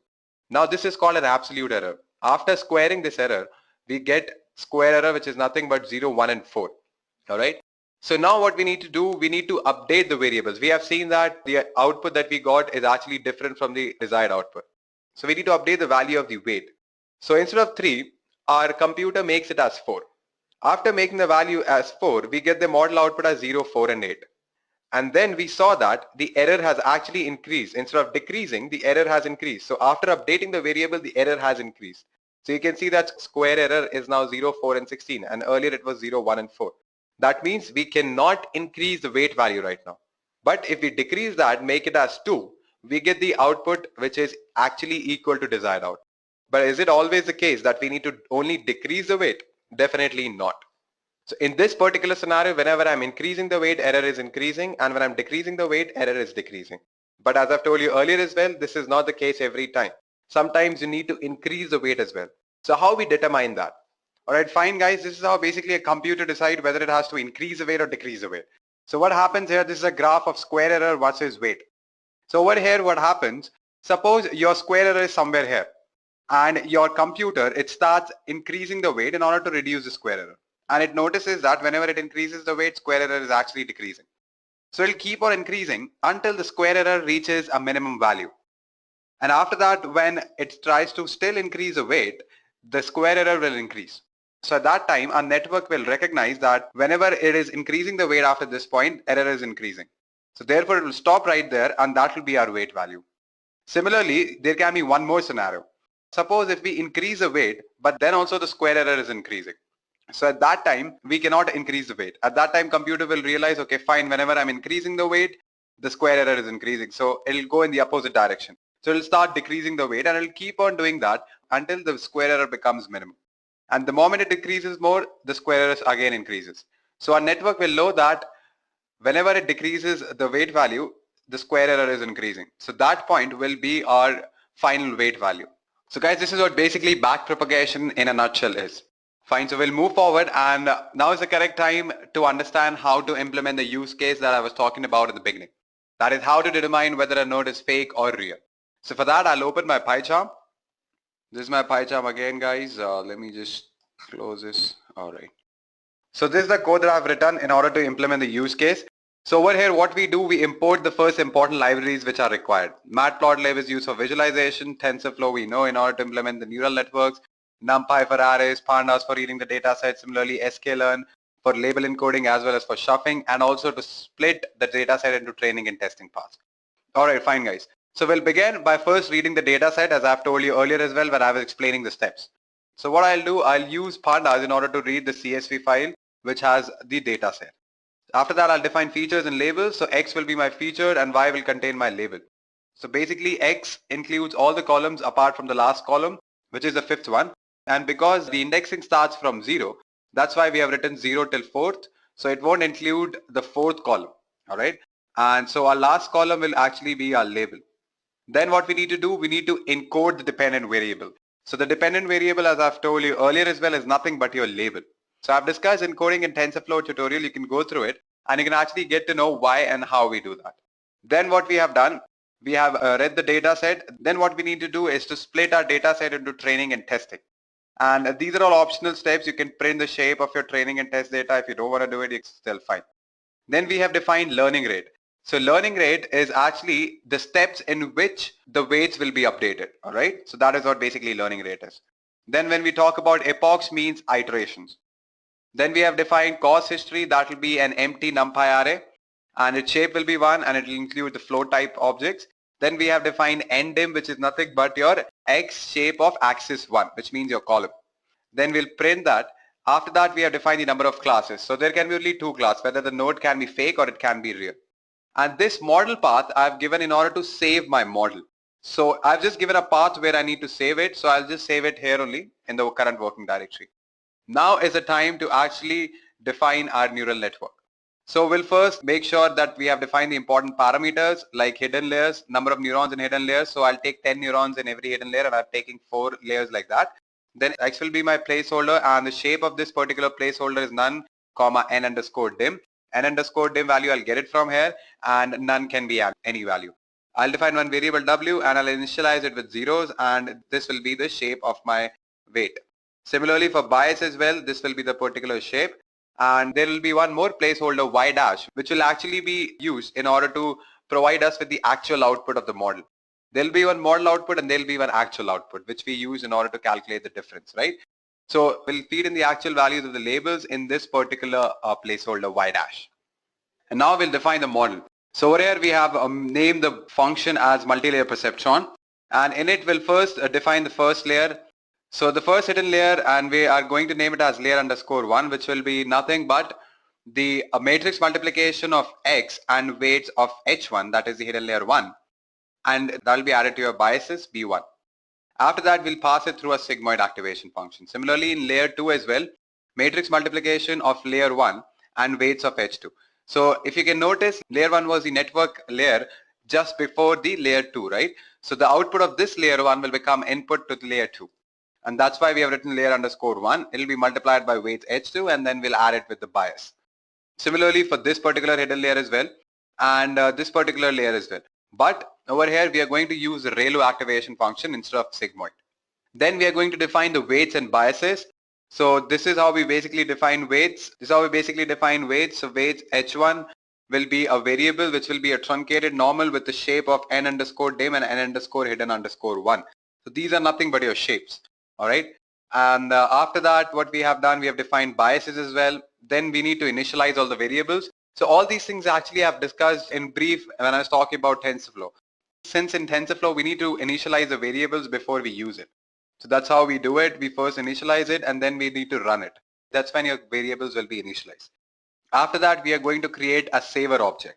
And then finally, I'm going to call my model. And then comes the part where the training happens. Cost function. Cost function is nothing but you can say an error that will be calculated between the actual output and the model output. All right, so y is nothing but our model output and y dash is nothing but the actual output or the output that we already know. All right, and then we are going to use a gradient descent optimizer to reduce error. Then we are going to create a session object as well. And finally, what we are going to do, we are going to run the session. So this is how we basically do that. For every epoch, we will be calculating the change in the error as well as the accuracy that comes after every epoch on the training data. After we have calculated the accuracy on the training data, we are going to plot it for every epoch how the accuracy is.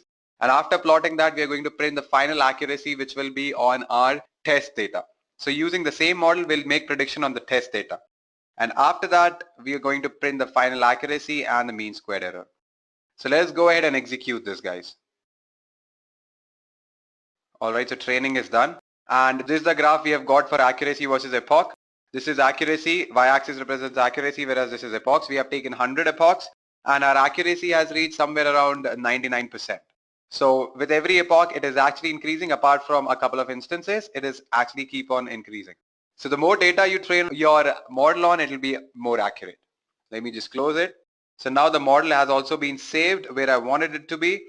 This is my final test accuracy, and this is the mean squared error. Alright, so these are the files that will appear once you save your model. These are the 4 files that I've highlighted. Now what we need to do is restore this particular model. And I've explained this in detail how to restore a model that you have already saved.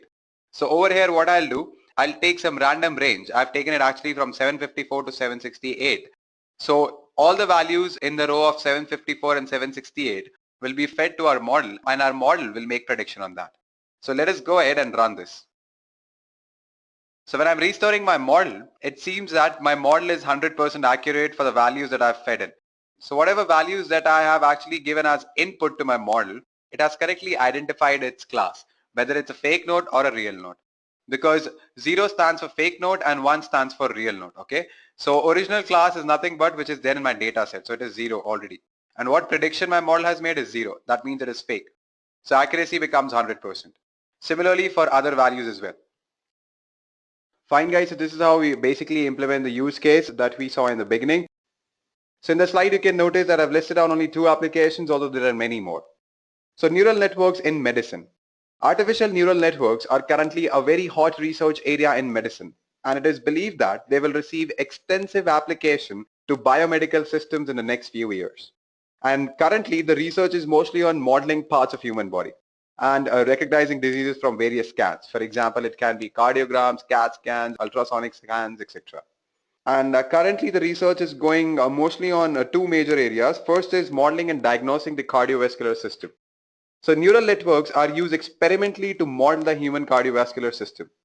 Diagnosis can be achieved by building a model of the cardiovascular system of an individual and comparing it with the real-time physiological measurements taken from the patient. And trust me guys, if this routine is carried out regularly, potential harmful medical conditions can be detected at an early stage and thus make the process of combating disease much easier. Apart from that, it is currently being used in electronic noses as well. Electronic noses have several potential applications in telemedicine. Now let me just give you an introduction to telemedicine. Telemedicine is a practice of medicine over long distance via a communication link. So what the electronic noses will do, they would identify odors in the remote surgical environment. These identified odors would then be electronically transmitted to another site where an door generation system would recreate them.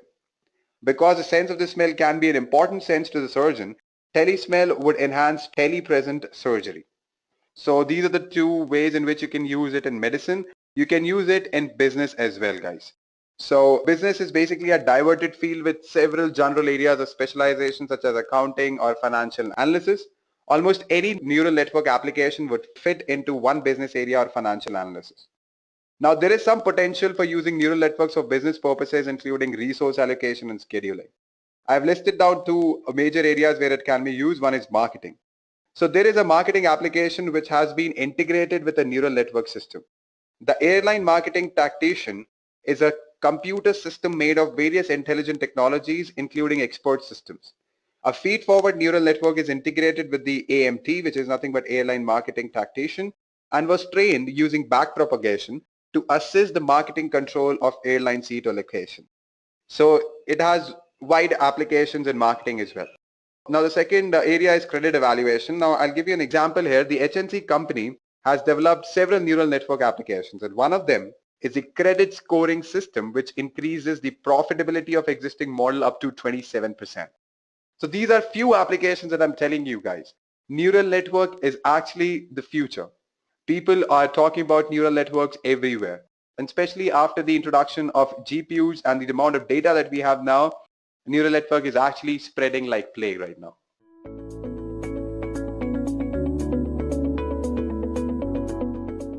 So this is an image of New York skyline. I personally love this picture. So when a human will see this image, he'll first notice there are a lot of buildings in different colors and stuff like that.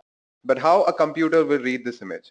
So basically there will be 3 channels. One will be red, another will be green, and finally we have blue channel, which is popularly known as RGB.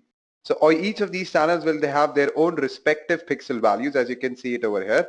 So when I say that image size is B cross A cross 3, it means that there are B rows, A columns, and 3 channels. All right. So if somebody tells you that the size of an image is 28 cross 28 cross 3 pixels, it means that it has 28 rows, 28 columns, and 3 channels. So this is how a computer sees an image. And this is for colored images. For black and white images, we have only 2 channels. So let's move forward and we'll see why can't we use fully connected networks for image classification. So consider an image which has 28 cross 28 cross 3 pixels. So when I feed in this image to a fully connected network like this, then the total number of weights required in the first hidden layer will be 2352. You can just go ahead and multiply it yourself. All right. But in real life, the images are not that small. All right. So whatever images that we have, they are definitely above 200 cross 200 cross 3 pixels. So if I take an image which has 200 cross 200 cross 3 pixels and I feed it to a fully connected network, so at that time, the number of weights required at the first hidden layer itself will be 120,000 guys. So we need to deal with such huge amount of parameters, and obviously we require more number of neurons. So that can eventually lead to overfitting. So that's why we cannot use fully connected network for image classification. Now let's see why we need convolutional neural networks. So basically, in convolutional neural network, a neuron in the layer will only be connected to a small region of the layer before it. So if you consider this particular neuron which I'm highlighting right now is only connected to 3 other neurons. Unlike the fully connected network where this particular neuron will be connected to all these 5 neurons. Because of this, we need to handle less amount of weights, and in turn, we need less number of neurons as well.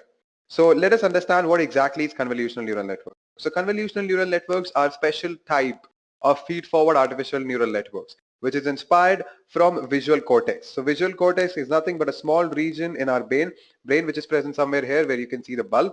And basically what happened, there was an experiment conducted and people got to know that visual cortex is small regions of cells that are sensitive to specific regions of visual field. So what I mean by that is, for example, some neurons in the visual cortex fires when exposed to vertical edges. Some will fire when exposed to horizontal edges. Some will fire when exposed to diagonal edges. And that is nothing but the motivation behind convolutional neural network. So now let us understand how exactly a convolutional neural network works. So generally a convolutional neural network has 3 layers: convolution layer, ReLU layer, pooling layer, and fully connected layer. We'll understand each of these layers one by one. We'll take an example of a classifier that can classify an image of an X as well as an O. So with this example, we'll be understanding all these 4 layers. So let's begin, guys. Now there are certain trickier cases. So what I mean by that is X can be represented in these 4 forms as well, right? So these are nothing but the deformed images of X. Similarly for O as well. So these are deformed images. So even I want to classify these images either X or O. All right, because even this is X, this is X, this is X, this is X. But all these are deformed images, but they are in turn X, right? So I want my classifier to classify them as X. So basically that's what I want. So if you can notice here, this is a proper image of an X, and which is actually equal to this particular X, which is a deformed image. Same goes for this O as well.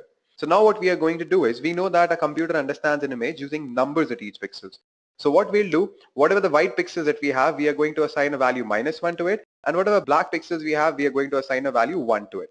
When we use normal techniques to compare these 2 images, one is a proper image of X and another is a deformed image of X, we got to know that a computer is not able to classify the deformed image of X correctly. Why? Because it is comparing it with the proper image of X, right? So when you go ahead and add the pixel values of both of these images, you get something like this. So basically our computer is not able to recognize whether it is an X or not. Now what we do with the help of CNN, we take small patches of our image. So these patches or these pieces are known as nothing but features or filters. So what we do, by finding rough feature matches in roughly the same positions in 2 images, CNN gets a lot better at seeing the similarity between the whole image matching schemes. What I mean by that is, we have these filters, right? We have these filters that you can see. So consider this first filter. This is exactly equal to the feature or the part of the image in the deformed image as well. So this is our proper image and this is our deformed image, all right? So this particular feature or this particular part of the image is actually equal to this particular part of the image. Same goes for this particular feature or filter as well. And similarly, we have this filter as well, which is actually equal to this particular part of the deformed image, all right? So let's move forward and we'll see what all features that we'll be taking in our example. So we'll be considering these 3 features or filters. This is a diagonal filter, this is again a diagonal filter, and this is nothing but a small X. So we'll take these 3 filters and we'll move forward. So what we are going to do is, we are going to compare these features, the small pieces of the bigger image.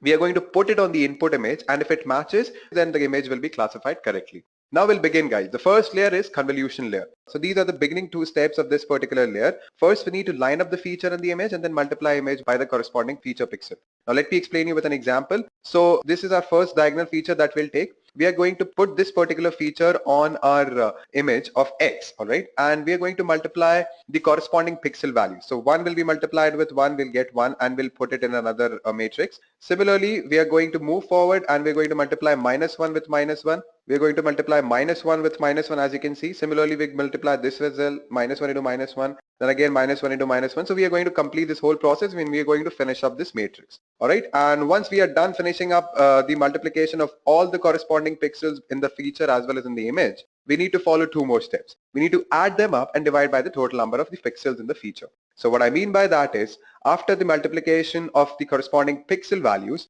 what we do, we add all these values, we divide it by the total number of pixels, and we get some value, right? And then now our next step is to create a map and put the value of the filter at that particular place.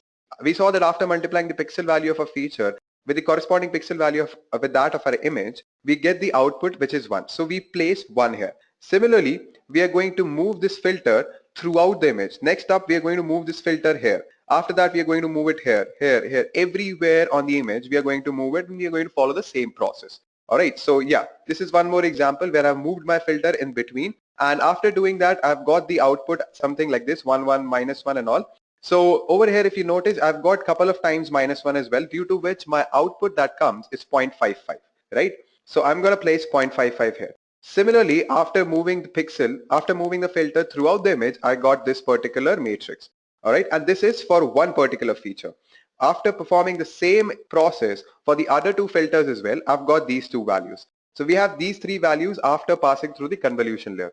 Let me give you a quick recap of what happens in convolution layer. So basically we have taken three features, all right, and one by one we'll take one feature, move it through the entire image, and when we are moving it, at that time we are multiplying the pixel value of the image with that of the corresponding pixel value of the filter, adding them up, dividing by the total number of pixels to get the output. So when we do that for all the filters, we got these three outputs, all right? So let's move forward and we'll see what happens in ReLU layer.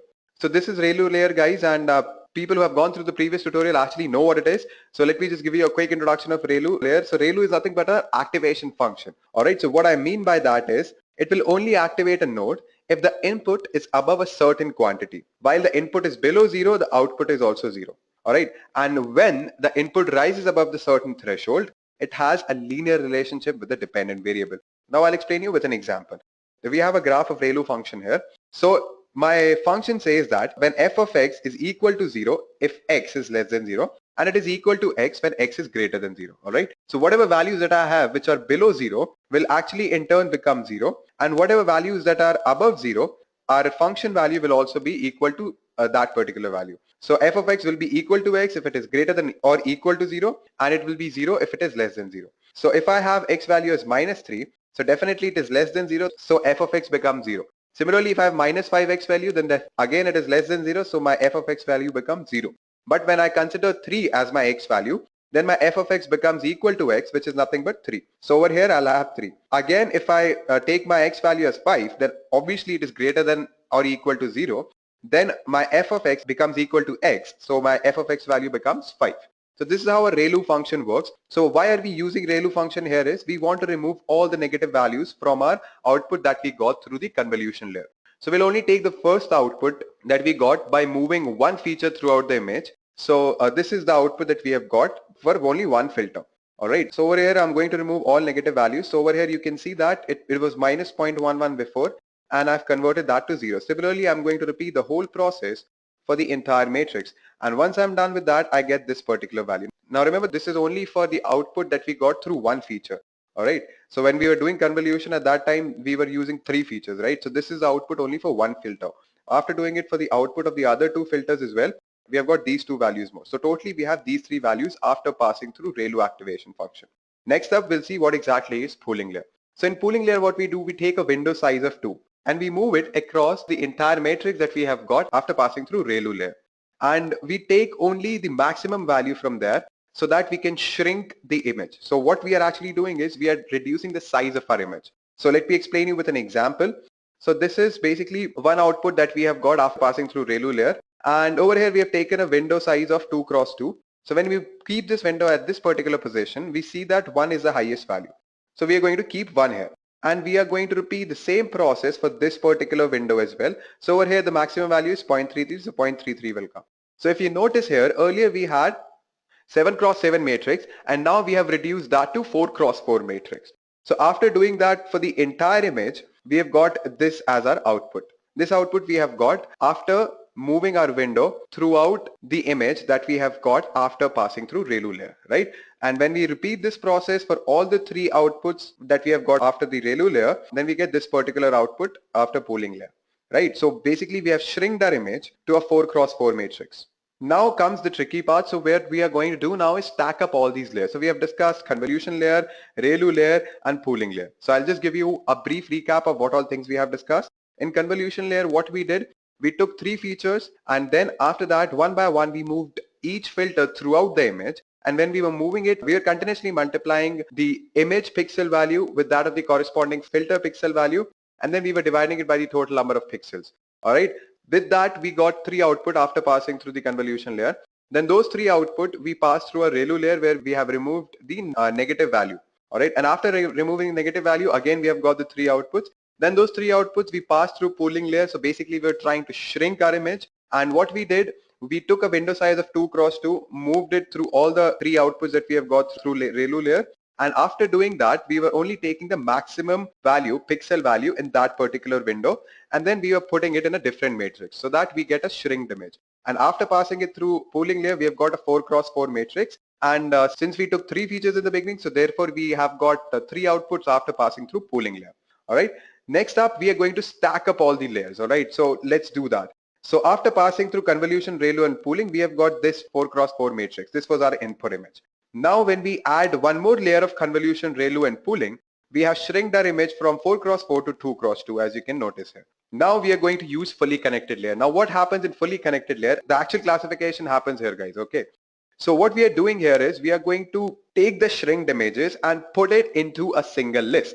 So basically this is what we have got after passing through 2 layers of convolution, ReLU, and pooling. And this is what we have got. So basically we are converting into a single list or a vector. How we do that? We take the first value 1, then we take 0.55, then we take 0.55, then we take 1 again. Then we take 1, then we take 0.55, 0.55, 0.55. Then we again take 0.55, 1, 1, and 0.55. So this is nothing but a vector, or you can say a list. If you notice here that there are certain values in my list which are high for X, and similarly if I repeat the entire process that we have discussed for O, there'll be certain different values which will be high.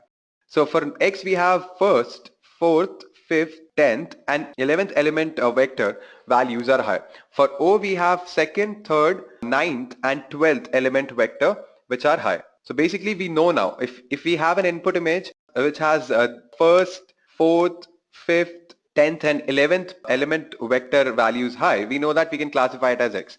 Similarly, if our input image has a list which has the 2nd, 3rd, 9th, and 12th element vector values high, then we can classify it as 0. Now let me explain you with an example. So after the training is done, after doing the entire process for both X and O, you know that our model is trained now. Okay, so we have given a new input image, and that input image passes through all the layers. And once it has passed through all the layers, we have got this 12 element vector. Now it has 0.9, 0.65, all these values, right? Now, how do we classify it, whether it is an X or O? So what we do, we'll compare this with a list of X and O. Right, so we have got the list in the previous slide. If you notice, we have got 2 different lists for X and O. We are going to compare this new input image list that we have got with that of X and O.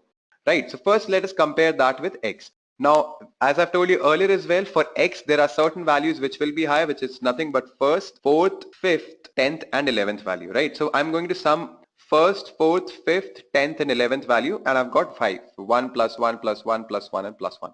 So 5 times 1, I've got 5. And now I'm going to sum the corresponding values of my input image vector as well. So the first value is 0.9, then the 4th value is 0.87, 5th value is 0.96, 10th value is 0.89, and the 11th value is 0.94. So after doing the sum of these values, I've got 4.56. When I divide this by 5, I got 0.91, right? Now this is for X. Now when I do the same process for O, so in O, if you notice, I have 2nd, 3rd, 9th, and 12th element vector values as high. So when I sum these values, I get 4. And when I do the sum of the corresponding values in my input image, I've got 2.07. When I divide that by 4, I got 0.51. And so now we notice that 0.91 is a higher value compared to 0.51. So when we have compared our input image with the values of X, we got a higher value than the value that we have got after comparing the input image with the values of O. So the input image is classified as X. All right, so now let us move towards our use case. So this is our use case, guys. So over here, what we are going to do is we are going to train our model on different types of dogs and cat images. And once the training is done, we are going to provide it an input and it will classify whether the input is of a dog or a cat. Now, let me tell you the steps involved in it. So what we are going to do in the beginning is obviously first we need to download the data set. After that, we are going to write a function to encode the labels. Labels are nothing but the dependent variable that we are trying to predict. So in our training data and testing data, obviously we know the labels, right? So on that basis only we can train our model. So we are going to encode those labels. After that, we'll resize the image to 50 cross 50 pixel and we are going to read it as a grayscale image. Then we are going to split the data 24,000 images for training and 50 for testing. Once this is done, we are going to reshape the data appropriately for TensorFlow. Now TensorFlow, I think everyone knows about TensorFlow. TensorFlow is nothing but a Python library for implementing deep learning models. Then we are going to build the model, calculate the loss. It is nothing but categorical cross entropy. Then we are going to reduce the loss by using Adam optimizer with a learning rate set to 0.001. Then we are going to train the deep neural network for 10 epochs. And finally, we are going to make predictions. All right, so I'll just quickly open my PyCharm and I'll show you the code, how it looks like. So this is the code that I've written in order to implement the use case. In the beginning, I need to import the libraries that I require. And once it is done, what I'm doing, I'm defining my training data and the testing data. So train and test one contains both my training data as well as testing data respectively. Then I've taken my image size as 50 and learning rate I've defined here. And I've given a name to my model. You can give whatever name you want. All right, so first thing that we saw, we need to encode the dependent variable. That's what we are doing here. We are encoding our dependent variable. So whenever the label is cat, then it will be converted to an array of 1, 0, and when it is dog, it will be converted to an array of 0, 1. So why we are actually encoding the label? Because our code cannot understand the categorical variable. So we need to encode it, right? Next, what I'm doing is I'm resizing my image to 50 cross 50 and I am converting it to a grayscale image, right? And once this is done, I'm going to split my data set into training and testing parts. So yeah, we are basically splitting the data set into two parts for training and testing. And here we are defining a model. So you can I can just go ahead and throw in a comment here. Building the model. Yeah. So this is where we are building the model. So basically what we have done here is we have resized our image to 50 cross 50 cross 1 matrix. And that is the size of the input that we are using, right? This input that I'm talking about. Then what we have done, a convolution layer we have defined with 32 filters and a stride of 5 with an activation function, a ReLU. And after that, we have added a pooling layer, max pool layer. Okay. Again, what we have done, we have repeated the same process, but over here we are taking 64 filters and 5 stride, passing it through a ReLU activation function, and after that we have a pooling layer, max pool layer. Then we have repeated the same process for 128 filters. After that we have repeated for 64 filters, then for 32 filters, and after that we are using a fully connected layer with 1024 neurons. And finally, we are using the dropout layer with key probability of 0.8 to finish our models. This is where our model is actually finished. And then what we are doing is we are using the Adam optimizer to optimize our model. So basically, whatever the loss that we have, we are trying to reduce it. And this is basically for your TensorBoard. So we are creating some log files, and then with that log file, TensorBoard will create a pretty fancy graphs for us that helps us to visualize the entire model. And then what we are doing is we are trying to fit the model. And we have defined epochs as 10. That is the number of iterations that will happen will be 10. And yeah, so this is pretty much it. Model name we have given. Then input is x_test to check the accuracy. Similarly, the target will be y_test. The labels associated with that test data will be a y_test, and which we have encoded basically. So this is how we are going to actually calculate the accuracy, and we'll try to reduce the loss as much as possible in 10 epochs. So till now our model is complete. We are done with it. Next, what I'm doing is I'm feeding in some random input from the test data and I'm validating whether my model is predicting it correct or not. All right. So I've already trained the model because it takes a lot of time, and yeah, I cannot do it here. So I've already trained the model, and you can see that the loss that came after the 10th epoch is 0.2973, and the accuracy is somewhere around 88%, which is pretty good, guys. And yeah, and I've done the prediction on the test data as well. So let me just show it to you that So this is the prediction that it has done on few of the images in the test data.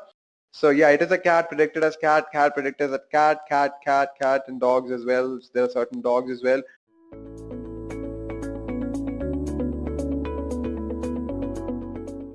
Why can't we use feed-forward networks? Now let us take an example of a feed-forward network that is used for image classification. So we have trained this particular network for classifying various images of animals. Now if we feed in an image of a dog, it will identify that image and will provide a relevant label to that particular image. Similarly, if we feed in an image of an elephant, it will provide a relevant label to that particular image as well. Now if you notice, the new output that we have got, that is classifying an elephant, has no relation with the previous output, that is of a dog. Or you can say that the output at time t is independent of output at time t minus 1. As we can see that there is no relation between the new output and the previous output. So we can say that in feed-forward networks, outputs are independent to each other. Now there are a few scenarios where we actually need the previous output to get the new output. Let us discuss one such scenario. Now what happens when you read a book? You'll understand that book only on the understanding of your previous words. Alright, so if I use a feed-forward network and try to predict the next word in a sentence, I can't do that. Why can't I do that? Because my output will actually depend on the previous outputs. But in the feed-forward network, my new output is independent of the previous outputs. That is, output at t plus 1 has no relation with output at t minus 2, t minus 1 and at t. So basically, we cannot use feed-forward networks for predicting the next word in a sentence. Similarly, you can think of many other examples where we need the previous output, some information from the previous output, so as to infer the new output. This is just one small example. There are many other examples that you can think of. So we'll move forward and understand how we can solve this particular problem. So over here, what we have done, we have input at t minus 1. We'll feed it to our network. Then we'll get the output at t minus 1. Then at the next timestamp, that is at time t, we have input at time t that will be given to our network along with the information from the previous timestamp, that is t minus 1, and that will help us to get the output at t. Similarly, at output for t plus 1, we have two inputs. One is a new input that we give. Another is the information coming from the previous timestamp, that is t, in order to get the output at time t plus 1. Similarly, it can go on. So over here, I have just written a generalized way to represent it. There's a loop where the information from the previous timestamp is flowing. And this is how we can solve this particular challenge. Now let us understand what exactly are recurrent neural networks. So for understanding recurrent neural network, I'll take an analogy. Suppose your gym trainer has made a schedule for you. The exercises are repeated after every third day. Now this is the order of your exercises. First day you'll be doing shoulder, second day you'll be doing biceps, third day you'll be doing cardio. And all these exercises are repeated in a proper order. Now what happens when we use a feed-forward network for predicting the exercise today? So we'll provide in the inputs such as day of the week, month of the year, and health status.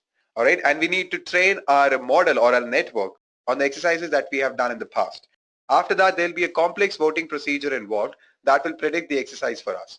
And that procedure won't be that accurate. So whatever output we'll get won't be as accurate as we want it to be. Now what if I change my inputs and I make my inputs as what exercise I've done yesterday? So if I've done shoulder, then definitely today I'll be doing biceps. Similarly, if I've done biceps yesterday, today I'll be doing cardio. Similarly, if I've done cardio yesterday, today I'll be doing shoulder. Now there can be one scenario where you are unable to go to gym for one day. Due to some personal reasons, you could not go to the gym. Now what will happen at that time? We'll go one timestamp back and we'll feed in what exercise that happened day before yesterday. So if the exercise that happened day before yesterday was shoulder, then yesterday there were biceps exercises. Alright, similarly biceps happened day before yesterday, then yesterday would have been cardio exercises. Similarly, if cardio would have happened day before yesterday, yesterday would have been shoulder exercises. Alright, and this prediction, the prediction for the exercise that happened yesterday will be fed back to our network, and these predictions will be used as inputs in order to predict what exercise will happen today. Similarly, if you have missed your gym say for 2 days, 3 days or 1 week, so you need to roll back. You need to go to the last day when you went to the gym. You need to figure out what exercise you did on that day, feed that as an input, and then only you'll be getting the relevant output as to what exercise will happen today. Now what I'll do, I'll convert these things into a vector. Now what is a vector? Vector is nothing but a list of numbers. Alright, so this is the new information guys along with the information from the prediction at the previous timestamp. So we need both of these in order to get the prediction at time t. Imagine if I have done shoulder exercises yesterday. So this will be 1, this will be 0, and this will be 0. Now the prediction that will happen will be biceps exercise, because if I've done shoulder yesterday, today it will be biceps. So my output will be 0, 1 and 0. And this is how vectors work, guys. So I hope you have understood this, guys. Now this is how a neural network looks like, guys. We have new information along with the information from the previous timestamp. The output that we have got in the previous timestamp will use certain information from that, will feed into our network as inputs, and then that will help us to get the new output. Similarly, this new output that we have got will take some information from that, feed in as an input to our network along with the new information to get the new prediction, and this process keeps on repeating. Now, let me show you the math behind the recurrent neural networks. So this is the structure of a recurrent neural network, guys. Let me explain you what happens here. Now consider at time t equals to 0, we have input x naught, and we need to figure out what is h naught. So according to this equation, h of 0 is equal to wi weight matrix multiplied by our input x of 0 plus wr into h of 0 minus 1, which is h of minus 1, and time can never be negative, so this particular equation cannot be applied here, plus a bias. So wi into x of 0 plus bh passes through a function g of h to get h of 0 over here. After that, I want to calculate y naught. So for y naught, I'll multiply h of 0 with the weight matrix wi, and I'll add a bias to it and pass it through a function g of y to get y naught. Now in the next timestamp, that is at time t equals to 1, things become a bit tricky. Now let me explain you what happens here. So at time t equals to 1, I have input x1. I need to figure out what is h1. So for that, I'll use this equation. So I'll multiply wi, that is a weight matrix, by the input x1 plus wr into h of 1 minus 1, which is 0. H of 0, we know what we got from here. So wr into h of 0 plus the bias, pass it through a function g of h to get the output as h1. Now this h1 will use to get y1. We'll multiply h1 with wi plus a bias and we'll pass it through a function g of y to get y1. Similarly, in the next timestamp, that is at time t equals to 2, we have input x2. We need to figure out what will be h2. So we'll multiply the weight matrix wi with x of 2 plus wr into h of 1 that we have got here plus b of h and pass it through a function g of h to get h of 2. From h of 2, we'll calculate y of 2, wi into h of 2 plus by, that is the bias, pass it through a function g of y to get y2. And this is how recurrent neural network works, guys. Now you must be thinking how to train a recurrent neural network. So a recurrent neural network uses backpropagation algorithm for training. But backpropagation happens for every timestamp. That is why it is commonly called as backpropagation through time. Over here, I won't be discussing backpropagation in detail. I'll just give you a brief introduction of what it is. Now with backpropagation, there are certain issues, namely vanishing and exploding gradients. Let us see those one by one. So in vanishing gradient, what happens? When you use backpropagation, you tend to calculate the error, which is nothing but the actual output that you already know minus the model output, the output that you got through your model, and the square of that. So you figure out the error. With that error, what do? You tend to find out the change in error with respect to change in weight or any variable. So we'll call it weight here. So change of error with respect to weight multiplied by learning rate will give you the change in weight. Then you need to add that change in weight to the old weight to get the new weight. All right. So obviously what we are trying to do, we are trying to reduce the error. So for that, we need to figure out what will be the change in error if my variables are changed, right? So that way we can get the change in the variable and add it to our old variable to get the new variable. Now over here, what can happen if the value dE by dW, that is a gradient, or you can say the rate of change of error with respect to our variable weight, becomes very small than 1, like it is 0.00 something. So if you multiply that with the learning rate, which is definitely smaller than 1, then you get the change of weight, which is negligible. All right.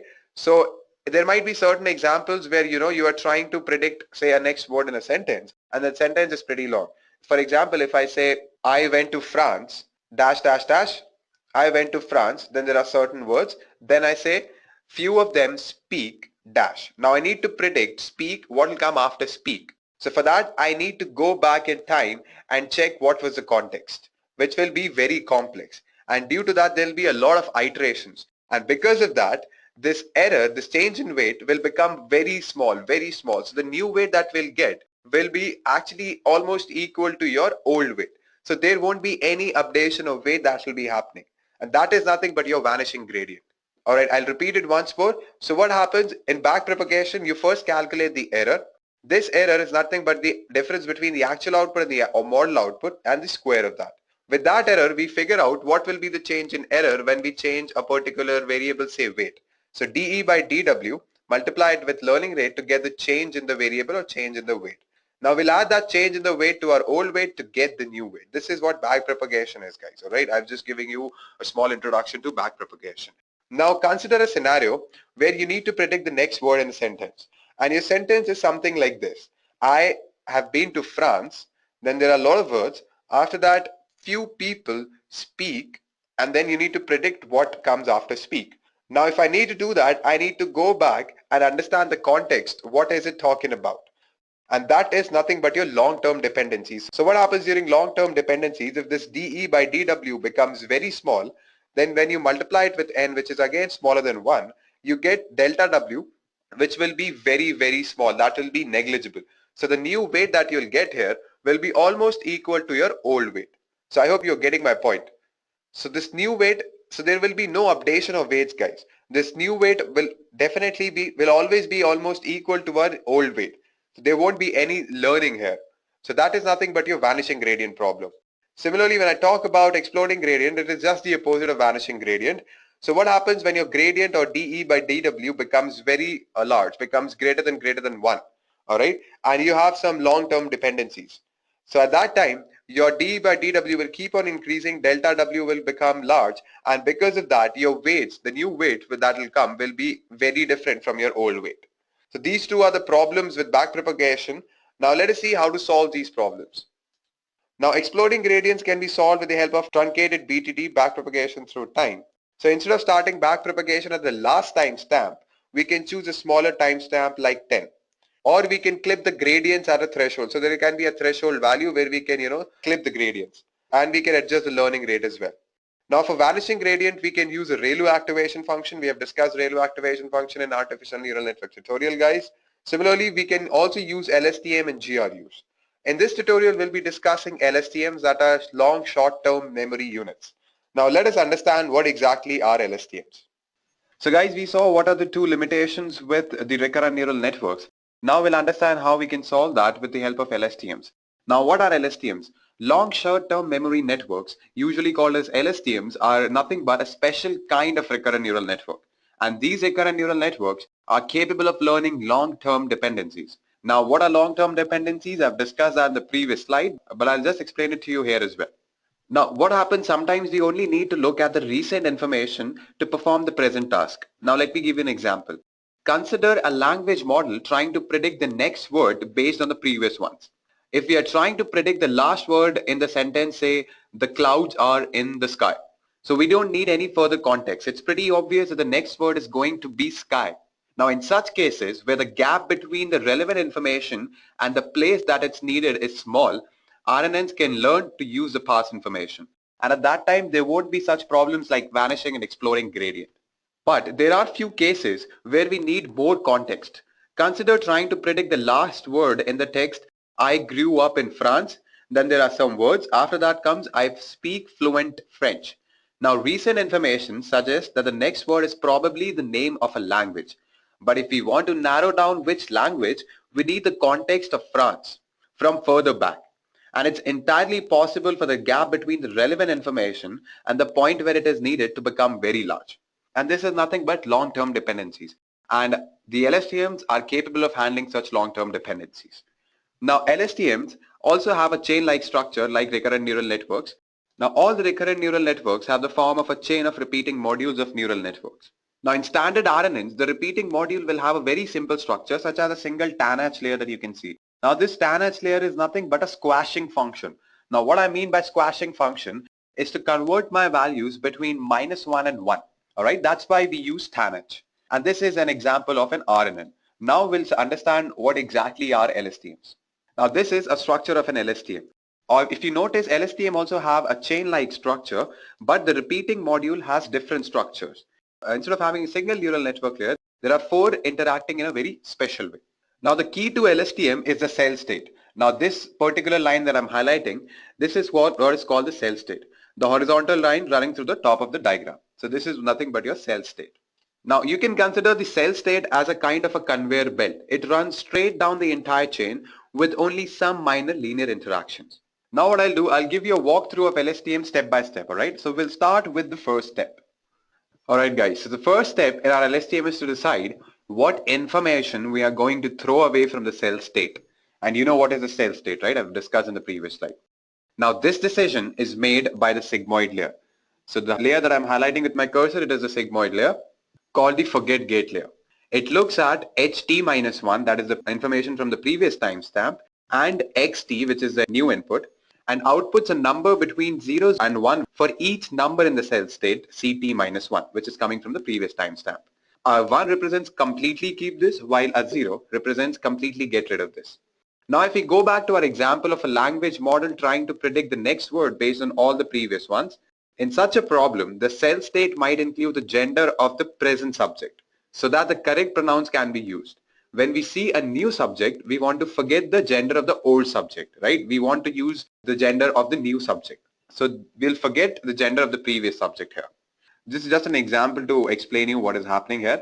Now let me explain you the equations which I've written here. So ft will be combining with the cell state later on, that I'll tell you. So currently ft will be nothing but the weight matrix multiplied by ht-1 and xt and plus the bias, and this equation is passed through a sigmoid layer. All right, and we get an output that is 0 and 1. 0 means completely get rid of this, and 1 means completely keep this. All right, so this is what basically is happening in the first step. Now let us see what happens in the next step. So the next step is to decide what information we are going to store. In the previous step, we decided what information we are going to keep, but here we are going to decide what information we are going to store here. All right, what new information we are going to store in the cell state. Now this has two parts. First, a sigmoid layer, this is called a sigmoid layer, and which is also known as an input gate layer, decide which values we'll update. All right, so what values we need to update. Then there's also a tan-hash layer that creates a vector of the candidate values c bar of t-1 that will be added to the state later on. All right, so let me explain it to you in a simpler terms. So whatever input that we are getting from the previous timestamp and the new input, it will be passed through a sigmoid function which will give us I of t. All right, and this I of t will be multiplied by ct, which is nothing but the input coming from the previous timestamp and the new input with that is passed through a tan-h that will result in ct. And this will be later added on to our cell state. And the next step will combine these two to update the states. Now let me explain the equations. So I of t will be what? Weight matrix, and then we have ht-1 comma xt multiplied by the weight matrix plus the bias, pass it through a sigmoid function, we get I of t. C bar of t will get by passing a weight matrix ht-1 xt plus bias through a tan-h squashing function, and we'll get C bar of t. All right, so as I've told you earlier as well, in the next step we'll combine these two to update the state. Let us see how we do that. So now is the time to update the old cell state ct-1 with the new cell state ct. All right, and the previous steps we have already decided what to do. We just need to actually do it. So what we'll do, we'll multiply the old cell state ct-1 with ft that we got in the first step, forgetting the things that we decided to forget earlier in the first step, if you can recall. Then what we do, we add it to it and ct, then we add it by the term that will come after multiplication of it and c bar t, and this new candidate value scaled by how much we decided to update each state value. All right, so in the case of the language model that we were discussing, this is where we would actually drop the information about the old subject gender and add the new information as we decided in the previous steps. So I hope you are able to follow me, guys. All right, so let us move forward and we'll see what is the next step. Now our last step is to decide what we are going to output, and this output will depend on our cell state, but it will be a filtered version. Now finally what we need to do is we need to decide what we are going to output, and this output will be based on our cell state. First we need to pass ht-1 and xt through a sigmoid activation function so that we get an output that is OT. Alright, and this OT will be in turn multiplied by the cell state after passing it through a tan-h squashing function or an activation function. And why we do that? Just to push the values between -1 and 1. So after multiplying OT, that is this value, and a tan-h CT, we'll get the output H2, which will be our new output, and that will only output the part that we decided to. Whatever we have decided in the previous steps, it will only output that value. All right. Now I'll take the example of that language model again. Since it just saw a subject, it might want to output information relevant to a verb, and in case that's what is coming next. For example, it might output whether the subject is singular or plural, so that we know what form of a verb should be conjugated into. All right, and you can see from the the equations as well. Again, we have a sigmoid function. Then that whatever output we get from there, we multiply it with tan h ct to get the new output. All right, guys. So this is basically LSTMs in a nutshell. So in the first step, we decided what we need to forget. In the next step, we decided what are we going to add to our cell state, what new information we are going to add to our cell state, and we were taking an example of the gender throughout this whole process. All right, and in the third step, what we do, we actually combined it to get the new cell state. Now in the fourth step, what we did, we finally got the output that we want. And how we did that? Just by passing ht minus 1 and xt through a sigmoid function, multiplying it with the tan h ct, the tan h new cell state, and we get the new output. Fine, guys. So this is what basically LSTM is, guys. Now we'll look at a use case where we'll be using LSTM to predict the next word in a sentence. All right, let me show you how we are going to do that. So this is what we are trying to do in our use case, guys. We'll feed our LSTM with correct sequences from the text of 3 symbols. For example, had a general and a label that is council in this particular example. Eventually, our network will learn to predict the next symbol correctly. So obviously, we need to train it on something. Let us see what we are going to train it on. So we'll be training our LSTM to predict the next word using a sample short story that you can see over here. All right, so it has basically 112 unique symbols. So even comma and full stop are considered as symbols. All right, so this is what we are going to train it on. So technically, we know that LSTMs can only understand real numbers. All right, so what we need to do is we need to convert these unique symbols into a unique integer value based on the frequency of occurrence, and like that we'll create a dictionary. For example, we have had here that will have value 20, A will have value 6, general will have value 33. All right, and then what happens, our LSTM will create a 112 element vector that will contain the probability of each of these words or each of these unique integer values. All right, so since 0.6 has the highest probability in this particular vector, it will pick the index value of 0.6, then it will see what symbol is attached to that particular integer value. So 37 is attached to council. So this will be our prediction, which is absolutely correct, as a label is also council according to our training data. All right, so this is what we are going to do in our use case. So guys, this is what we'll be doing in our today's use case. Now I'll quickly open my PyCharm and I'll show you how you can implement it using Python. We'll be using TensorFlow, which is a popular Python library for implementing deep neural networks or neural networks in general. All right, so I'll quickly open my PyCharm now. So guys, this is my PyCharm, and over here I've already written the code in order to execute the use case that we have. So first we need to do is import the libraries. NumPy for arrays, TensorFlow, we know TensorFlow.contrib. From that we need to import RNN, then random collections and time. All right, so this particular block of code is used to evaluate the time taken for the training. After that we have log underscore path, and this log underscore path is basically telling us the path where the graph will be stored. All right, so there will be a graph that will be created, and then that graph will be launched. Then only our RNN model will be executed. Then that's how TensorFlow works, guys. So that graph will be created in this particular path.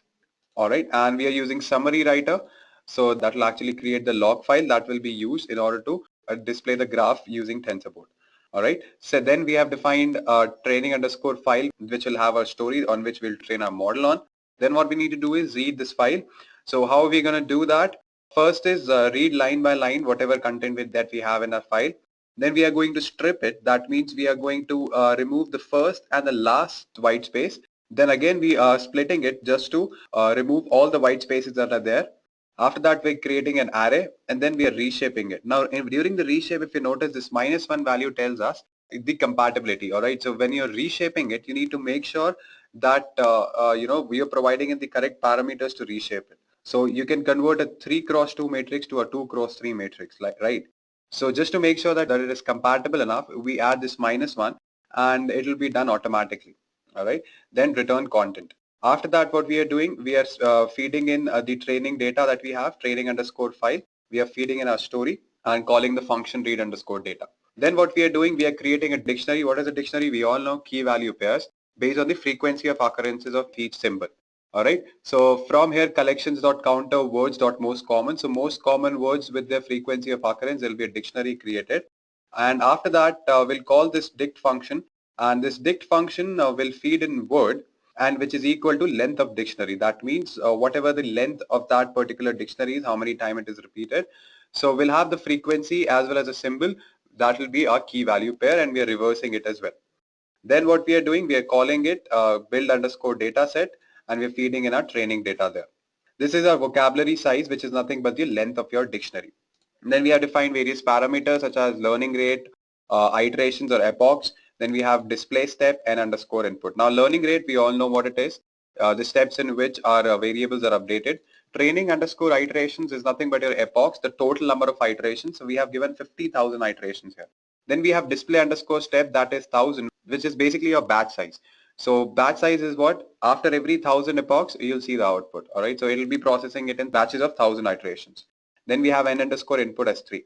Now the number of units in the RNN cell will keep it as 512. Then we need to define X and Y. So X will be our placeholder that will have the input values, and Y will have all the labels. All right. Vocab size. So X is a placeholder where we'll be feeding in our input dictionary. Similarly, Y is also one more placeholder, and it'll have a shape of none, comma, vocab size. Vocab size we have defined earlier, as you can see, which is nothing but the length of your dictionary. Then we are defining weights as well as biases. After that, we have defined our model. All right, so this is how we are going to define it. We'll create a function RNN when we'll have X weights and biases. And after that, we are calling in rnn.multi-rnn cell function. And this is basically to create a 2-layer LSTM, and each layer has n underscore hidden units. After that, what we are doing, we are generating the predictions. But once we have generated the prediction, there are n underscore input outputs, but we only want the last output. All right, so for that, we have written this particular line. And then finally, we are making a prediction. We are calling this RNN function, feeding in X weights and biases. After that, we are calculating the loss and then we are optimizing it. For calculating the loss, we are using reduce underscore mean, softmax cross entropy. And this will give us basically the probability of each symbol, and then we are optimizing it using RMS prop optimizer. All right, and this gives actually a better accuracy than Adam optimizer, and that's the reason why we are using it. Then we are going to calculate the accuracy, and after that we are going to initialize the variables that we have used. As we have seen in TensorFlow that we need to initialize all the variables, unlike constants and placeholders in TensorFlow. All right, and once we are done with that, we are feeding in our values, then calculating the accuracy, how accurate it is, and then when optimization is done, we are calculating the elapsed time as well. So that will give us how much time it took in order to train our model. Then this is just to run the TensorBoard on local host 6006. And this particular block of code is used in order to handle the exceptions. So exceptions can be like whatever word that we are putting in might not be there in our dictionary or might not be there in our training data. So those exceptions will be handled here, and if it is not there in our dictionary, then it will print word not in a dictionary. All right, so fine guys, let's input some values and we'll have some fun with this model. All right, so the first thing that I'm gonna feed in is had a general. So whenever I feed in these three values, had a general, there'll be a story that will be generated by feeding back the predicted output as the next symbol in the inputs.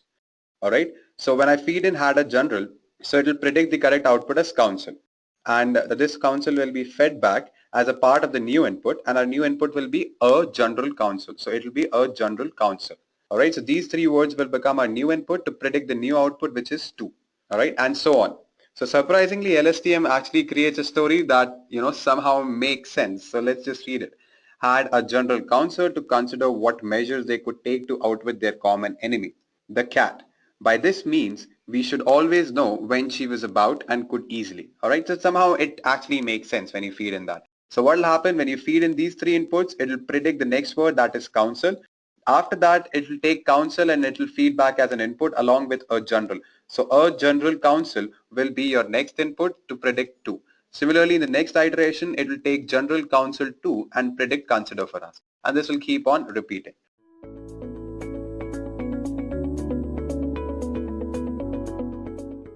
Alright, now to start off, let us now understand what is natural language processing and why do we even need it.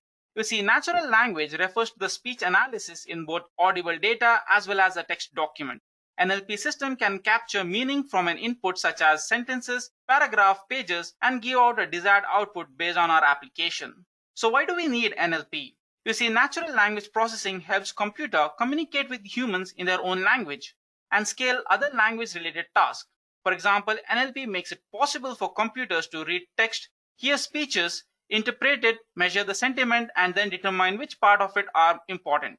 Today's machines can analyze more language-based data than humans, that too with consistency, accuracy, and in an unbiased manner. More or less, we all know that there is a staggering amount of unstructured data that is generated every day, be it from a medical record or to a social media. Automating NLP tasks will critically be helpful in future for analyzing text and speech data efficiently. So moving ahead, let us now see the ways we can process our textual data. We can process our textual data in one of two ways. One is a machine learning way and other one is a deep learning method. In machine learning, we can make use of algorithms such as bag of words, TF-IDF to classify and predict the desired output. But the drawback of this is that these machine learning algorithms do not consider the context of the word or a sequence.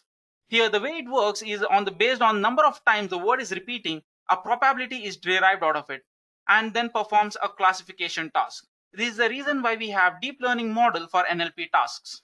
Speaking about deep learning model, we have something like recurrent neural network, LSTM, transformer network, Google's BERT algorithm, and many more. This deep learning model learns the pattern of a word or a sequence and then tries to predict the desired outcome of the task. We can perform NLP using deep learning in one of two ways. One by pre-trained models such as Google's Word2Vec or global vector models. And the other way is to train our own model. If we are trying to train our own model, it would require a very huge amount of data and also compute power to support it. In most of the cases, we will be using pre-trained models. Moving ahead, let us now discuss recurrent neural networks. As I mentioned earlier, the bag of word or TF-IDF model for processing our text is very inefficient. As I mentioned earlier, the bag of word or TF-IDF model that was used in machine learning to process our textual data is very inefficient, as it takes one word at a time and also the context of the word in which it is being spoken about is totally ignored. Although this would give us some prediction, but we can expect a lot of loss. This is why we use RNN model or recurrent neural network. Here, it requires a sequential data. Now you might be wondering, what does this sequential data mean, right? In simple words, sequential data is dependent on the past values. What I'm trying to say here is that we can read our document, right? We can read our document or English documents only from left to right side. Or take example of stock price prediction. We cannot randomly place the dates, right? If you have to make a prediction for next 2-3 months, we'll obviously refer to the data that was previously recorded. So this is what a sequential data means. So what makes RNN capable of handling sequential data? Well, you see, RNN model makes use of something called a state. This is nothing but a temporary memory that stores the previous data. As you can see here in an image, this is the general architecture of a recurrent neural network. So let me now move to my canvas and show you how recurrent neural network works and what are its internal workings. All right. So as we have seen in an image, right, back in our slide, you saw that, recurrent neural network have something called as states, and then we also had some boxes, right? So what does those boxes represents? So let me quickly draw over here and show you what does this box represents. So if you remember, right, it goes something like we have a box here, okay, and then we also had another box, and then let's consider like 2 more boxes, that would be sufficient, okay. And then the way we provide input for our recurrent neural network is over here. Okay.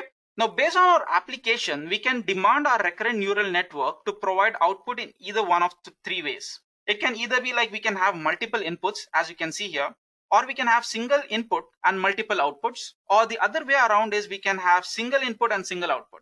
So here what we'll consider is we are using multiple inputs and also we have multiple outputs. Okay. So now let us see, as this is a supervised learning model, right? Obviously it will have some kind of input and then it will also have labels to clarify the data. So let's take something like if this is our X data, right? So if this is the X data, so let's take this as a list and then over here we'll have data which would represent something like X1, then we'll have X2, then we'll have X3 and then so on, and we'll have something like Xn. Okay.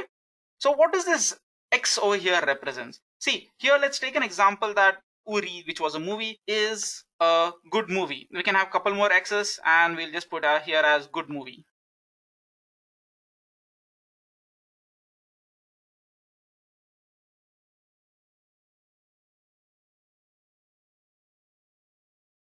Okay, so this is nothing but the inputs, each of these words. Now, what our model over here does, let's take an example that we are trying to find name entity prediction, which stands for NER, right? So what this name entity prediction does is, trains the model in such a manner that it finds a pattern. So as you can see here, this is Uri, right? Uri, it's something like a name, right? So this goes as 1, and is not a name, so this would be 0. Good, this is also not a name, and movie is also not a name. So the output over here would be something like 1000. All right. So now let's see what are the inputs and how it would look like. So first off, we have inputs. So if this is our X data, so we'll have input something like Xi. This would be in lowercase. Okay. So this would be X1. Then we'll have X2. We'll have X3. And then we'll have X4. Similarly, the Y, the output over here would be something like, we'll give it Y hat of 1, Y hat of 2, Y hat of 3. At the same time, we'll also have Y hat of 4. Now, if you're wondering what does this Y hat represents, Y hat over here is nothing but predicted values. And Y is nothing but, the labeled value or trained values. And now, as we all know that the main thing or the main feature behind recurrent neural network is nothing but the states. And the way the states are represented is by using the state vector, or it can also be called as context vector. So the state vector over here starts with A. Let me give it as a different color here. Let me give it as blue. So here we'll have A, and this would be 0. Okay. And now this A would be passed down to this. Okay. So this would be A of 1, and over here we'll have A of 2, A of 3, and then finally A of 4. I'm pretty sure you might be wondering what does this A contains, right? So over here, as I have mentioned, let me take this very example. So here Uri is good movie. Okay. And so what this A1 will contain? A1 will contain Uri. See, if we take the normal algorithm, what's going to happen is it will just consider only this one particular block. Okay.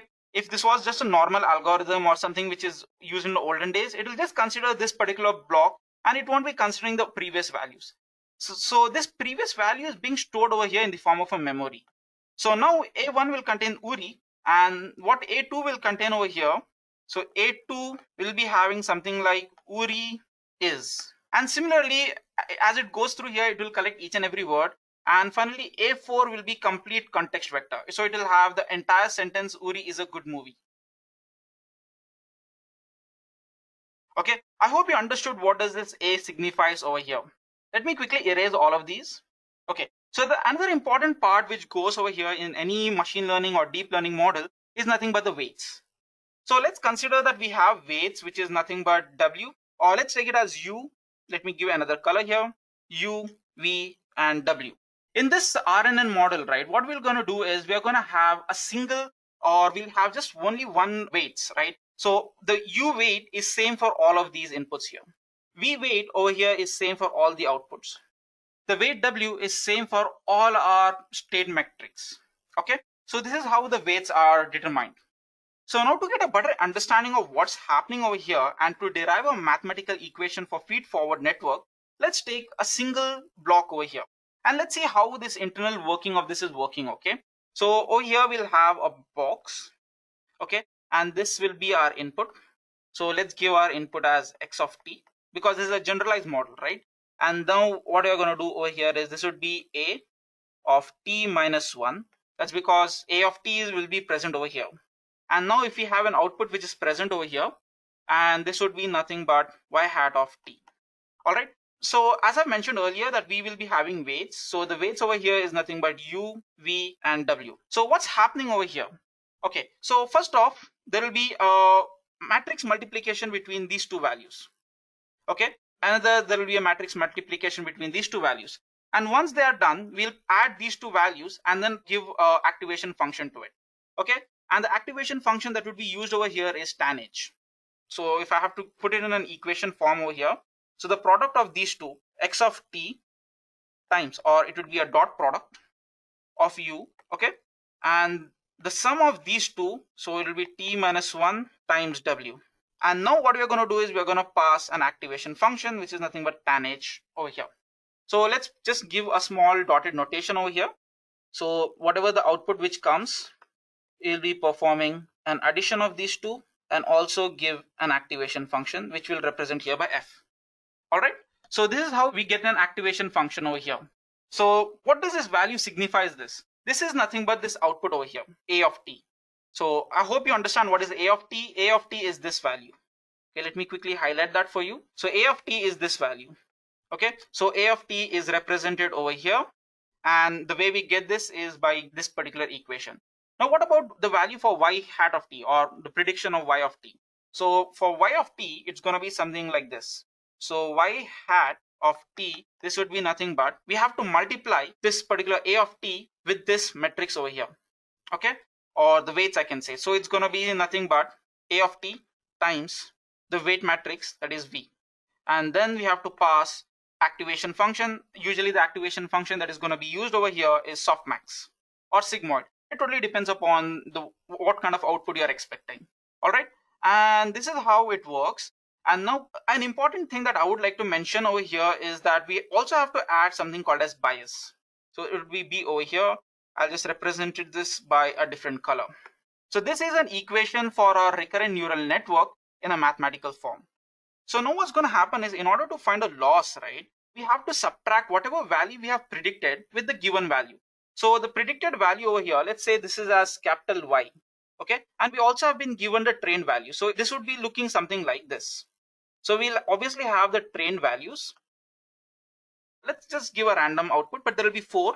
So it'll be 0, 1, 0, 1. Okay, so this is nothing but the trained values. And now we'll have the other, this is nothing but the given label data. So this would be correct values. So 1, 0, 0, 1. As this is a supervised learning, so we obviously will be given this label data over here. So now what this will do is, this will subtract each of these values and calculate a loss. So how do you calculate a loss, right? Okay, so as you can see here, if I give this L, like, let me change the color here. So if I say L is loss, so this would be nothing but y hat of first value minus the actual value. Okay, so this is nothing but the predicted value, and this is nothing but the given value. So if I try to find out the loss of this, then what this would look like is, this is just for the one value, right? So if I have to do it for all the values, then it would be the summation. So it would be nothing but loss is equal to summation I, which ranges from 1 to n, right? And then we'll have loss and then theta I. Okay, so this Li over here represents these values. Okay, so this is just for one. So if you want me to explain you this in detail, so over here we have y1, y2, y3, and y4. How this would look like is something, so this would be for 1 plus y hat of 2 minus actual value of y of 2, then summation predicted value of y3 minus the actual value of y3, and then it'll be predicted value of y4 minus the actual value of y4. And when I perform addition over here, or when I perform summation, I can generalize this equation into this form. But we are not yet done over here. As you can see, we have something called as theta values. So what does this theta values represents? You see, the main agenda behind finding a loss is to increase our accuracy, right? So if I say this is my gradient descent and this is the lowest global minima, right? So my agenda over here is to reach this global minima.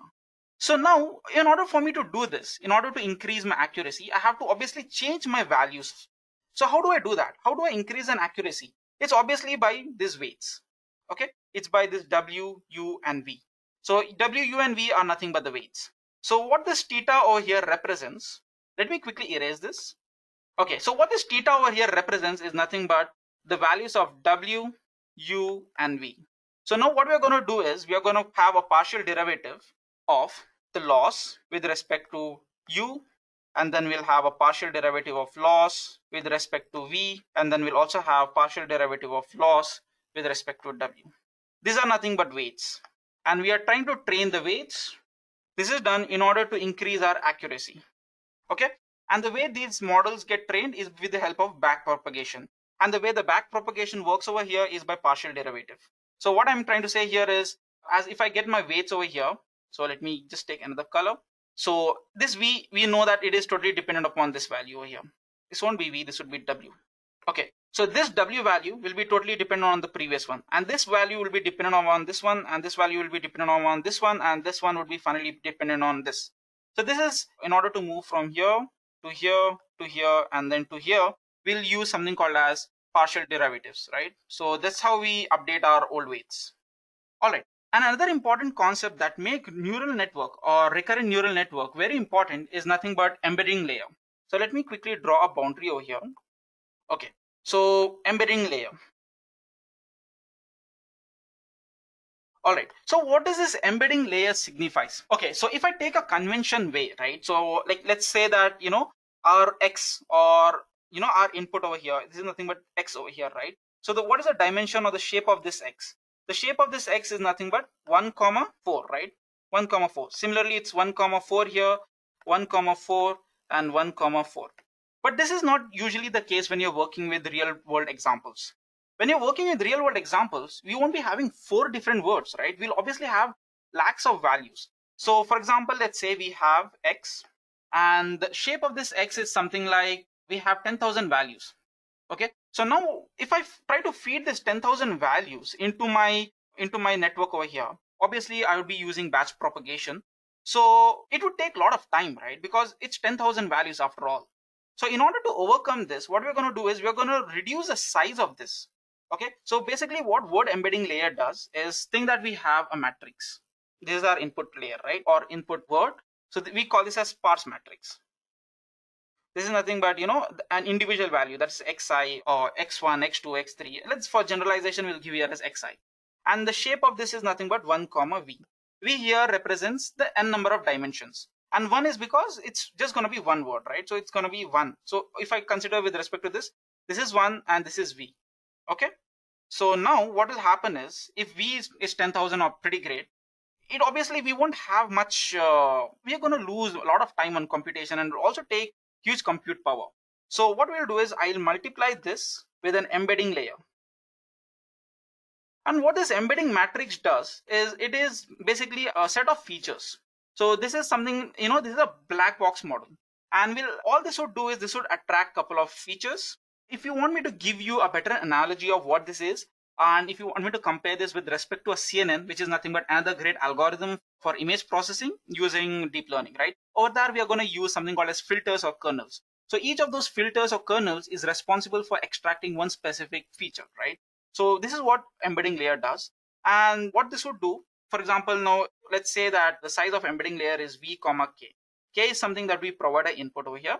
So now what this would happen is this would give us a new matrix or embedded matrix whose size would be 1 comma k. I'm pretty sure you didn't understand this because over here I'm using, these letters. So in order to make you better understand this, what I'm going to do is let me take a matrix over here. Okay, let me take something like, because this would be in an embedded form, right? This would be a sparse matrix. So it will be like 0, 0, 0, 0, 0, 1, then we'll have 0, 0, and so on. Okay, so now what this would do is we'll also create a matrix over here. The size of this would be something similar to that of v. This is nothing but 1 comma v, and over here it would be k. So the matrix shape over here would be v comma k, right?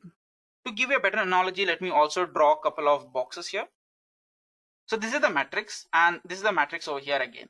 So now what will happen over here is when I try to perform this matrix multiplication, right? What this would do, as everything is 0 and only one value is true. So let's say this is the one value, right? And this would be going across, from left to right, and this would be from top to bottom. Only one part over here would be marked, and rest everything would be 0. Therefore, reducing the dimension, let me give some random values like 0.5, 1.8, 0.5, just some random values. So now this would obviously reduce the size of 1 comma k. So what I'm trying to say here is, now for example, say that I have a size over here as 1 comma 10,000, okay, which is a very huge matrix. And the shape of this, let's say that it's 10,000 comma 200. When I perform this embedding, right, word embedding, the shape of the new matrix would be nothing but 1 comma 200. If I compare this part over here to the embedding, whatever we have received over here. So let me just give a quick brief. So this is our embedded layer. So this is really 1 comma 200. So you will see that we have decreased the dimensions by a drastic amount. Okay, so this is 10,000 and this is only 200. And this would be very efficient when we are trying to feed this to our recurrent neural network. And let me quickly show you how this would go. So first let me draw our architecture. Let's take this blocks like this. And then we'll have an output over here. Okay, so this would be our inputs, right? So let me give something like this.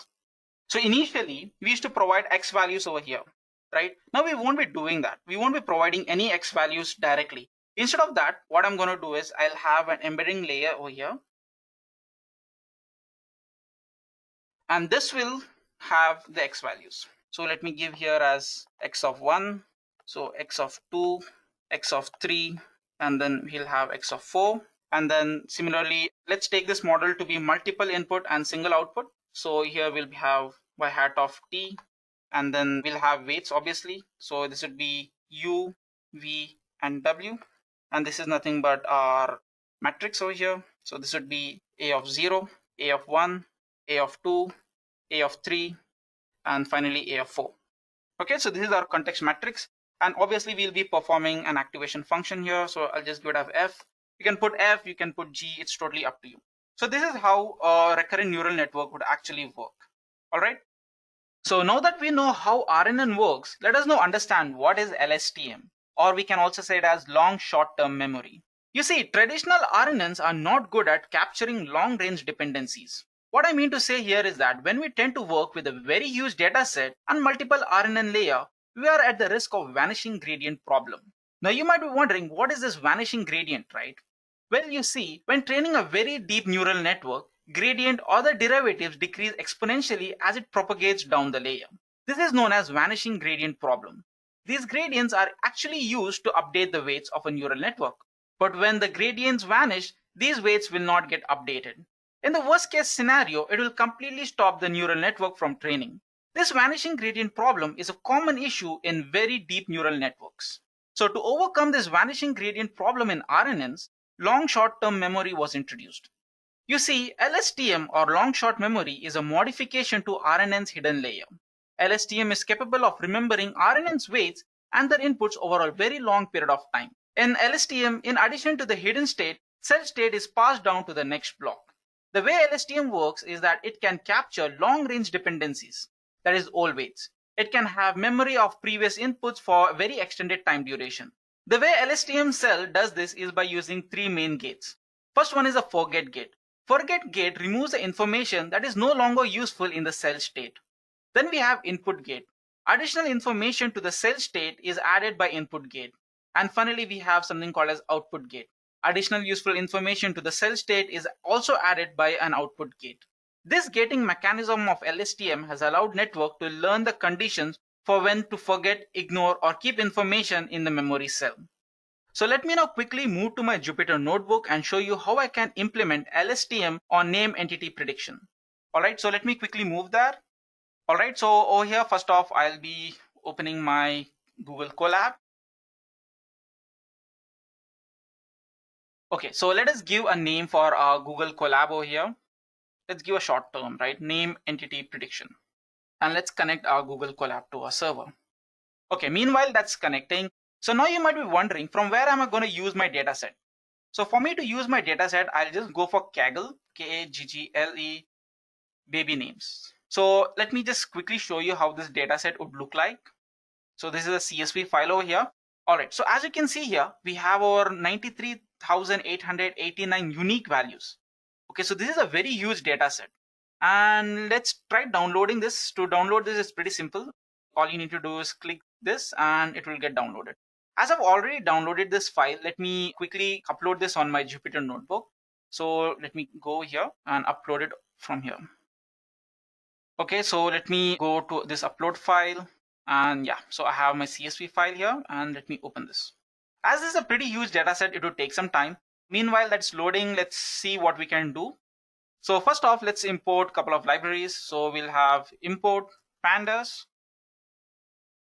as PD. And then we are going to import numpy as np. And then we also need to have matplotlib. So from sklearn.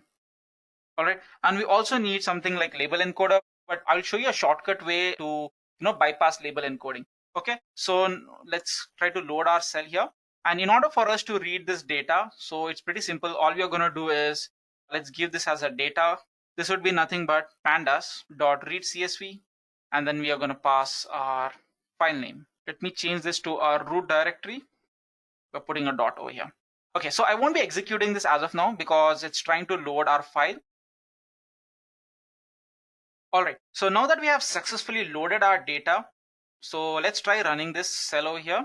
Okay, so let me close this and let me zoom in over here.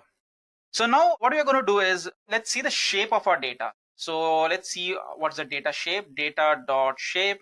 And now let's see what it would be like. Okay, so as you can see here, we have 5 columns, but the number of rows that we have is 1.8 million. That is approximately 18 lakhs, right? So this is a pretty huge value.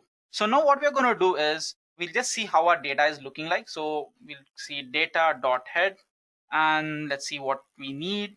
So as you can see here, we have ID, which is of no use for us. Then we have name. Okay, then this year, I don't think it's of any use for us. Then we have gender and count. Count here represents, how many people have the name Mary, how many people have the name Anna, how many people have the name Emma, Elizabeth, and Minnie. This is over here. Out of this, if you see, right, there are a couple of things that we don't need. We can drop them out. All we need is a name. Okay, and then we also need the gender, because this is going to be our prediction. We are going to predict, we'll give our own custom name, and then we'll see whether the name that is we are giving is a male or a female. Okay, so now what we're going to do is, let's see how many unique values we have. So let me quickly erase this first. Okay, so what I'm going to do is data.names. So this should give us here a name, and then we'll type here as unique.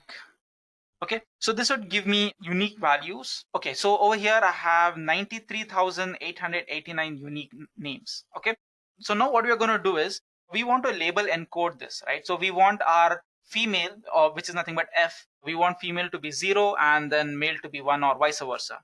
So in order to do that, either we can use label encoder, or there's a shortcut method to this. Let me quickly show you how that works. So first off, we'll take our data frame. So it's data, and which column we want to do this for? We want to do this for our gender column, right? So let me pass this and give gender. And now what we're going to do is, okay, we'll take this as type. Okay, this would be obviously in the form of category.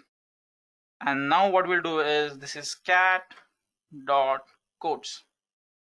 Okay, so this is nothing but panda shortcut, do label encoding. Let's try to execute this and see what it would look like.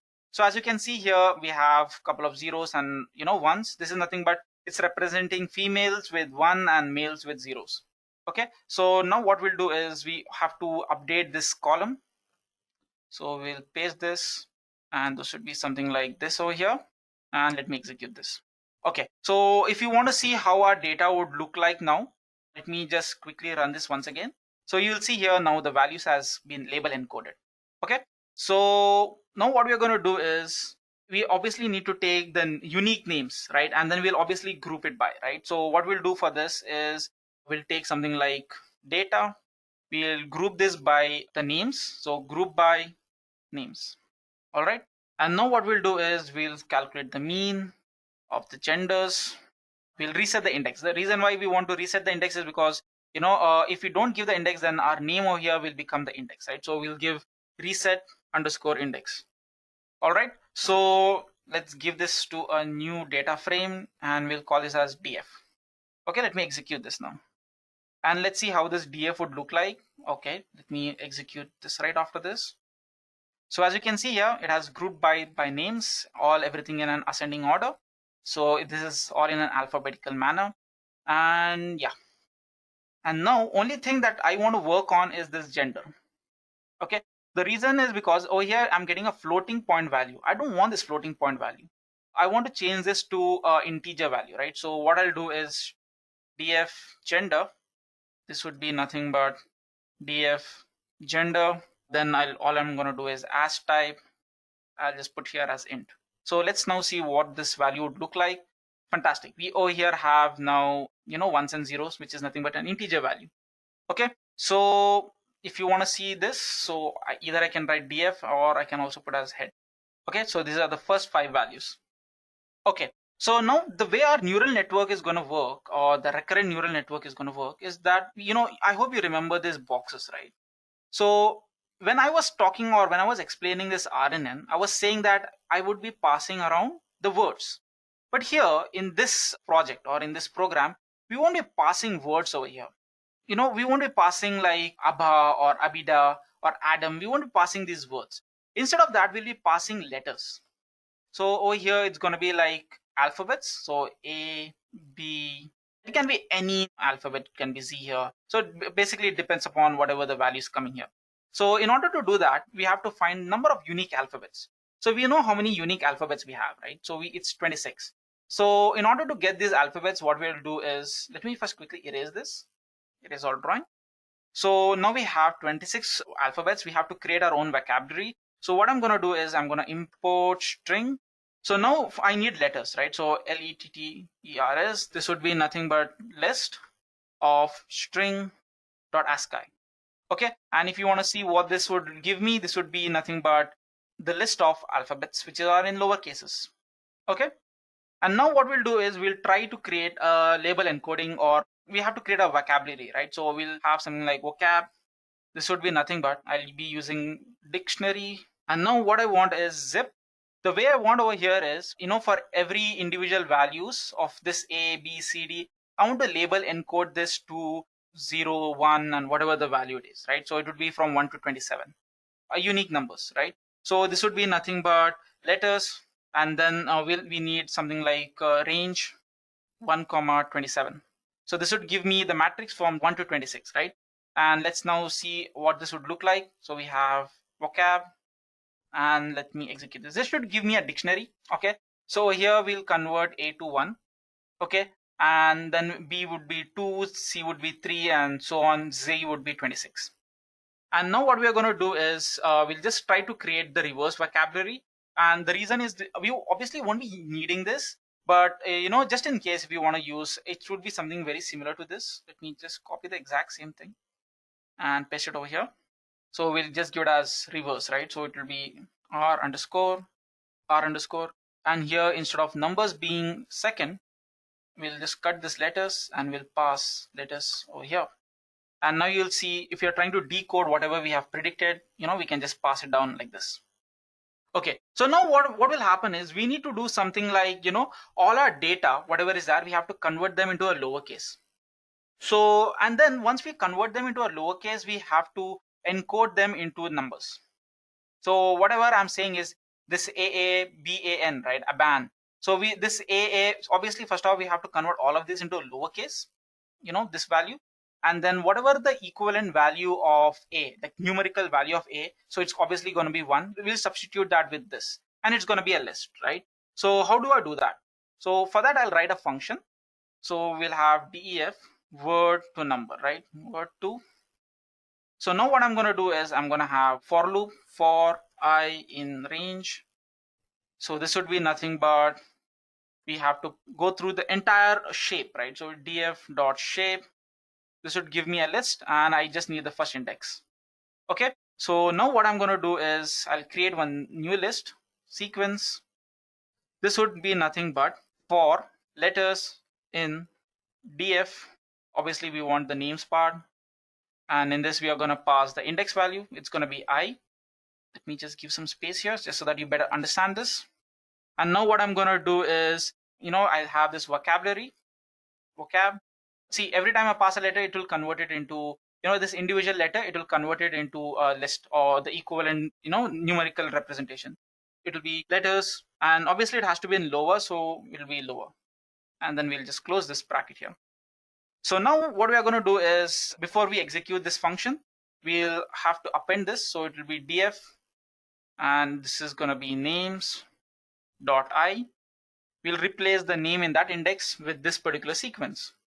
Okay, so now all we need to do is run this function over here, and yeah, this will take some time. The reason is because we have almost around 18 lakh values. So yeah, this will take some time. Meanwhile, let me just comment this.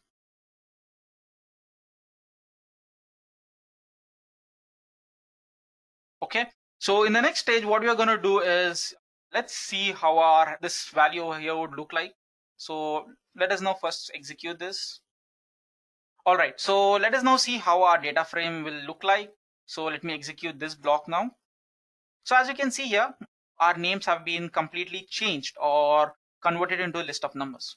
But now only issue that we are trying to have is the imbalance in the size of the list. Because when we are trying to have the number of boxes, right, we won't be having variable number of boxes. Okay, so what we're going to do is either we set a value like something like take an average number like 10, 20, or you can take something like, something like you either depend on maximum number or the minimum number of list.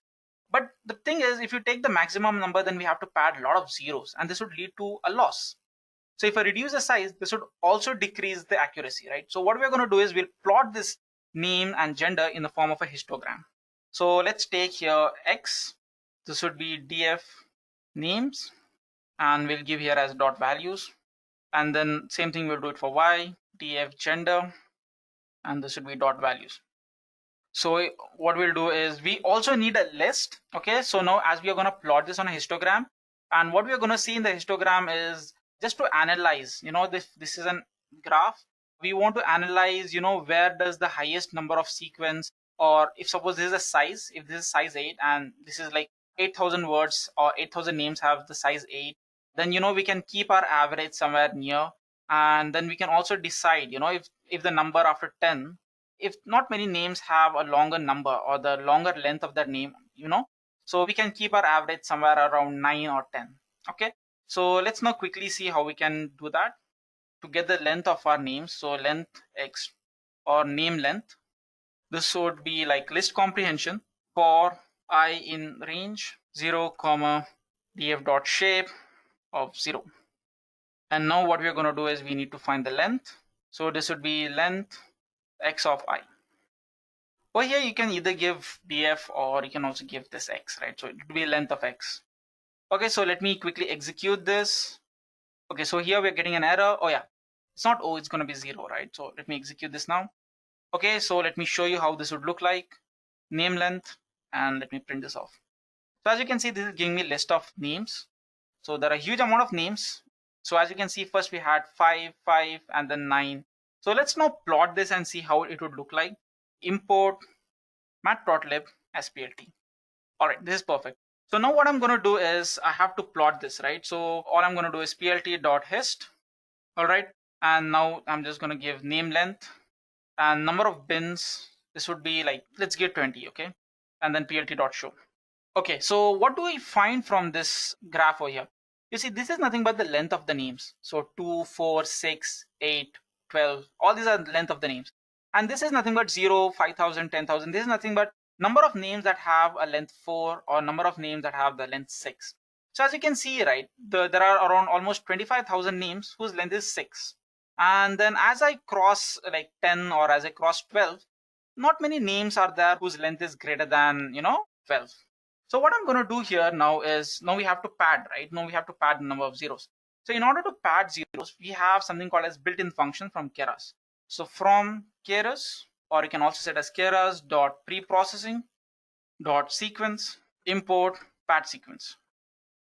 So let me quickly execute this now. And now what I'm going to do is I'm going to create a new list. So let this be X. This is in lowercase. So pad sequence. And the things that this is going to take is obviously the sequence. We have to give a list of sequence. Okay. And then we'll give something like df.names. And then this is going to be values. And now we want to define the max length. So this is going to be 10. We also have an option of providing where do you want to do the padding. So you can also do it as pre or post. We'll obviously be doing pre. So let's see, how do we do that? This would be nothing but, if you can see this sequence over here. So we have padding is equal to pre. It's by default, right? So pre. So let me execute this now. And let's see how this X would look like. Okay, so as you can see here, X is a matrix whose length is 10. Okay, so each of these, like this is nothing but 19 million cross 10. So there are 10 columns throughout all.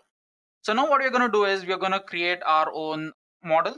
So for that we'll do from keras.layers import input layer, and then we have to have embedding layer, because if you don't have embedding layer, then it would be like each input would be something like 1.9 million, that is 18 lakhs. So it's a pretty huge value to compute. So we don't want that. So that's why we'll use embedding layer. Then we have dense layer, and then we have LSTM. We also, rather than taking this as a sequential model, we'll take it as, feed forward. So what we'll do is from keras.models import model. So now what we are going to do is we'll have to create our input layer. So this will be input is equal to input. And now the shape that we are going to pass over here. So for this shape, so how many columns do we have? We obviously have 10 columns, right? So it's going to be 10. So now what we're going to do is next we are going to have embedding layer. So let's say this is EMB and this would be embedding. So input over here, or the input dimension over here, is nothing but vocab size. We haven't defined this vocab size, so let's quickly do that. So vocab size, this would be nothing but length of vocabularies plus 1. The reason why I'm doing plus 1 is because we also have zeros over here, right? And this would be like vocab size if you want to see. And let me execute this. So we have 27, right? So 26 are the number of alphabets, and 1 is because we have number of zeros. So we'll pass this as vocab size. Okay, and now we are also going to pass output dimension. So output dimension, this is nothing but how many dimensions we want. So now this is going to be 5. All right, and the input for this embedded layer is going to be from INP. Okay, and now we are going to have our first LSTM layer. So it's going to be LSTM1. So this will be LSTM layer. Number of units we have to define here. So units, this is going to be like 32. The units over here does not represent the number of boxes. The units over here represent the A values, right? So now we have to do return sequence, and this is going to be true. And the input for this is going to be from embedded layer. Then we have LSTM second layer, and this is be LSTM units we're going to pass. So number of units that we're going to pass now is 64. And now the input for this is going to be LSTM1. Finally, we have an output layer. So at the end, right, we're going to have a dense layer, right? So dense. So number of units or number of neurons at the end, we are going to have 1. And kind of activation function that I'm going to have here is going to be sigmoid, because we have to predict either it's a male or a female. Okay, so sigmoid, and the input for this is going to be LSTM2. So finally, we have to add this to our model. So I'll give it as my model. This would be model. So now I have to define the inputs. So INPUTs, this is going to be inputs, INP, and outputs, this is going to be out. Okay, so let me quickly execute this now. Okay, so we have this error. Please provide either a shape. Okay, so let's see what's, oh yeah, here I've given it as sparse, right? So it's not going to be sparse, it's going to be shape. So let me quickly execute this once again. Okay, as you can see, we have successfully executed this. And now let's see the model.summary. So as you can see here, first off, we have input layer. Okay, so we can have a number of values, but there will be only 10 features. Okay, that's 10 columns. And then we are going to have, once you go through this embedding layer, then instead of having 10, instead of having that 1 million or whatever it is, 1.8 million, we'll have just 135 parameters. Okay, similarly over here, and finally at the dense we have 65 parameters, and then we have 1. The reason why we have 65 here, just for if you don't know, is because 64 plus 1 bias, and this would give us 65. Okay, so now finally we are going to train our model, but before that we have to compile it. It's going to be my model dot compile. Okay, so we have to find an optimizer. So optimizer, best one that I feel is Adam. Then we have to find the loss. So as we are going to use just 2 predictions, right? Either it's male or female, we'll use binary cross entropy. And then finally the matrix that we want to use here is, this will be accuracy. So let me execute this now. And finally, we are going to compile this. So we'll have history. So this will be model.fit. Okay. And now we are going to pass our values. We're going to give X. We're going to give Y. As you know, X is nothing but the matrix, which has a padding. And Y is nothing but, the other classes. They're telling us either it's ones or zeros. And number of epochs, this is going to be 10. Batch size, as this is a pretty huge data set, we are going to keep a pretty high batch size. So I'll give a batch size here as 256. And then finally, we need validation split. Okay, it's not going to be my model, it's going to be my model, right? So my underscore model. So finally, we're going to have validation split here. So let's give it as 20%. So it's going to be 0.2.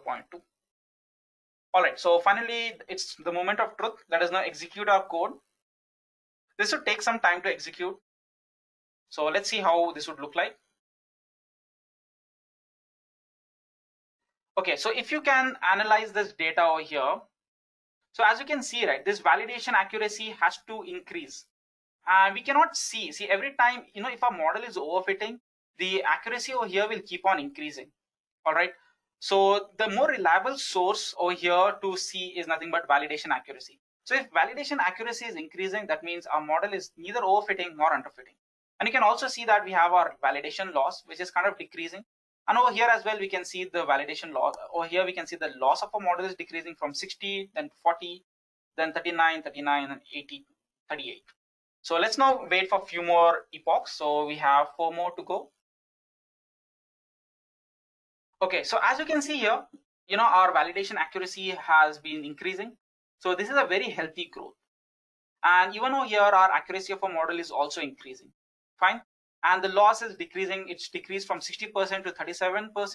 And over here, our validation loss decreased from 42% to 36%. So let us now map this, like whatever values we have received. So in order to map this, we have h. This model over here retrieves us the history function, right? So we'll give hist.history, and let me execute this. Okay, so now what we're going to do is, this is nothing but key value paste. So if I put h, if I give something like accuracy, okay, well, let's plot this. So model.plot, right? So plt.plot. Okay, we'll have accuracy. We'll compare this with respect to accuracy, and then plt.plot. Then we'll have validation accuracy, and we want to show this, right? So plt.show. So as you can see here, okay, so just to give a better analogy, let's execute one of these first. Okay, so the blue line over here represents the accuracy of a model, and then this is nothing but the accuracy of our training data, right, or testing data. So as you can see, our model accuracy isn't decreasing, so it's a very good model and it has trained very well. So now coming down to the moment of truth. So let's now take a random name and see whether it can predict whether the name is true or false. Okay, so we'll give here as test_name. So let's give something like, this will be like name, right? So we'll give name.lower. And now we are going to pass the name over here. So this would be, let's say, Tom. Okay, so we have to convert this into letters, right? So it will be vocab of I for I in test name. And now we'll give the name here as xtest. So this would be nothing but we have to pad the sequence, pad sequence. We'll pass this in a form of a tuple. Then this would be seq. And then we know that we have to pad 10, right? And anyways, we don't have to say whether it's pre or post, because by default it's going to be pre. Fine. So let us now see how our text data would look like. So x test string attribute has, okay. Oh yeah, so I have done a typo over here. It's going to be LOWER. So let me execute this once again. So as you can see here, we have a matrix which has a size of 10. And let's now see what this would predict. So it's the moment of truth. So y.predict, this would be model.predict, and I'm going to pass here as xtest. And let's see what does this predict. So we'll give here as ypred, and yeah, let us execute this. Okay, so we are getting this in a form of an array. So what this tells us, this tells us that, this is like 70% chances that this name is Tom. In order to make this, layman stuff, so what we are going to do is we'll have if ypred. Let me execute this first. So let me go down to another block. So this would be something like if ypred is less than 0.5, then we'll say the name is female, okay? Else print name is masculine or name is, or let it be male, okay? So same thing over here, we'll just keep it as male. So let's now see what this thing predicts. Okay, so this thing predicts male. So let's take another common name. Let's take something like, let's go to Google and see what name can we take. Yeah, we can take up something like Brad Pitt. Okay, so let's execute this, and let's execute this again, and then this. So as you can see here, this is giving me a male name. And let's give a female name over here. Let's give as Mary, and let's see whether this would predict it as male or female. So as you can see here, it's female. Now, as if you have seen the data set, right, it says this is the name from the US kids, right? What will happen if I give an Indian based name? So let me give an Indian based name like Priyanka, and let me execute this. It's giving me a female name, right? So this is something pretty astonishing, right? So why do you think it gave me a female name? Well, the reason is because when we are training this model like RNN, using RNN, right, it's not looking at the name. It doesn't know whether the name is female or not. But as a matter of fact, it is looking at the pattern. Okay, so it might be looking at, if the name ends with so and so, it is a female. If the name starts with this, or if a name have something like this, it means, it's a female or a male. So to give you a better analogy, let's give something like Julia. So let me execute this. This will give me a female, right? So what if I give something like Junaid? This would give it as male. So all it's trying to do is it's trying to see, recognize a pattern. That's why it's taking individual words at the same time. So this is what makes NLP using LSTM very effective. All right, so moving ahead, let's see some of the LSTM's use cases. You see, LSTM is a very popular deep learning algorithm for sequential models. Apple Siri and Google's voice search are some of the real-world examples that have used LSTM. And you won't believe it, LSTM is a success story for those algorithms. So let us now have a look and see how LSTM changed that technology. Okay, so starting off with Apple. In 2003, Apple was the first major tech company to integrate a smart assistant, that is Siri, into an operating system. And the Siri was actually a byproduct of some other company. So Siri was a company's adoption of a standalone app that has been purchased along with the creators who made it. It was somewhere in 2010. The initial reviews about Siri was that it was intense. But over the next few months and years, the users became more impatient with the shortcomings. And all too often, it wrongly interpreted commands. And then, no matter what you do, there was no fix for it. So this is when Apple moved Siri's voice recognition to a neural-based system. Some of the previous techniques remain operational, something like, applying hidden Markov models. But most of the time, DNN or deep neural network using LSTM was used. Although people did not find any changes on the outside, but from within, it was a supercharged deep learning model. Speaking about Google's implementation, Google implemented Google Voice Search somewhere in 2009. Google Voice Transcription had initially used something called as Gaussian matrix model. This was nothing but an acoustic model, and this was something considered to be a state-of-the-art speech recognition for almost 30 plus years. But it was in 2012, there was a boom in deep neural network. And when Google implemented deep neural network, that too using multiple layer networks, there was a huge performance gap. But things really improved when the recurrent neural network, especially with LSTM RNN, first launched on an Android speech recognition in May 2012. Compared to deep neural network, LSTM RNNs have additional recurrent connections and memory cell that allows them to remember the previous data. Alright, so moving ahead to our last topic of our session, let us now see some of the real-world applications of LSTM RNN networks. First off, we can perform name entity recognition. This is something which we did in our previous demo, right? So what is this name entity recognition? You see, name entity recognition is a subtask of information extraction that seeks to locate and classifies name entity mentioned in an unstructured data. Okay.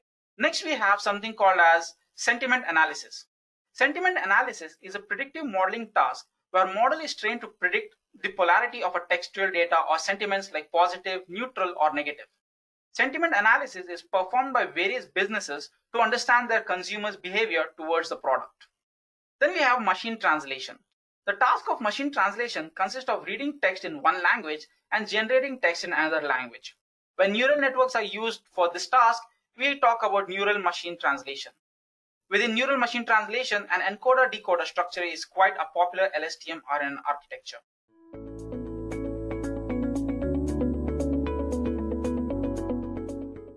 Why should we choose deep learning for various tasks? So the big advantage of using deep learning is that we can extract more number of features. And when we have more number of features and when we can work at the same time with huge amount of data, we can perceive an object like a human being does. What I'm trying to say over here is, like, if you want to perform a classification task between pen and a pencil, you'll obviously know, as a human being, you'll know the difference because you have looked at a pen and a pencil continuous number of times. And now when you're trying to actually classify it, you can do it with ease. Okay, and the reason for this is because you know the features of a pen and you know the features of a pencil. Okay, similarly, this is how deep learning works. More the data you feed, more the dimensions it can analyze, more the dimensions it can learn. All right, so as I've already mentioned, one of the most popular application of deep learning is image classification. And when it comes to image classification, it can be something as simple as classifying between two different animals to something as complicated as hiding data or trying to run automated cars using classification tasks. Okay. All right, so next type of application using deep learning is using on sequential data. Sequential data basically refers to something like time series data or having to understand natural language. So the reason why we call it sequential data is because here the previous word or the previous feature is dependent upon the next feature. Okay, so as you can see over here, we have what time is it, right? So if I just say it is, like over here, what time is and it are basically features, right? And in order for you to make an analogy or to understand, obviously you have to know what has happened in the past. So in order to do this, we use something called as RNNs. Okay, and there are various versions of RNN that go around in order to overcome the disadvantages, which we'll look in some time. All right, so moving on to the next application, that is GANs. GANs, which stands for Generative Adversarial Network, is an unsupervised part of a deep learning application. Some of the common applications which you can see in recent days is nothing but deep fakes and many more. Finally, coming down to performing classification and regression tasks using multi-layer perceptron. If you remember, or if you're well versed with machine learning, in order to perform classification in machine learning, we had algorithms like decision tree, random forest, or something very simple as linear regression or logistic regression. But let me tell you what, when we try to perform classification using MLP or multi-layer perceptron, we get a very high accuracy even compared to SVM and decision trees. Alright, so now that we know what exactly is deep learning and why we use it, let's now stream down to understand how can we process natural language data using RNNs. So what are RNNs, right? Well, RNN basically stands for Recurrent Neural Network. And we usually use this in order to deal with a sequential data. Sequential data can be something like a time series data or a textual data of any format. So why should one use RNN, right? Well, this is because there's a concept of internal memory here. RNN can remember important things about the input it has received, which allows them to be very precise in predicting what can be the next outcome. So this is the reason why they are performed or preferred on a sequential data algorithm. Okay, and some of the examples of sequential data can be something like time series, speech, text, financial data, audio, video, weather, and many more. Although RNN were the state-of-the-art algorithm for dealing with sequential data, they come up with their own drawbacks. And some of the popular drawbacks over here can be like, due to the complication or the complexity of the algorithm, the neural network is pretty slow to train. And as there are a huge amount of dimensions here, the training is very long and difficult to do. Okay. Apart from that, the most decisive feature for RNN or for the improvement in RNN is that of a vanishing gradient. What this vanishing gradient is that, when we go deeper and deeper into our neural network, the previous data is lost. This is because of a concept called as vanishing gradient. And due to this, we cannot work on a large or a longer sequence of data. Okay. To overcome this, we came up with some new or upgrades to the current recurrent neural networks or RNNs. Starting off with bidirectional recurrent neural network. You see, bidirectional recurrent neural network connect two hidden layers of opposite direction into the same output. With this form of generative deep learning, the output layer can get information from past, future states simultaneously. So as you can see here, we have two layers over here. And as they are bidirectional, what happens is when the algorithm feels that it is kind of losing its gradients or the previous data, it can go back and get the data from the past.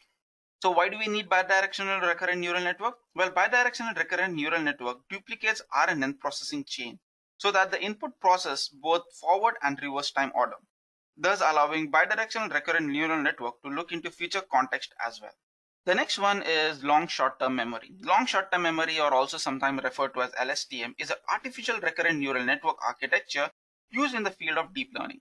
Unlike standard feed-forward neural network, LSTM has a feedback connections. It can not only process single data point, but also the entire sequence of data. So as you can see here, from what I'm trying to say is, with LSTM or long short-term memory, it has something like, we can feed a longer sequence compared to what it was with bidirectional RNN or RNNs. So why is LSTM better than RNN? We can say that when we move from RNN to LSTM, we are introducing more and more control over the sequence of the data that we can provide. Thus, LSTM gives us more control ability and thus better results. Alright, so the next type of recurrent neural network is the gated recurrent neural network, or also referred to as GRUs. You see, GRU is a type of recurrent neural network that is, in certain cases, is advantageous over long short-term memory. GRU makes use of less memory and also is faster than LSTM. But thing is, LSTMs are more accurate while using longer data sets. I'm sure by now you might have got a hint about the trend that has led to the improvement, right? So the trend over here is, the model should be capable of remembering and taking in on a longer input sequence. The game changer part for the sequential data was developed when we came up with something called as transformers. And this paper was something which is based on a concept called as attention is everything. All right, so let's take a look at this. The paper Attention is All You Need introduces a novel architecture called as transformers. Like LSTM, transformers is an architecture for transforming one sequence into another while helping other two parts, that is encoders and decoders. But it differs from previously described sequence to sequence model because it does not work like GRUs. Okay, so it does not implement recurrent neural networks. Recurrent neural network until now were one of the best ways to capture the timely dependence on a sequence. However, the team presenting this paper, that is Attention is All You Need, proved that an architecture with only attention mechanism does not use RNN can improve its result in translation tasks and other NLP tasks. One of the best examples for transformers is Google's BERT. So what exactly is this transformer, right? You see here we have encoder on the top and decoder on the bottom. Both encoder and decoder are comprised of modules that can stick onto the top of each other multiple times. So what happens here is the inputs and outputs are first embedded into n dimension space since we cannot use this directly. So we obviously have to encode our inputs, whatever we are providing here.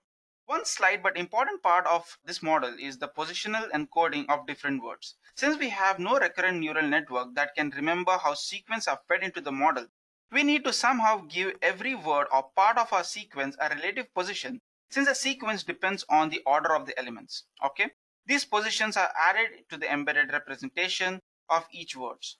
Alright, so this was the brief about transformers. So let us now move ahead and see some of the popular language models that are available in the market. Alright, so let us now start off by understanding OpenAI's GPT-3. The successor to GPT and GPT-2 is the GPT-3 and is one of the most controversial pre-trained models by OpenAI. The large-scale transformer-based language model has been trained on 175 billion parameters, which is 10 times more than any previous non-sparse language model. The model has been trained to achieve strong performance on many NLP datasets, including tasks like translation, answering questions, as well as several other tasks. Then we have Google's BERT. BERT stands for Bidirectional Encoder Representations from Transformers. It is a pre-trained NLP model which is developed by Google in 2018. With this, anyone in the world can train either their own question answering module with up to 30 minutes on a single cloud TPU, or few hours using single GPU.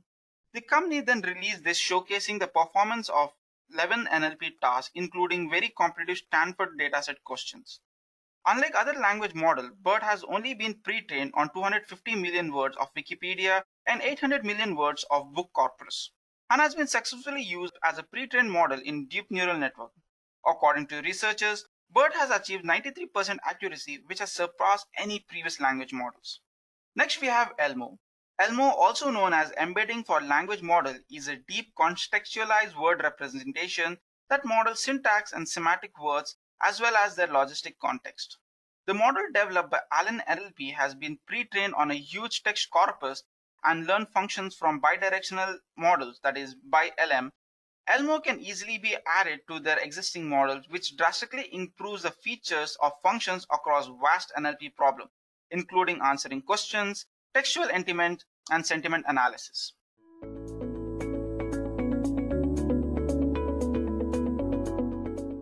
What are GANs? So we're going to start with generative models. So generative models are nothing but those models that use an unsupervised learning approach. In a generative model, there are samples in the data, that is input variables x, but it lacks the output variable y. And we use the only input variables to train the generative model, and it recognizes patterns from the input variables to generate an output that is unknown and based on the training data only. In supervised learning, we are more aligned towards creating predictive models from the input variables. And this type of modeling is also known as discriminative modeling. And in a classification problem, the model has to discriminate as to which class the example belongs to. And on the other hand, unsupervised models are used to create or generate new examples in the input distribution. To define a generative model in layman terms, We can say generative models are able to generate new examples from the sample that are not only similar to the examples but are indistinguishable as well. And the most common example of a generative model is a naive Bayes classifier, which is more often used as a discriminative model. Other examples of generative models include Gaussian mixture model and a rather modern example, that is generative adversarial networks. So let us try to understand what exactly are GANs, or generative adversarial networks. Generative adversarial networks, or GANs, are a deep learning based generative model that is used for unsupervised learning. It is basically a system where two competing neural networks compete with each other to create or generate variations in the data. It was first described in a paper in 2014 by Ian Goodfellow, and a standardized and much stable model theory was proposed by Alec Radford in 2016, which is also known as DGCAN, also known as DCGAN, or we can call it as Deep Convolutional General Adversarial Networks. And most of the GANs today use Deep Convolutional General Adversarial Networks. The GAN's architecture consists of two submodels known as the generator model and the discriminator model. So a generator network takes a sample and generates a sample of data. A discriminator network decides whether the data is generated or taken from the real sample using a binary classification problem with the help of a sigmoid function that gives the output in the form or the range 0 and 1. So let us go ahead and take a look at how GANs actually work. To understand how GANs work, let's break it down. So generative means that the model follows the unsupervised learning approach and is a generative model. When we talk about adversarial, the model is trained in an adversarial setting. And network simply means for the training of the model, we use the neural networks as artificial intelligence algorithms. In GANs, there is a generator network that takes a sample and generates a sample of data.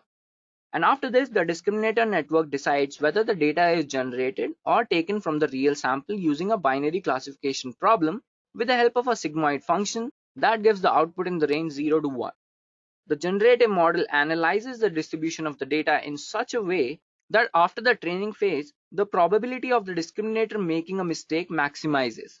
And the discriminator, on the other hand, is based on a model that will estimate the probability that the sample is coming from the real data or not the generator. The whole process can be formalized in a mathematical formula.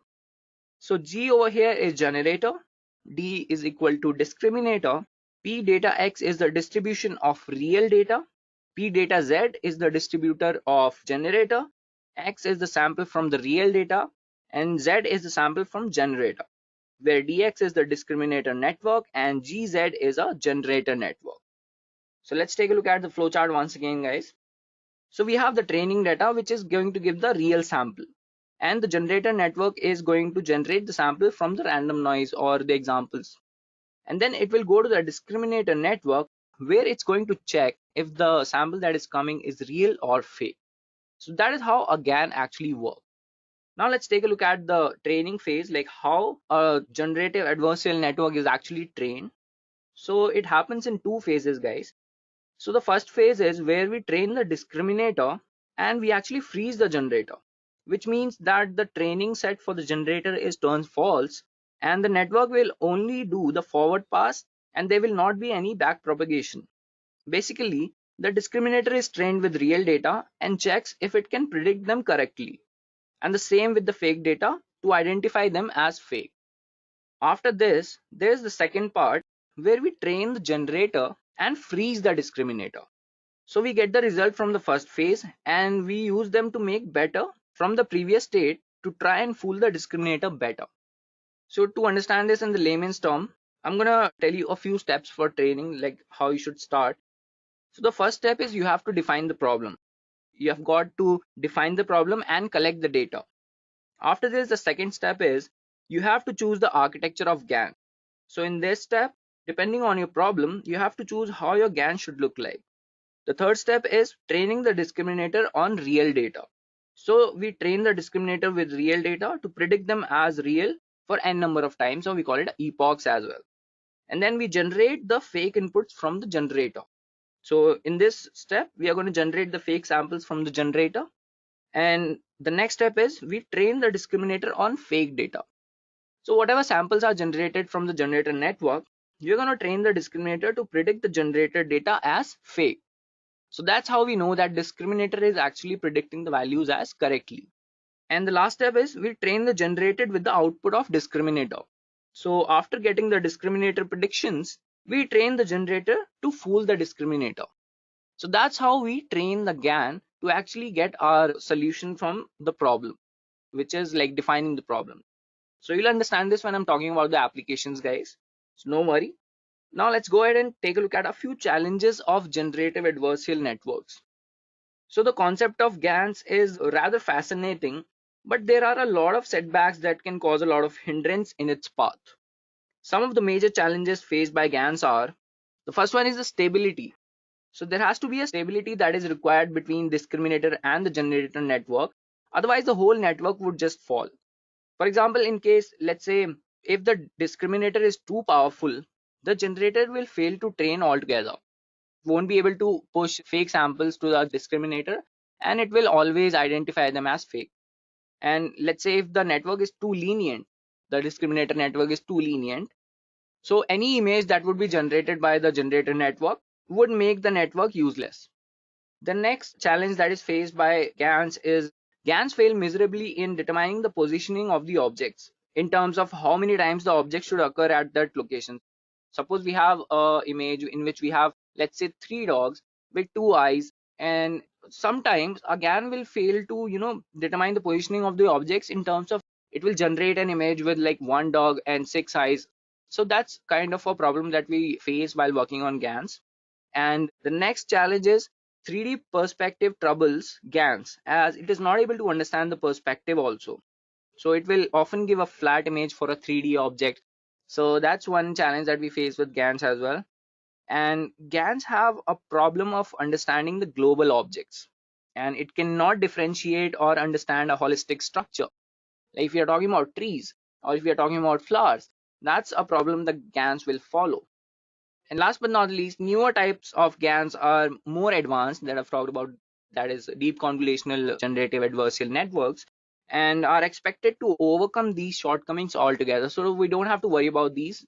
These are the shortcomings that we face with normal GANs, the initial generative adversarial networks.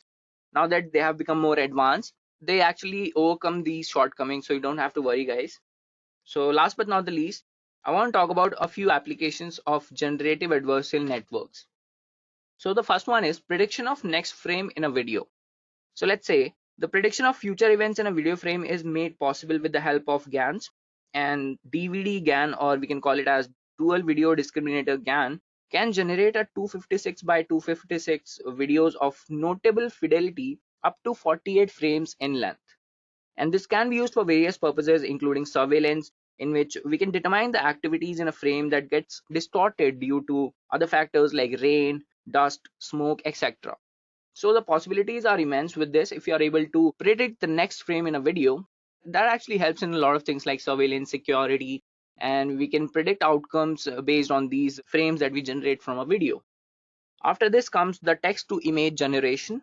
So basically, object-driven attentive GAN, which is also known as object GAN, performs the text-to-image synthesis in 2 steps. So the first step is generating the semantic layout, and then generating the image by synthesizing the image by using a deconvolutional image generator is the final step.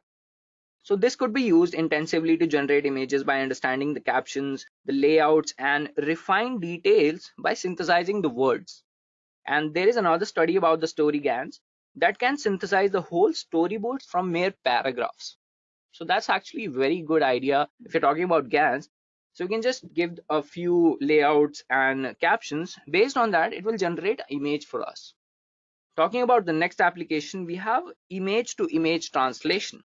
So Pix2Pix is a model which is designed for general purpose image to image translation. So let's say we have 3 images. We have a real image, then we'll be having a generated image, which is basically a fake, and then it will be reconstructed to the previous image, which was real. So this is how image to image translation works, guys. And after this, we have enhancing the resolution of an image. So super resolution generative adversarial network, or also known as SR-GAN, is a GAN which can generate the super resolution images from low resolution images with finer details and better quality. So this is actually a very good application of GANs, guys. The applications can be immense. So you imagine a higher quality image with finer details generated from a low resolution image. The amount of help it would produce to identify details in low resolution images can be used for wider purposes, including surveillance. We can use it for documentation, security. We can use it for detecting patterns, etc. And last but not least, we have interactive image generation. So GANs can be used to generate interactive images as well. And Computer Science and Artificial Intelligence Library, also known as CSAIL, has developed a GAN that can generate 3D models with realistic lighting and reflections enabled by the shape and texture editing. And more recently, researchers have come up with a model that can synthesize a reenacted face animated by a person's movement while preserving the appearance of the face at the same time. There are a lot more applications we can work on.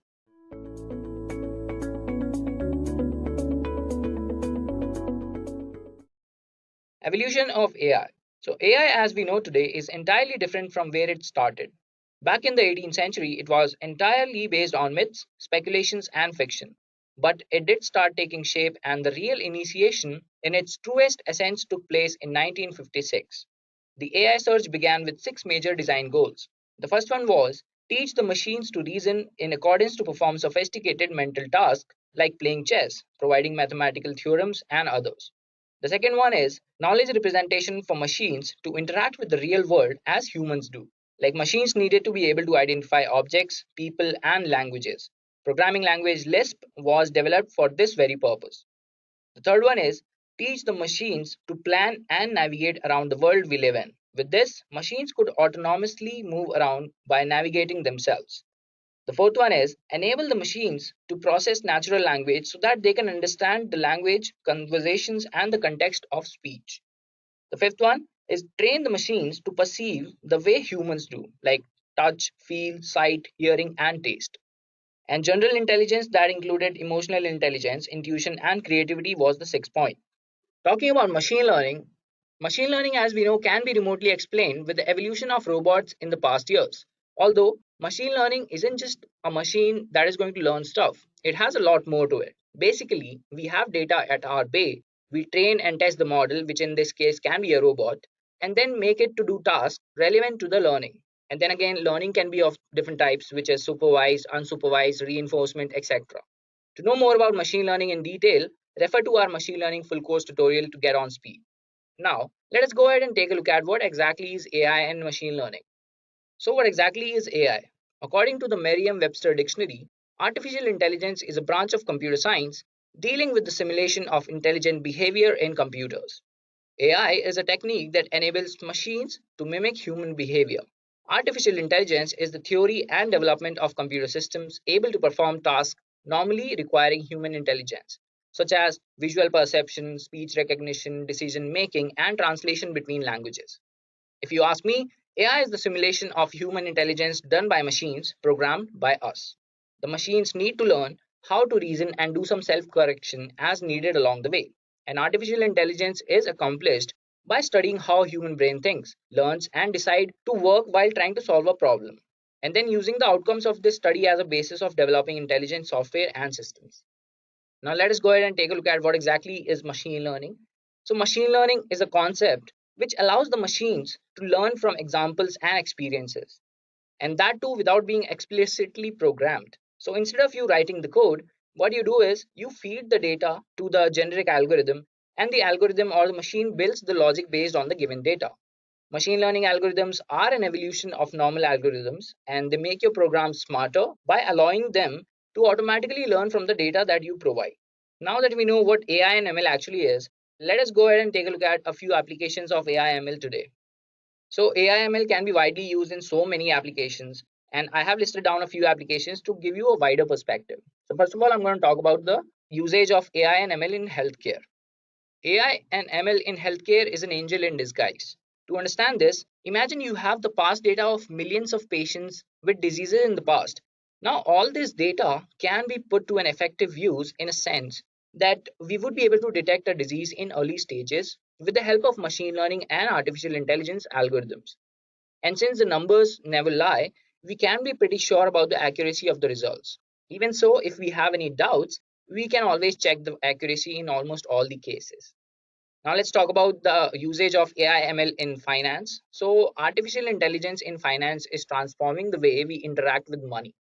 AI is helping the financial industry to streamline and optimize processes ranging from credit decisions to quantitative trading and financial risk management. And if we have that figured out, it saves us from a lot of bad and risky decisions. Now let us go ahead and take a look at object detection, in which we use AI and ML.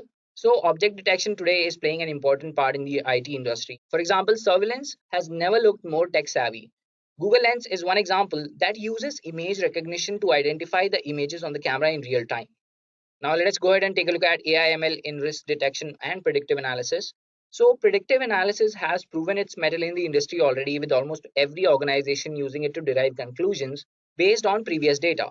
So one example is how sports franchisees such as a cricket team would take account of the performance of a player, let's say a batsman, facing the deliveries of bouncer and short ball deliveries. So they will be able to figure out the best possible outcomes based on the shot selection and strategies using the artificial intelligence and machine learning algorithms.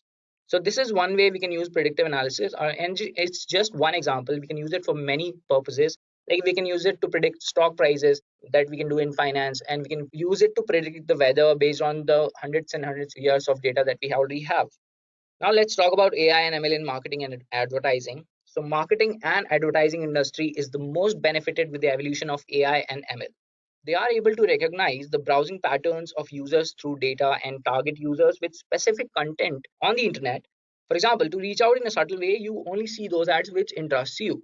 And you must have felt sometimes like you keep getting ads, or the content on the internet that you talk about, or you were talking about, or you were thinking about. It's basically nothing but AI and machine learning that is learning a pattern through the data and your browsing history or your browsing pattern, and reaches out to you in the form of targeted marketing.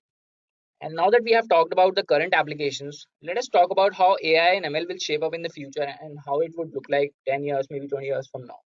So we cannot be sure about if AI and ML would shape in the future like we have seen in the movies, but for now, we will stick to the realistic possibilities. Although when I say realistic possibilities, we are not really sure how it would look like, but we can take a guess. So when we talk about future of healthcare, healthcare would seem pretty reachable and advanced. Even now, researchers are working on detecting diseases in the early stages based on the lifestyle and other relevant data.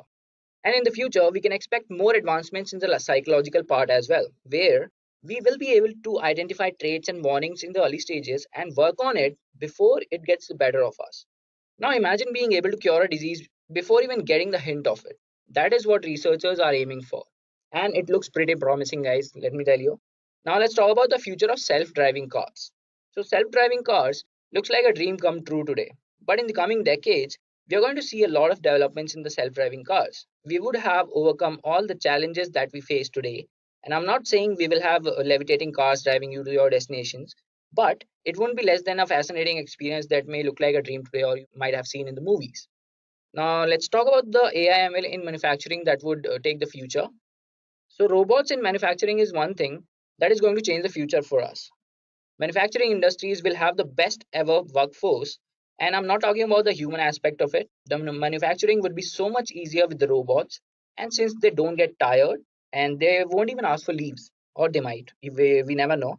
And AI in robotics is a risky slope, although, but that is not entirely true. Researchers and experts are working day and night to make it as safe as possible. And then again, let me talk about future of finance with AI and ML. So managing finance and risk detection would become a piece of cake. And to understand this in layman terms, you will be able to do your taxes without even lifting a pen. And the fraud detection and trading would become a lot easier and accessible. Financial advisory would take a much advanced shape, as we are already seeing it with a lot of trading applications in the market. Then again, we have computer vision, which is going to change the future for us. And I'm sure most of you are aware of the concept of God's eye that we have already seen in the movies. although it is fictional, but not sure for the wrong reasons, but for the greater good, this might be the possibility in the coming years as computer vision has started to overcome a lot of challenges in the real time image recognition. And then we have the future of NLP, natural language processing, and it's going to, it would open a lot of linguistic barriers in the conversational AI. The conversational AI that we see today is limited to certain tasks, but in coming years, it could be like a personal assistant or even a life guide as well.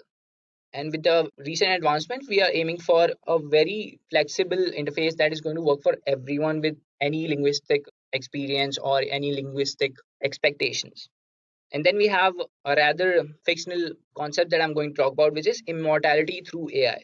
So there are scientists and researchers who are trying to figure out a way to map the brain simulation on a computer. So immortality isn't just living until the very eternity. It is, in my opinion, leaving a legacy. And but in hindsight, this task is pretty impossible. But we never know in the future. This might be a possibility, and we will be able to live through a computer where people would have figured out a way to shift all our brain simulations onto a computer, and it'll be able to think on its own, like our own very image. So that is one possibility with the future in AI and ML that many researchers are actually aiming for, and we might as well get through with it. So hang in there, guys. And now let me just talk about a key skills of AI and ML specialists. There was a lot of applications that I just told you about. Now let's take a look at what are the skill sets that are required to become an AI ML specialist in today's world. So first of all, you have to be familiar with programming in Python, and you must be very well aware of maths and statistics as well, because it needs a lot of logic to build algorithms and understand them, and there's a lot of applied mathematics behind it as well. So you have to be familiar with maths and statistics and programming language, which is Python, and the versioning tools like TensorFlow, Keras, PyTorch, etc. And then you must have an expertise in one of the following machine learning domains, which is image processing, computer vision, language processing, speech signal processing, etc. And then you must have an advanced knowledge in deep learning algorithms as well, because it is a very important aspect of AI ML. And there has to be an effective communication skills, and you have to be a problem solver, because in hindsight, if you get a problem, the only thing that an employer seeks from you is the solution of the problem. So anyways, you have to be a problem solver in that skill set, and you must be experienced in data visualization tools and methods like Tableau, Matplotlib, Power BI, etc. And there has to be a knowledge in Ensemble and online learning. And you must have an experience with SQL and other database related languages. And you have to be familiar with parallel computing using GPUs and unique based systems. So these are the key skills that are required to become an AI ML specialist, guys. Now let me just walk you through the market trends that looks pretty promising for now. So first of all, I'm going to talk about the market trends, and it looks pretty solid, guys, with the amount of data flowing in each year. That it is pretty obvious that it will be opening a lot of doors for skilled professionals, and the correct approach is to get skilled since it is still in the evolution phase, and we have to scale a lot more possibilities in these domains. So if you have the skill set for it, it's going to be a very bright future for you guys. And to be specific, there are a lot of opportunities in healthcare, finance, conversational AI, or we can call it chatbots, and object detection, etc. Almost every industry would move to automating their processes. And what else than machine learning and AI to do your job? So it is the best time to learn AI and ML if you're looking for a bright career right now. And let us go ahead and take a look at the salary trends as well, so you get the perspective of how much you're gonna get paid. So I have categorized the salary trends in a few job profiles in AI and ML. For a machine learning engineer, the takeaway fruits of your labor would look around $114,000 a year. And for a machine learning scientist, the average salary looks around $120,000 a year and can go as high as $150,000 a year. And for an AI engineer, the average salary is around $90,000, but it can go as high as $140,000 a year as well. And for an AI researcher, it goes from a $125,000 average to as high as $150,000 a year. And now let us go ahead and take a look at a few companies that are hiring right now for AI and ML specialists. And although there are a lot more companies that are hiring for AI ML specialists right now, I've just listed down a few over here. So we have Ford Motors, we have Capgemini, Accenture, Dell, Deloitte, Google, Amazon, and there are a lot of startups as well, which are actually artificial intelligence and machine learning based. So there's a lot of opportunity for you guys. And let me just tell you the best approach to actually get a job in AI ML industry. So the best approach to find a job as an AI ML specialist, even if you are a beginner or an experienced professional, this works for everyone. So first of all, you have to start with the programming language, preferably Python, because it works best with AI and ML algorithms. And after you're done mastering these basics, start with machine learning and artificial intelligence algorithms. And before that, make sure you are sophisticated enough to work with data. I mean, you can analyze the data, clean it, prepare it for model building and etc. And try to learn all of them with the implementations on unique data instead of the generic data that you find on the internet.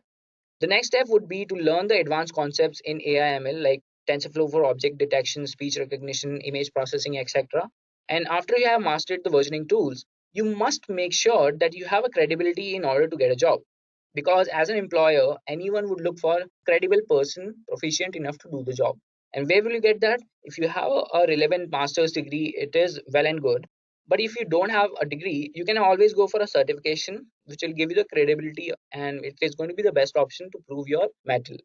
And then there's one way to look at it. I mean, you can take up the Edureka's postgraduate program in artificial intelligence and machine learning, which is going to be a very good deal for you because it is an affiliation with a top college. And then you are good to go. You can apply for jobs and you'll get the job easily if you have all the skill sets and you have the experience in making relevant, you are working on real-time projects as well. So these are going to be very useful for you.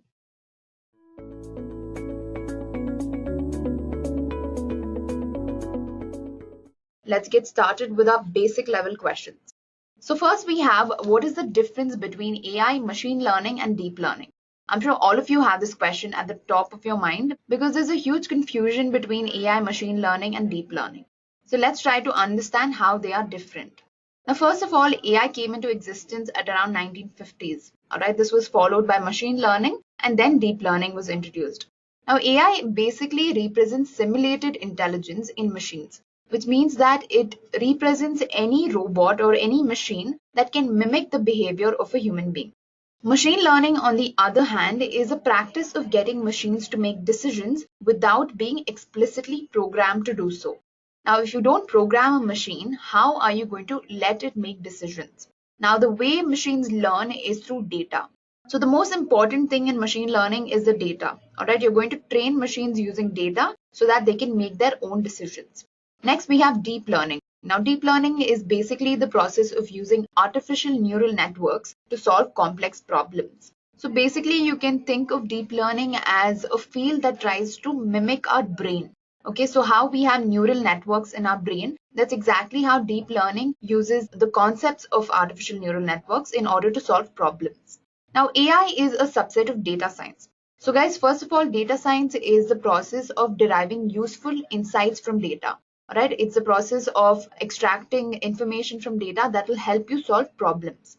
So AI is a subset of data science. Now, on the other hand, machine learning is a subset of AI and data science because machine learning comes after AI. So basically in AI, you're going to make use of techniques and concepts of machine learning in order to solve problems. Then we have deep learning. So it's sort of a hierarchy. First, we have data science, then we have AI, then we have machine learning, and then we have deep learning. Deep learning is a subset of machine learning, AI, and data science. Okay, I hope this is clear. Now, the main aim of artificial intelligence is to build machines in such a way that they are capable of thinking like human beings. All right, so basically, they must be able to mimic the behavior of a human being. Now, the aim of machine learning, on the other hand, is to make machines learn by providing them a lot of data.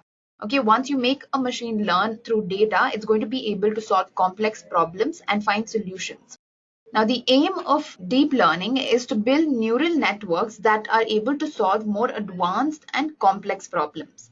Okay, now, like I mentioned, deep learning is like an artificial brain. All right, you're basically building an artificial brain that is able to think exactly like how we do. Okay, that's what deep learning is. It's a little more advanced than machine learning. Now, guys, in short, AI, machine learning, and deep learning are used to solve problems through data. So basically, AI makes use of techniques and methods of machine learning and deep learning to solve problems or to draw useful insights from data. So this is the difference between AI, machine learning, and deep learning. I hope all of you are clear with this. Now let's look at our question number 2. The question is, what is artificial intelligence? Give an example of where AI is used on a daily basis. So there are a lot of definitions of AI on the internet. A few of them are artificial intelligence is an area of computer science that emphasizes on the creation of intelligent machines that work and react like humans. So like I said, basically, a machine that is able to mimic the behavior of a human being is known as artificial intelligence. Another such definition is the capability of a machine to imitate the intelligent human behavior. All right. So artificial intelligence, in short, is basically a machine that we created who can act and think like a human being. Now, where do you think AI is used on a daily basis? There are tons of applications that make use of AI, but one of the most popular applications of AI is the Google search engine. Now, if you just open up Google search and you start typing anything, immediately you get recommendations. These recommendations you derive by using machine learning algorithms, by using deep neural networks, and so on. So on the top of my head, the most general example of AI is the Google search engine. All of us use Google search engine and we know how quick it is with its results and how relevant searches it gives us. All this is because of AI. All right. Now let's look at our next question, which states, what are the different types of AI? Now, a lot of people might not be aware of this because there are a couple of types of AI or a couple of types of machines which are hypothetical. Okay, we haven't actually implemented these machines in the real world. We just have a theoretical definition of these. Okay, let's look at what I'm talking about. So first of all, we have reactive machines AI. Now, these machines are all based on the present actions. Okay, they have no memory or they have no concept of storing memory so that they can learn from their experience. They just react at the moment. Okay, so they're based on present actions and they cannot use previous experiences to form current decisions and update their memory. Then we have limited memory AI. Now, this type of AI has some temporary storage of memory in it. Now, if we have some memory stored in a machine, we know that it can look back into the memory and it can try to make decisions based on previous or past experiences. So limited memory AI makes use of that concept. We have temporary memory here. We do not have permanent memory. But one of the top applications of limited memory AI is the self-driving cars. I'm sure all of you have heard of self-driving cars. They make use of limited memory AI in order to run. Then we have theory of mind AI. Now, like I mentioned earlier, there are a couple of types of artificial intelligent machines which are not actually implemented in the real world. An example of that is theory of mind AI. Okay, this is basically an advanced machine which will have the ability to understand emotions, people, and other things in the real world. We might have come close to this type of AI, but we haven't actually developed something that can understand emotions. Next, we have self-aware AI. Now, this is another such example of a machine that is not built in the real world. This basically includes any machine that has consciousness or that can react just like a human being. Okay, so basically a machine that can take own decisions, that can form own conclusions, and these are machines that have the capability of making their own decisions without any human intervention. Now, this kind of AI is not developed, like I mentioned, because it's going to take up a lot of resources and we still haven't reached that peak of evolution yet. Then we have artificial narrow intelligence. Now, these are the general purpose AI that we see on a daily basis. I'm sure all of you have used Google Assistants, you've used Siri. All of that comes under artificial narrow intelligence. After that, we have artificial general intelligence.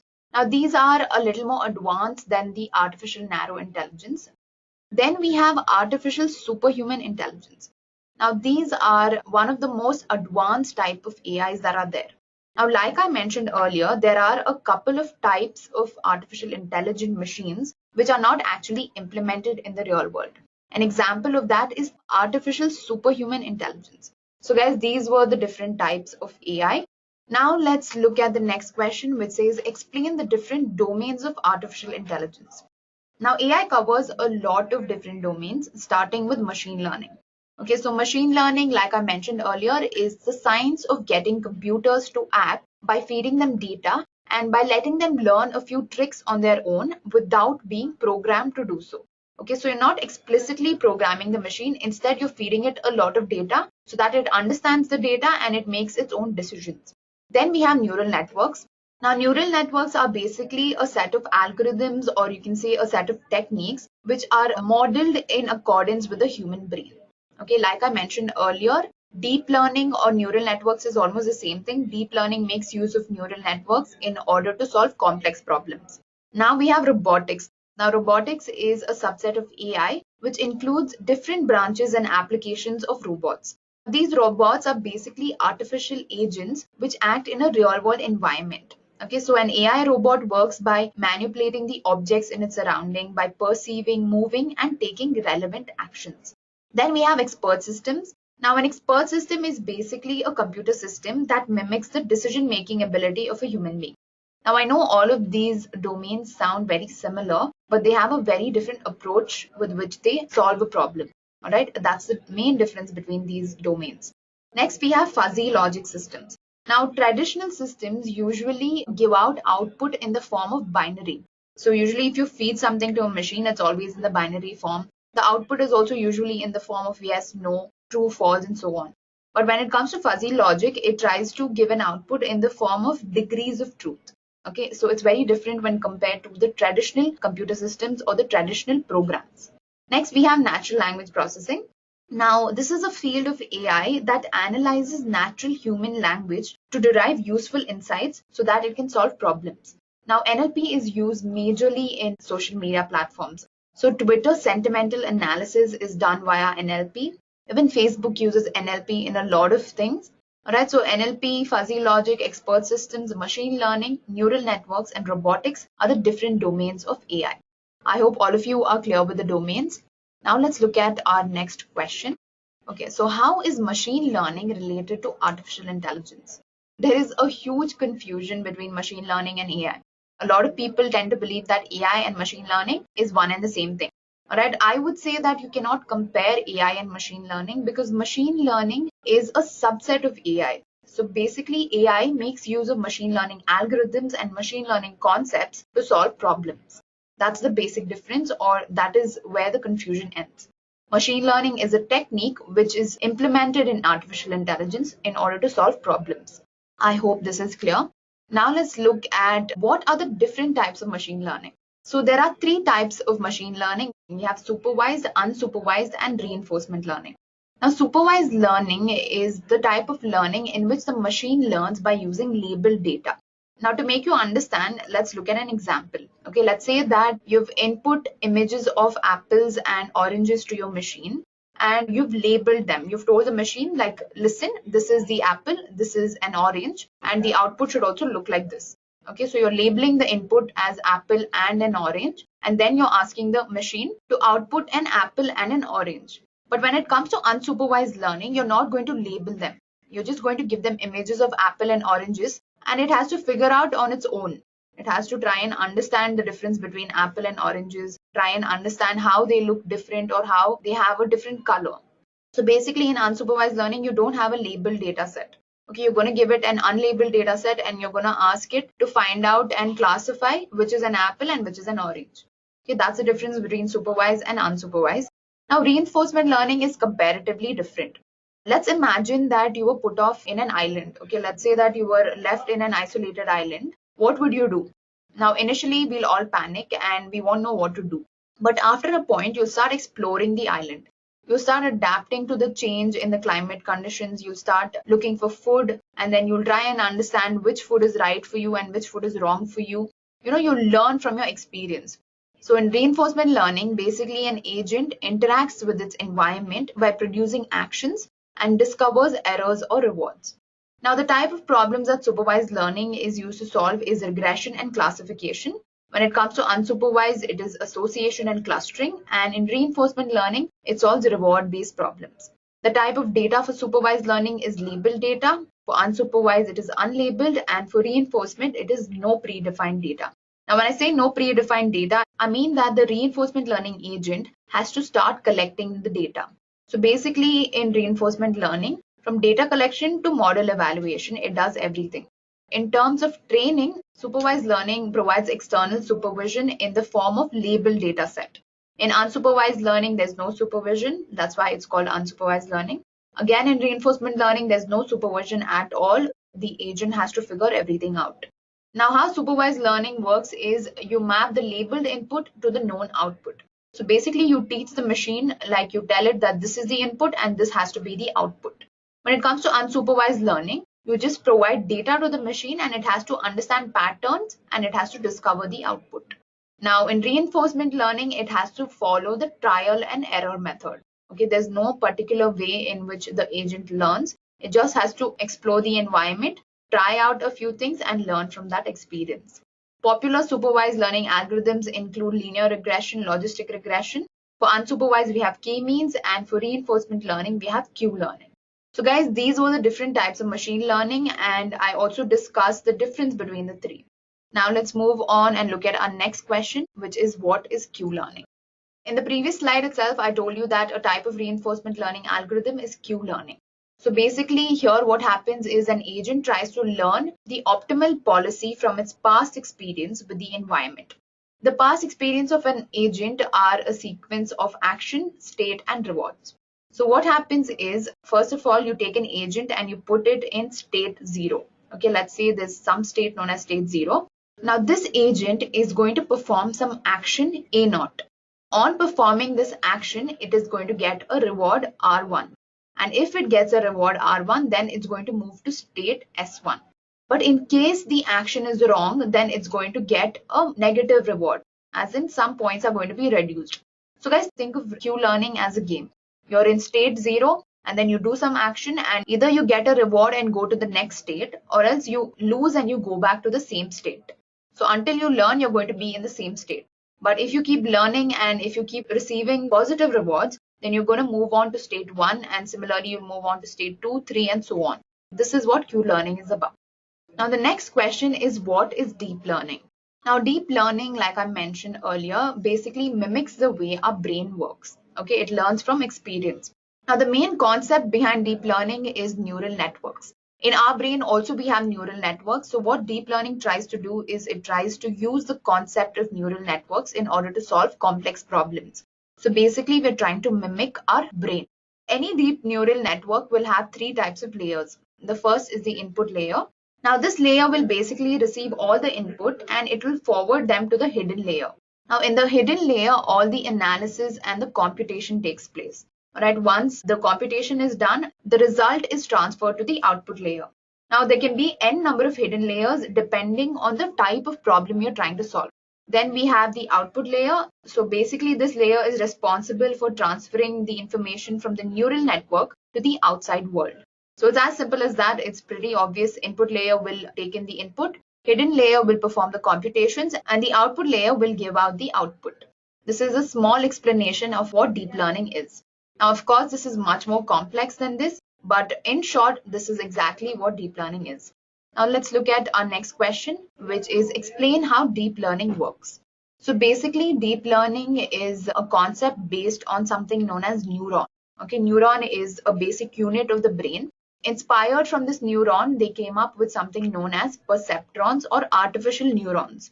Now, in this image on the left-hand side, you can see that there is something known as dendrite. These are modules which receive the input. It basically receives all the signals that we send to our brain. Okay, similar to the dendrites are the input layer in our artificial neural networks. Now, in the previous slide, we discussed that the input layer takes in all the input from the outside. That's exactly what a dendrite does. So basically, a perceptron receives multiple inputs, it applies various transformations and functions, and then it provides an output.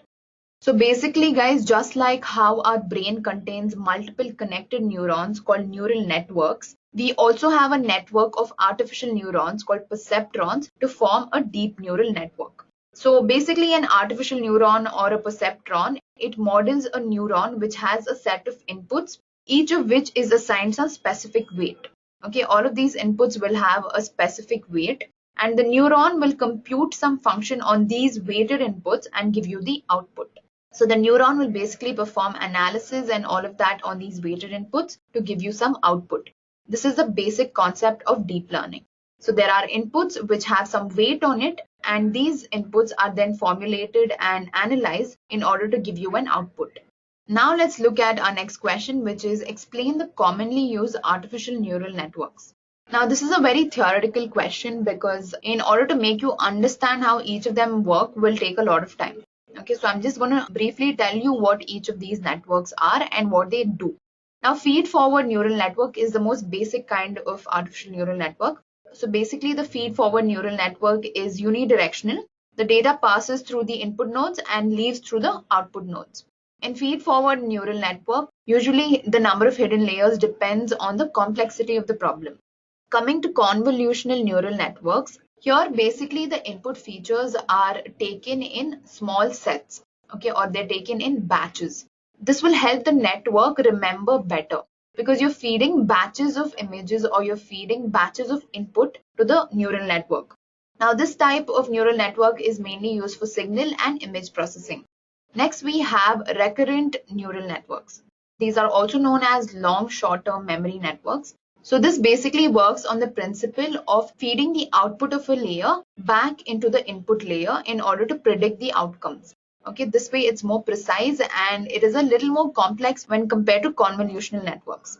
Now, one main important point of recurrent neural networks is that they have something known as memory. So basically, each neuron will have some information or some memory stored in them so that they can use this memory in order to take actions in the future. So they have some experiences stored in the form of memory so that they can make their decisions based on previous actions. Now, finally, we have autoencoders. Now, autoencoders are mainly used in dimensionality reduction for learning generative models. Okay, and one more important thing about autoencoders is that the number of units in the output layer and the input layer is the same. This is because the output layer has to reconstruct its own inputs. So these were the different types of artificial neural networks. Now let's look at our next question, which is what are Bayesian networks? Okay, so a Bayesian network is a statistical model that represents a set of variables and their conditional dependencies in the form of a directed acyclic graph.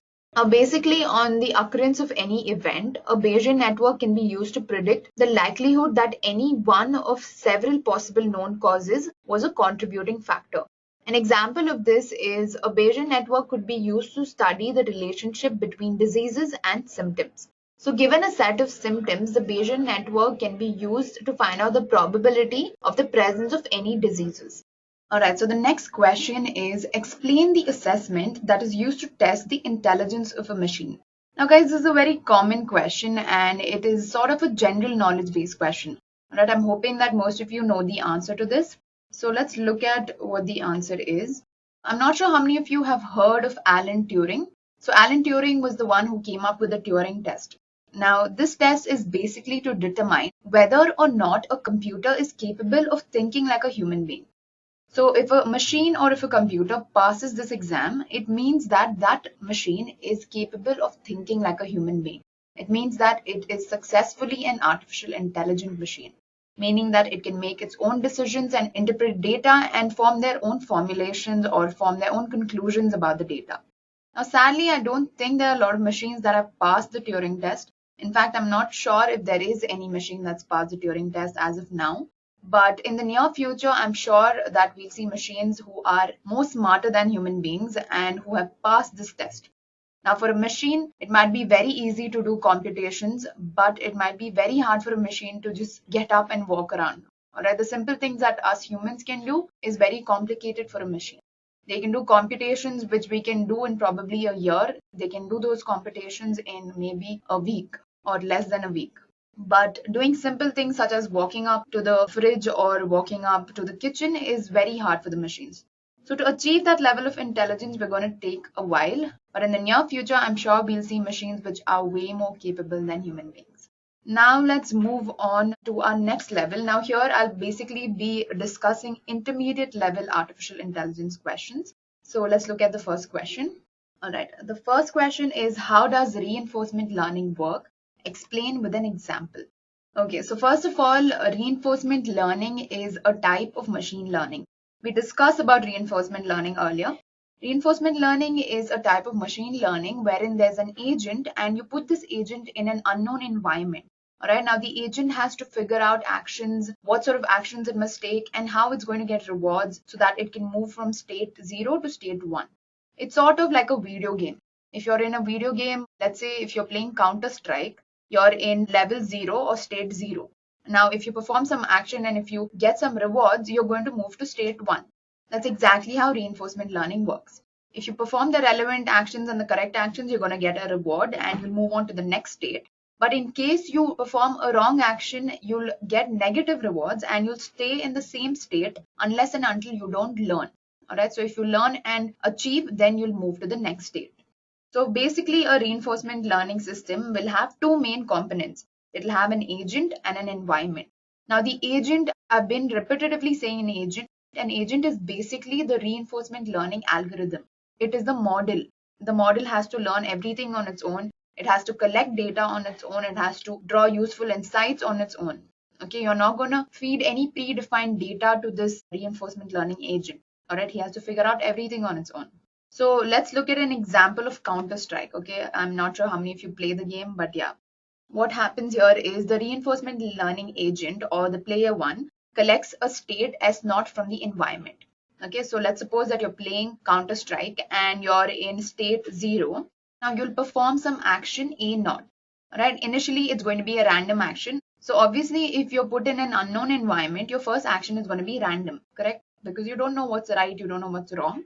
So in your state 0, you'll take an action A naught. This will result in a new state S1. And on achieving state S1, the agent will get a reward R1, okay, from the environment. Now, in the case of Counter-Strike games, if you've observed, whenever you win a state or you pass a level, you're going to get some rewards. Maybe you'll get more weapons or you'll get more points. Okay, just like that, in reinforcement learning problem, you'll get some reward R1. Okay, it's basically a plus point. You might get a negative reward or a positive reward based on the action that you take. Now, this loop will go on until the agent is dead or it reaches the destination. So in Counter-Strike, until you have failed the level, you will keep playing the game, right? You'll keep moving from state 1, state 2, state 3, and so on. Or if you've reached the destination, then it's the end game. That's exactly how it works in reinforcement learning. If the agent has explored the entire environment and reached the end state, that's when the loop will end. All right, that's exactly how reinforcement learning works. It is very similar to the games that we play. All right, it's very understandable. Now let's move on and discuss the next question. So the next question is, explain Markov's decision process with an example. Now the solution for a reinforcement learning problem is achieved through the Markov's decision process.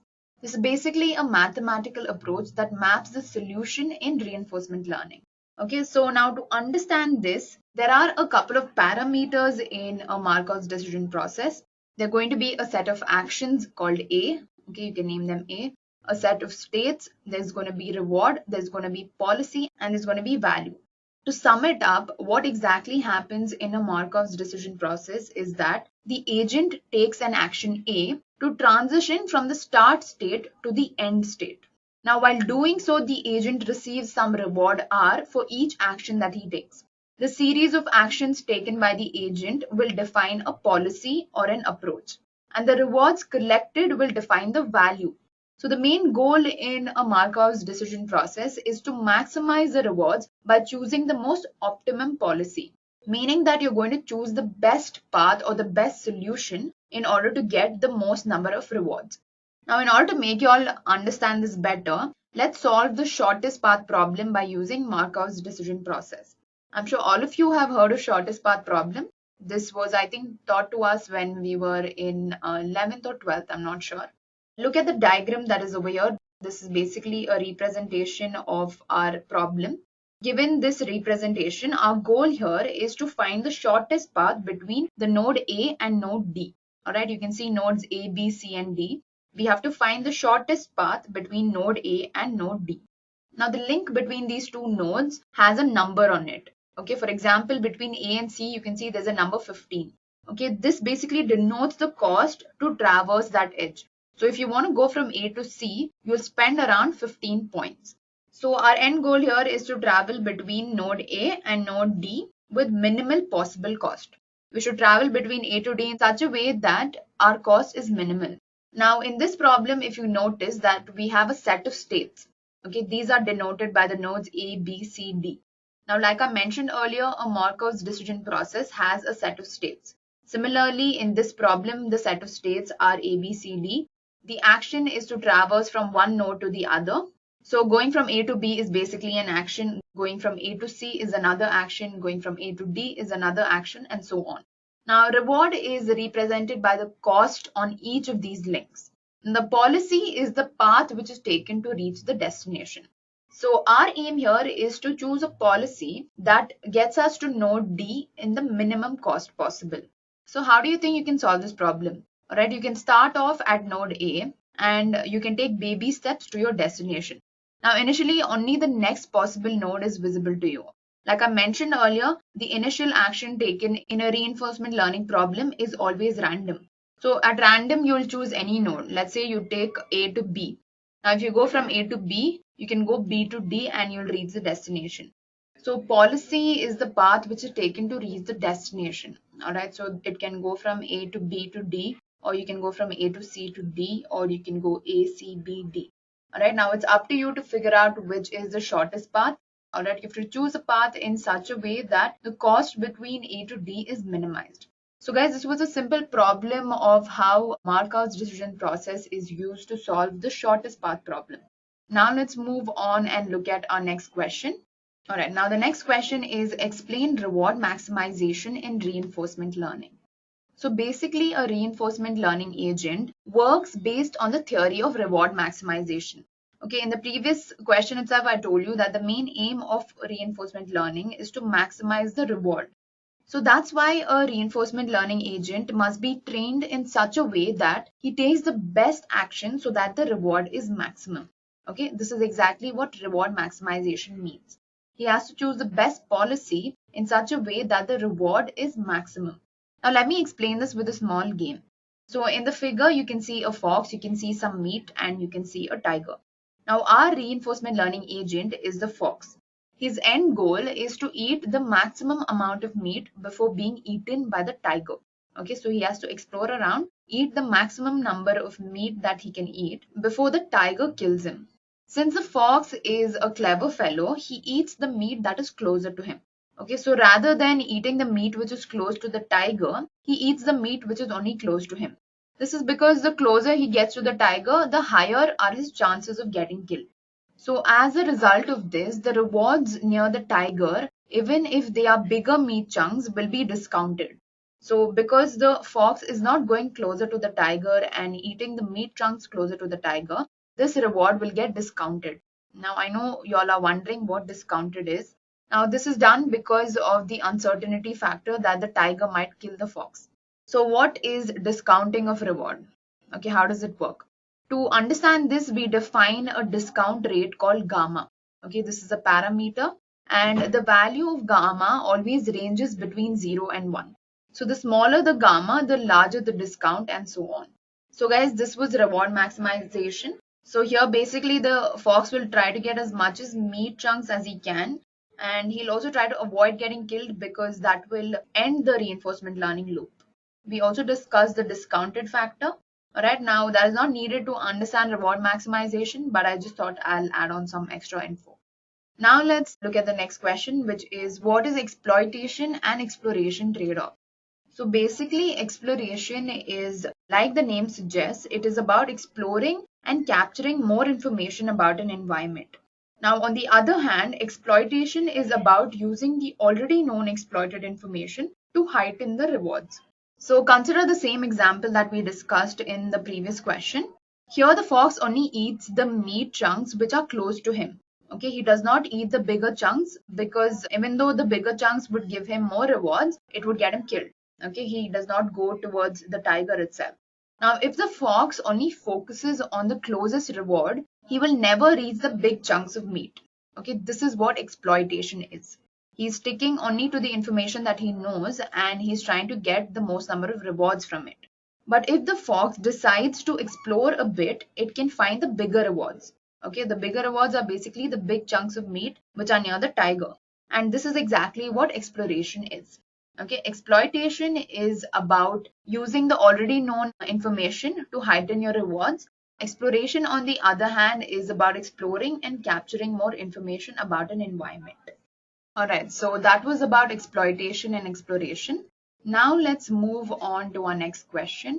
So this is a difference question which asks the difference between parametric and non-parametric models. So a parametric models basically uses a fixed number of parameters to build the model. Now, first of all, guys, what are parameters?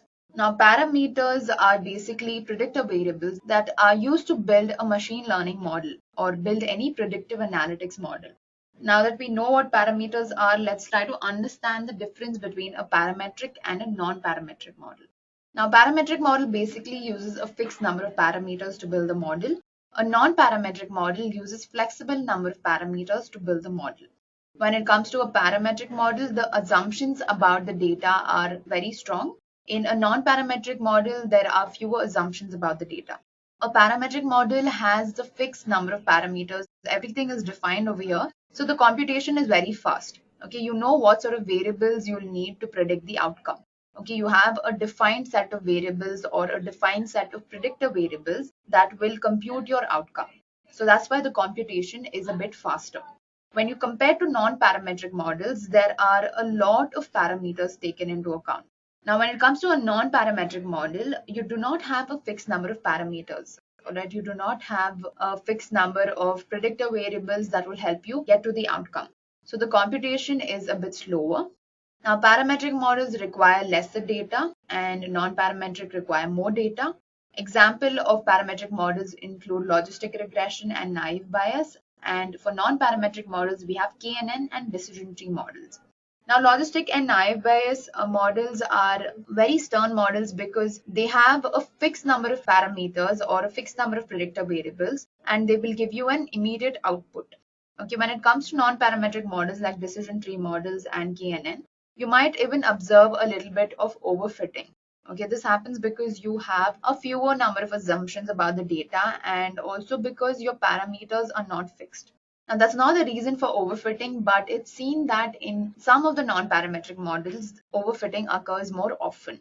Now, let's discuss the next question, which is what is the difference between hyperparameters and model parameters? Now, model parameters are the predictor variables that I was speaking about earlier. Hyperparameters, let's discuss what they are. Okay, model parameters are the features of training data that will learn on its own during training, whereas model hyperparameters are the parameters that determine the training process. Now, let's say that you want to determine the height of an individual depending on his weight. The height and weight will become your model parameters. But your hyperparameter is basically the learning rate. It's the rate at which your model is going to learn this correlation between the height and the weight. So this is the difference between model parameters and hyperparameters. Model parameters are the ones that you find in your data. These are all the variables that you use to predict your outcomes. Hyperparameters will define your training process. There is a huge difference between model and hyperparameters. Another difference is that they are internal to the model and their value can be estimated from the data. Hyperparameters are external to the model and their value cannot be estimated from data. Now, like I said, model parameters are derived from your data itself. Okay, these are the parameters that are there in your data. Hyperparameters are the ones that you define in order to train your entire data. So that is the difference between hyperparameters and model parameters. So the next question is, what are hyperparameters in deep neural networks?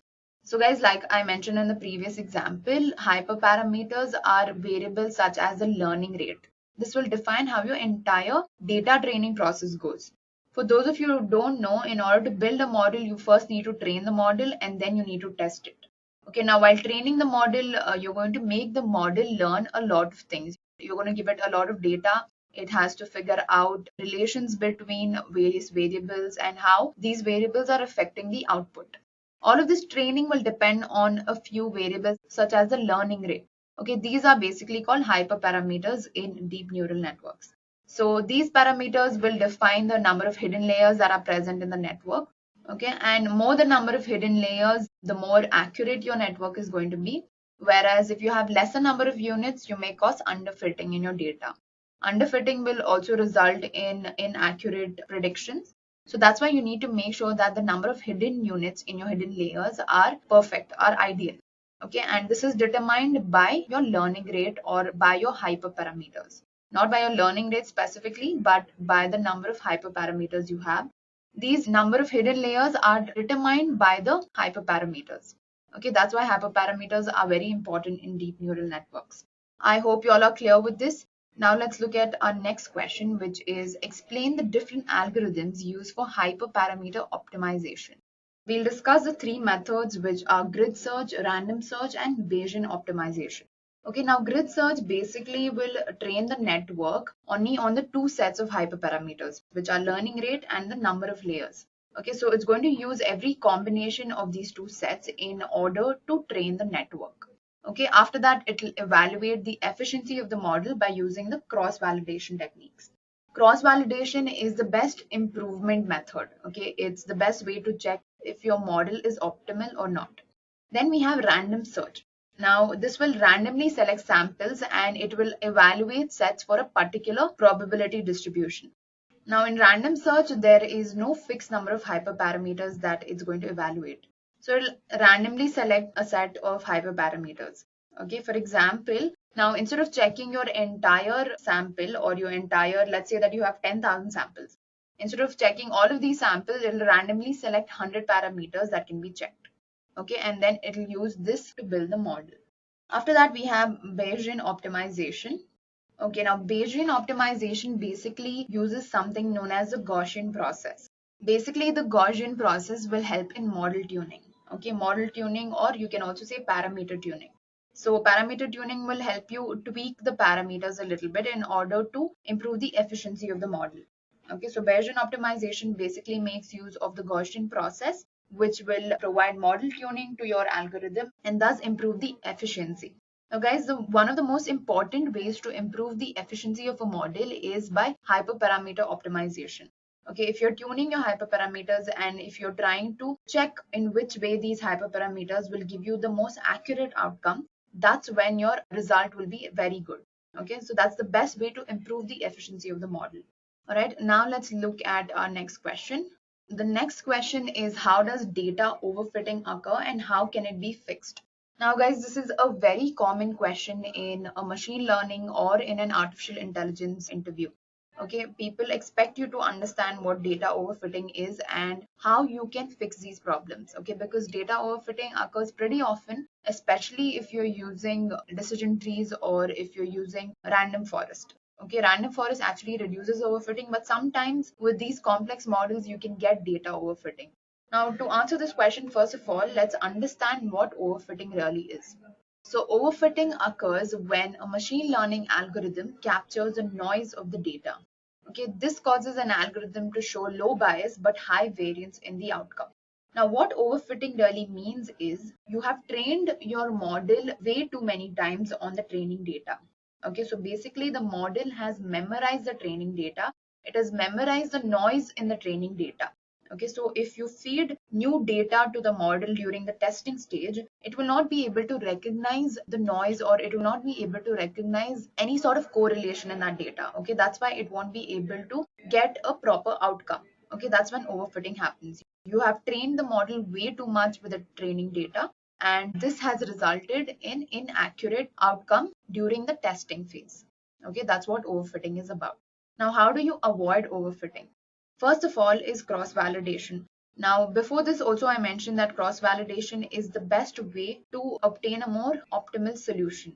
Now, the general idea behind cross-validation is to split the training data in order to generate multiple mini train test splits. Okay, these splits can be used to tune your model. Okay, so you're basically splitting the training data in such a way that, the model does not just use the entire training data and memorize it. Instead, it's going to check the different sets in the training data and the different sets in the testing data and learn from it. Okay, so cross-validation is one of the best ways to prevent overfitting. Another method to prevent overfitting is by training the model with more data. So feeding more data to the machine learning model will help in better analysis and classification. However, this method is not always going to work, but yeah, this is also one of the ways to prevent overfitting. Okay, next we have removing features. Now, many times the dataset contains irrelevant features or predictor variables which are not needed for analysis. Such features will only increase the complexity of the model. Therefore, it will lead to possibilities of data overfitting. Okay, so if you have irrelevant data, like for example, if you're trying to understand the weight of a person depending on its height, and you have another variable, let's say you have a variable like the name of the person. Okay, now the name of the person is not relevant in understanding the height of an individual. So if you have irrelevant predictor variables, then it will just increase the complexity of the model because you have an extra irrelevant variable. All right, this will only increase the complexity of the model. It will not help the model in any way. So make sure you remove irrelevant features or you remove redundant features. Okay, the next method is early stopping. Now, a machine learning model is trained iteratively. This will allow us to check how well each iteration of the model performs.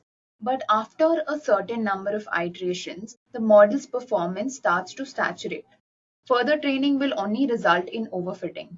Okay, so like I mentioned, if you train the model with the same data and you make the model memorize the data, then it'll just saturate.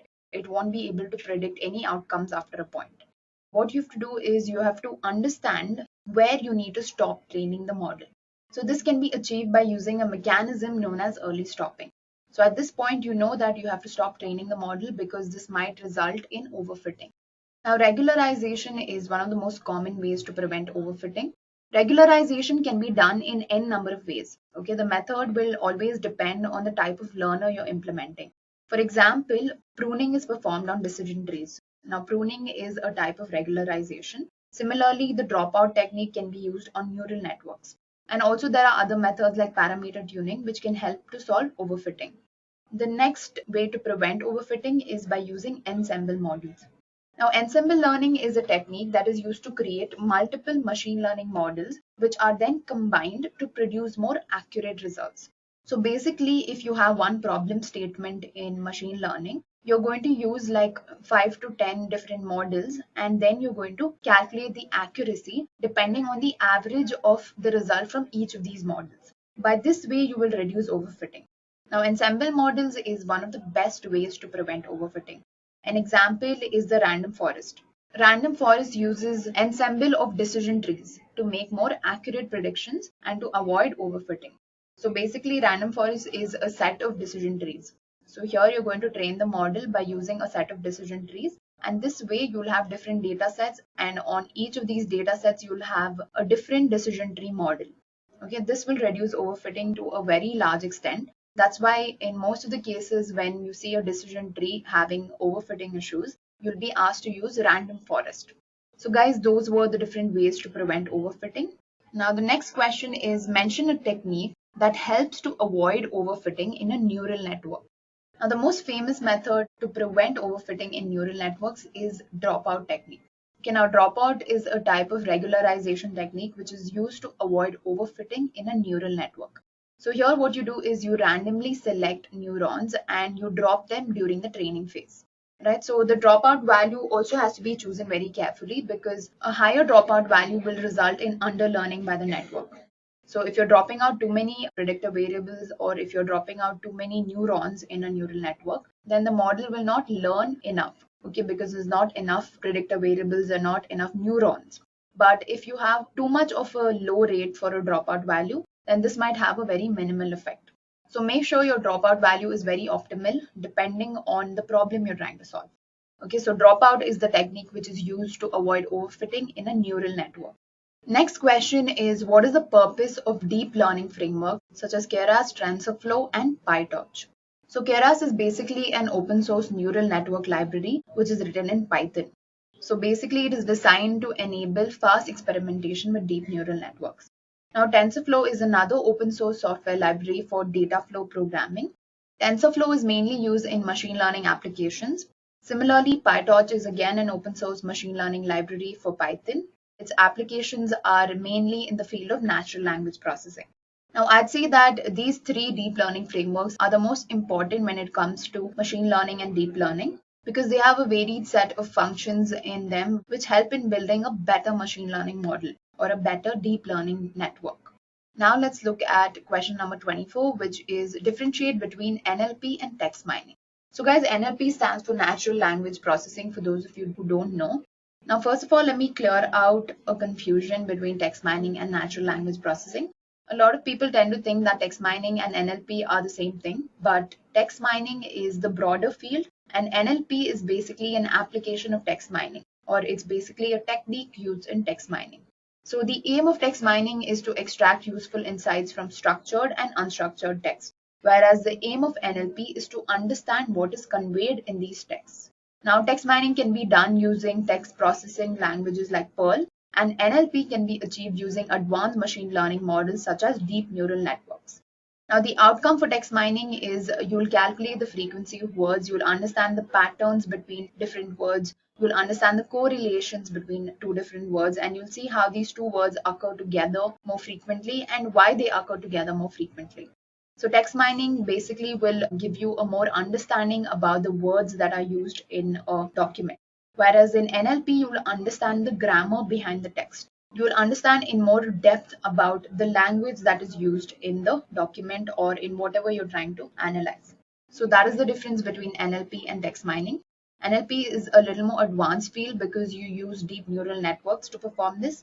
Text mining, on the other hand, makes use of NLP. Next question is, what are the different components of NLP? Now, there are two components of natural language processing, which is natural language understanding and natural language generation.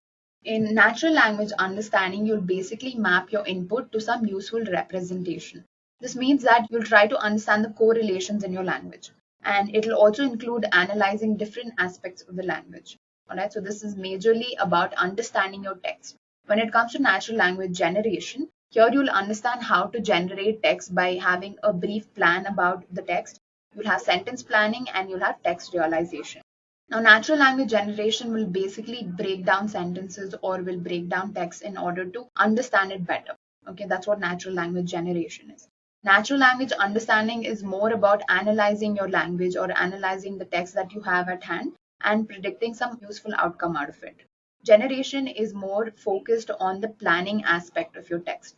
So these are the different components of natural language processing. Now let's look at what is stemming and lemmatization in natural language processing. Now, what is stemming? It is an algorithm which works by cutting off the end or the beginning of the word and only taking into account a list of common prefixes and suffixes that can be found in inflected words. Now, for example, on the screen, you can see that there is detections, detected, detection, and detecting. Now, if you apply stemming on these four words, it will lead to detect. Okay, because at the end of the day, detections, detected, detection, and detecting is the same thing as detect. So stemming will help you remove all of these unwanted prefixes and suffixes. This way you can analyze the importance of the word. All right, you don't have to have extra suffix or prefix before the word. Now, sometimes during stemming, cutting off the ends of the words will form an inaccurate result. Okay, that's why we have lemmatization. In lemmatization, the most important thing is the morphological analysis of the word. Okay, so here, in order to perform lemmatization, you have to have a detailed dictionaries which the algorithm can look through and it can form back to its lemma. So the main difference between stemming and lemmatization is that stemming will just crop the prefix and the suffix, whereas lemmatization will try to understand the word in a grammatical way and give you an actual word as the output. Next is to explain the fuzzy logic architecture. All right, so the fuzzy logic architecture looks like what is shown on the screen. Okay, so basically the input is fed into something known as the fuzzifier. Okay, the fuzzifier or the fuzzification module will transform the system's input into a number of fuzzy cells. Okay, after that it's fed to the controller. Now the controller will have knowledge base and the inference engine. Knowledge base is basically a set of rules, or you can say it's an algorithm which is provided by experts. Inference engine, like the name suggests, will basically infer meaning out of these rules. Okay, so once you've applied the rules to your input, you'll have to draw some useful insights or you'll have to infer these inputs. Okay, for that you use the inference engine. After that, whatever inferences and analysis you've formed from your inference engine is passed on to the defuzzification model. Now the defuzzification will just give you a crisp output. All right, it will give you a clear and cut output. That is the whole fuzzy logic architecture. Now let's understand the components of an expert system. Now there are three important components in an expert system, which is knowledge base, inference engine, and user interface. Now, like I mentioned in fuzzy logic, the knowledge base and inference engine will play the same part. The user interface is basically to provide interaction between the users of the expert system and the expert system. Okay, the expert system is basically a program that helps in decision making process. Okay, so here the knowledge base will contain some high quality knowledge or will contain rules and algorithms. The inference engine will acquire all the knowledge that is needed to solve the problem, and the user interface is just for the users to interact with the expert system. Okay, this is the whole expert system component. Now, obviously, this is a little more complex than this, but let's stick to how this works. All right, I'm just going to tell you the working of expert systems and fuzzy logic. If I start to explain each and everything, it's going to take a lot of time. All right, so let's move on to our next question, which is how is computer vision and AI related? Now, computer vision is a field of artificial intelligence that is used to obtain information from images or multidimensional data. Now, computer vision is basically the concept behind the self-driving cars that you see these days, right? Computer vision involves a lot of image processing. So machine learning algorithms like k-means can be used in image segmentation. Support vector machines can be used for image classification. Okay, that's how computer vision and AI are related. Because most of the things that happen in computer vision, like image processing and segmentation, make use of machine learning algorithms like k-means and support vector machines. So to sum it up, computer vision makes use of artificial intelligence technologies to solve complex problems such as object detection, image processing, and so on. That is the relationship between computer vision and AI. Now, question number 30 is which is better for image classification? Is it supervised or unsupervised classification? So guys, earlier in the session, we discussed what supervised learning is and what unsupervised learning is. In supervised learning, the images are interpreted manually by the machine learning expert to create feature classes. Now, what this means is you're manually going to feed a label set of data to the supervised learning model. All right, that's how supervised learning works. You're manually going to feed a set of images which are labeled to the classifier. In unsupervised learning, the machine learning software creates feature classes based on image pixel values.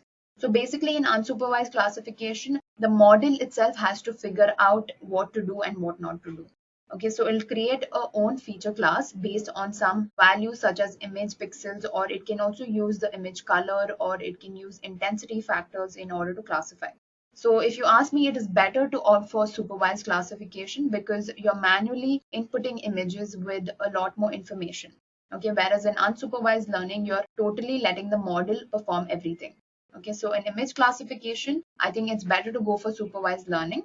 Now let's look at question number 31. The next question is finite difference filters in image processing are very susceptible to noise. To cope up with this, which method can you use so that there would be minimal distortions by noise? Now, the noise in an image can be due to high intensity or high contrast. Okay, so if you increase the contrast and increase the intensity of an image, you won't be able to understand each pixel. Okay, so each pixel will have a value associated to it. And if the intensity and the contrast of that pixel is a little too much, it'll be hard for us to understand the image properly. It'll be hard to perform image analysis because we don't have a clear image. Contrast and intensity will just cause noise in an image. So the best method to remove this is image smoothing. Okay, it is used for reducing noise by forcing pixels to be more like their neighbors. Okay, this way you'll have a faded image or you'll have a more equalized image. Now the next question is how is game theory and AI related? So guys, AI is actually applied in a vast number of fields. Okay, so a lot of fields from computer vision to game theory to machine learning. AI is always a concept behind these fields. Most of the game examples that we see make use of reinforcement learning or deep neural networks. Now, deep neural networks and reinforcement learning are very closely related to AI because they are branches of machine learning. So machine learning is majorly involved in game theory. An example of this is in Dota 2 also they make use of machine learning. So game theory is just a very logical approach to solving a problem. And machine learning is the best way to implement game theory. Now question number 3 is what is the min-max algorithm? Explain the terminologies involved in the problem. Now guys, min-max is one of the main algorithms which is used in game theory. Alright, it is used to choose an optimal move for a player, assuming that the other player is also playing optimally, meaning that both of these players are playing in order to win, and you're going to use the min-max algorithm on one of these players so that they choose the optimal move. In order to understand the min-max algorithm, you need to know what are the components in a game. Okay, there's something known as game tree. It is basically a tree structure which contains all the possible moves in a game. If it's up, down, right, left, any strategy, everything is mentioned in the game tree. Now, initial state is obviously the initial position of the player on the board. Alright, the successor function, it defines all the possible moves that a player can make. We'll understand this in the next question itself, so don't worry if you haven't understood this properly. Terminal state is obviously the end of the game. It's basically the state which will lead to the end game, or it will lead to your destination. Utility function is a numerical value for the output of the game. So guys, these were the terminologies, and this is what the min-max algorithm is. It is basically a game theory algorithm which helps a player choose the best optimal policy in order to win a game. Now I'll explain this in more depth in the upcoming slides. So let's move on. Now the next couple of questions are going to be scenario based questions. Now such questions are very important in an interview because this is where the interviewer will understand how well you know the concepts. So the first question is, show the working of the min-max algorithm using the tic-tac-toe game. Now one of the major applications of the min-max algorithm is the tic-tac-toe game. Okay, you can understand and analyze all the possible outcomes of the tic-tac-toe game by using the min-max algorithm. Let's see how this happens.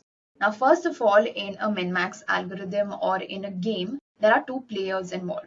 Okay, the max is the player that tries to get the highest possible score, and min is the player that tries to get the lowest possible score. So this algorithm is designed in such a way that, assuming that there are going to be two players, and obviously one player is going to win the game, and that is the max player, and min is the player which loses the game and has the lowest possible score. Now the first step in the min-max algorithm is to generate the entire game tree. Okay, the game tree is all the possible outcomes that can happen in tic-tac-toe. Okay, in the figure you can see that first X is aligned in the first box, then in the second box, third box, and so on. All the possible actions that you can take in a tic-tac-toe game are put in this game tree. And then step number 2 is to apply the utility function to get the utility values from all the terminal states. Getting utility value is important because this is how you'll understand your outcome. Okay, you'll understand if you're going to win or lose. Now in the terminal states, whatever numbers you see over here, these are the utility values. Now step 3 is determine the utilities of the higher nodes with the help of utilities of the terminal nodes.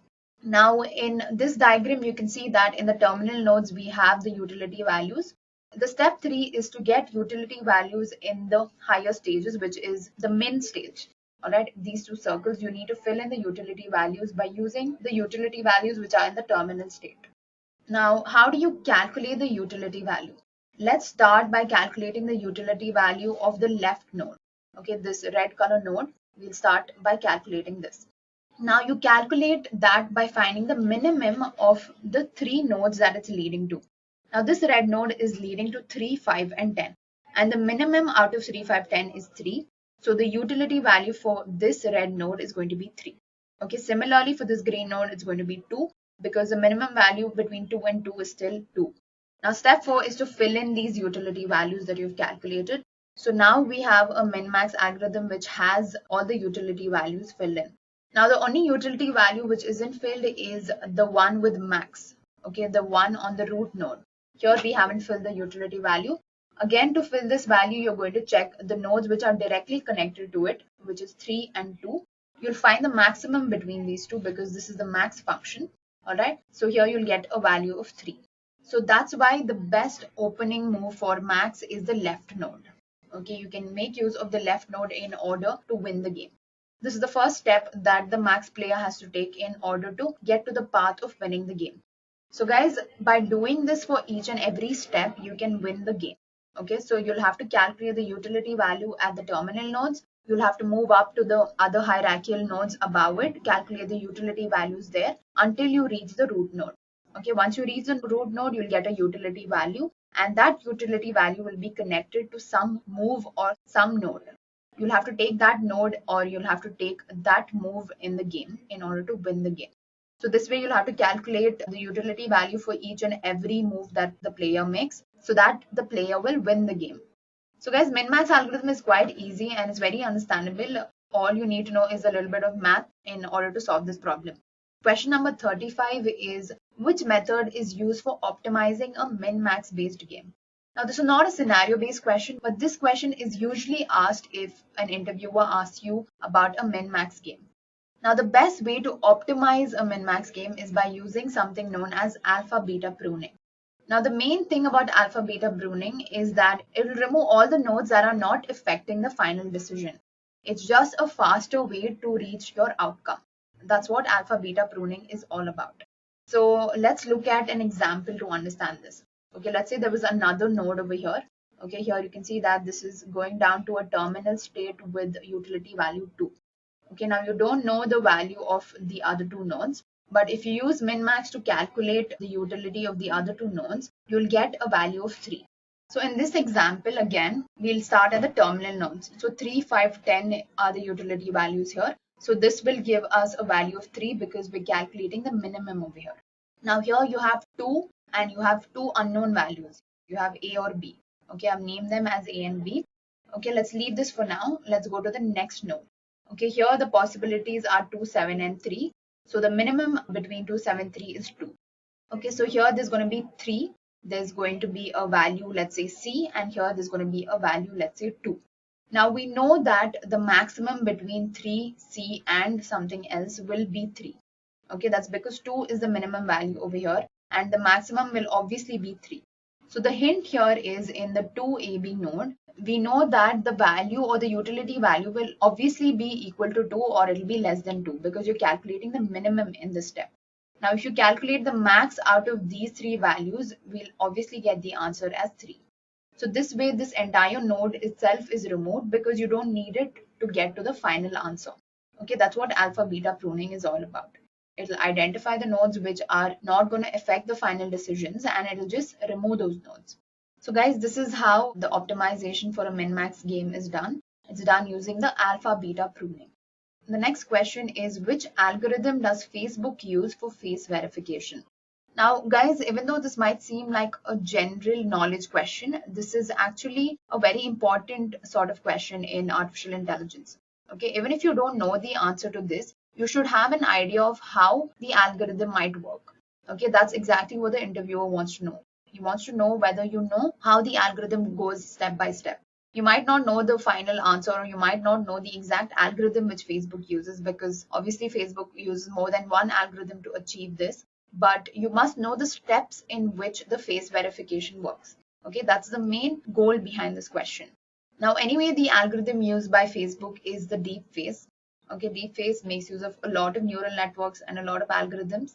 Okay, so it works on artificial intelligence techniques, like I mentioned earlier. Now, how would a face verification work? How do you think it works?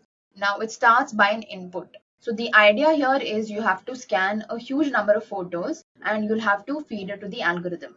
Okay, now these photos can have a lot of disturbance, a lot of distortions, and it can have different angles or anything like that. Okay, you have to feed any sort of photos that are possible. Okay, even if they are complex to understand, but you have to still feed the model with all the possible photos that you can get. Now, the next step is the main process. Here, there are a few important things, which is detect, align, represent, and classify. Detect is basically you detect facial features. All right, you try to understand the distance between the eyes and the nose of a person, the way the lips is aligned or anything like that. That's what aligning is about. You'll align and compare the various features in the face. In order to understand the facial features, you'll represent the key patterns by using some 3D graphs or 3D models. Okay, it's very important to visualize whatever you get because visualization will help you understand the correlation. Okay, it'll help you understand that, okay, the eyes are at this distance, the nose is at this distance, and so on. Finally, you'll classify the images based on the similarity. All right, that's how the output comes out. And basically, the output is you need to detect whether two images represent the same person or not.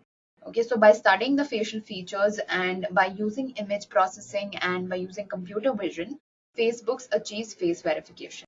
You need to know the basic concept behind face verification. You need to know that it starts with image collection or data acquisition. After that, you're going to perform image processing or pre-processing. All right, this might involve performing conversions from RGB to any other state like YCBCR. Okay, I'm not going to go in depth of this because the video will get to about 2-3 hours. So there are a lot of ways in which you can convert an image and you can understand the image more properly. Also, an important thing in image processing is it's not done just based on the image. All right, you're going to take the image, you're going to form a matrix, and you're going to have pixel values in these matrix. So it is a very in-depth approach. All right, it's not a very simple approach. When I'm speaking about it, it might seem simple, but image analysis is very in-depth. After image analysis, you can perform image segmentation. All right, image segmentation is basically dividing the image into different segments and studying each image segment separately. Then after that, you can do feature extraction. Here you will try to understand the features and how they are related to each other. Finally, you'll classify the images and see whether two images represent the same person or not. So the main idea behind the Facebook algorithm is image processing, neural networks, machine learning, and computer vision. All right, and all of this comes down to artificial intelligence. Next, we have explained the logic behind targeted marketing and how can machine learning help with this. Now, target marketing is something that we see very often. All right, let's say that you were looking for some shoe on Amazon. In a day or two, you just open up YouTube and Facebook. You'll see that you'll get ads of shoes from Amazon. Okay, this is targeted marketing. So basically, Amazon knows that you've been looking for a particular type of shoe, so it's going to target you with that particular ad. Okay, this is what targeted marketing is in short. Targeted marketing can be done in different ways. For example, it can be done depending on your geography, or it can be done depending on your social economic profile. Okay, let's say that Amazon has details about your age, it has details about what sport you like to play. Let's say that you've been browsing through a lot of sports. Okay, you've been browsing through a lot of sport equipments or something like that. Amazon will know that you're interested in this by using machine learning, of course, and it will send you ads based on what you're interested in. Okay, this is what target marketing really is. Now, how does machine learning come into target marketing? Okay, so there's something known as text analytics systems. Now, the applications for text analytics ranges from search applications, text classification, name entity recognition, or pattern search. Okay, so it's basically a way to understand what you're looking for. Okay, they'll try to understand your search history and they'll try to target you by using your interests. Clustering is another way of targeted marketing. All right, you'll cluster customers who have similar interests and you'll send them similar ads or you'll send them similar offers. Classification is another method used for targeted marketing. Now, here you'll make use of algorithms like decision trees and neural networks. Now, recommender systems is what I spoke about earlier. When it comes to Amazon, they recommend items to you based on your interests or based on people who have similar interests like you. Market basket analysis is another method that machine learning uses for marketing. Okay, here basically you'll understand a combination of products that are frequently bought. Okay, by understanding what two products are frequently bought, you can give some offers or you can give some discounts on those products so that people buy more and more. Okay, that's how market basket analysis also works. So guys, this is what targeted marketing is. Now next is, how can AI be used to detect fraud? AI is used in a lot of ways in credit card fraud detection. It's used in detecting anomalies and all of that. It basically makes use of machine learning algorithms to do this. Now let's try to understand how this process works. Okay, first it begins with data extraction or data collection. So at this stage, data is either collected through a survey or through web scraping. Okay, if you're trying to detect credit card fraud, then information about the customer is collected. All right, this includes any transactional or any shopping and personal details. Next is data cleaning. So at this stage, the redundant data must be removed. Any inconsistencies or any missing values that you have in your data, it has to be removed because they lead to wrongful prediction. Okay, so therefore you have to get rid of any inconsistencies in this stage. Next, we have data exploration and analysis. Now, this is the most important step in AI. Okay, here you study the relationship between various predictor variables. For example, let's say that a person has spent an unusual sum of money on a particular day. Now, the chances for a fraudulent occurrence is very high because usually the person is not used to spending this much money. So such patterns have to be detected and understood in data exploration and analysis. This is followed by building a machine learning model. Now here there are many machine learning algorithms that can be used for fraud detection or anomaly detection. One such example is logistic regression, okay, which is a classification algorithm, and it can be used to classify events into two classes. Okay, you can use them to classify a person or classify an event as either fraudulent and non-fraudulent. Then comes model evaluation. Here you'll basically test the efficiency of the machine learning model. Okay, so if there's any room for improvement, then you can perform parameter tuning and you can improve the model. This will just improve the accuracy of the model.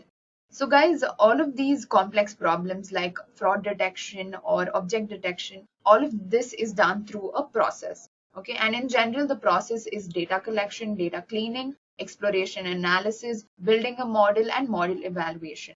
Most of these complex problems can be solved by using this approach. Now let's look at our next question. Okay, a bank manager is given a data set containing records of thousands of applicants who have applied for loan. How can AI help the manager understand which loans he can approve? To be more specific, this problem statement can easily be solved by using the KNN algorithm. Okay, KNN is basically stands for K nearest neighbor. All right, this is a classification and a regression algorithm. So if you use a KNN algorithm, it will form two classes. One is the loan is approved and the other is applicants whose loan is not being approved.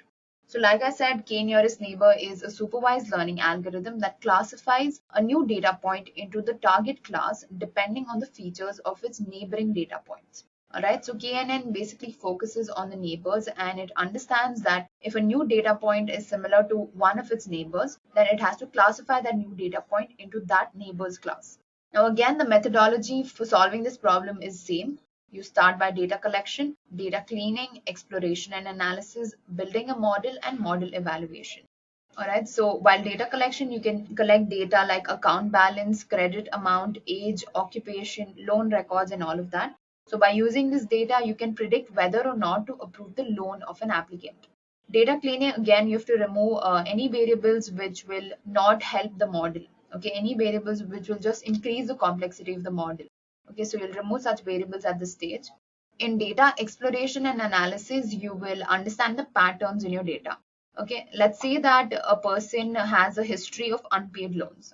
Okay, if any person or any applicant has a history of unpaid loans, then the chances are that he might not get approval on his loan application. Okay, this is obvious because the manager is going to see that his previous loans are still due. So that's why he won't be able to approve the application. So these are the kind of patterns that are detected in exploration and analysis.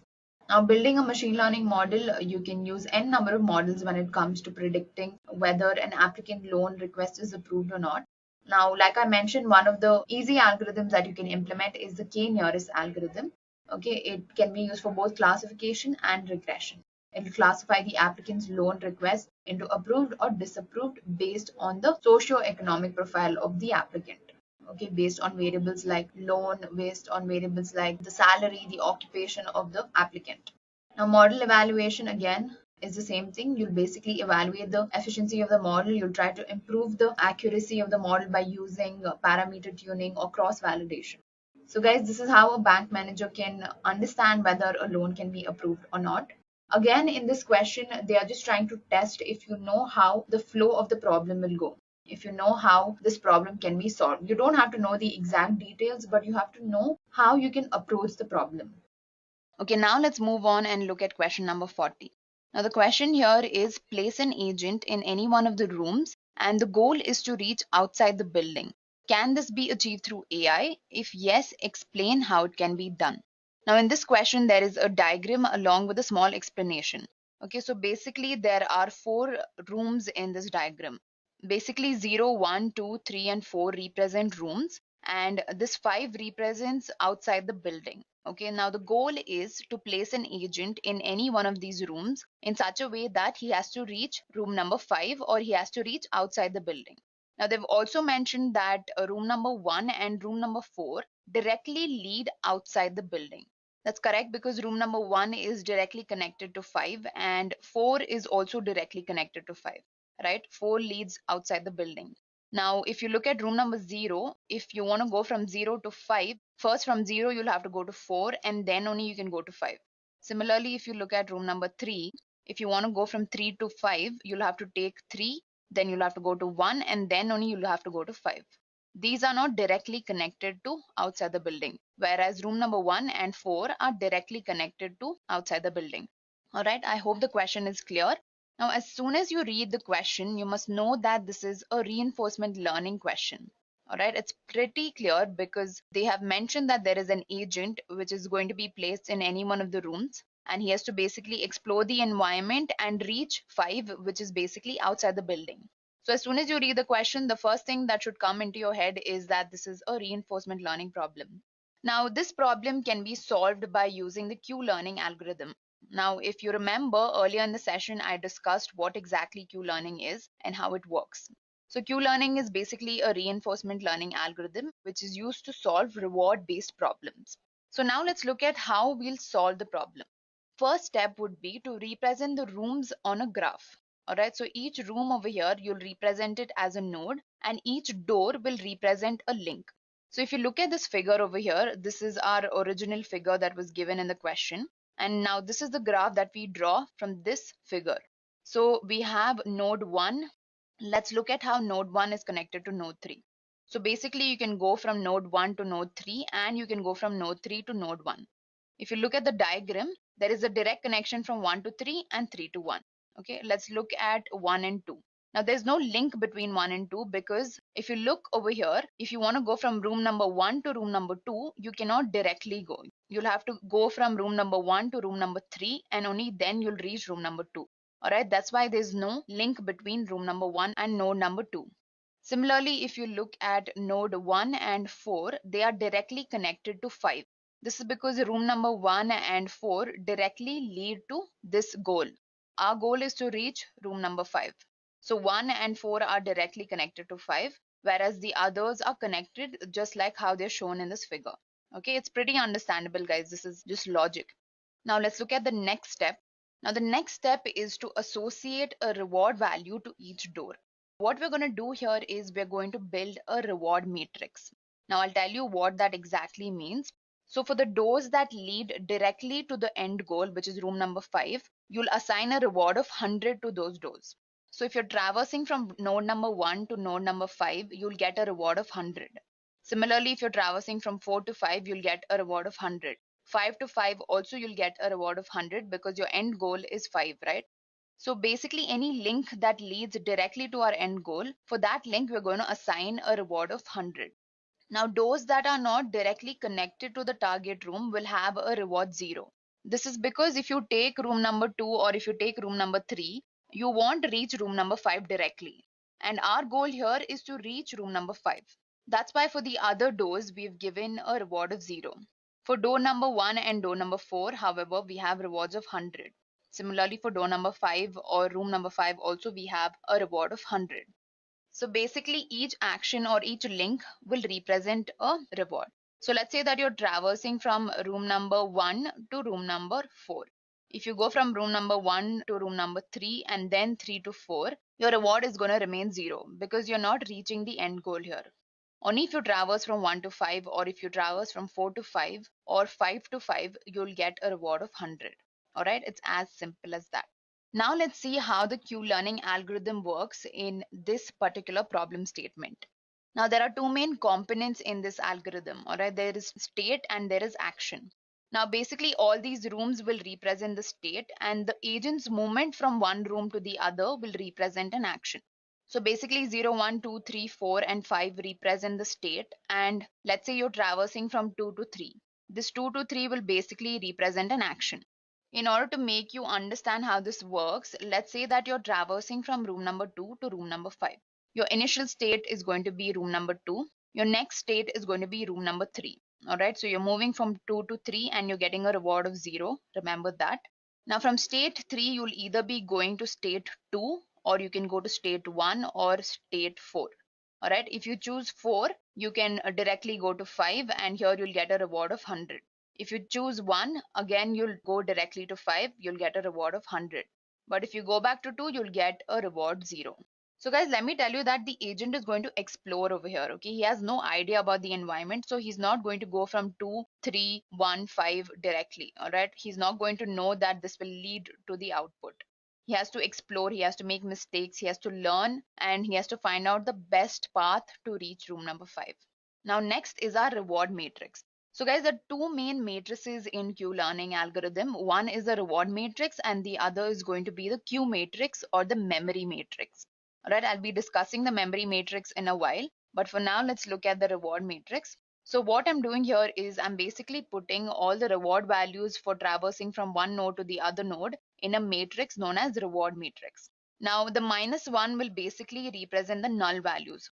What I'm trying to say is there is no connection from 0 to 0. Alright, that's why I'm giving a value of -1. But you might say that why is the reward from 5 to 500? Now, this is because if you go from room number 5 to room number 5, you're still reaching the end goal. All right, that's why there's a reward of 100 over here. Let's look at 0, 4. All right, there is a link from 0 to 4, but the reward is going to be 0 because 4 is not the end goal. All right, 4 is not your goal room or anything. That's why your reward is going to be 0. Now the reward is 100 only for 1, 5. That is if you traverse from 1 to 5. For 4, 5, which is if you traverse from 4 to 5, and 5, 5. Now this is because through all these three actions, you're going back to room number 5, all right, which is your end goal. That's why we have a reward of 100 for these three actions, all right. So like I mentioned earlier, we're going to have another matrix known as a Q matrix, which will basically represent the memory of what the agent has learned through experience. Okay, that's the only way the agent will actually learn further. If the agent forgets everything that he's learned, then there's no point because he'll have to redo everything from scratch and again he'll forget everything. That's why we have a matrix known as a Q matrix, which represents the memory of the agent. Okay, so if an agent has traveled from room number 2 to 3, he's going to remember the reward. Okay, that reward is going to be stored in the Q matrix.